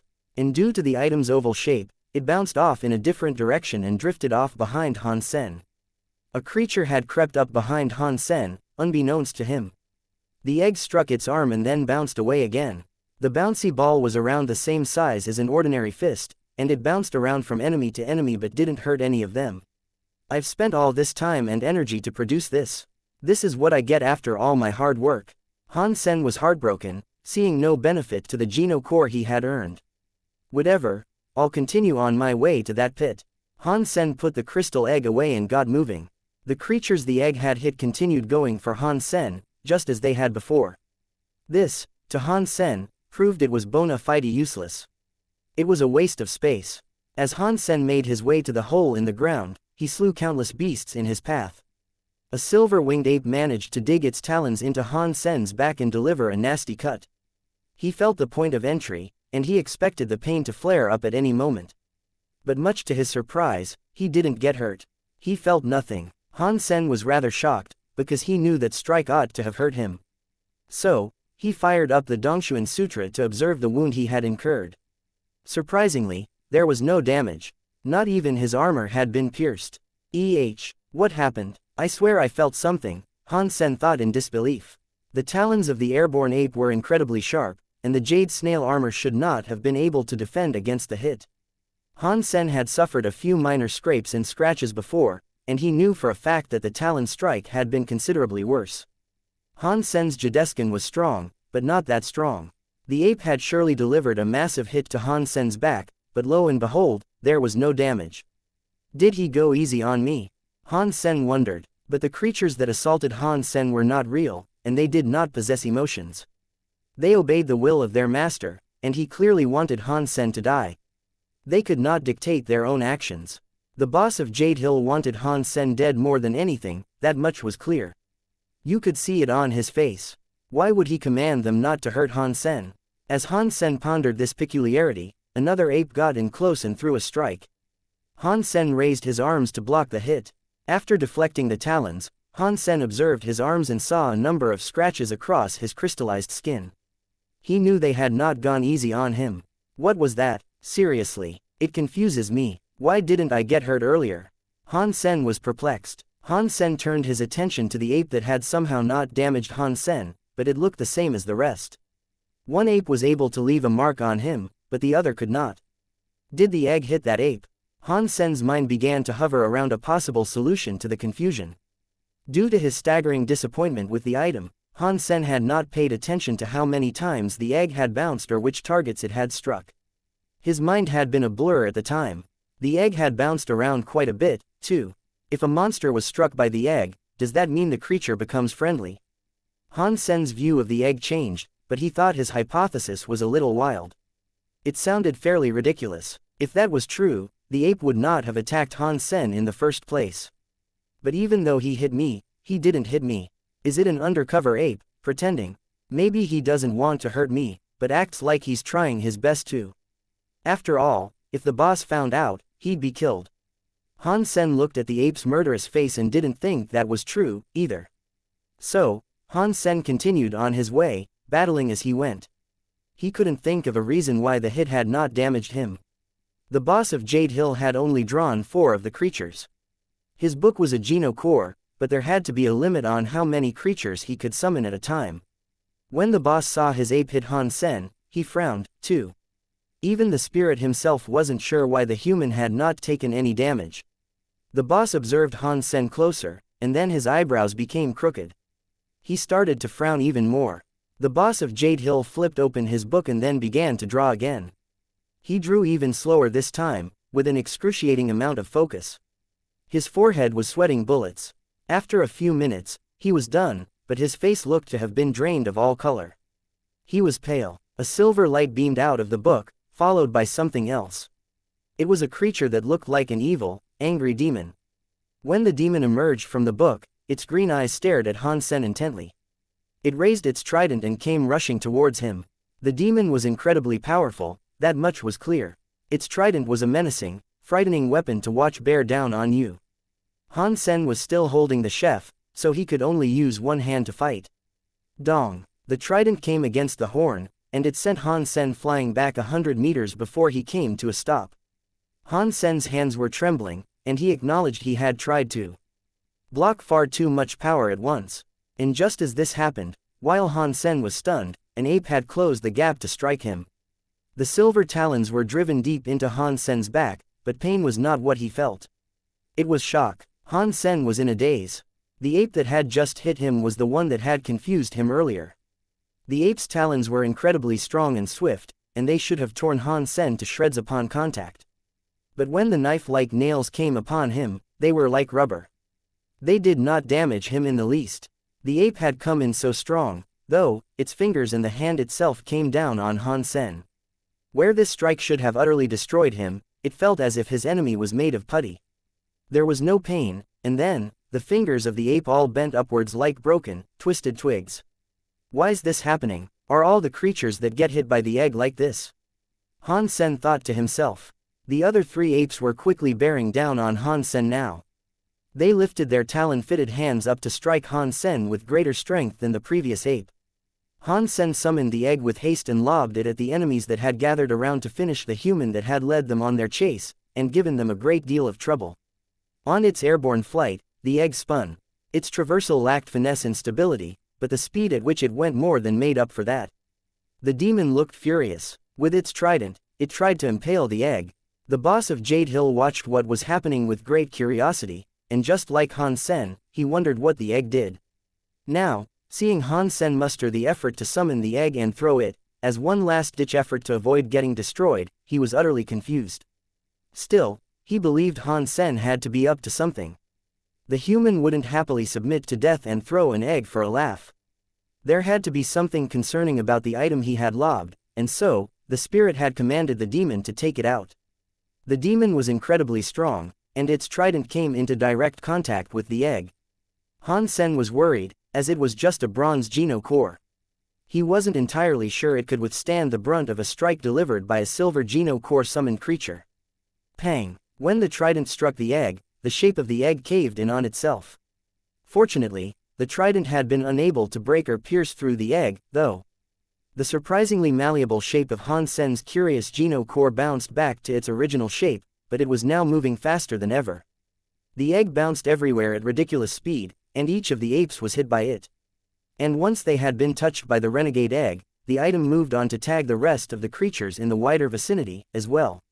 And every time it hit a creature, the speed increased. It was like the speed kept on stacking and stacking, so it had become faster and faster. Han Sen kept on dodging attacks, keeping an eye focused on the crazy egg. It wasn't like an ordinary bouncy ball. The egg was oval, so when it bounced away, it was incredibly difficult to keep track of. Even the initial point it'd jump away to was unpredictable. With Heavenly Go and the Dongshuan Sutra active, not even Han Sen was able to trace its flight. And if Han Sen could not keep track of it, then neither could the creatures. And one by one, they all continued to get hit. Shortly after, each and every monster had found themselves tagged by the egg at least once. Pang! When it was done, the egg bounced back to Han Sen. He did not know whether the egg had bounced back to him by sheer chance, or if the egg had instinctively returned to Han Sen once its job was done.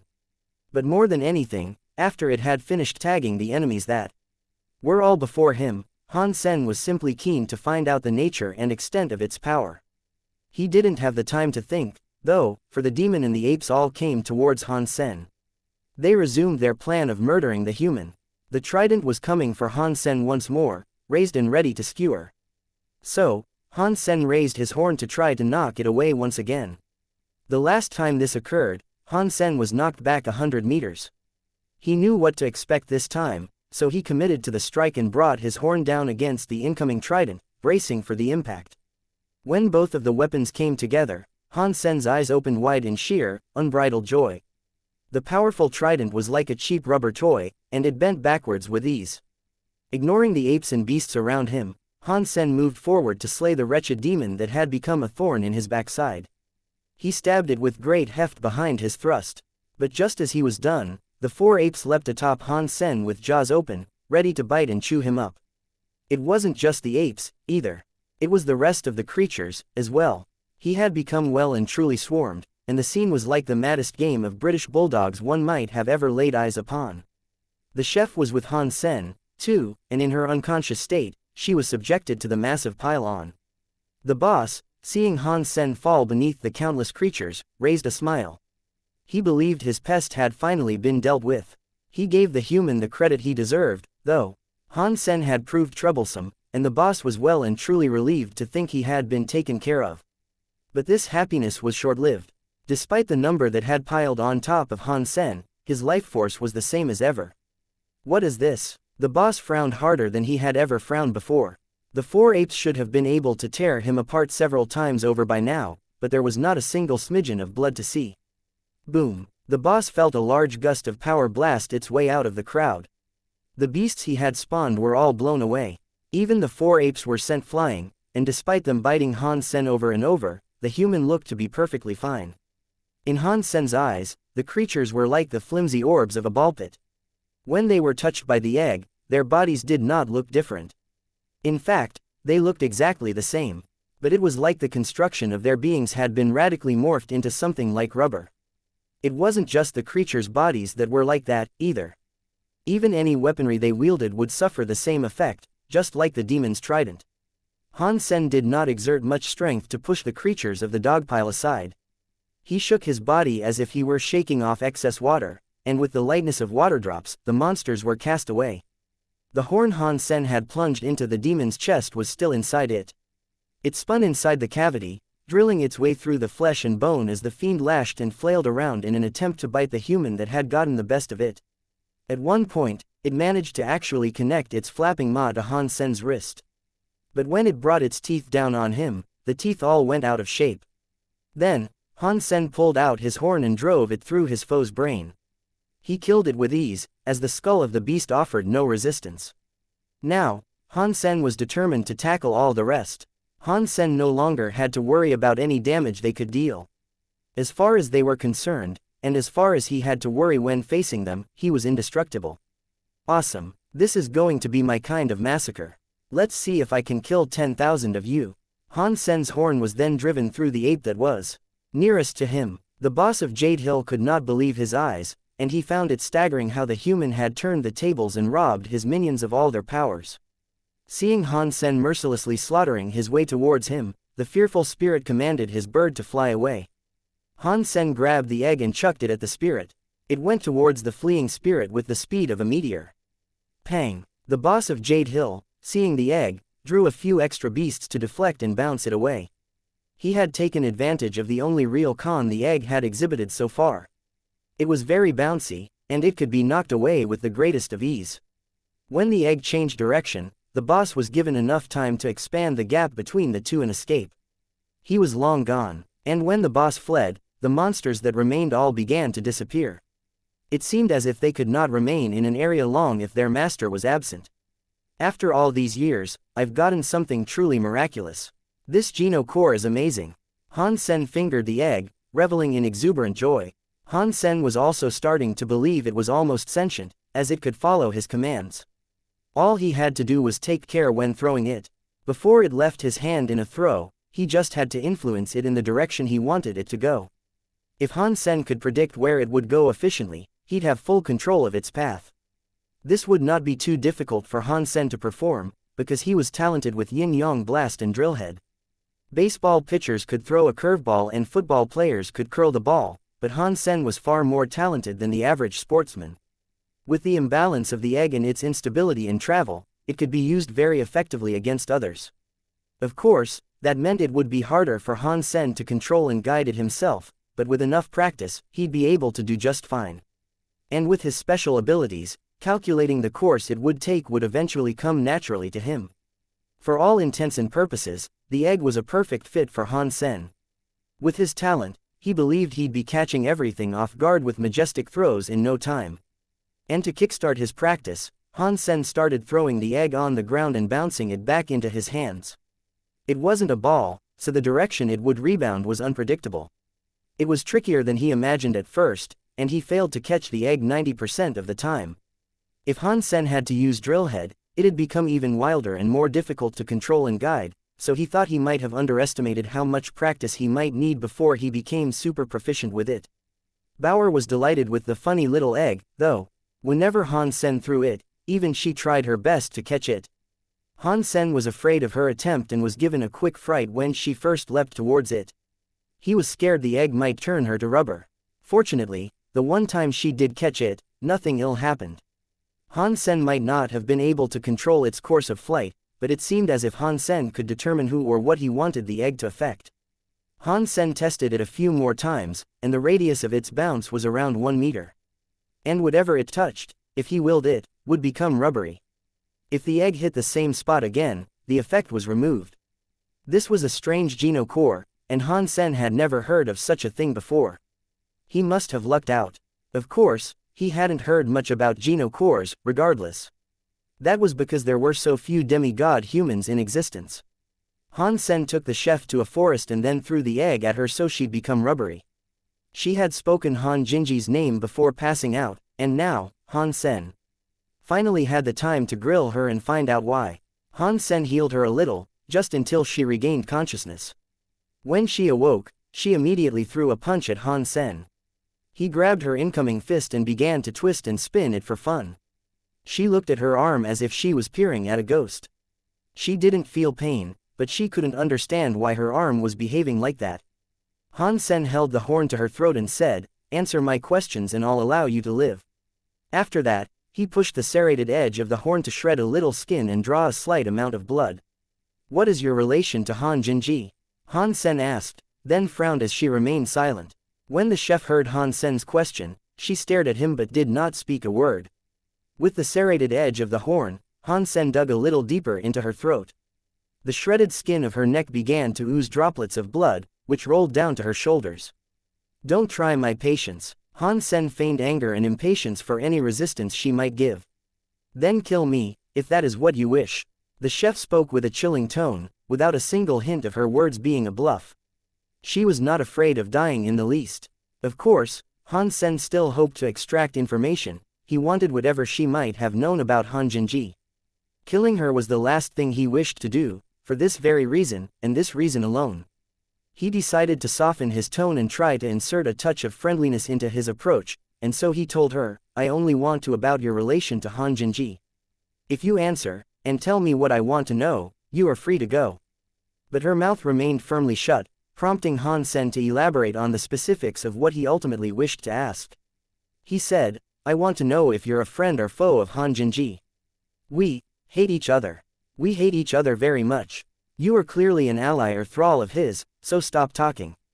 The chef spoke with a tone that was laden with spite and disdain, and her eyes drilled holes into the young man in front of her.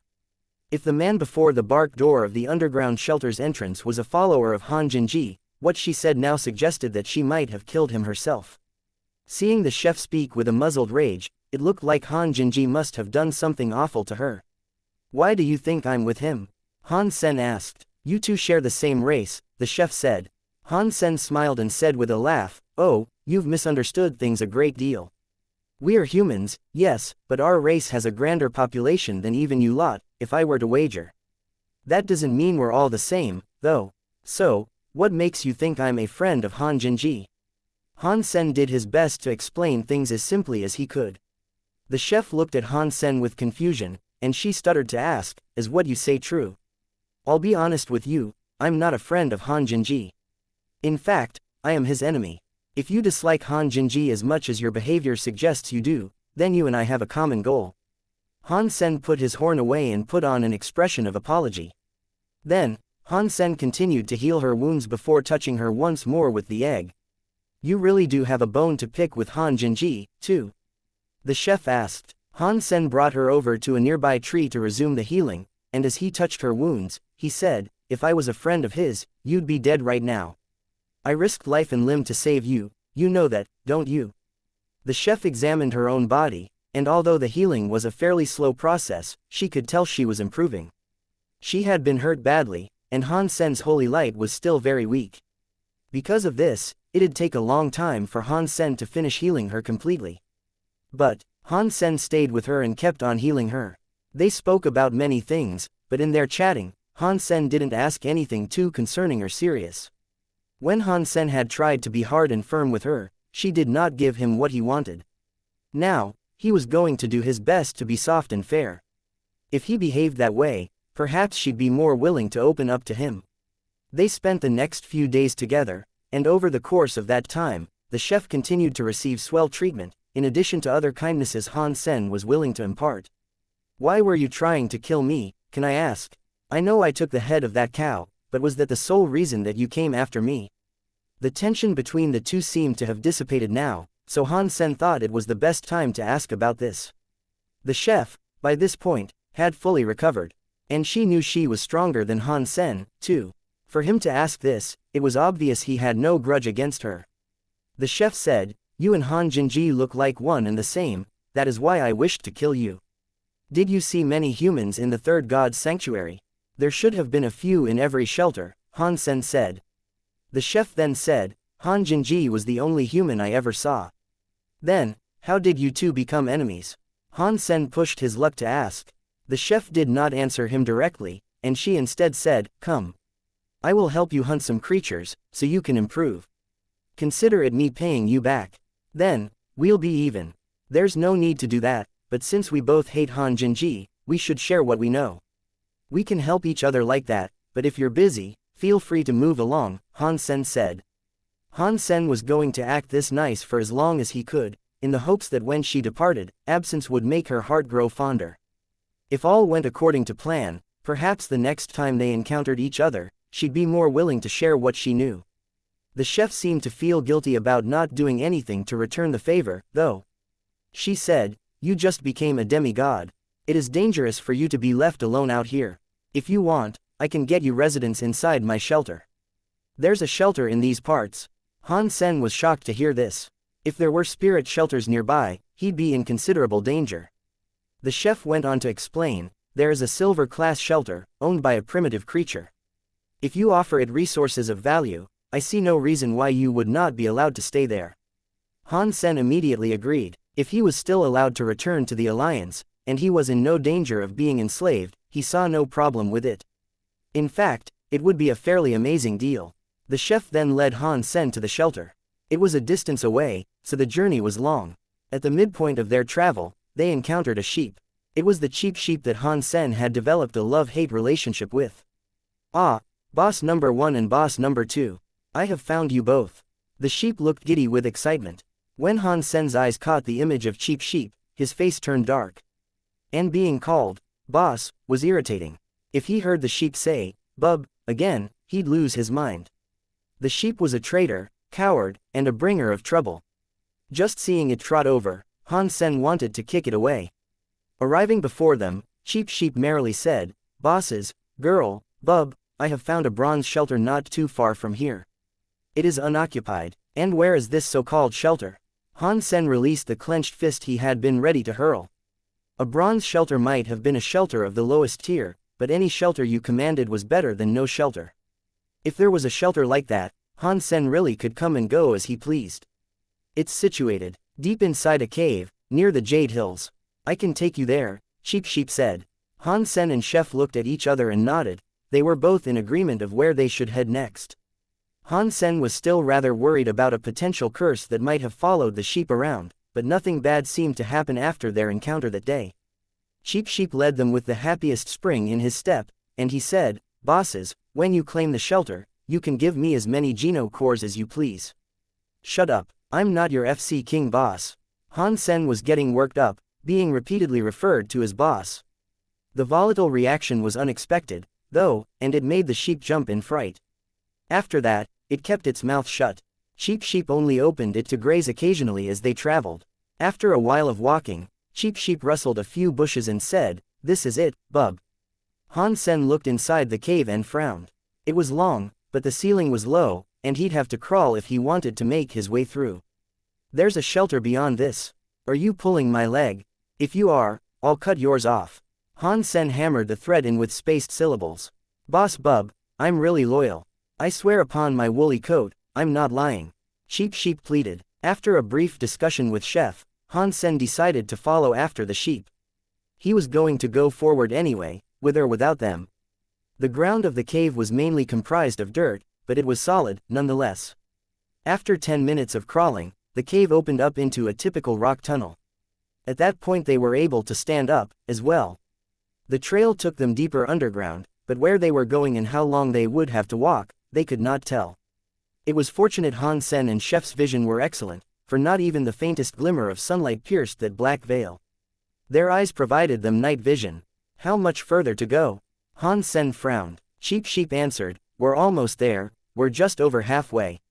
Han Sen dubiously allowed the sheep to continue leading them, and much to his relief and to the sheep's continued health they arrived half an hour later. "Boss, it's here." The sheep raised one of its hooves, pointing directly ahead of them. Han Sen looked forward and saw a castle of stone. Han Sen appraised the area they had arrived in. The tunnels and caverns had opened up to reveal them standing in a valley someplace. The cliffsides around them were massive, and the sky was a thick, straight line that sat atop them, as if they were the legs of a table. The castle itself was comprised of gray stone, and certain elements of its design made it appear more like a well-fortified manor or mansion. Chef went ahead first. She had been in the fourth god's sanctuary for a while, and in that time, she had not once had the opportunity to claim a shelter. Cheap Sheep quickly tailed her, thinking she would take better care of him than Han Sen would. Han Sen, deeming the area safe, also followed from behind. In judging the shelter from its fairly unkempt, rugged exterior, he well and truly believed it to be a bronze-class shelter. Han Sen only had a bronze Geno core, so claiming a silver shelter would be rather silly. Chef pushed against the door of the shelter, and they came to some sort of lobby. Before them was a large rectangular table. It was very long, like a dining table for the rich in their excessively large estates.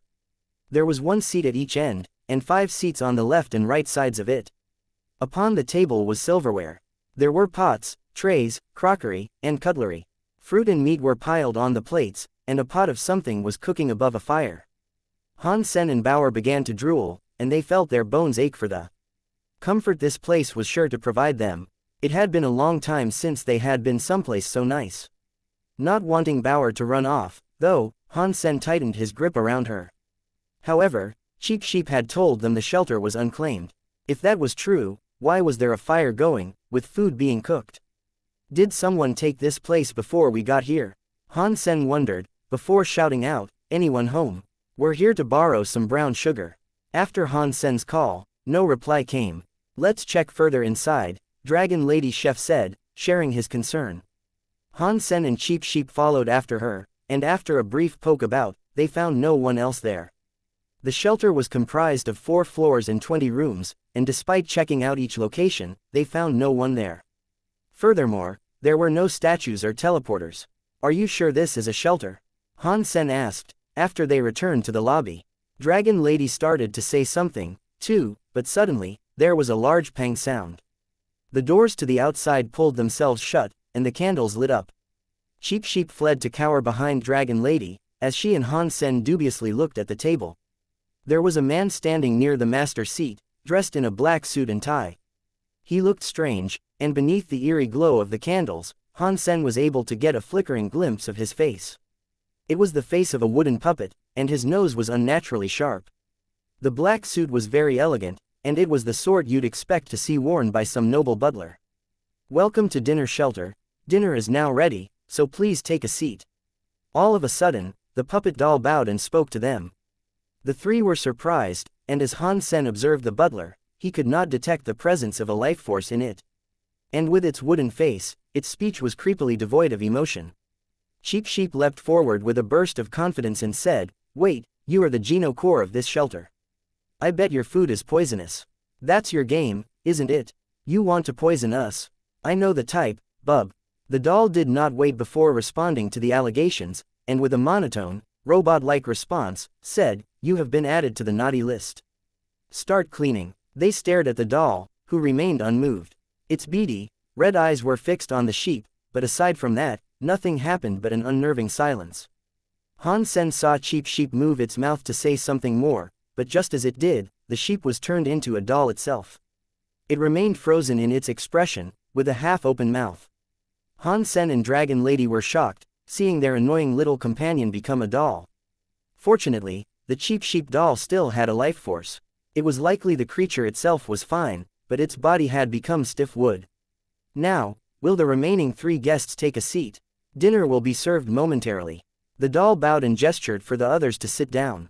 The butler was not referring to the sheep when he was referencing the 3. The third person he was now referring to was Bauer. Dragon Lady looked peeved, barely able to accept that a bronze Geno core possessed the audacity to threaten and command her the way it was. "Let's sit down first, before making a scene." Han Sen tugged at Dragon Lady's arm, bidding for her to sit down. Han Sen wanted to get a better feel for the situation first. Ever since the doll appeared, he had been keeping a close eye on it. "Please maintain your manners and adhere to dining etiquette. That also means each individual should sit on their own seat," the doll advised. Han Sen knew the doll was referring to Bauer, so he took her off his lap and placed her down on a chair of her own. Han Sen was cooperating because he didn't know how. The sheep had been turned into a doll. He didn't quite want that happening to himself. The 4th God's sanctuary was a wild place, and even the weakest of creatures could not be underestimated if they had a bronze Geno core. Han Sen thought he and his party had unwittingly waltzed into the proximity or radius of effect of the hostile Geno core, and without a way out of their predicament, they had no choice but to do what they were told, lest they too were turned into dolls. Demigod powers were very weird, and Han Sen knew he'd have to find out what was generating this entire charade soon. He needed to put an end to it. Until then, Han Sen was going to play nice and evaluate his options. And so, after accepting the doll's invitation and doing as they were told, they did not end up like cheap sheep. The sheep had been turned into a doll, but it still had its life force. Its body was so stiff, however, and not even its eyes could move. "Please, enjoy our first dish." The doll suddenly rolled out a dining cart. He took the dishes off of it and placed them on the table. They were hot, sizzling steaks. Although the food smelled very good, Han Sen made sure to hold Bauer back and prevent her from lunging forward to grab the meal. "This is the flesh of a snow beast. Fret not, for it is safe." Dragon Lady cut the meat and took a bite. Dragon Lady was a professional chef, and so she knew her meats. If she thought it was okay to eat, Han Sen would have no qualm eating the food. He trusted her. After Han Sen decided to tuck into the meal, he acknowledged it to be some good stuff. There were no toxic tricks at play, and quite honestly, it tasted divine. Snowbeast flesh consumed. Ordinary Geno point +1. Han Sen was pleasantly surprised, for he did not expect to receive a Geno point from the freebie meal. Bauer cut herself a slice and had a bite, too. Then, with surprising proficiency, she cut up the rest of the steak. "My dear guests, there is also some excellent wine." The doll then started to pour their drinks. Han Sen and Bauer observed what Dragon Lady was doing. If she took a sip, so too would they. Han Sen and Bauer hadn't been able to enjoy a meal such as this in a long time. The sheep must have been feeling awful, Han Sen imagined. He was missing out on a most amazing dinner. Bauer, in particular, was hyped. But her enjoyment of the food eventually went too far, to the point that she abandoned using a knife and fork, and instead started stuffing the food into her mouth with greasy fingers. "You have violated the necessity for manners while dining, and you have been added to the naughty list. Start cleaning." The doll said this with surprising anger, as if he had been personally slighted and was triggered. "Oh, no." Han Sen quickly turned to look at Bauer. Without hesitation or concern for himself, Han Sen reached for Bauer to place her behind him. But before he could, the doll's eyes flashed red. Then, strangely, it looked surprised. Han Sen examined Bauer, and much to his relief, he saw she had not been turned into wood. This came as quite the surprise. Judging from the doll's behavior and facial expression, it would seem as if it had cast its power, but it simply had not worked on the baby. The doll's eyes flashed with that same red, menacing light again. It also spoke, and it said, "You have all been added to the naughty list. Start cleaning." The doll's eyes flashed like a bright, oscillating light, as they turned to look at Han Sen. He had summoned his crystal egg, but before he could muster the strength for a throw, he began turning into wood. Dragon Lady, who had leapt up from her seat to fight with her cleaver in hand, was starting to turn into a deadwood puppet now, too. Han Sen found himself unable to move, and the doll and its powers were far stronger than he had expected them to be. Dragon Lady's silver core could not resist the encroaching woodening, and neither could Han Sen's Jadeskin.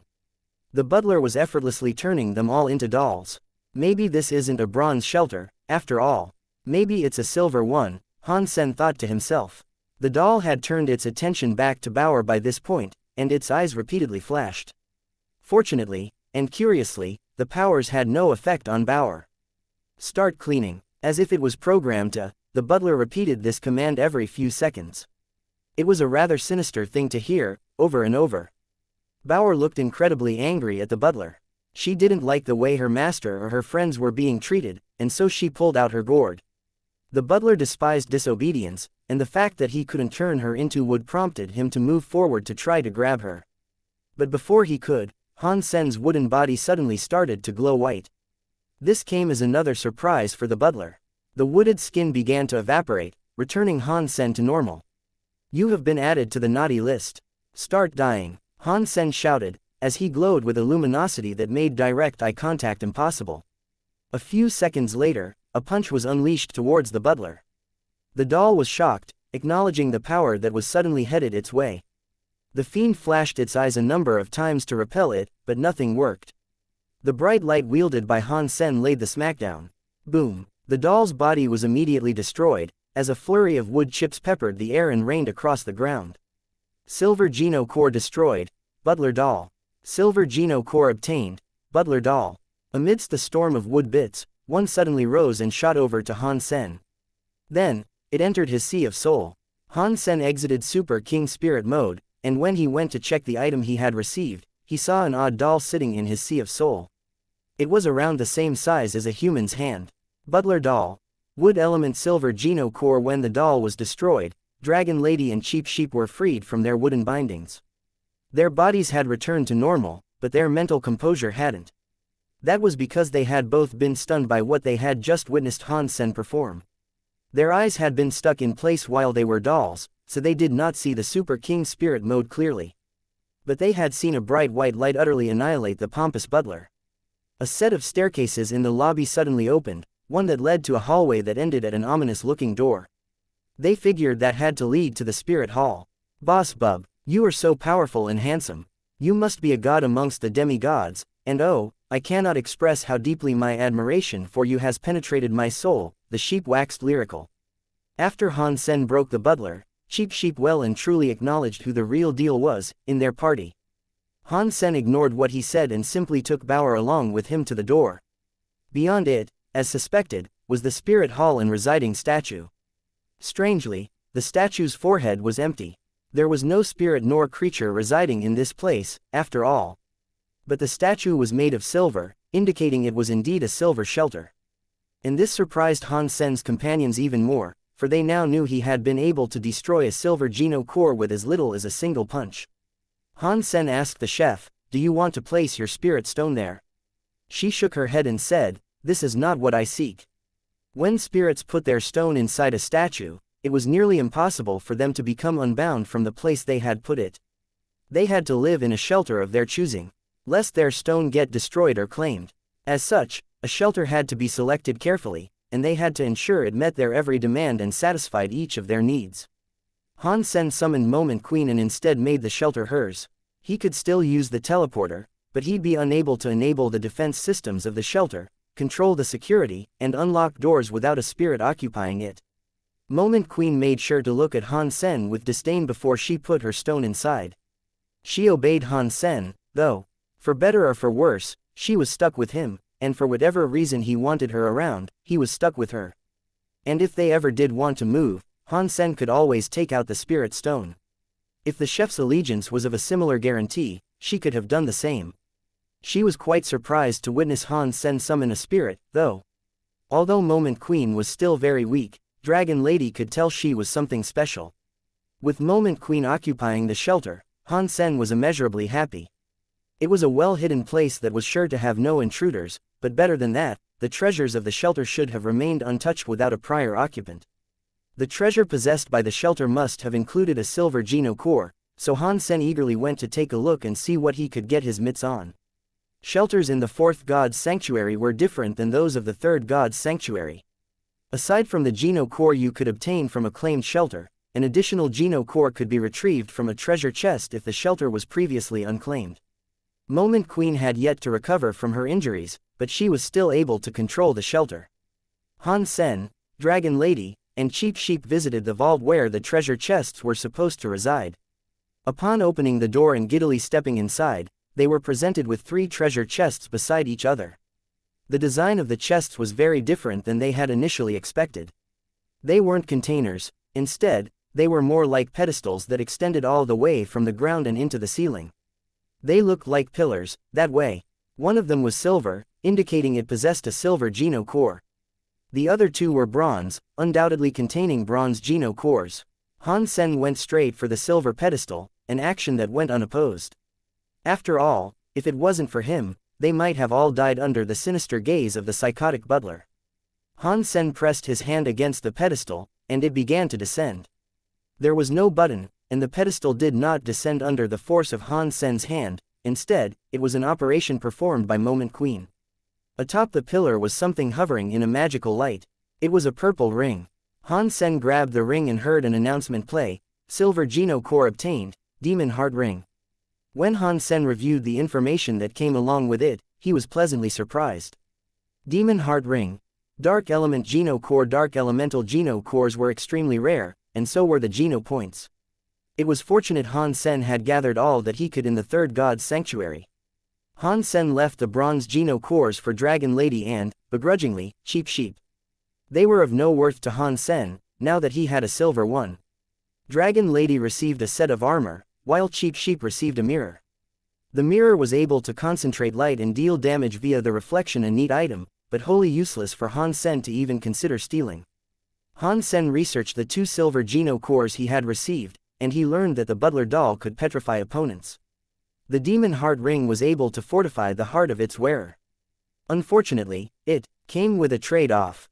Its usage would damage the body, so Han Sen wouldn't be able to wear it very long. It was a situational item. Weary, Han Sen decided to return to the Alliance. His mother, Ji Yanran, and little Yan were delighted and greatly relieved to see him again. Han Sen contacted his good friends, who all went on to congratulate his successful ascension as a demigod, and his ability to return. He didn't stay there for long, though. He didn't want to risk an attack on his shelter during his absence.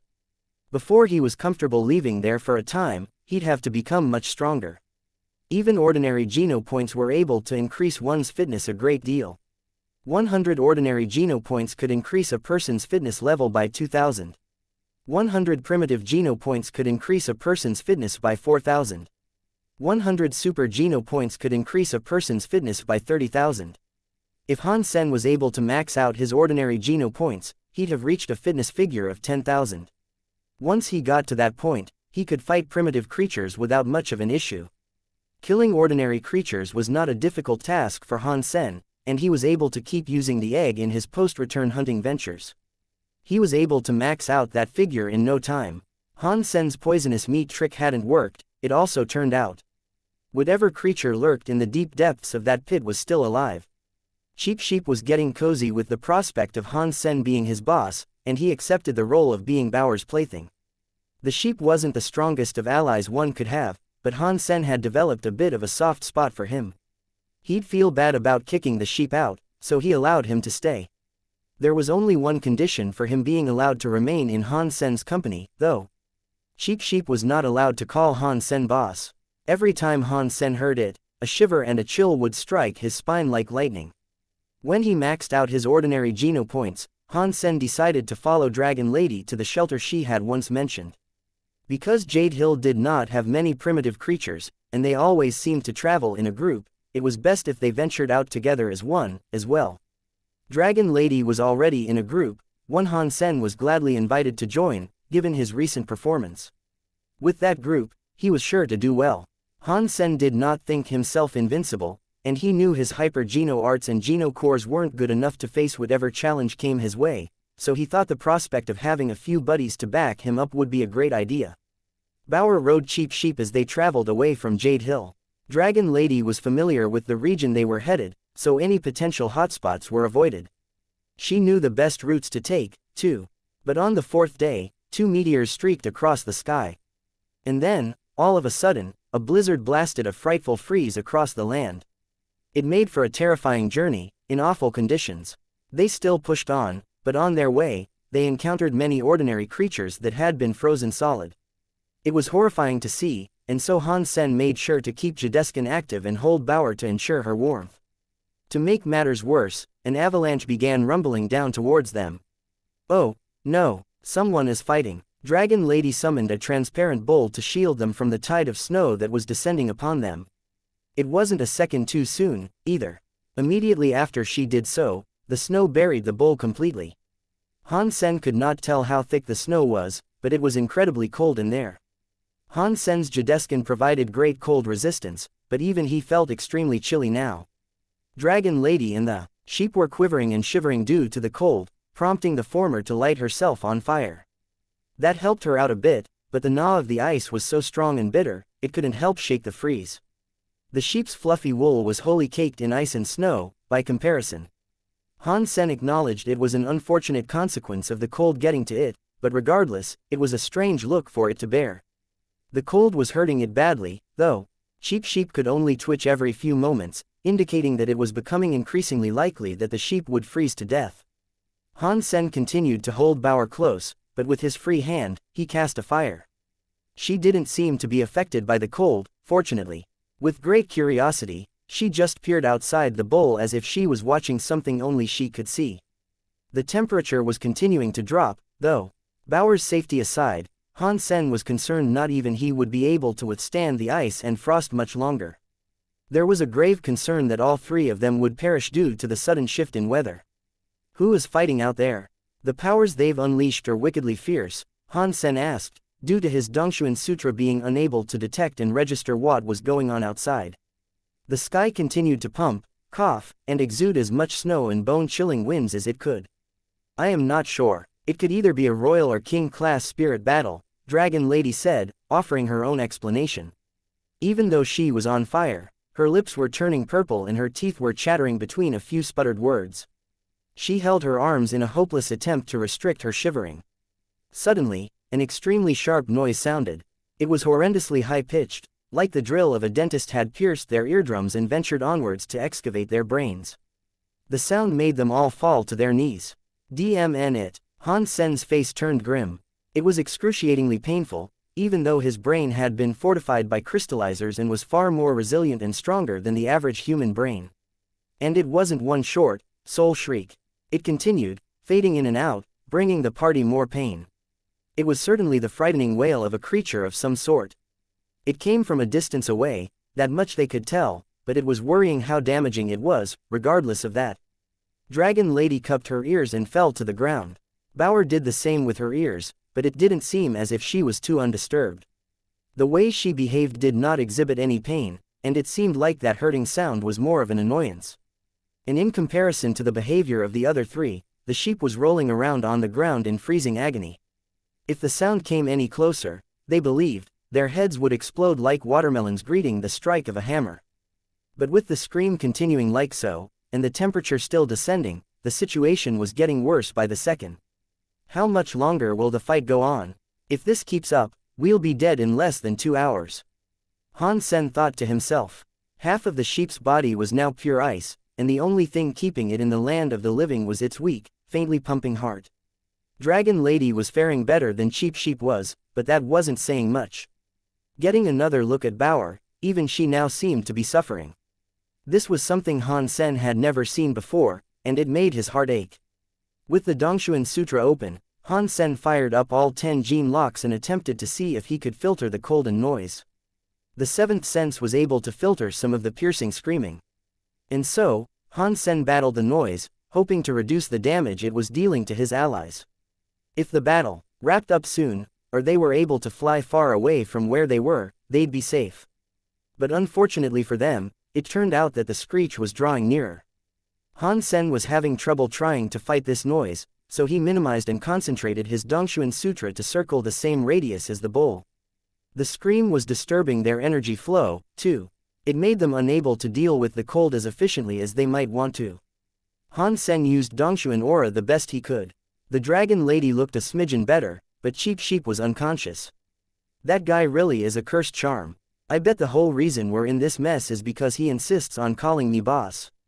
That's the reason. Han Sen was disheartened by the ordeal they had found themselves in. As the sound continued to ascend, they gripped their heads in vain resistance to the wail that felt as if a bevy of knives were trying to stab each of their brains.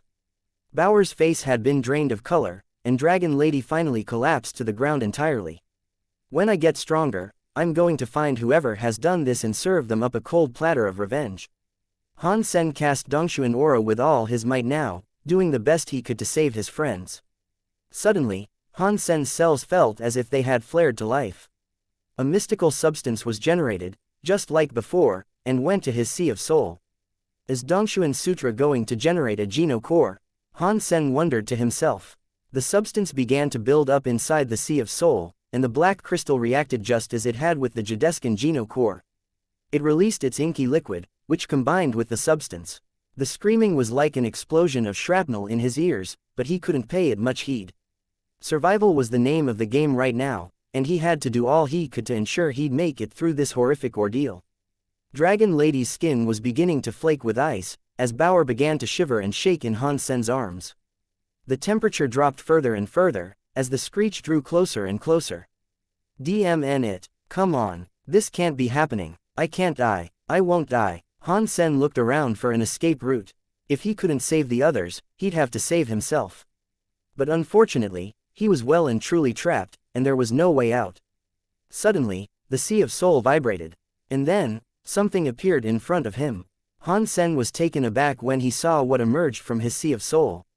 It was an umbrella. It was thin-framed and elegant, like the sort you'd see fancy women use. Its color was blacker than the filthiest coal, though. Even its handle was. When the umbrella appeared, it flew above Han Sen's head. Beneath this umbrella, Han Sen felt a veil or shroud envelope him. The cold and the shriek were gone. Han Sen noticed, if he was able to stay within the umbrella's covering radius, all the negative and detrimental effects were filtered and kept away. Is this the Geno core of the Dongshuan Sutra? Han Sen quickly reviewed the information of the Geno core. Self-Geno core. Bronze bulwark umbrella. Beneath the protective canopy of the bulwark umbrella, no power was able to breach the defense and ravage them. Bauer had returned to normal, and she seemed surprised by the sudden disappearance of the cold and sound. She examined the umbrella that now shielded her. Han Sen went over to check on the dragon lady and cheap sheep. The lady was now doing fine. The sheep was breathing in a raspy wheeze. It looked like the umbrella had manifested just in time, as the sheep had to have been hanging on to its life by a measly thread. Han Sen healed dragon lady and cheap sheep as best he could for the time being. For the dragon lady, chunks of ice and frosty air were expelled from her mouth and various orifices. She was doing well, but the same could not be said for cheap sheep. He was doing poorly, despite the healing. He couldn't even speak. Are they gone? Dragon lady said, with a strained voice. Not yet, Han Sen replied, taking a look outside the bowl. She couldn't sense anything outside, but that may have been a result of her condition. Han Sen, however, even though he could not detect much, could just feel a battle continuing to rage. Fortunately, the bulwark umbrella had appeared to protect them when it did. With relief for their newfound safety, the group rested for a while as Han Sen tended to the sheep. But suddenly, a sound that was as loud as a toppled mountain was heard. And then, a soft and unnerving silence enveloped them. It sounds as if there might have been a victor, Han Sen thought to himself. He wasn't yet going to move from where he was, though. He didn't know who was fighting or what the fighting was about. If he emerged, and the winner was in a foul mood, he'd be foolish to reveal himself. So, they waited where they were for a few hours. Nothing stirred for the duration of that time. Han Sen decided to return the umbrella, and Dragon Lady her bowl. To cut and shovel their way through the snow that had almost buried them, Dragon Lady employed her various kitchen utensils. Everything around them was white. The mountains, the trees, the fields, all of it was perfectly blanketed in virgin snow.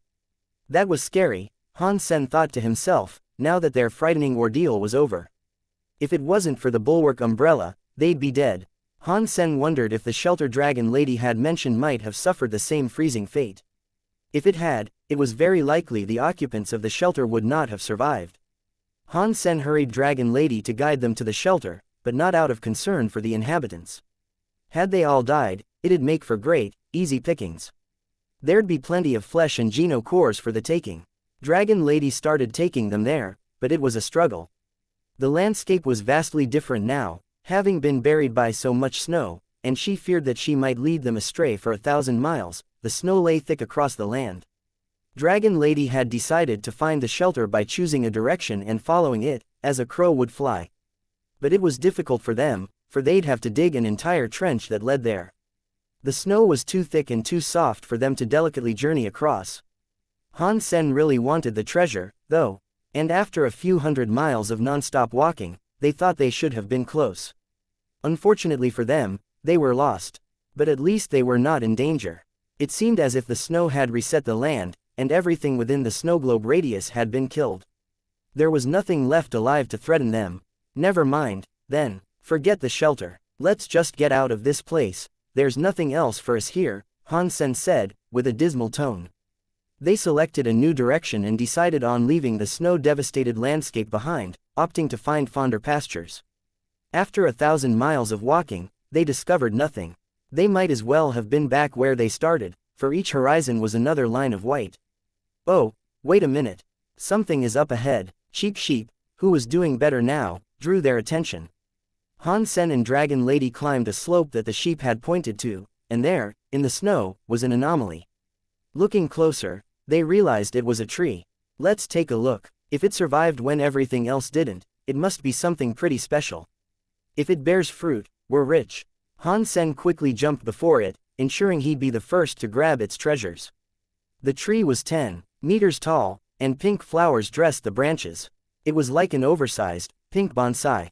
It possessed a lovely scent. It was strange, seeing this tree stand out amongst the snow that had covered everything else.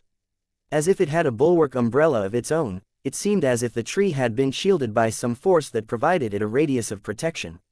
There was no snow circling it on the ground, either, and you could see the grass below as clear as day. There were a few creatures beneath the tree, as well. Han Sen imagined they had been hiding there, using the eaves for shelter. Unfortunately, the tree must have only protected them from the cold and snow, but not the noise. The creatures looked as if they were drunk, falling asleep.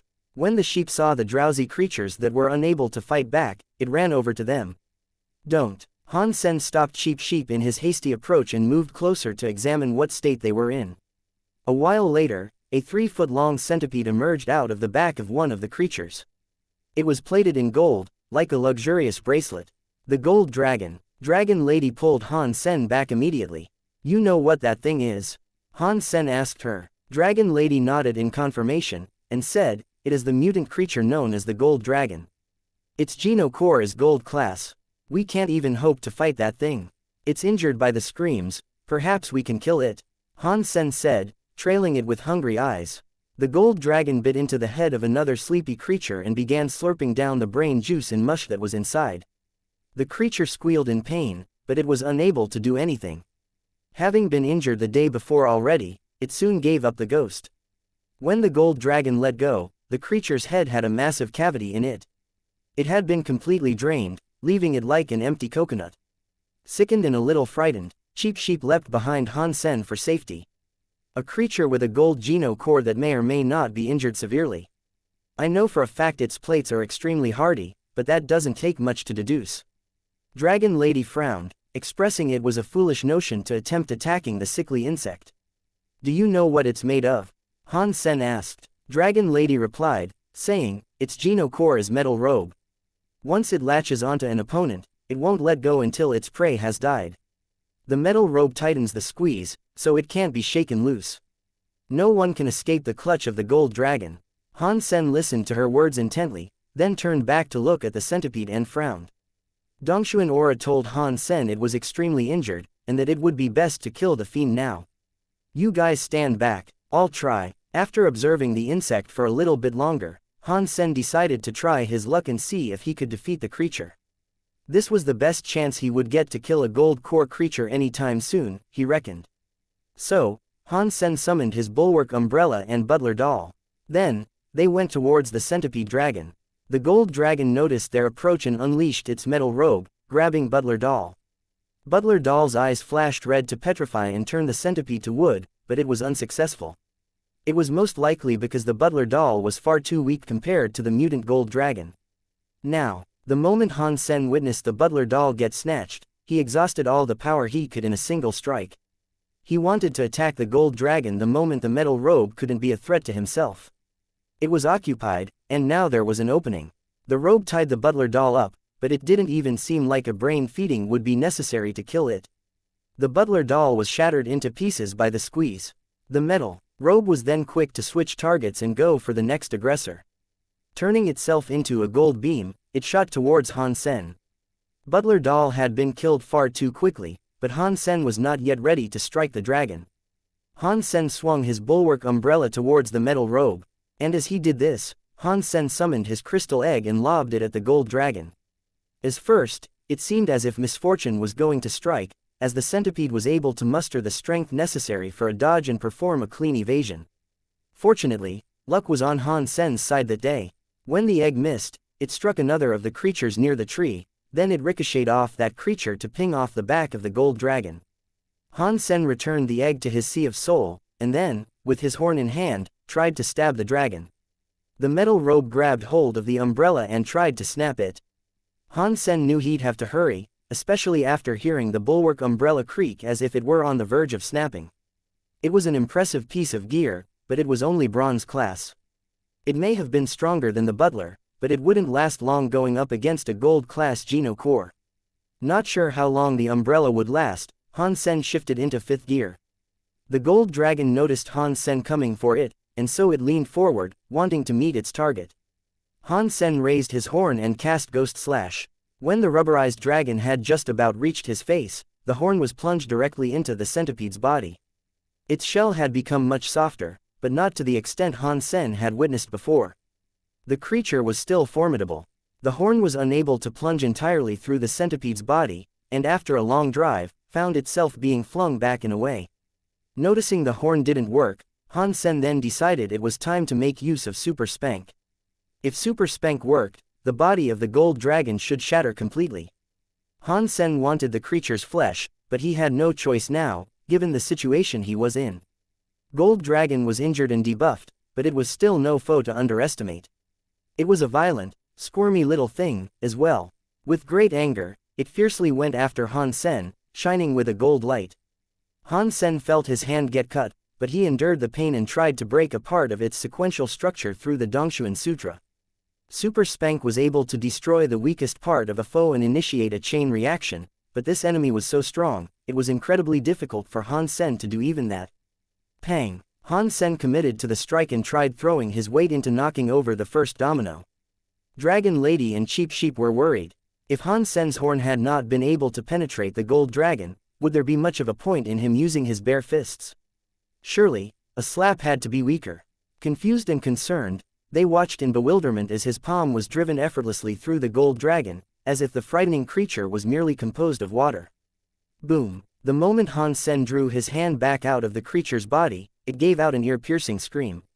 Then, the entire thing shattered and became dust that glided along the gentle breeze. Dragon Lady and Cheap Sheep were frozen, trying to comprehend how Han Sen had just managed to slap a gold Geno creature to death. Mutant creature gold dragon killed. No beast soul gained. Gold Geno core received. Gold dragon lock. Consume its flesh to gain 0 to 10 mutant Geno points randomly. The metal robe, now titled Gold Dragon Lock, softened its grip on the umbrella and entered Han Sen's Sea of Soul. Gold Dragon Lock. Gold element gold Geno core. Although the flesh he'd have been able to eat was destroyed, and he had lost Butler Doll. In the battle, Han Sen reckoned it was a worthy exchange. A gold Geno core was nothing short of spectacular. Boss, you are too good. Cheap Sheep couldn't help but exclaim, as he trotted over to Han Sen. A warm welcome wasn't given, though, as Han Sen kicked his sheepish companion to the ground for referring to him as a boss again. I told you not to call me boss. Although he would never admit it, Han Sen was afraid of Cheap Sheep and the curse that might be following it around. There were 2 more primitive creatures beneath the tree, whereas the rest were ordinary creatures. Their brains had all been sucked dry, but the bodies still had meat that was just begging to be eaten. So, Dragon Lady did just that.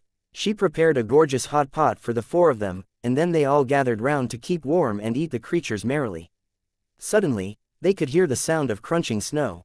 Something was approaching, but it wasn't coming very stealthily, and when Han Sen turned to take a look, he saw a creature not too far from them. He could see that it was injured, even from the briefest glimpse. The creature looked like a red horse, but it was small and young, more like a pony. There was a deep cut across its belly, and it was bleeding. Its movement was a pain-inducing stagger, and it was clear that the creature was having trouble doing so little as standing up. When the pony was a mere 10 meters away from the band, it fell over and collapsed face first into the snow. Try as it might, it could not rise again. The red pony looked exhausted. It managed to raise its head, but that was all, and with a whimpering sound and a softly rolling head dressed with an upset expression, it looked at Han Sen and Bauer, as if it were pleading for their assistance. Ha ha ha, now that's a delivery service, said Cheap Sheep, looking at the pony with much excitement. He jumped up, summoned a horn, and approached the pony, ready to slit its throat and silence its gentle wails of pain and fear. Ouch! Bauer quickly battered the sheep over the head, and after expressing her disapproval of the sheep's actions, went over to kick the horn away. Bauer went to the red pony and stroked its head, saying, "Dad, can we save it?" Han Sen looked at Bauer and the pony and told her, "Sure." Ordinarily, Han Sen would not save it. It looked like a weak ordinary creature he could not do much with, anyway. After the 2 creatures fought, morphing the landscape into the icy wasteland it was now. Even the gold dragon had found itself badly injured. It was difficult to imagine how the pony had survived all by itself. Even if it had managed to not freeze to death, how had it endured the killing screams and screeches that almost brought an end to Han Sen? And although it was severely injured, the pony at least seemed conscious and aware of their discussions. Even though it might have made a nice meal for them, Bauer had wanted to save it. So, Han Sen was not going to disappoint her. With his holy light, he began to heal the pony. The holy light he used was still weak, despite Han Sen's advancements. So, to stop the bleeding and stabilize the wound, he used medicine and stitches to begin with. Han Sen brought some cooked meat over to the pony, to see if he could help it get some of its strength back, but it was rejected. The pony didn't want it. So, Bauer tried giving it some of her milk powder.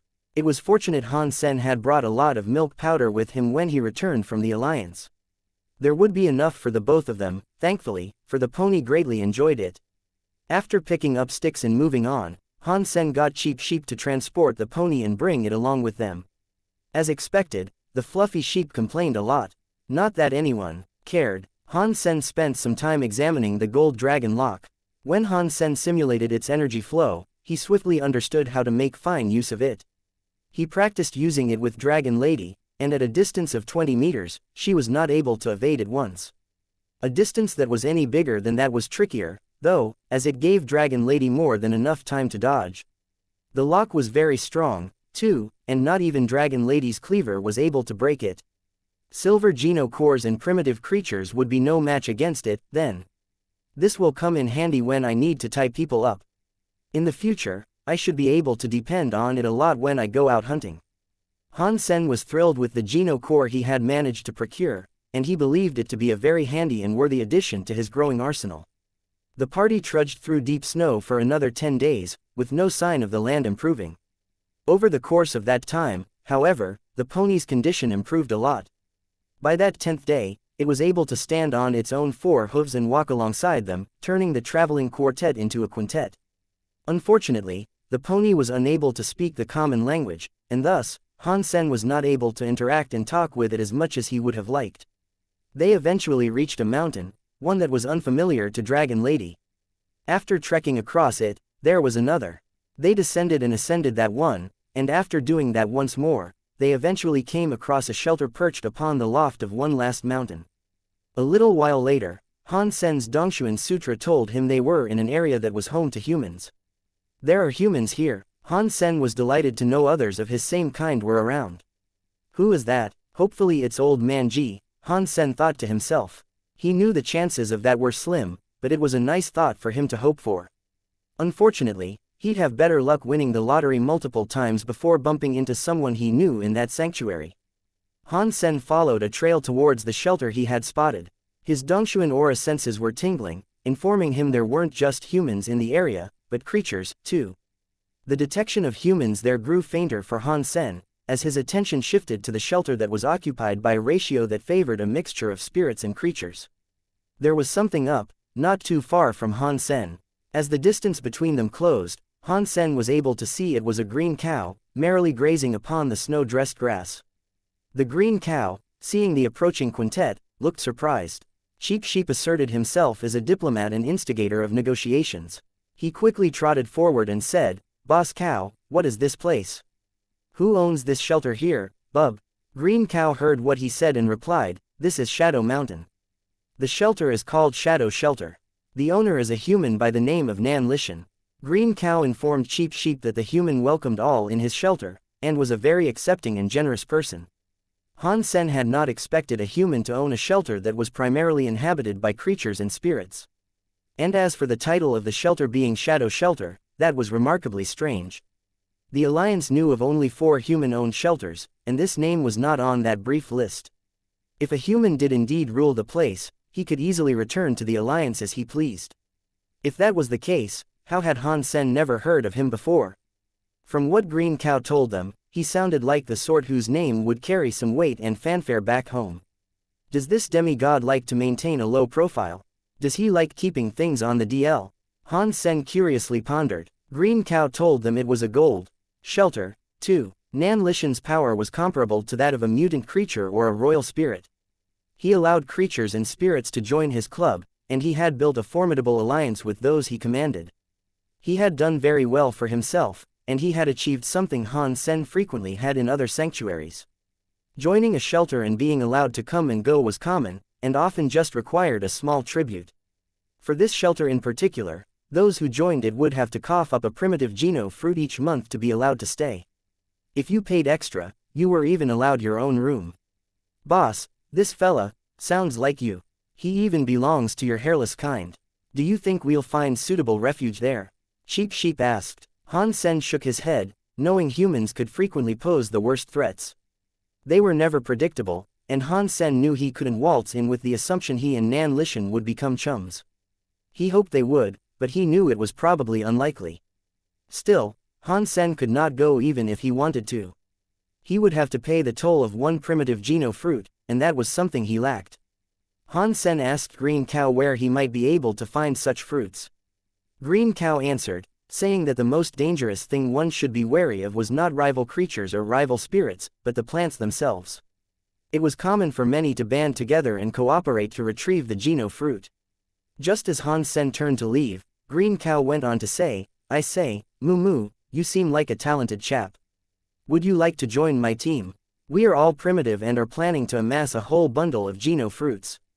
Han Sen and Dragon Lady thought following Green Cow would not be a bad idea. We would gladly join you, but we haven't yet collected a single fruit, Han Sen said. Green Cow told them, that's okay. If you want to join, we'll welcome you with open arms. Seeing Green Cow be so generous, Han Sen swiftly agreed to join her and her fellows. Then, on their behalf, Green Cow paid the fee that would enable them to stay at the shelter. Green Cow, after bringing them to Shadow Shelter, seemed to look forward to introducing Han Sen and his party to her sure to be misfit allies. Shadow Shelter was a gold shelter, and it was very much like a city.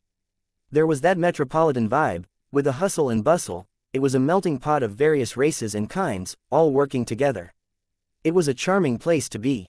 The civility came as a surprise, too. There was no aggression to one another, and every being there seemed charitable and caring. Old Cow, did you trick this entire party to follow you back here? As they came in from the gate, a spirit spoke, directing his speech at Green Cow. Han Sen and Dragon Lady looked at Green Cow with squinted eyes, unsure of what the spirit meant. Whatever the meaning was, it didn't sound very positive. Green Cow was quick to respond, saying, please, don't pay heed to him, Moo Moo. The guard of the shelter laughed and said, you keep tricking poor folk into joining your team, so they can follow you on another futile venture to Hidden Valley. You must have spent the lives of 200 thus far. This is getting silly. How many have actually lived, following your stupid expeditions to that place? The guard then turned to Han Sen and said, I suggest you guys keep your distance from this one. She can talk her way out of a paper bag, and she's as slippery as an eel in an oil slick. Don't let those sweet emerald udders charm you. Green Cow, have you been dishonest with us? Cheap Sheep asked. Slow down a second and let me explain. The guard never paints anyone very flatteringly. And if you fellows don't want to go, I won't force you, but we should discuss these matters in proper detail. I was planning to later, with full transparency and all, I swear. Moo Moo. Green Cow was tripping over her words. Han Sen was not too surprised, and he knew he shouldn't have expected free lodging without strings attached. It was shady from the get-go. Han Sen was not afraid of the conniving conspiracies that might have been wrought against him, though. But that aside, he at least had a place to stay. Let's go then. Let's talk, Han Sen said. After Green Cow paid the toll and everyone got set up, they all went to her room for the discussion. On their way there, the creatures and spirits all looked at them strangely. Some had a humorous look, whereas others looked as if they held pity for them. Regardless, it seemed Green Cow had built herself quite the reputation. I assure you, folks, the Hidden Valley is where the Star Sea Beast is buried. If we can find its bones, we will be showered with the most magnificent of rewards. Inside the room, Green Cow reclined backwards on two hooves against a wall. With her two raised legs, she alternated between crossing them casually, patting her chest, and playing with her udders. Han Sen had come to the understanding that the Hidden Valley mentioned by Green Cow was once occupied by a sacred blood creature named Star Sea Beast, who had been very territorial. It was dead now and had been for quite some time. Green Cow had heard a story recited by a person who had ventured into Hidden Valley, that there were vast swaths of treasure there. That was the catalyst for her ardent desires to venture there, in the hopes of collecting at the very least the bones and geno cores. However, the valley had been taken over by a variety of strange plants. They were lethal, and countless creatures and spirits had lost their lives in pursuit of Green Cow's goal. After getting all those people killed, you expect us to go there. Who's to say it won't be just a repeat? Sheep said, you have to take my word for it. I know how to get the treasure this time, minus bloodshed. You must trust me, Green Cow pleaded. Sheep was quick to respond with a rebuttal. If you know how to get there safe and sound, why do you need us? Green Cow said, I just do. Gah, okay, do you really want to know the secret of how to get to the treasure and avoid harm? I'll tell you. The last time we went there, we discovered a cave in the valley. The bones most likely reside there, but unfortunately for us, the cave had a massive stone blocking its entrance. I was unable to push it away. Green Cow continued her explanation, saying, if you two follow me, and adhere to my guidance, I can assure your safety. No grievous harm will come to you. If you were unable to push the stone, what makes you think we can help with it? Han Sen asked. I may not have been able to move this hefty boulder out of the way completely, but I was able to make it wiggle. With you lot there, it should definitely be possible to move it out of the way entirely, Green Cow said. Han Sen wouldn't mind collecting the bones there, and he was interested in the plants Green Cow had briefly mentioned, too. The geno plants did not provide people benefits, but Han Sen imagined he might be able to get the black crystal to feed on them. When the bulwark umbrella finished its formulation, the size of the black crystal had reduced once again. It had shrunk by another 10%, and it would be quite concerning if this continued with each geno core he created. The black crystal was now 20% smaller, and Han Sen thought a little bit of nourishment was all it needed. Han Sen still had the Blood Pulse Sutra to unlock a geno core for, and whatever else he might learn in the future. If he kept allowing it to shrink, the crystal might disappear entirely. The black crystal, through its ability to absorb life forces, might be able to recover its power and size with the plants. Of course, Han Sen wasn't going to believe what she told him entirely. He was dubious regarding the validity of her claims, and to avoid danger befalling Bauer, he decided to return to the Alliance and drop her off, just in case. Han Sen chatted with his mother and Ji Yanran while he was there for a bit, but just before he returned, he received a call. It was Old Man Ji giving him a ring, and when Han Sen answered, he said, hey, what's up? Old Man Ji didn't frequently seek Han Sen out, and the chats they had together were usually organized through Ji Ruijun. I was looking for you earlier. We have a demigod association meet coming up, where we exchange information to broaden our pool of knowledge regarding the fourth god's sanctuary. You're eligible to join now. Are you interested in attending the next meeting?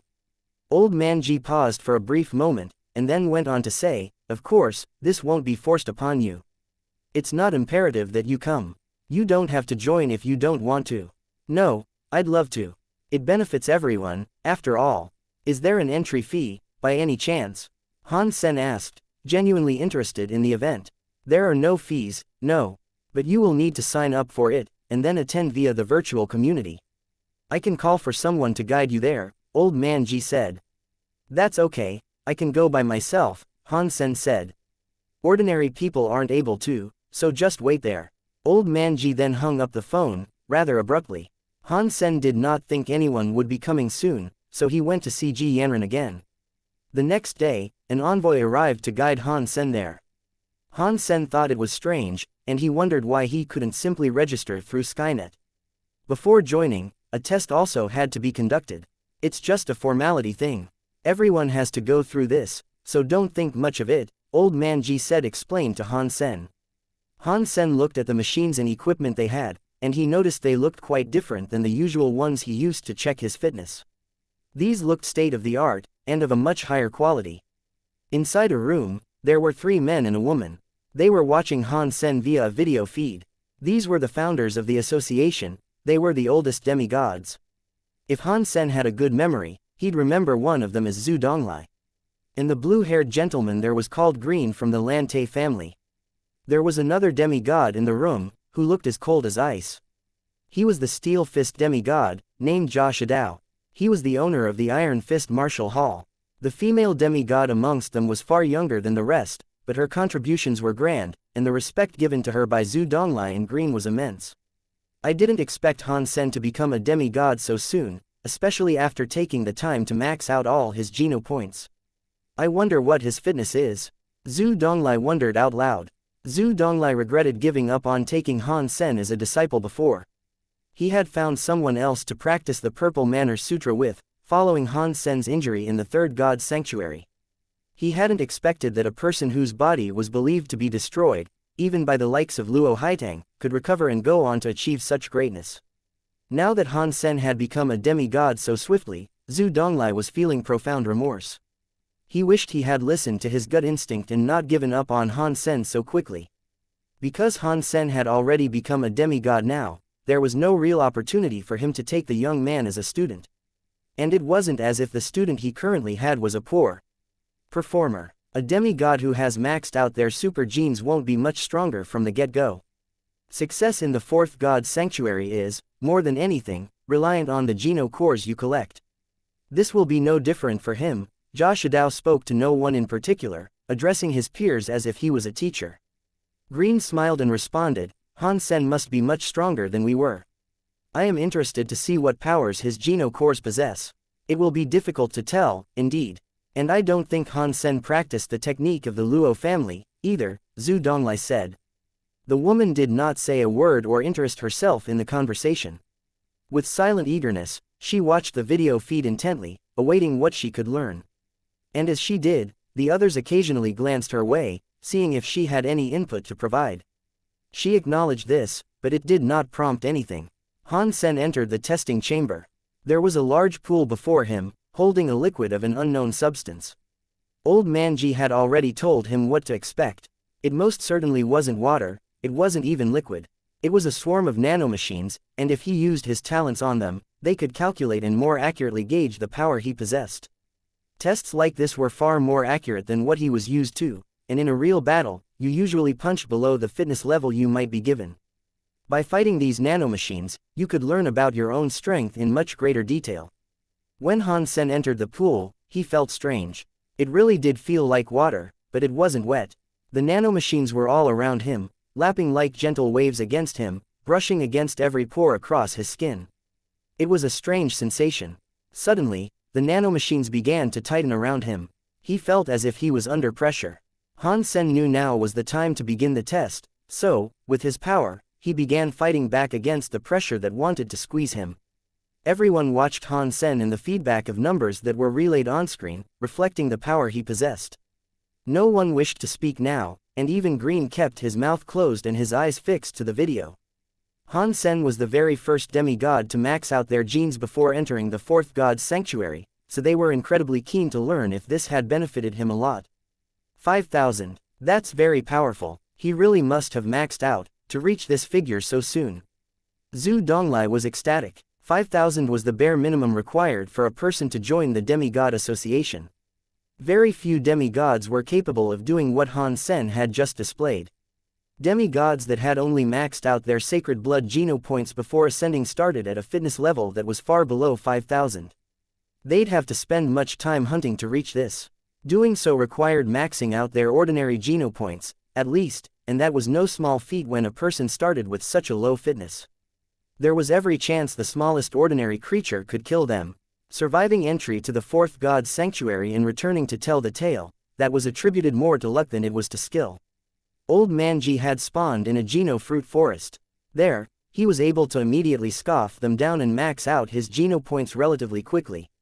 Han Sen's first display had shown them a figure of 5,000, but they were keen to see if he could unleash even more power. But what they saw next was so spectacular, the muscles on each of their faces went slack, allowing their jaws to hang agape. The 5,000 did not change, and on the graph that was like an electrocardiogram that tracked the output of power, it flatlined. What? That is scary. How can he perfectly control such power? Green said. Green was amazed at Han Sen's ability to dictate the power output. It was like he had dialed himself to deliver a power of 5,000 and leave it like that, without the slightest wavering. Zhu Donglai said, "This is excellent. This is control beyond what anyone else has accomplished." Might this have something to do with his Geno core? Jia Shidao frowned and said, young people love to show off as soon as they've received a slight modicum of power. This is nothing more than a fancy trick. He believed Han Sen was showing off, but the truth was, Han Sen was afraid of frightening them all with a true display of his power. It'd be too much of a shock for them if he was to instantly double his output and show them a power of 10,000. Furthermore, he didn't want to expose what he was capable of, and he preferred having targets who underestimated him. He didn't want any potential enemies to know what to expect if they ever fought him. He did this so the others would acknowledge he wasn't weak, but also to hide his true ability. Unfortunately, he didn't know this was upsetting Jia Shidao. I'll do the combat test, Jia Shidao said. The others weren't going to stop him, and so they just nodded. They knew why he did not like Han Sen, and that was because the Iron Fist Martial Hall had always been in competition with the Wangfu Martial Hall. Han Sen had chosen to cooperate with the Wangfu family and not him, which felt like a slight. Ever since, he had nothing nice to say when others spoke of Han Sen. Everyone thought Han Sen made a good choice, though, much to Jia Shidao's irritation. The missed opportunity of training someone who went on to become a great hero had plagued his mind ever since.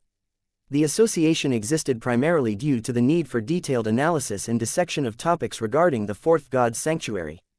If you didn't have the power to back up information you could provide, in general, it would not even matter if you were a demigod. Talk was cheap, after all. That was why these tests existed, and the threshold for passing and becoming a member of the Elite Demigod Association was proving you had a power of at least 5,000 fitness. The combat test was to provide a new demigod a chance to prove their worth and display the extent of what was possible for them. The older members could come to understand and learn more about the new members so they could teach, guide, and inform them. Anyone who was worthy of joining the Demigod Association was thought of as stalwart. They held a high level of respect for one another, for reaching that point was not a common feat. They all sought to help each other, and they would teach as they would like themselves to be taught.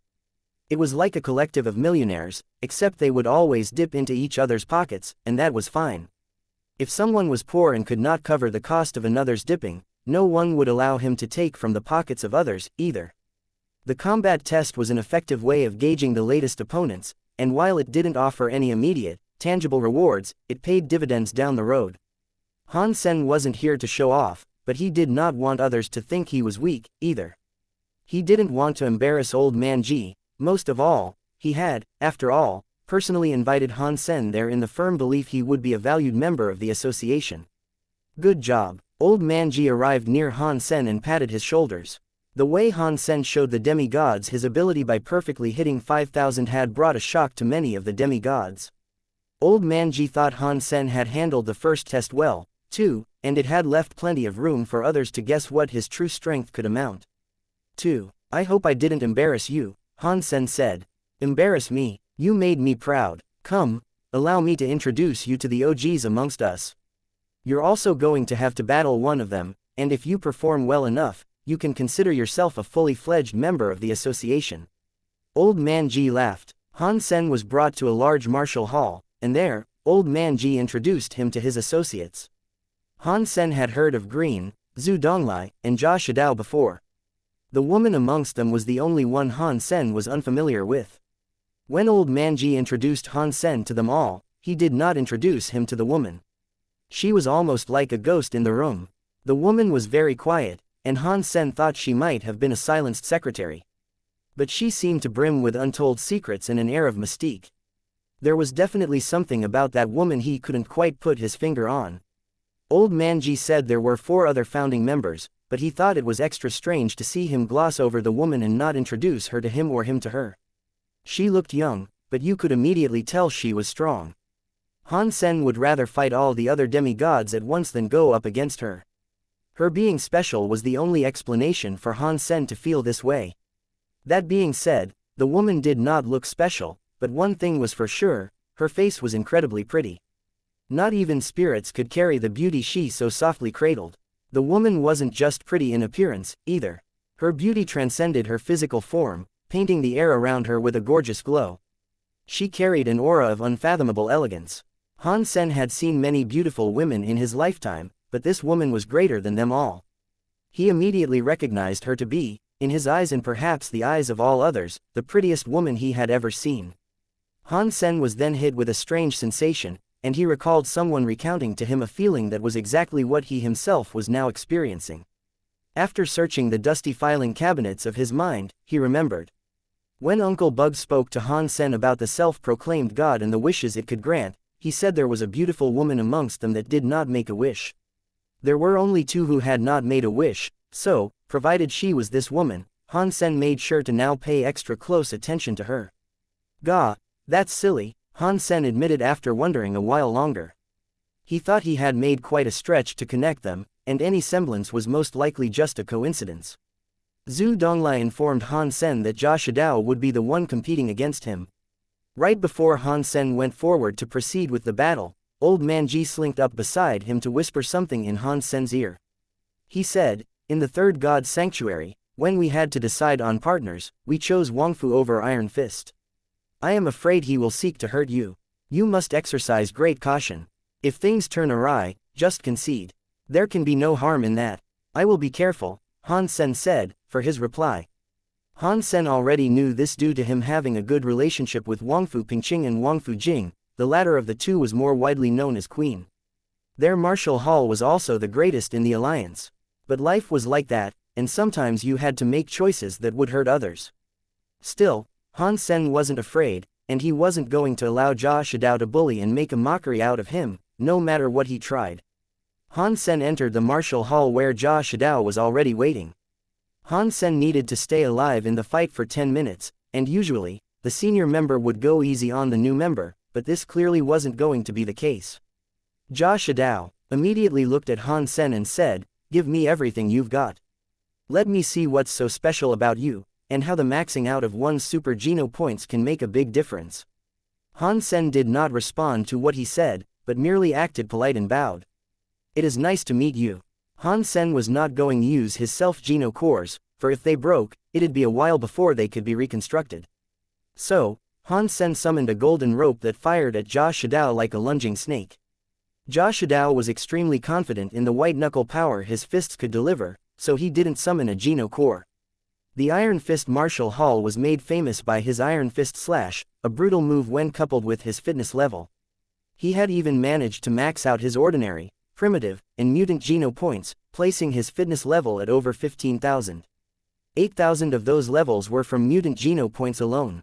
He believed his Iron Fist could beat and destroy anything, even silver geno cores. He was impressed that Han Sen could create a bronze geno core, but he did not think he had any that were greater than that. So, Jia Shidao was comfortable in the prospect of using only his fists. He did not think he needed to summon his own geno core. But he thought something was amiss the moment Han Sen lashed a whip-like item towards him. The item was frighteningly quick. The anticipation of seeing what geno core a new combatant would wield was always exciting, as they came in all shapes and forms. The creativity of some ranged from almighty to hilarious. But this was Han Sen, and the anticipation to see what he had created was through the roof. Jia Shidao's fists began turning black, and they drove themselves into the incoming beam of gold. The Iron Fist Slash move had destroyed many bronze and silver geno cores in the past, with just one fell swoop. He was supremely confident the same result would befall Han Sen's. But when his fist connected with the light, the tense muscles in his face quickly unfastened themselves. A metallic clang rang out, as he felt his fist barrel into a material that was as tough as it was soft. It was of a chewy texture. He could not break the gold dragon lock, and he immediately felt himself be ensnared. Interesting. His geno core is a rope, that'll certainly keep him tied up. Zhu Donglai laughed. Green thought it to be as fascinating as it was humorous, and he laughed and said, "Jia Shidao has clearly underestimated him, then.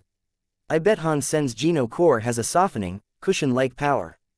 Old Man Ji did not say anything, and merely continued watching. Han Sen had already told him what his self-geno cores were, so he knew that what he was making use of now was not any of those. But Old Man Ji was still very curious to learn the class of the geno core Han Sen had used.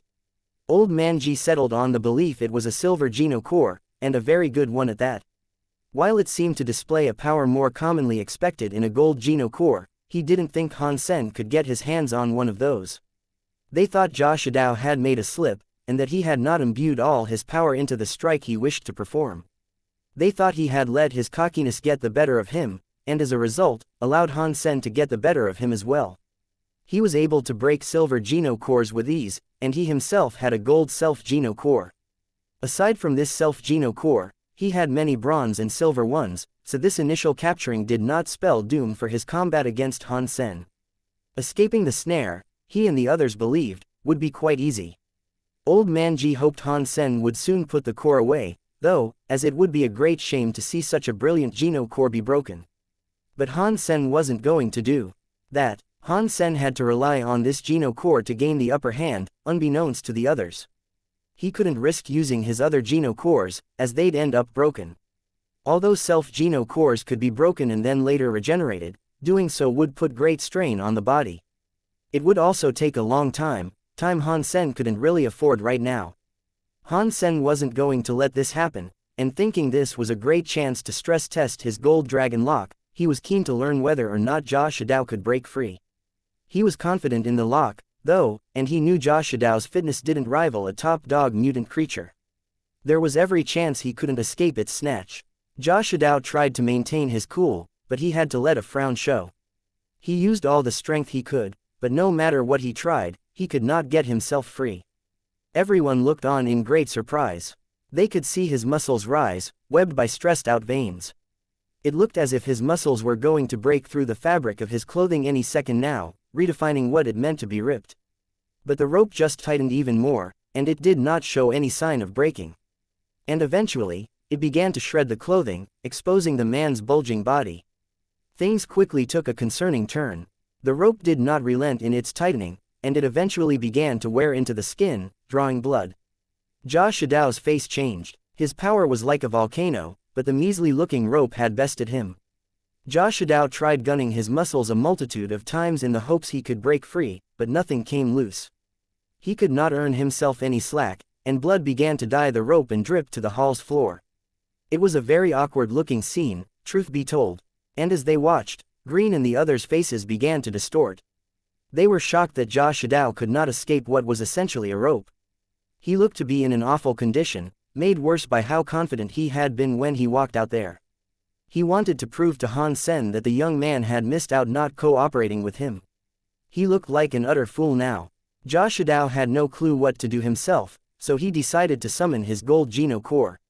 He knew his bronze and silver ones couldn't help, and if he summoned them, only for them to break, the embarrassment would only increase. This gold Geno core he had summoned was a pair of giant scissors laden with fish teeth. They looked to have been forged of black steel, and they were frighteningly sharp. Old Man Ji was surprised, seeing him summon his Geno core scissor slash.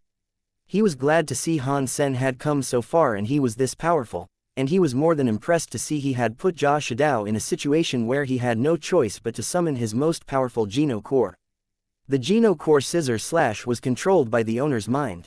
Without delay, it flew over to the tightening cords and attempted to snap down and cut the gold dragon lock. Old Man Ji felt awful watching this unfold. He had hoped Han Sen would call back his Geno core, and he expected the phantom scissors to cut through and break the item with ease. He thought it was a great waste. But when the teeth-laden maw of the scissors bit down on the rope, all that occurred was a flurry of sparks. The rope was unbroken. Green's eyes opened wide, unsure if he was seeing things correctly. He could not believe the gold dragon lock was able to withstand the chomp of those scissors. Those in the group had known each other for a number of decades, so they were well aware of how powerful Jia Shidao was. He had possessed Scissor Slash for the longest time, and they all knew how terrifying its cutting power was, too. The fact it could not break Han Sen's rope was shocking. Jia Shidao's face turned grim. He kept chomping down on his bindings madly, but it achieved nothing. The ferocity of his cutting generated a blinding fireworks show, but still, it was all to no avail. There was still 10 minutes on the timer, and even with all that time, Han Sen did not think his opponent would break free. Even if he gave him an additional half an hour, Han Sen thought there'd be no threat. Do you know what Han Sen's Geno core is called? It's not a bronze Geno core, is it? Surely it can't be, Zhu Donglai asked Old Man Ji, having been perplexed. Zhu Donglai knew it was poor form to ask what the power of someone's Geno core was, so he only asked for its name. Old Man Ji stroked his beard and with a stuttered chuckle, balked. How am I supposed to know? Why don't you ask him yourself? Zhu Donglai believed old man Ji was lying. He thought the old man did know what it was, but had chosen to hide it for some reason he could not even guess. But old man Ji wasn't telling a falsehood, he was as clueless as everyone else in the room, for the most part. Old man Ji knew that Han Sen owned a crystal egg, but that was it. For the next 3 minutes, Jia Shidao frantically hacked, clamped, and cut at the ropes that had ensnared him, but no progress was made. As he realized the direness of his situation, his reddened face began to lose color and go pale. When Han Sen saw him stop resisting, he relaxed the lock's grip on him. Jia Shidao's face then turned green, and with a stiff jaw said, "You have passed the test." Jia Shidao quickly left the arena, and then left the area completely. He was far too embarrassed to remain. Old man Ji quickly ran out and proudly pulled at Han Sen's arms, dragging him over to meet his peers. Green and Zhu Donglai were very friendly to Han Sen, which was nice to see. And Han Sen was glad not all were as spiteful towards him as Jia Shidao, who had obviously been harboring a grudge of sorts. The last thing he wanted was to make enemies, especially amongst the demigods. The woman didn't say anything, though. She was as stone-cold and silent as she had ever been. Han Sen thought it was strange to see her just there, and for the others to care about her so much, despite the lack of interaction. The woman continued to sit where she was without saying a word, like little more than a sculpture. After they left, Han Sen asked Old Man Ji, "Who was that woman? Is she one of the originals?" Old Man Ji responded, saying, "Yes, she's an OG. But to be completely honest with you, even I have never heard her speak before." Old Man Ji then had a thought that seemed to brighten his mind. With raised eyebrows and sly eyes, he said, Don't you try anything. I know she's pretty, but you need to keep that thing holstered. Don't you think about doing anything to her that would hurt Ji Yanran. If you upset her, I'll kill you with my old bones." Han Sen gave a wry smile and said, "What are you talking about? I was genuinely curious why Old Man Zhu and Mr. Green seemed to admire her so much, despite her not really doing much of anything." Old Man Ji said, "She is a mystery, I'll give you that. I know she was one of the very first demigods, but beyond that, your guess is as good as mine. Perhaps Zhu Donglai and Green know more about who she is." Han Sen was surprised to hear this, and he thought to himself, "She cannot be the woman Uncle Bug mentioned, can she? I now need to visit West-South System. Take the airship and return." Old Man Ji walked away then, but after a few steps, stopped in his tracks. Then, he left a few more parting words. "Again, don't do anything to upset Ji Yanran. That woman is the age of your grandmother, anyway." Han Sen called after him, "What kind of person do you think I am?" Old Man Ji laughed on his way, but his next few words were tinged with a lingering concern from long ago. He said, "That woman is too pretty to be true, and even I was once tempted. And given the strange forces that govern her mystic behavior, there's even the chance you'll never see her again." After that, Old Man Ji embarked and his ship took off. Han Sen understood Old Man Ji's worry.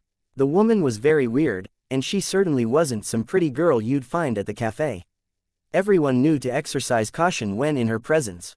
Han Sen could only take public transportation home, and since there were none available for the time being, he decided to relax in his hotel room.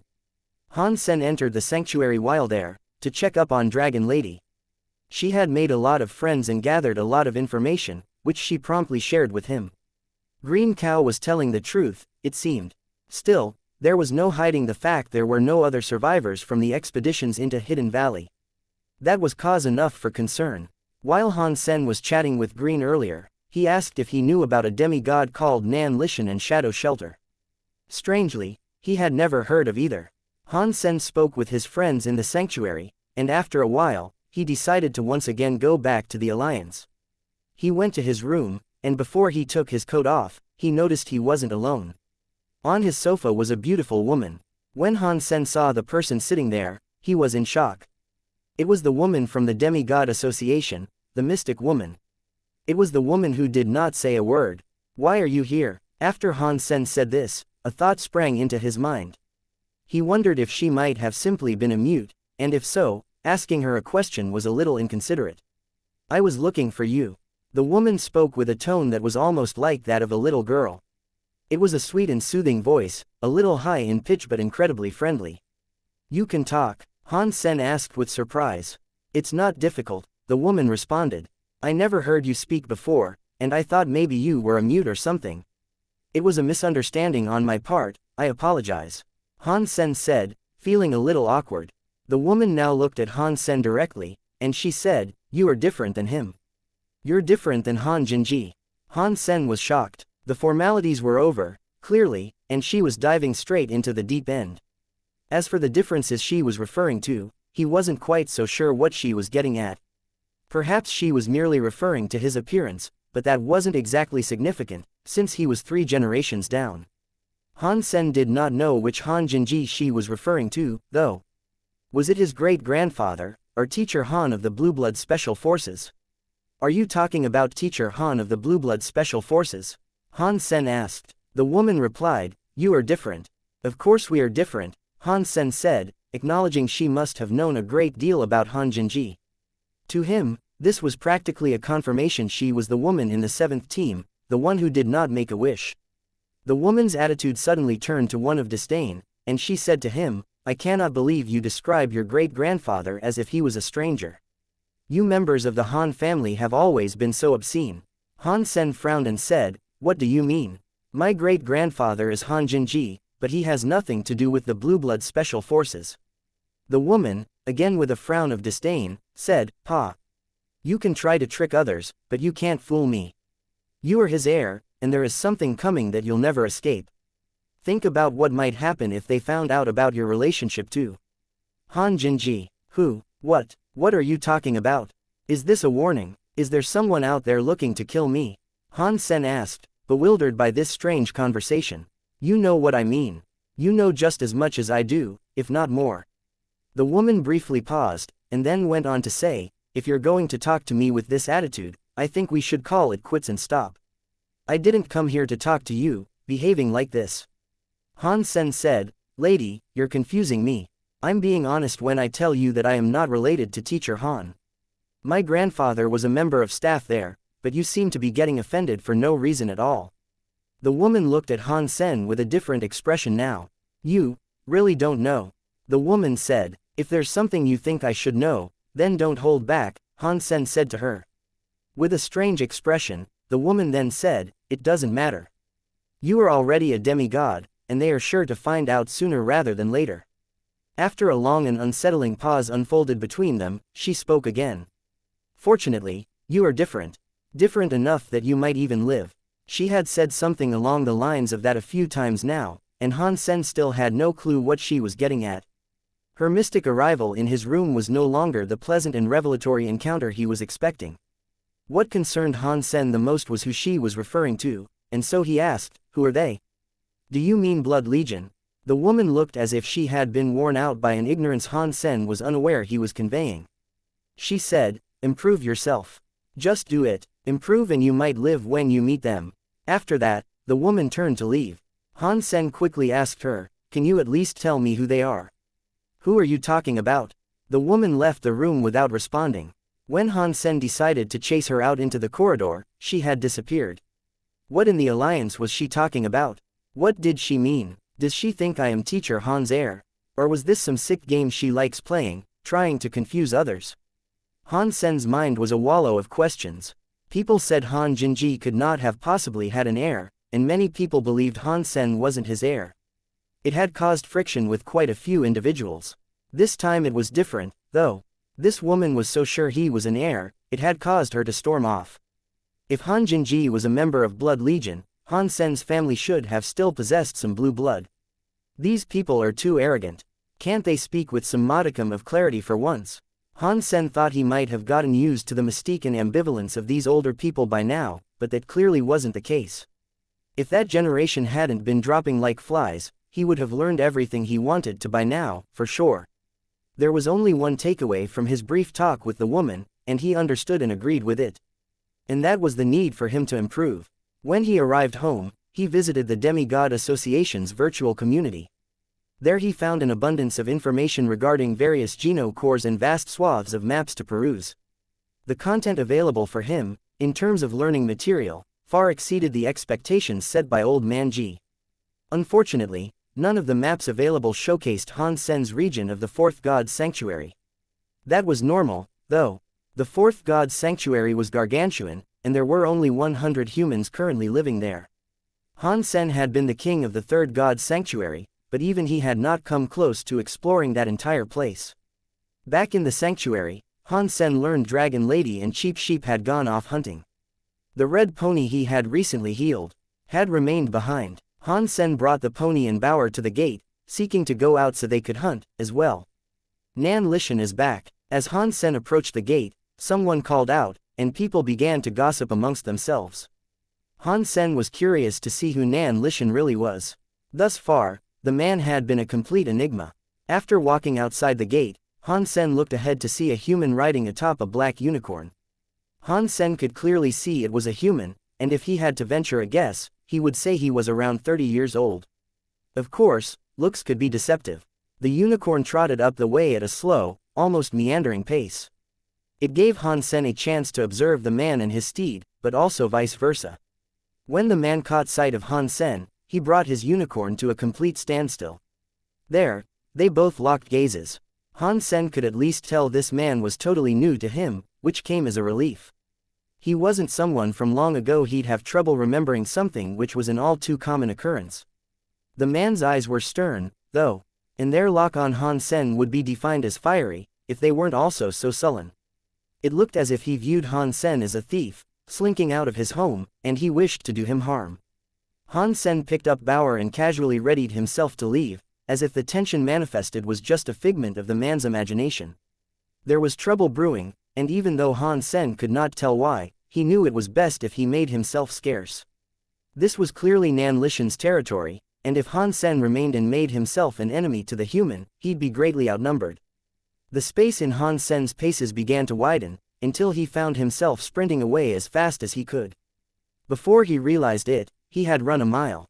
The red pony was following after him, too.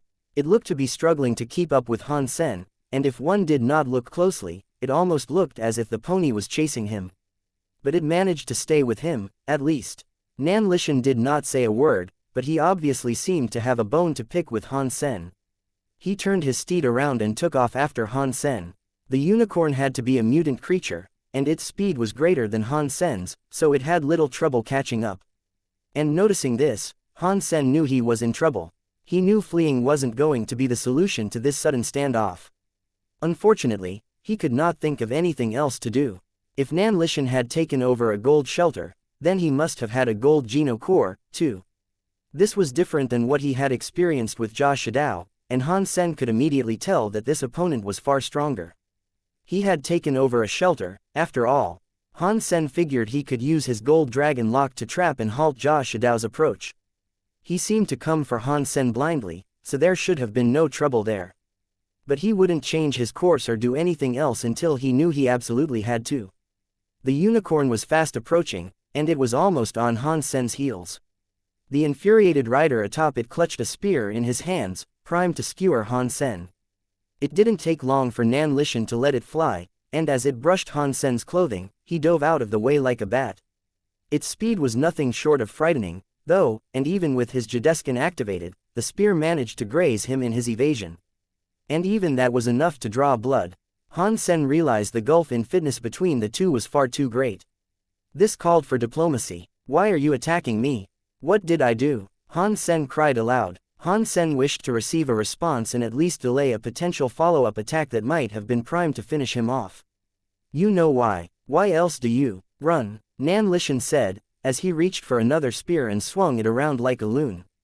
Han Sen summoned his gold dragon lock, and then said, "I wasn't running away from you, I'm just going for my daily sprint. I'm intense." The rope weaved itself around the spear, then continued forward to ensnare the rider. Nan Lishan was quick to react, though. He let go of his spear and dodged before he found himself tied up. The gold dragon lock had been unable to trap him, but it had managed to pin down his spear and horse. The unicorn fell on its shadow and rolled across the ground for a dozen meters. Nan Lishan was visibly surprised by what Han Sen had managed to do, but that only fanned the flames of his hatred for Han Sen. The glint of murder that was previously residing in his eyes had now turned to one of full-on genocide.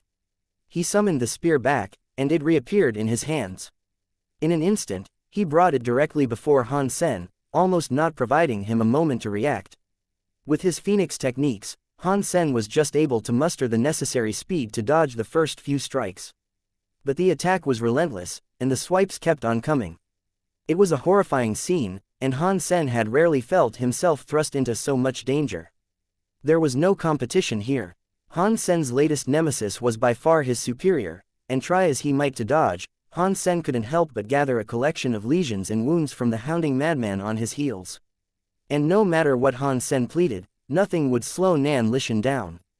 He had no clue why the man was lashing out at him like this, but things were taking a very disturbing turn. Disheartened by what was going on, Han Sen felt his hope begin to sap. He silently cursed Cheap Sheep, too. Ever since he had met the wretched Cotton Ball, he believed he had suffered nothing but bad luck. Seeing the attacker not relent, Han Sen only had one choice left. So, he brought out both of his horns and tried to block the man's attack. Boom! The horns immediately broke, and then Han Sen was sent flying a few hundred meters. But this was what he had hoped for. The speed at which he barreled away was what he wanted, and with this speed, he could leap an even greater distance away. Nan Lishan did not expect Han Sen to do this, and he was mildly impressed. He wasn't going to let that stop him, though. He looked at his still-trapped unicorn, and then turned back to look at Han Sen. Spear in hand, he continued his pursuit. And the speed at which Nan Lishan came was frightening. He was too fast, and nothing Han Sen did allowed him to outrun the spear-wielding maniac.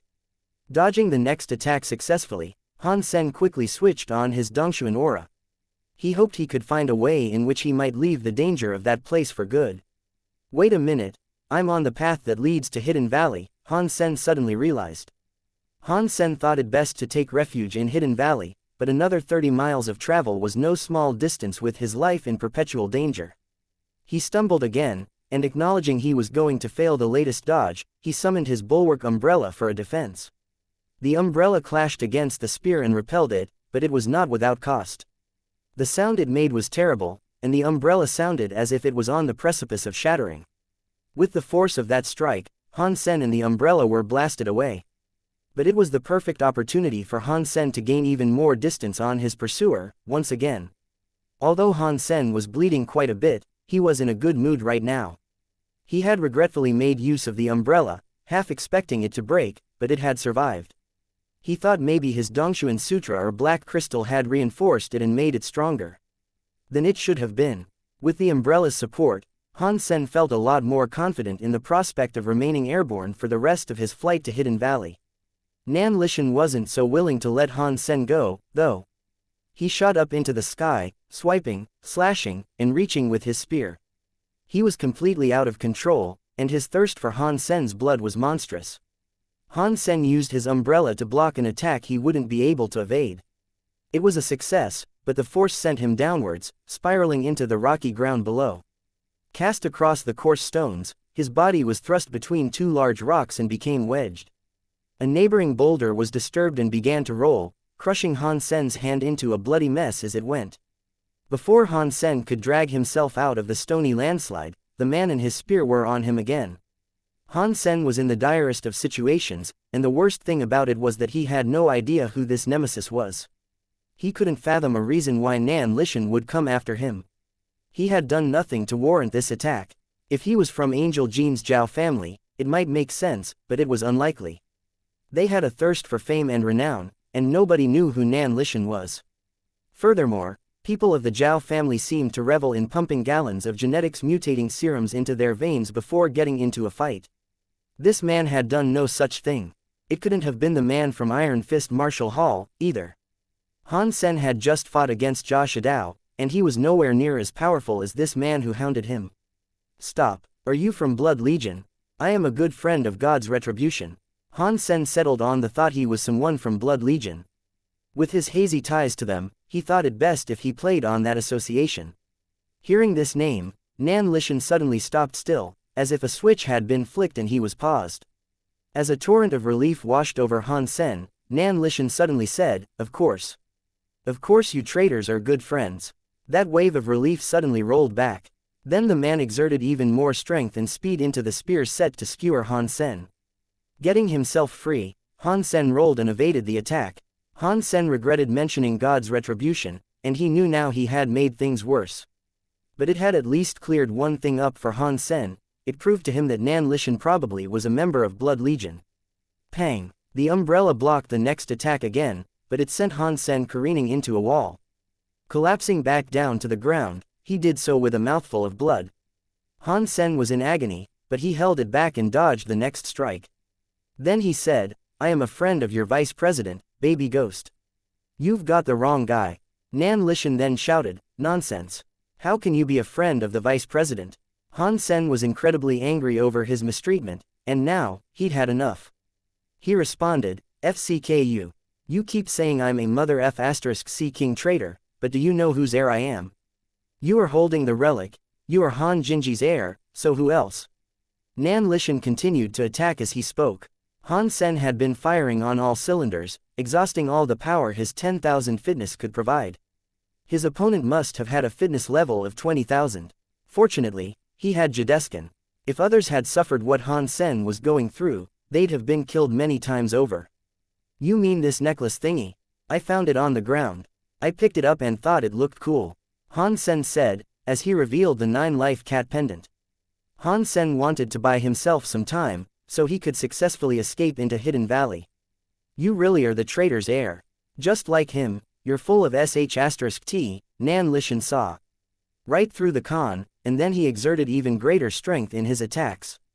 FCK. Han Sen was cut right across the shoulder. The blade cleaved through his armor and his flesh, leaving his arm dangling. Hidden Valley was still some distance away, and if things continued like this, there was every chance he could die. Han Sen decided to stop dodging. In one hand, he held an umbrella, in the other, a crystal egg. Pang! The spear hit the umbrella, sending Han Sen flying back. Unable to maintain his grip, his fingers slipped and the umbrella was cast across a rock, out of reach. As this happened, Han Sen threw his egg at Nan Lishan.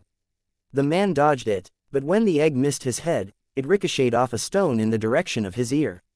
He lifted his spear and knocked the egg away, fearing what power it may have harbored. But the egg was still able to work its magic on the weapon that had caused Han Sen so much pain. It turned the spear to rubber, but not the man wielding it. The egg returned to Han Sen, just as Nan Lishan sought to strike him down with one final blow. Reaching for the umbrella, Han Sen managed to grab it by the handle, bring it forward, and open it. Pang! The rubberized spear collided with the umbrella. Han Sen had hoped for it to be a flaccid hit, but the power of the spear was too great, and it managed to maintain some of its hardness. When it struck Han Sen, he was still knocked back a good distance. He was thrown back through the air, heading in the direction of a rocky surface. But fortunately, there was a definite reduction in the damage that last hit had dealt him. It did not make him any worse for wear. While Han Sen was in the air, he brought out his crystal egg again, and then he lobbed it at the wall he was on a crash course towards. When the egg hit the wall, it pinged back to Han Sen's hand. Where it had struck was now as soft as a cushion, ready to catch him. The wall was like a sponge, and he was able to walk away from it without harm. He leapt forward, knowing Nan Lishan would be on him like a hound on a pork chop. He raised his umbrella and aimed it at his nemesis's face. Nan Lishan put away his softened spear and instead brought out a green sword. With it, he performed an upward slash. Han Sen summoned his crystal egg and threw it once more. The egg was not thrown on a distinct, clearly defined trajectory, and it just flew around in the air like a crazed firefly. It eventually came to a stop in front of Nan Lishan, and the moment he tried to grab it, the egg pierced through his hand like a bullet. It almost managed to reach his face. Suddenly, a bell appeared. It covered the egg and then dropped to the ground like a pillar of firm stone. Han Sen could hear his egg bouncing around inside the bell, and swiftly knew there was no chance of the egg getting itself out. The bad thing about the egg was that it could not break things. It had no real strength of its own, so now, trapped in an enclosed space, it could do nothing. Dong, dong, dong. Nan Lishan struck against the umbrella another 3 times until it was knocked free from Han Sen's strained grip.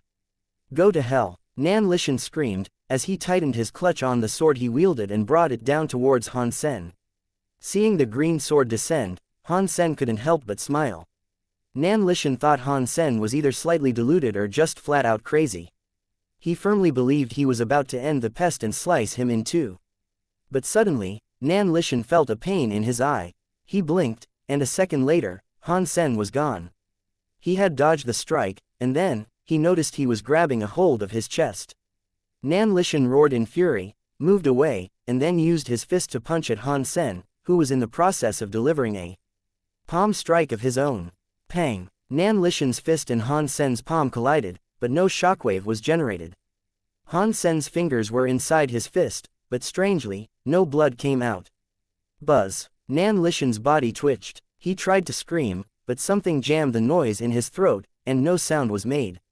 After a pause of silence, he coughed up a torrent of blood. Nan Lishan was in immense pain, as if the entirety of his being was being pulled apart. It was like he was suffering a Charlie horse with each and every muscle. The pain continued to increase until he could no longer remain composed and hold it together. He was losing control, thrashing about like he was suffering a violent seizure. Han Sen was surprised to see Super Spank fail to break Nan Lishan's sequence structure. It was obvious Nan Lishan was just too strong compared to Han Sen. But while he may not have been able to annihilate the man, the attack had at least delivered an insufferable amount of hurt. The sequence structure had most certainly been damaged somewhat, and Han Sen knew he'd just have to pull harder if he wanted the rest of his enemy to break. Just as Han Sen was about to do the same thing again, Nan Lishan switched to the defensive and summoned a shield. Gotcha! But Han Sen's palm shattered the shield with no trouble. Nan Lishan was in agony and shock, but still, the prevailing emotion was anger. His bloodlust for Han Sen was only heightening. With the green sword still in hand, he flailed it around aimlessly in the hopes of striking Han Sen. Due to the difference in fitness, Han Sen could not efficiently keep up and dodge Nan Lishan's blisteringly speedy strikes. Swiftly, Han Sen raised his umbrella to block the attacks that were coming his way. With an opportunity presenting itself, Han Sen ducked to the side, down where the bell lay. He shattered it and took his egg back. Without stopping, Han Sen took off in the direction of Hidden Valley once again. Nan Lishan followed after him, but kept his distance. From behind, he fired out gusts of power at Han Sen as he went. While Han Sen was able to keep using his umbrella, it didn't deflect all the incoming damage. He still had to suffer more and more pain while he was on the run. Fortunately, Nan Lishan was not able to keep up too well, following the agony he had been in. He slowly fell behind until Han Sen was out of sight, having undoubtedly escaped into the hidden valley he had been so desperately trying to get to. Nan Lishan continued after him, though. He could tell where he was going, and slaying Han Sen was his #1 goal right then. Hidden Valley was a large, sprawling valley, but it was knotted, twisted, thorned, and tangled by a variety of different genoplants. The trees there were enormous, and thick, creepy vines wreathed their way up and around each gigantic trunk like tinsel. After entering the valley, not even the sun could penetrate that expanse. In the denseness of that place, Han Sen felt as if he was treading through a green cave. The moment Han Sen entered the tangled complex that was Hidden Valley, he felt his Dongshuan aura become overwhelmed. The knotted labyrinth was almost too much for it to process, and it suffered, becoming little more than a garbled transmission. Of course, Han Sen did not need to use it like radar. He could still detect and sense the life forces of the land around him. Thrusting into that messy region, Han Sen made sure to remain fleet of foot. Nan Lishan was still pursuing, and he swung wildly at the plants that sought to slow his feet. Han Sen was not slowed down by the brush, though.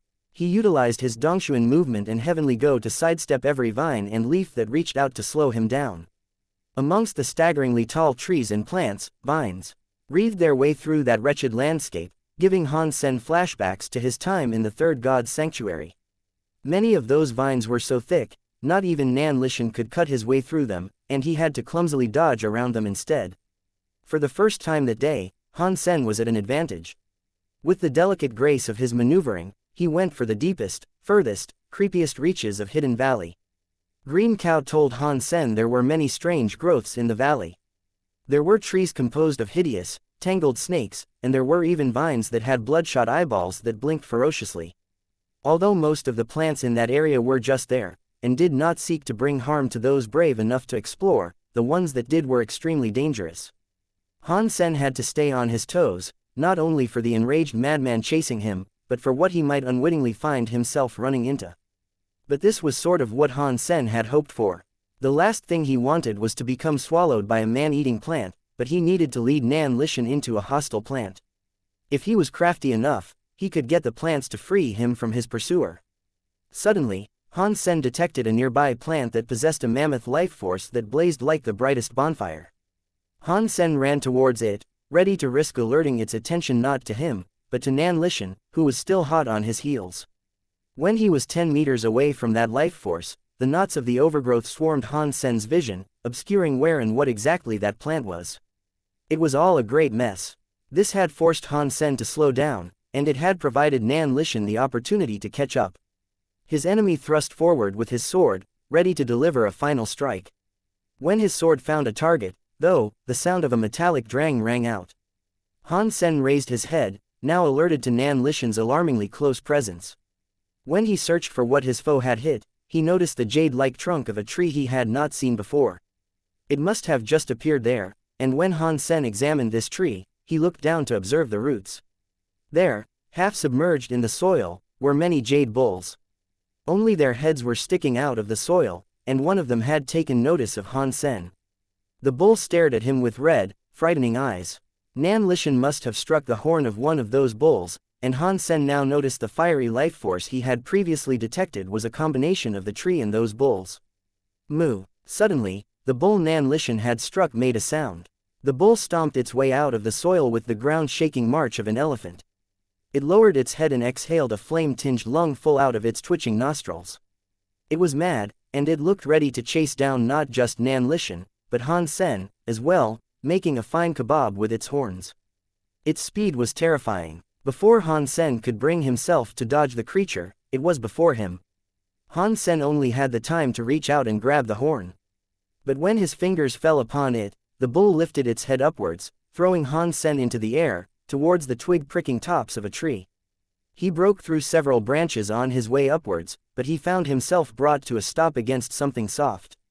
Han Sen felt himself fall into the center of a silver flower. The bud inside was around the size of a double bed. It was plush and comfy, a surprise to be sure, but a welcome one. Han Sen felt a wash of relief come upon him, and for a brief instant, he thought himself safer than he had been all day. But he soon saw that this was not a place for respite. Han Sen's landing there was not a coincidence, for he saw Nan Lishan also fare an upward launching. His nemesis of the day ended up on another flower exactly like his. Han Sen wished to escape before something worse was to occur. That which was most wretched often disguised itself as the fairest, after all. And as soon as he tried to make a move, that proved to be true. The pleasantness of the flower swiftly evaporated, as a number of vines reached upwards to tie Han Sen up with the ease of a shoelace. Han Sen turned his gaze towards Nan Lishan, and the same was happening to him. He too had been captured by a flower. They were wrapped up so much, they now looked like mummies. Han Sen thought it might have been a carnivorous flower, but after it wrapped him up, nothing else occurred.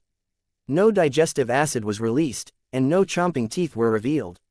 Moo! The bull shouted in their direction again, then, it returned to the soil. The bull went inside head first, and all they could see was its tail, sticking out at the base of the tree like a stubborn root. Han Sen could not imagine how strong and hardy the tree was. But with nothing better to do, Han Sen was now able to examine it and record its finer details. He noticed there were 8 bulls encircling the tree. The tree also had many more of the silver flowers the two had been trapped inside. Han Sen looked around and saw Nan Lishan struggling in an attempt to escape. It was a far tougher rap than even he anticipated. "Why are you chasing me? Can you just tell me?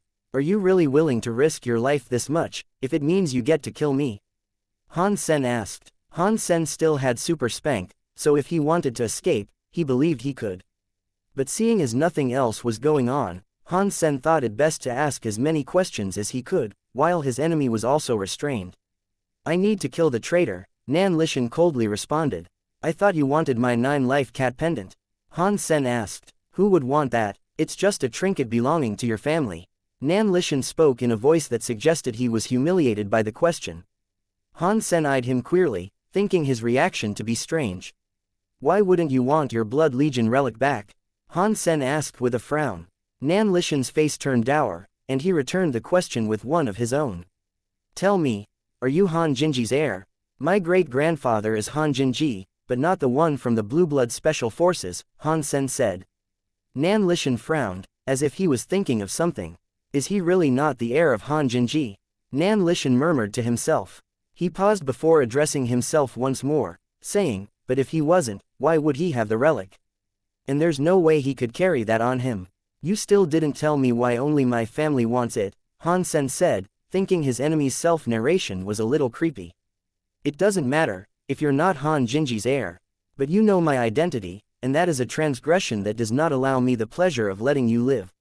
You must die for this, Nan Lishan said, summoning a dagger he could try to cut Han Sen with, on the adjacent flower.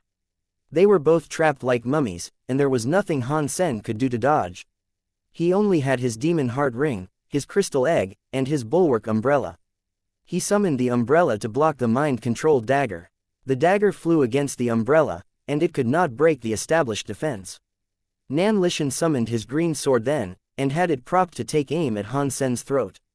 Han Sen did not have the time to reposition the umbrella to block the green sword that was now coming for him, and he was left exposed to its attack.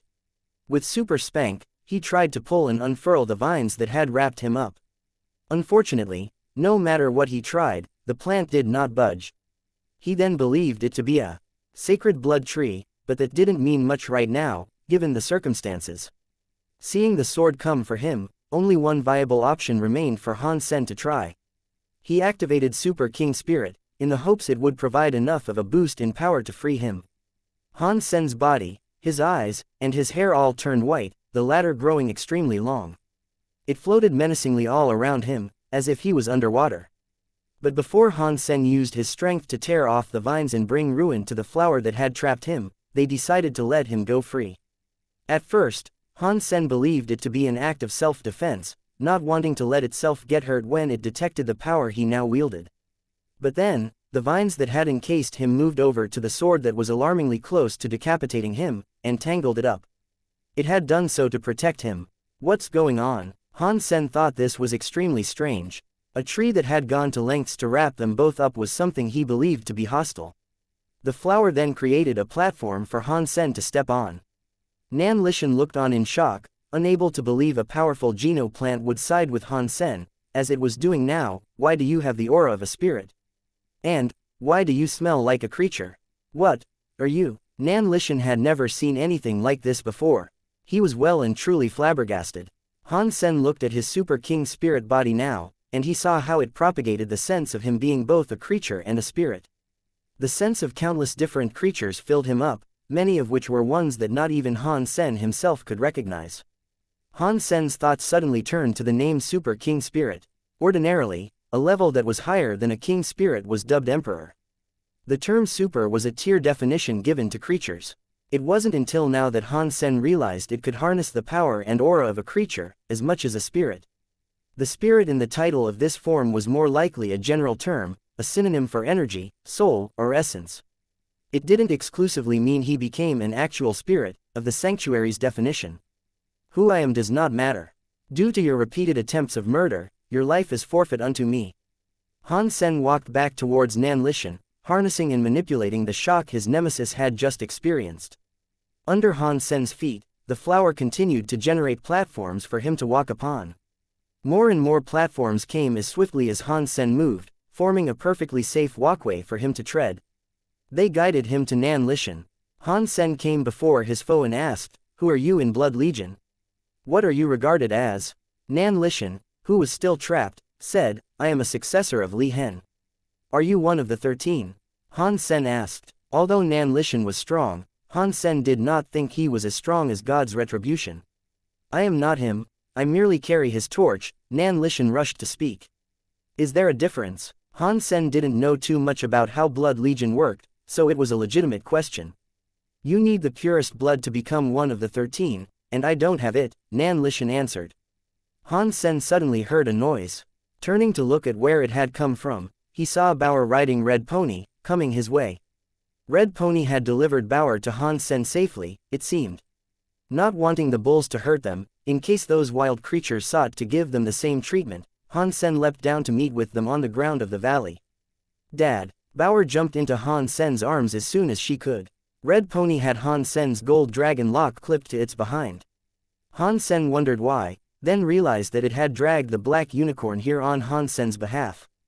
Han Sen was delighted, not expecting Red Pony to be so kind as to do that for him. Red Pony dropped the gold dragon lock to the ground so Han Sen could take it back. When Han Sen examined the state of the black unicorn, he wagered it must have tried to wrestle its way free. The binding ropes of the lock had dug deeply into the creature's flesh. It was a ghastly sight.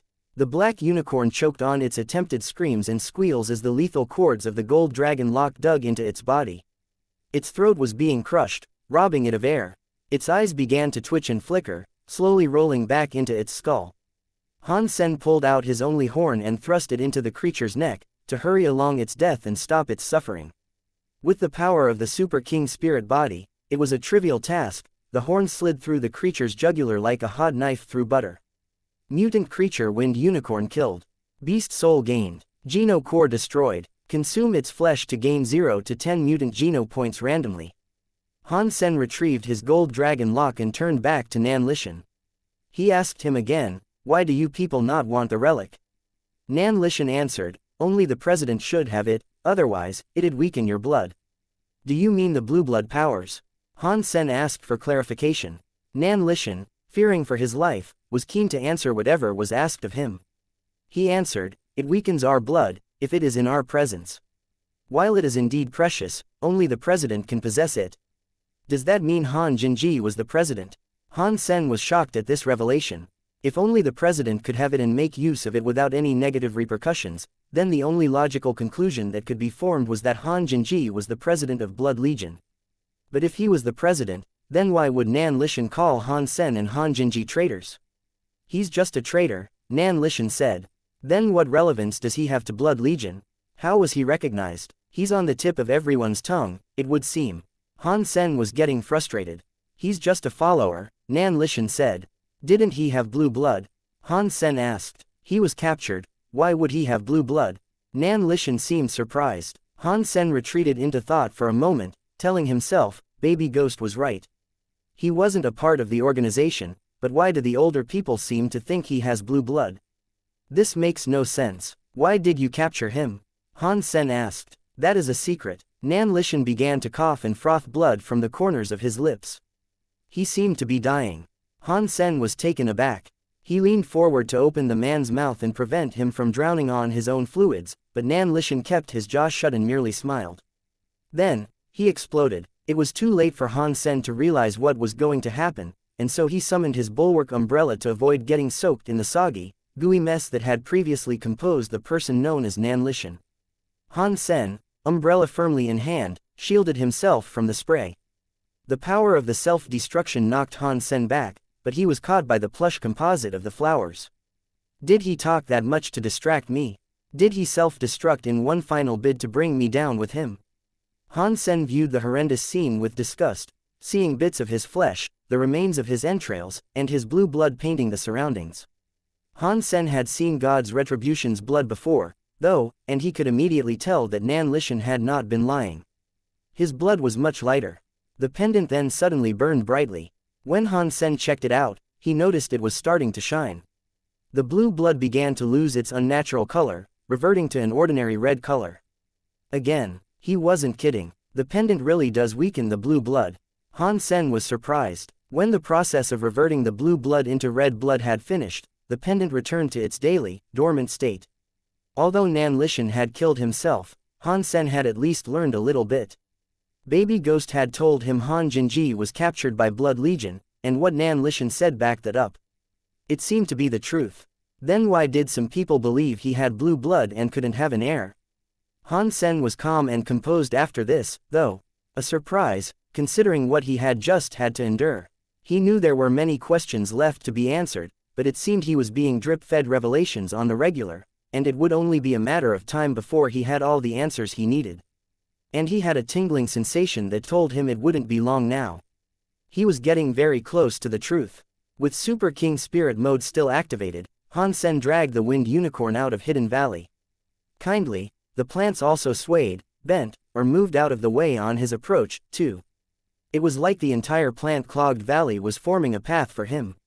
This means I can enter this place safely, doesn't it? If Green Cow wasn't lying, then maybe I can really find the Star Sea Beast. Han Sen planned to go back, but he had to deal with the corpse of the winged unicorn first. Han Sen skinned the winged unicorn, then peeled and chopped it up into a variety of different cuts. He didn't want others to recognize the creature when he returned. If the creatures in the shelter were still semi-hostile towards him, they might not appreciate learning what had happened to their glorious master and his steed. It could prompt another attack. When Han Sen returned, the shelter was in a right state. Nan Lishan's creatures and spirits had all died, following his self-destruction. Well, it's now or never. I can't think of a better opportunity to claim this place. Han Sen went towards the spirit hall as soon as he could. There, Han Sen saw one spirit and two creatures vying to be the next ruler of the shelter. Han Sen could tell the spirit was royal class and the creatures were mutant class. They saw Han Sen approach, and when they did, they turned to look at him. Han Sen was taken aback. The three beings in front of him were as strong as Nan Lishan, by the looks of them. They wanted to claim the shelter, but they seemed dubious and afraid of something. It came as a bit of a surprise. When Han Sen entered the hall, they all stared at him at once. They knew the place very well, and they knew who inhabited the shelter. They did not expect to see Han Sen show up someone who was mostly a stranger to try to fight for it. What's more was the fact that it was only a human, and one who did not seem particularly strong. The spirit smiled to him, and spoke. Another human? We were controlled by a human for so long, do you really want another? Maybe we should deal with him before we decide what's next. After that, the two mutant creatures looked angrier. Han Sen thought to himself, DMN, spirits still have a hard-on for hating humans even in this sanctuary. They'll use any excuse to kill a human, if they have to. To cool the situation, Han Sen pleaded to the creatures that seemed undecided and said, please don't listen to him. We only have one life, and yet, spirits can respawn. If he betrays you people, that comes as no cost to him.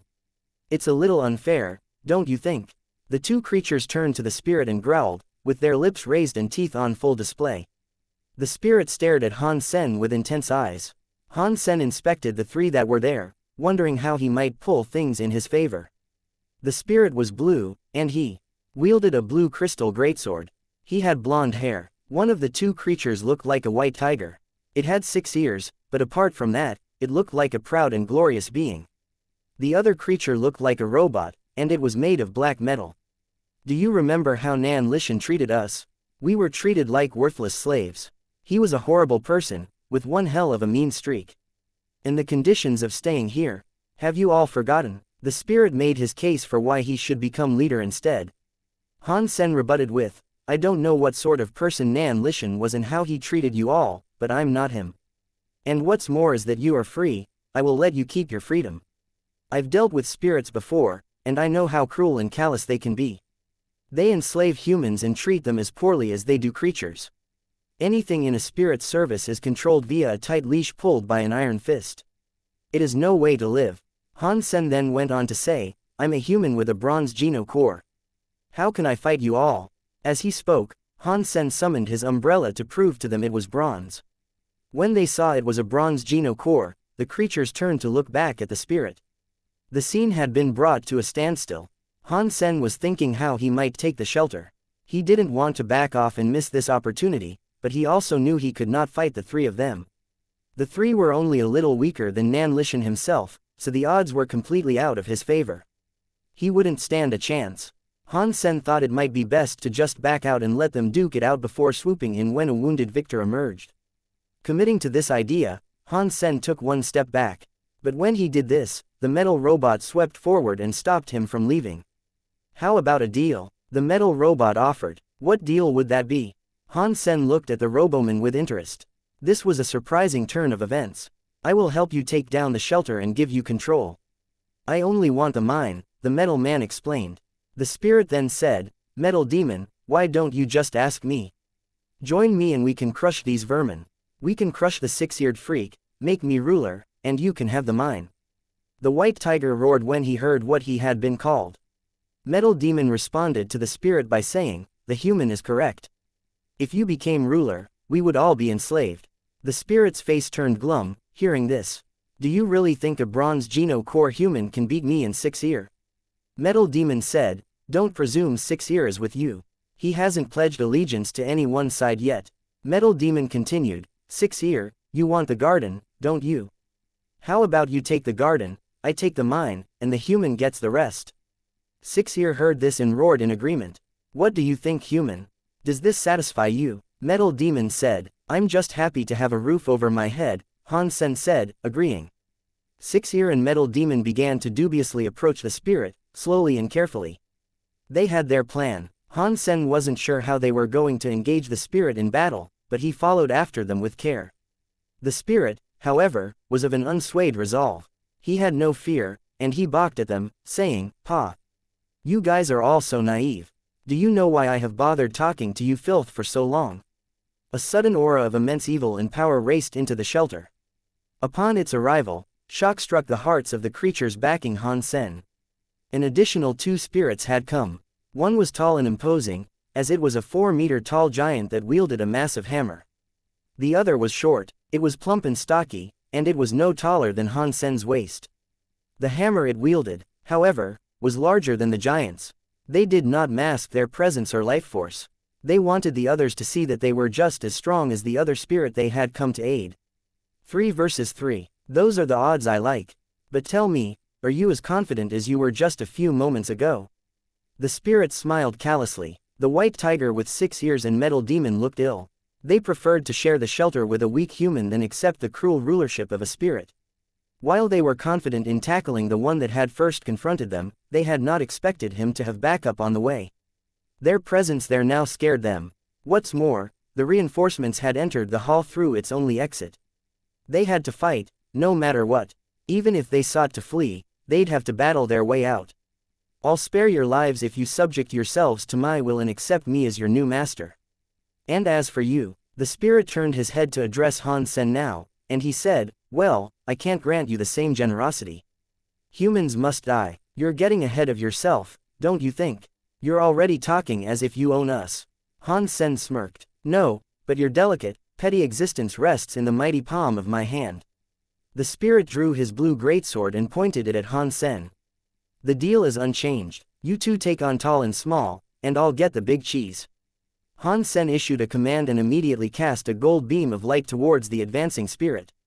The blonde spirit swung his greatsword at the beam. 6 Ear and Metal Demon, still allied with Han Sen, did as ordered. They both went to engage the 2 spirits that had come to support their master. They did not think Han Sen could beat the spirit, though. In fact, they were planning on fleeing. All they hoped was that Han Sen had what it took to occupy their primary enemy long enough so they could escape. Tall and small both smiled, like ghastly twins. They swung their hammers with alarming ferocity, ruining the scape of the hall in their bids to make jelly out of the creatures that tried for them. And with each shockwave came a debilitating effect the creatures were unable to avoid or withstand. Like the momentarily disturbed surface of a gentle pond, a pulsing ring flowed out from each strike. When those shockwaves reached the creatures, their movements slowed and made them more susceptible to being hit. The creatures looked at Han Sen whenever they could, hoping he could continue keeping their enemy busy. But when they saw what he had done, they were in utter shock. The blonde spirit had been tied up by a golden cord, like a strung hunk of pork. With a horn he swiveled in hand, he was casually approaching the spirit. Shortly after, that same horn was plunged deep into the blonde spirit's heart. Tall and Small caught a glimpse of what had just transpired in the short amount of time they had spent in combat, and they quickly suffered a pang of shock mixed with a dollop of fear. They turned around, wishing to run. Since they were no longer swinging their hammers to slow down their opponents, the 2 creatures were able to chase after and nip at their behinds. Listen up, you primitive screwhead. Lesson number 1. Know who you're dealing with before you start swinging that puny little sword of yours around, Han Sen callously said, as he slowly and excruciatingly pushed the horn deeper into the blonde spirit's heart. The spirit was in too much pain to respond, and he died swiftly after. His entire body shattered. Han Sen knew it was not over yet, though. The spirit wasn't completely dead, and there was a large chance he'd return as soon as he had mustered his courage back to try again. As for the tiger and Roboman creature, Han Sen did not go after them and the enemies they were hounding down. Instead, he immediately called for Moment Queen to claim the shelter. Shortly after, the place was rebooted and fully operational once more. There were still others in the shelter who had not vied for ownership, and they eagerly awaited learning who the new master would be. Unfortunately, the two creatures were unable to catch up with tall and small. They returned to the spirit hall shortly after, empty-handed. "Will you hold up your end of the bargain?" Metal Demon asked Han Sen. When they made the deal, they hadn't realized Han Sen was strong enough to so easily slay the blonde spirit like he had. As such, they wanted to treat him with respect. "Of course, the mine and the garden are yours, but you two are now responsible for the well-being of the shelter, as much as I," Han Sen said. Han Sen did not mind having two mutant-class allies by his side. "Of course, and if the spirits dare show their face again, we'll be here to fend them off." The two creatures were incredibly happy, as they had become unsure whether or not Han Sen would stay true to the deal they had struck.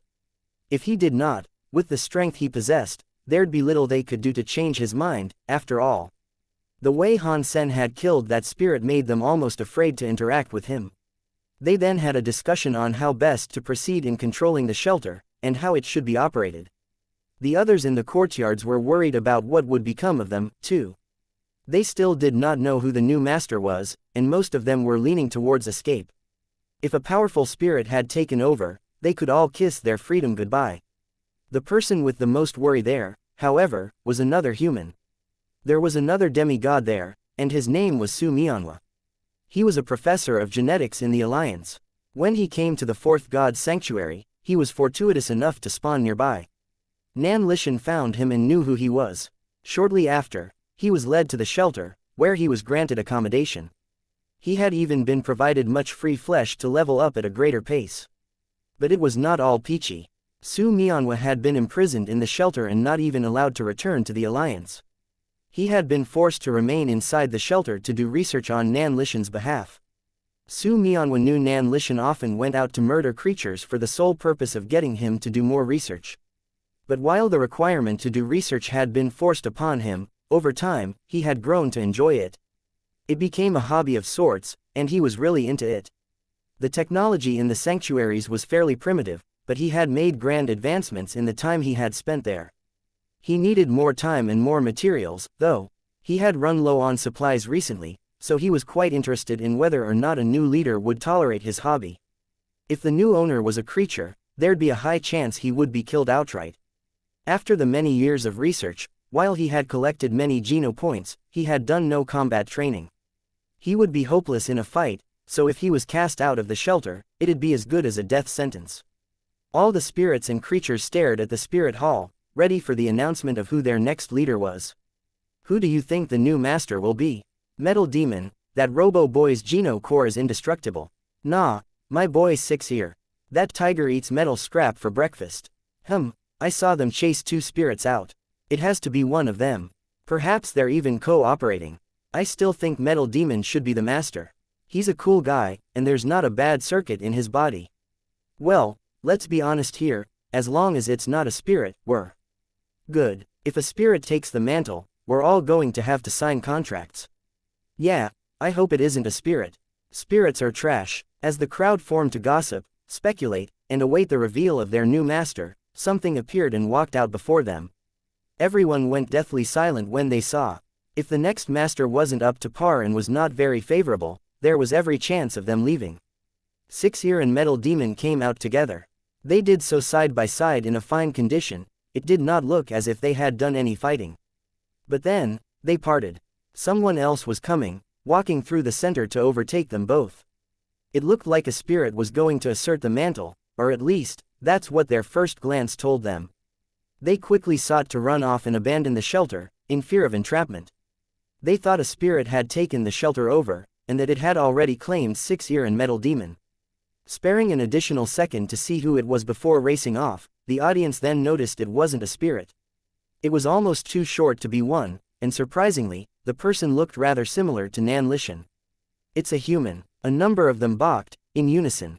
This came as a grand surprise for each and every one of them. Hardly anyone there knew Han Sen, and so they wondered where he had come from and what had led him to becoming their new master. Green Cow looked at Han Sen from down below and asked aloud, to the attention of no one in particular, "How did that bloke get into the spirit hall, Moo Moo?" Su Minhua was equally confused. He believed he and Nan Lishan to be the only humans in the remote proximity of Shadow Shelter. As the creatures all mulled about in confusion, Metal Demon stepped forward to speak. From now on, Han Sen will be the new master of Shadow Shelter. If I see any disobedience, I will subject the rowdy party to a fierce shredding. Six Ear, the white tiger, then let out a roar to agree with what the robot had said. All in the assembly were in shock. Each and every one of them could not believe their latest master was another human, and what's more, he had garnered the full support of the two standing at his side. Only Su Minhua was truly delighted to know a new human would be the latest master. He's the new master. Green Cow again spoke aloud. She struggled to keep her thoughts inside her mind, and now, her eyes, too.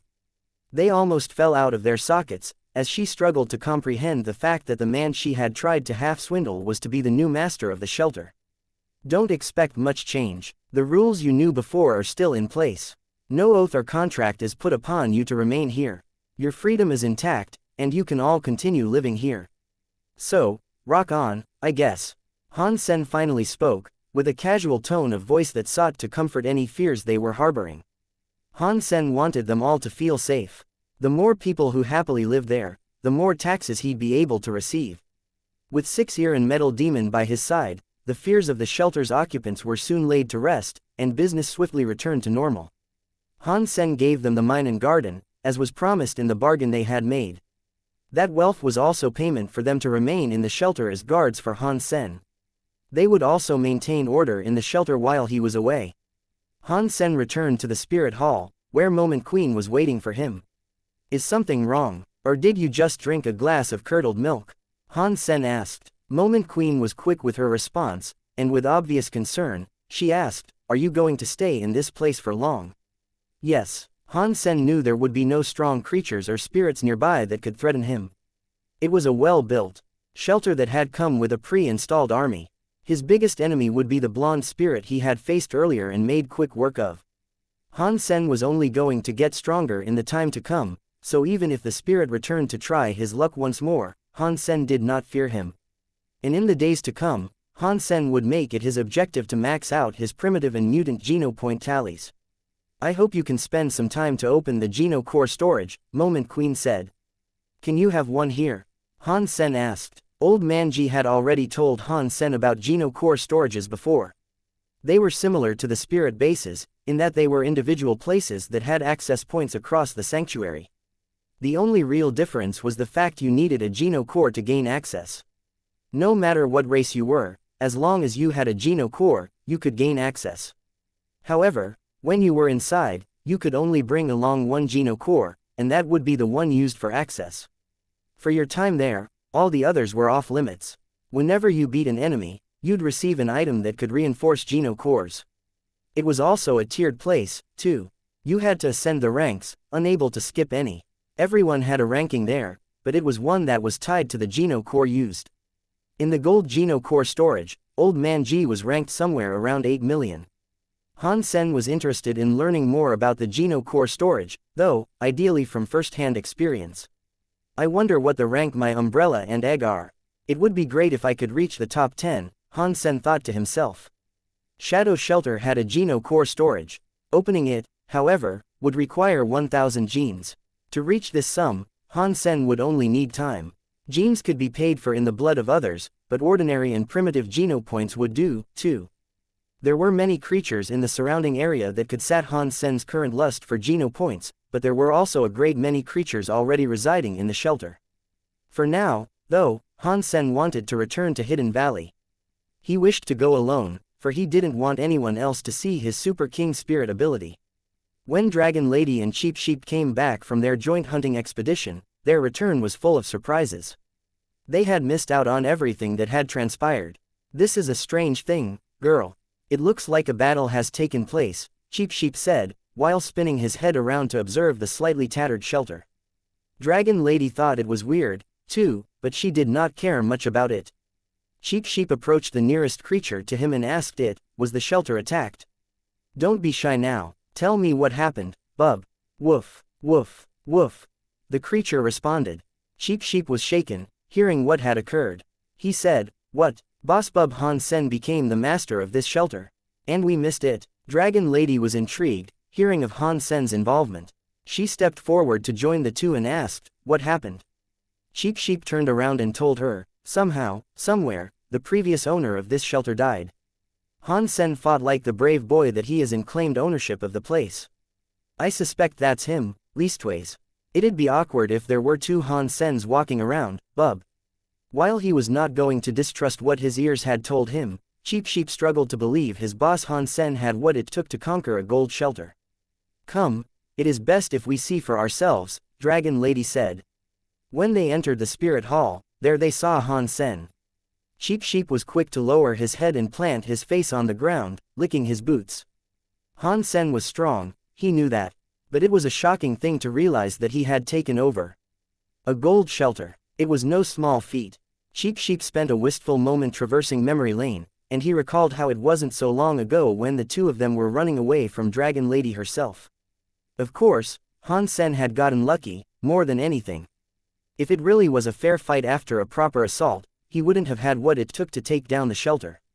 He was the blessed recipient of fortuitous circumstances, an honor he frequently received but never took for granted.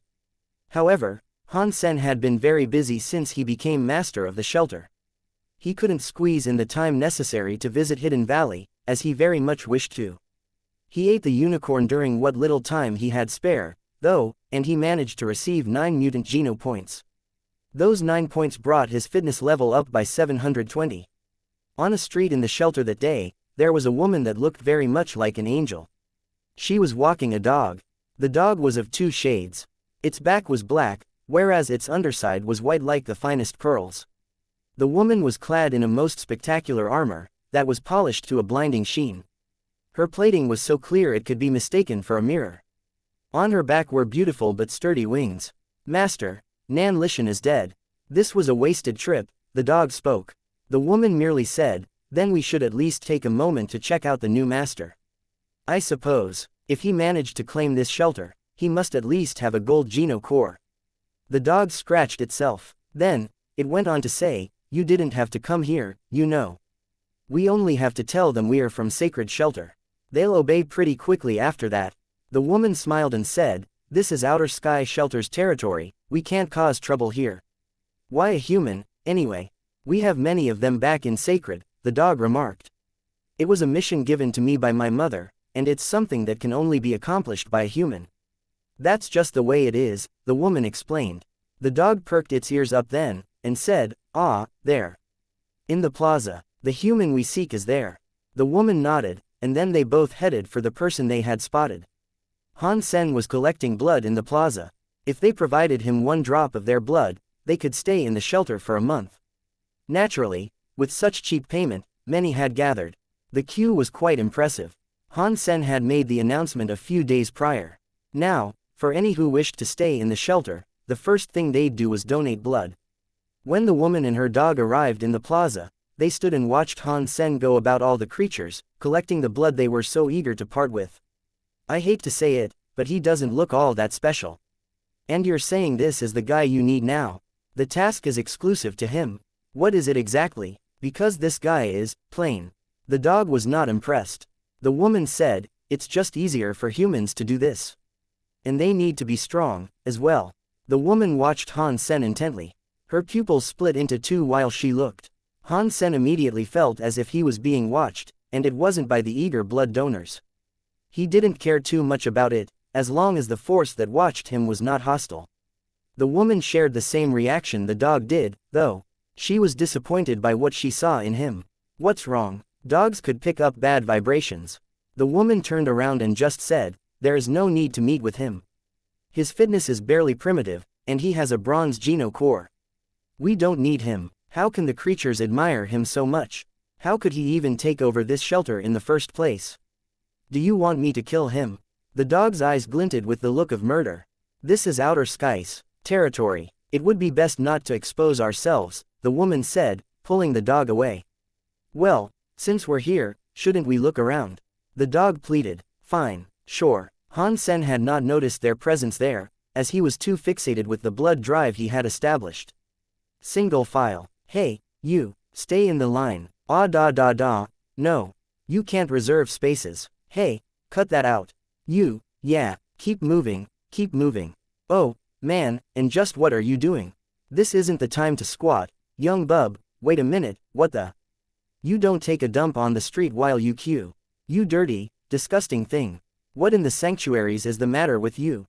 Do you have no respect for the master of this fine shelter? Do you have no respect for yourself?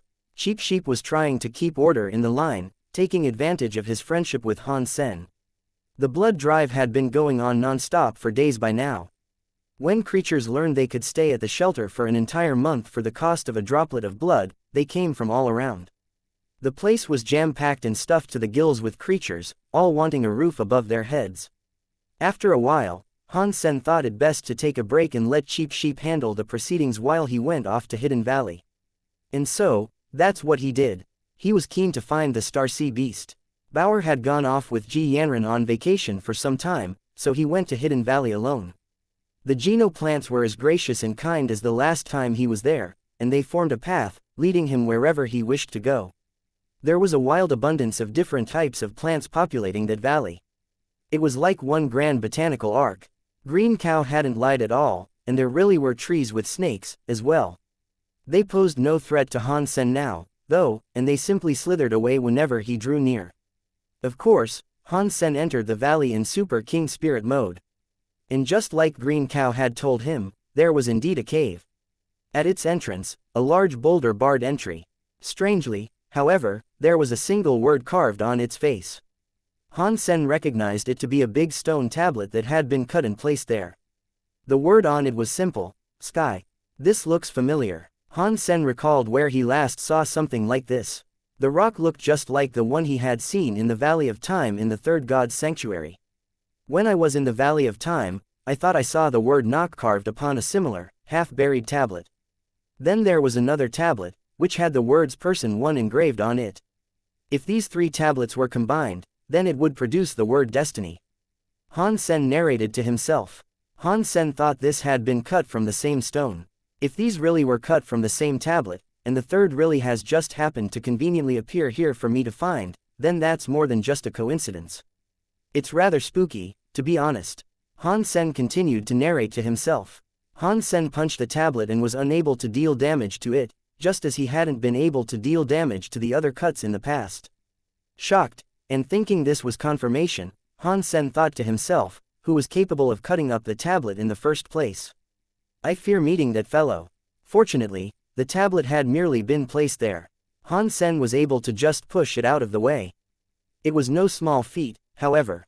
It was a good struggle to get it to move, and Han Sen had to exert all his strength to get it to budge. The cave behind it was large, and there were many jewels and treasures there.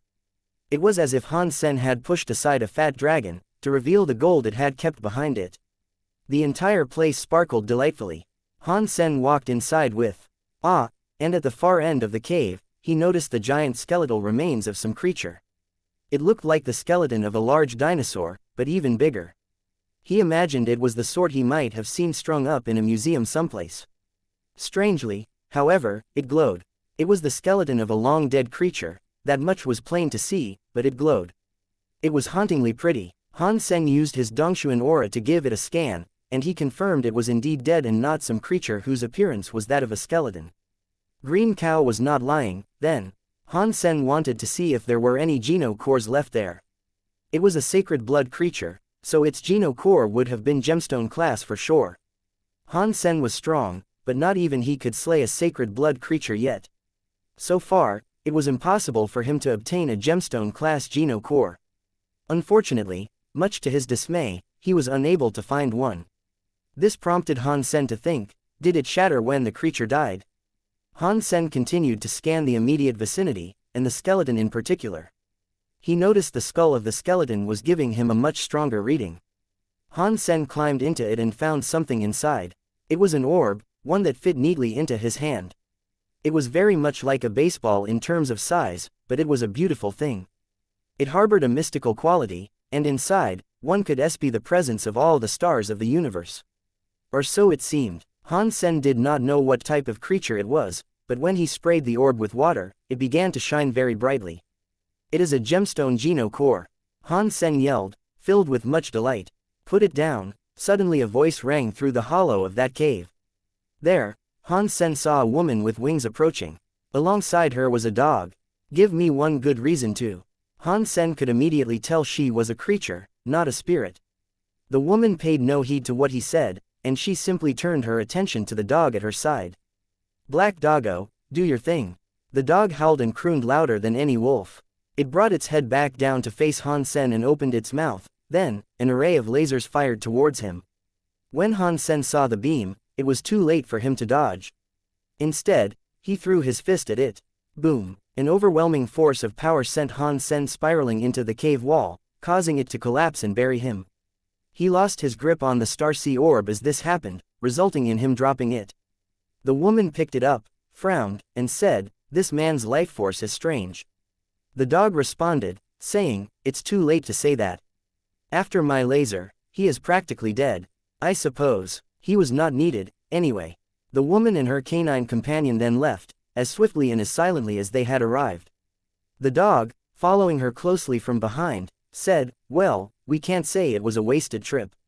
It's a remarkable thing, getting our hands on a gemstone Geno core. Yourself Geno core just reached gemstone class, didn't it? Now you've got another one. You're a very lucky person, if I might say so, milady. It's only a gemstone Geno core. Yes, but you got it yourself. You worked for it. That is far better than being gifted one, as you were given by the master of sacred shelter." A hand shot out through a mound of rocks and rubble. Within the haze and mist that cloaked it, a light began to shine, brighter than the midday sun. The beam must have been the power of a sacred blood creature, and what's more, it had the power of silence, which could kill a person in an instant. Without Super King Spirit, he would have died. Han Sen examined the empty cave he was now standing in. He was bitter at what had transpired, and while gritting his teeth, he vowed to take revenge on the people who had done this to him. They were strong, too strong. I need to hurry up and max out my mutant Geno points quickly. That'd be the least I need, if I hope to take out that dog. Sacred shelter is what they said, wasn't it? Oh, I'll remember that. They're going to regret making an enemy out of me. Han Sen was suffering a mixture of emotions right now, all tanged with negativity. He turned around, however, and then saw something. Where the dog's laser had blasted, another cave had been revealed. That cave was incredibly bright, and the shining lights dispersed the dusty haze that choked most of the cave. Inside there, Han Sen saw an egg that was around 1 meter in size. It seemed to have been decorated by a number of stars. Oh, wow, it looks like I might not be walking away empty-handed, after all. Is that a Starseed beast egg? Han Sen's pain had been alleviated somewhat, and so he limped over to examine it with greater clarity. A gemstone Geno core was a fine thing to find, but it wouldn't do anything to increase his genes. That egg, however, might be able to increase his Geno points. Han Sen quickly took out his horn and put it to the shell, ready to drill a hole inside.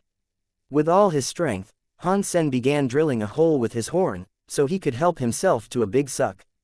The shell was thicker than expected, though, and a flurry of sparks flew dangerously close to his now squinting eyes. A while later, he noticed he had managed to bore a small hole in the eggshell. Thinking he might have gone through, Han Sen planted his lips firmly on it, thinking he could suck the contents out. Unfortunately, he had not drilled in deep enough, and no sweet, wuxia nectar was available to be tasted. So, Han Sen swapped his lips for an eye. He tried to get a look at whatever was inside, but he was unable to see. So, with his hands, Han Sen tried to fit his fingers in the hole and dig away more of the shell manually. Half an hour later, the hole had become the size of a ping-pong ball. He tried using his horn again, but after a few more drill sessions, the egg suddenly shattered. There was no juice inside, but there was a small 3-horned dinosaur. It had 3 horns and it was blue. The 3 horns looked as if they had been made out of crystal, tinted the color of the night sky. Lights twinkled inside, as if they were a reflection of the sparkling cosmos. This has to be the baby of the Starseed beast, yes. It must be. A baby would provide more genes than the undeveloped yolk would, that much was for certain. Han Sen was going to grab it and take it with him, regardless of whether it was alive or dead. The thing had its eyes shut, so now was the best time. But that quickly changed when Han Sen leaned down to grab it. The eyes opened, and in an ever-cute newborn immediacy, it jumped up and began to waddle around. Han Sen thought of dubbing it a galaxy beast, in reference to its gorgeous horns. He also thought naming it was silly, since he was already planning to make it his supper. And when he reached his arms down, ready to throttle it to death. The baby creature saw it as a sign of affection. Then, it leapt into his arms. Han Sen was surprised to see this. He thought he'd have to fight the creature if he wished to get it. But he wasn't a complete sucker for cute creatures, and as he stared into its mesmerizingly beautiful blue eyes, it began licking his face affectionately. "If you lick me again, I'll kill you," Han Sen said, as he put the creature down. Galaxy Beast dropped onto its bum and stared at Han Sen, who towered above it. "This is a great opportunity to get Sacred Blood Geno points, I hope you know that. So forgive me for this, and don't take it to be anything personal," Han Sen said, as he raised the horn up high, primed to strike. Survival of the fittest. The strong survive, the weak die a horrible death unfairly. In the next life, become a lady. Folks like me might treat you better. Han Sen then launched his arm towards the creature, putting all his strength into the strike. Galaxy Beast remained still, curious what Han Sen was doing. It was as innocent as could be. Han Sen beat the creature with his horn a number of times, but it remained unfazed. "I have to be cruel here. I need power to kill that mangy mutt, but this thing must have the ability to soften the will of an enemy." Han Sen picked the creature up and it resumed trying to lick his face, as it had earlier. It was an adorable thing, truth be told, so he forcefully turned it away to keep its puppy dog eyes from working their wizardry and softening his resolve. "I am a man, a shining example of a man. This is just a creature. It's food." Han Sen raised his spare hand high, horn glinting in the faint light of the cavern. He was ready to bring it down on the little thing hard. But as much as he wanted to do it, something in him resisted when the time came to bring it down. He raised his hand, but then brought it down. He raised his hand, but then brought it down. This went on for quite some time, and each time he failed to do the deed, he cursed himself harder. Galaxy Beast, hearing Han Sen muttering sour words under his breath, squirmed in his hand to turn around. It looked directly into Han Sen's eyes and tilted its head, wondering what was going on. "You are a sacred blood creature. Can't you look the part? Show me your teeth or something," Han Sen pleaded, knowing he couldn't bring himself to slay such a cute creature. Galaxy Beast then sunk its head below its shoulders. It winced and its eyes flickered, as if it was on the verge of crying. "Stop that, quit this cute nonsense. Act like a sacred blood creature. Come on, try and rip my throat out. That's what you really want to do, isn't it? Isn't it?" Han Sen's pleading was about to reach frothing at the mouth levels. A second later, though, Galaxy Beast's levee broke, and a flood of tears erupted. "Fine, whatever. Stop crying. You're going to make a scene. What might the trees think of me, huh?" Han Sen had now silently admitted to himself he wouldn't be able to do it. He just couldn't, and that was who he was. Han Sen patted the little creature's head softly to comfort it. Almost immediately, the tears stopped. Then, with its sticky tongue, Galaxy Beast began to lick Han Sen's hand jovially. "Fine, you want a job, you can be a part of my guard, okay? If you can bark ferociously enough, that'll do. Baby steps. I will expect more of you in the future, but you've only been alive for 5 minutes, so I'll give you the benefit of the doubt for now." Han Sen tried to give it his best father voice. Galaxy Beast crawled along Han Sen's arms and then perched itself on his shoulder, as things tended to do. Then, it licked his face again. "Hey, what did I say? Not the face. You'll give me pimples." As Han Sen said this, though, he noticed something. He was feeling better. He was actually healing with each sloppy lick. Then, all of a sudden, Galaxy Beast spat out another Starsea orb. It hovered for a while, but then dropped into a cubicle of water that enveloped Han Sen. Shortly after, Han Sen's body was fully healed. Drool or not, that's impressive. A water and healing elemental combo. Nice. Exchanging the orb for this little creature was now looking like a worthy swap. Han Sen deactivated his Super King Spirit mode and decided to return home. Oh, that mutt is going to get what's coming. That woman, too. Ugh, what a despicable hag, Han Sen told himself. People didn't often get the better of him, but when they did, it really stung. He had heard them speak of a place called Sacred Shelter, so Han Sen fancied asking around about it. Intel was the first thing he needed, before plotting his revenge. He discovered that Sacred Shelter was a super shelter, unfortunately. The master of it was a super creature by the name of Sky Lord. It looks like that woman is rather high tier. Typical. Picking bones with the biguns already. Whatever the case may be, it looks like I might need more than just mutant geno points to settle this feud. Han Sen spent much time deliberating how he might serve his favorite cold dish. Han Sen was bitter to his very core. Things like this didn't happen to him. Things like this shouldn't happen to him, of all people. He was going to do everything in his power to settle the score. Leveling up was the #1 task on his agenda, to begin with. And he started by maxing out his primitive geno points. When the woman and the dog saw Han Sen, he was in Super King Spirit mode. The next time they met, his attackers wouldn't recognize him as the person they assaulted in the wilds. Moment Queen came to tell Han Sen they had collected 1,000 genes and that he could visit the Geno Core storage. Han Sen wished to check it out first and spend some time there. He wasn't sure if the woman and her dog were in the vicinity, and if he was out and about outside the shelter, he feared he might encounter them too soon. The Geno Core storage access point looked very similar to a teleportation device. However, it wasn't mechanical or electrical, and neither were there any fancy tools or strange screens that offered technical readings that meant pretty much nothing. There were a number of neon patterns and designs adoring it, though. In the center was a stone plate. There was a word etched on its center, but Han Sen did not know what it meant. Han Sen stepped on it, thinking about which Geno Core he should use first. You could not use the ones found in the field, as they weren't self-Geno Core. You had to use a core produced by your own body. Most people would only ever have one self-Geno Core, but Han Sen had already obtained 2. I'll try the crystal egg. Han Sen, more than anything, just wanted to see what the place looked like. After summoning the crystal egg, the strange word came to life like a hologram around him. A second later, Han Sen found himself standing before a big tablet, on which a lengthy message was scrawled. Han Sen found himself unable to read what was written, but he felt as if he understood it, regardless. It was a leaderboard, and it told him the names of the top 100 bronze Geno Cores he could expect to find. Number 3 was called Heart Wheel, he noticed. There was also something else written beside it, as an addendum. It said, Sacred Shelter. It wasn't just the one in third place, either. Han Sen looked at the top 100 and noticed many of the Geno Cores there were from Sacred Shelter, too. It proved it was a strong place, indeed.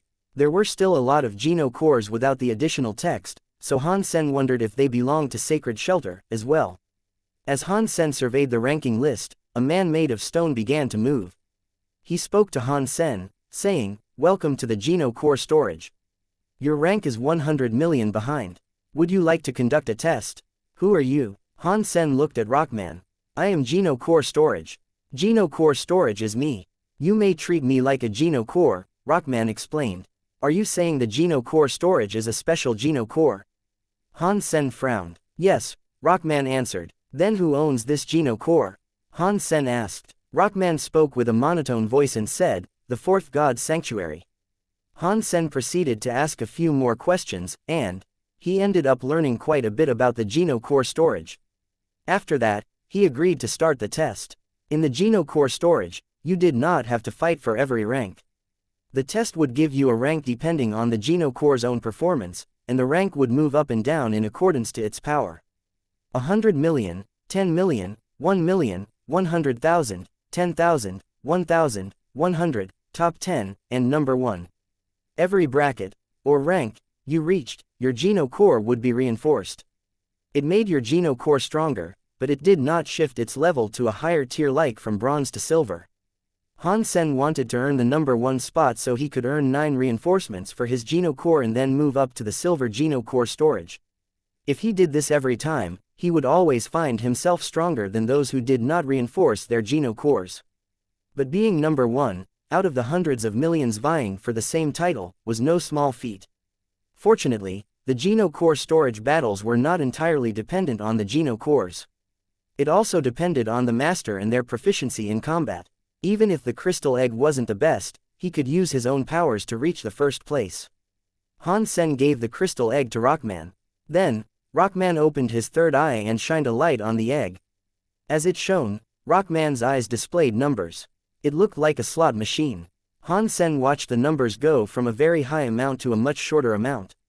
The crystal egg's powers was good, but its shortcomings were not difficult to discern.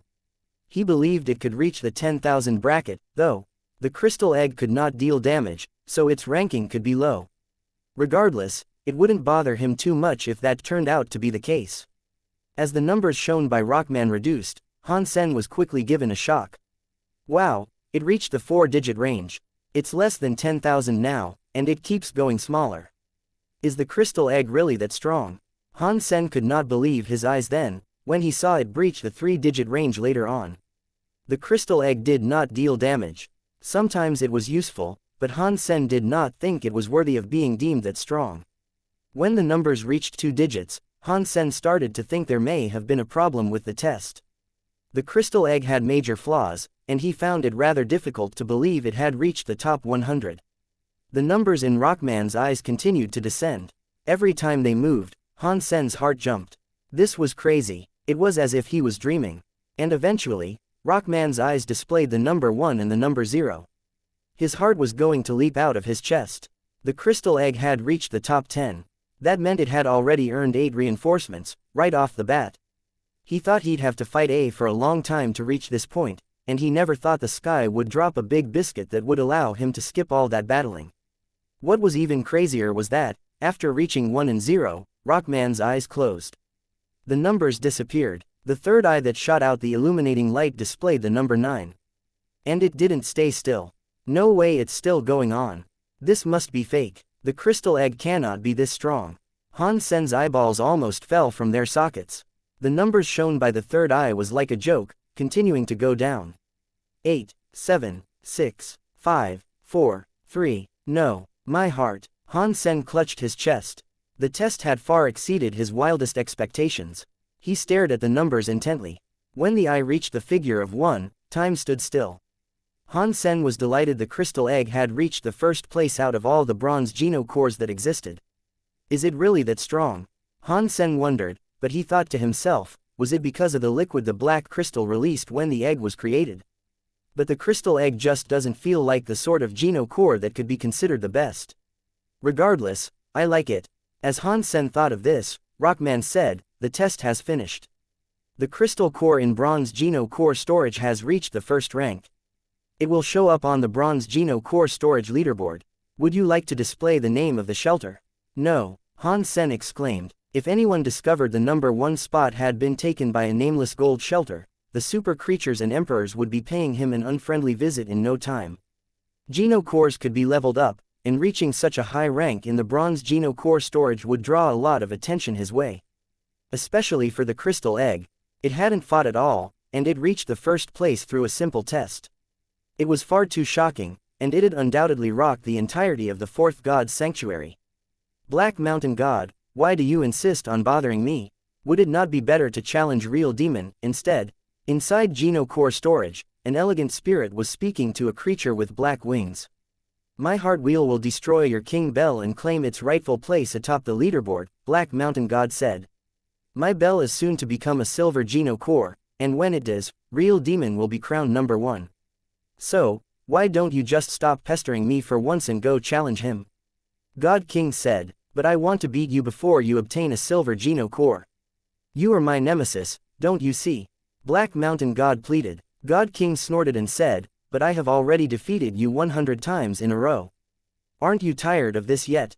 Black Mountain God answered, this time I really won't lose. Black Mountain God summoned a Geno Core that looked very much like a wheel. Then, he spun it towards God King. For as long as I am here, you will never claim first place. God King summoned a big bell above Black Mountain God's head. The battleground rumbled and roared with the surging of frightening powers. As this occurred, the leaderboard tablet outside their combat began to shine brightly. King Bell had descended a rank, and in first place was now written, Crystal Core. The fight between the two came to a swift end. They both stood absolutely still, staring at the leaderboard in disbelief. To whom does that Geno Core belong? They both asked at the same time. They had never heard the name before, and all of a sudden, it had usurped the first position atop the leaderboard. And they knew for a fact that God King had not lost a single fight to anyone.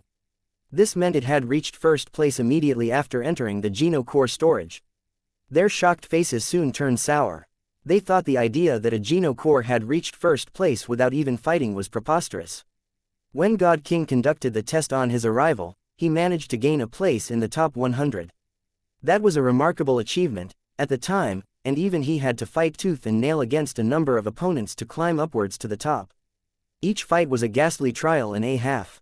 This was the case for everyone, though, pretty much. No one had ever heard of a Geno core that allowed its wielder to skip directly to first place. What kind of Geno core could that be, anyway? Black Mountain God's tone was starting to seethe with bitter contempt. He could hardly face looking at the leaderboard now. He had toiled hard with the dream of getting to first place, putting in an incredible amount of effort every day. Yet, despite all his work and hard-fought battles, he had yet to beat God King. It hurt him to see someone easily achieve first place, without so much as lifting a finger.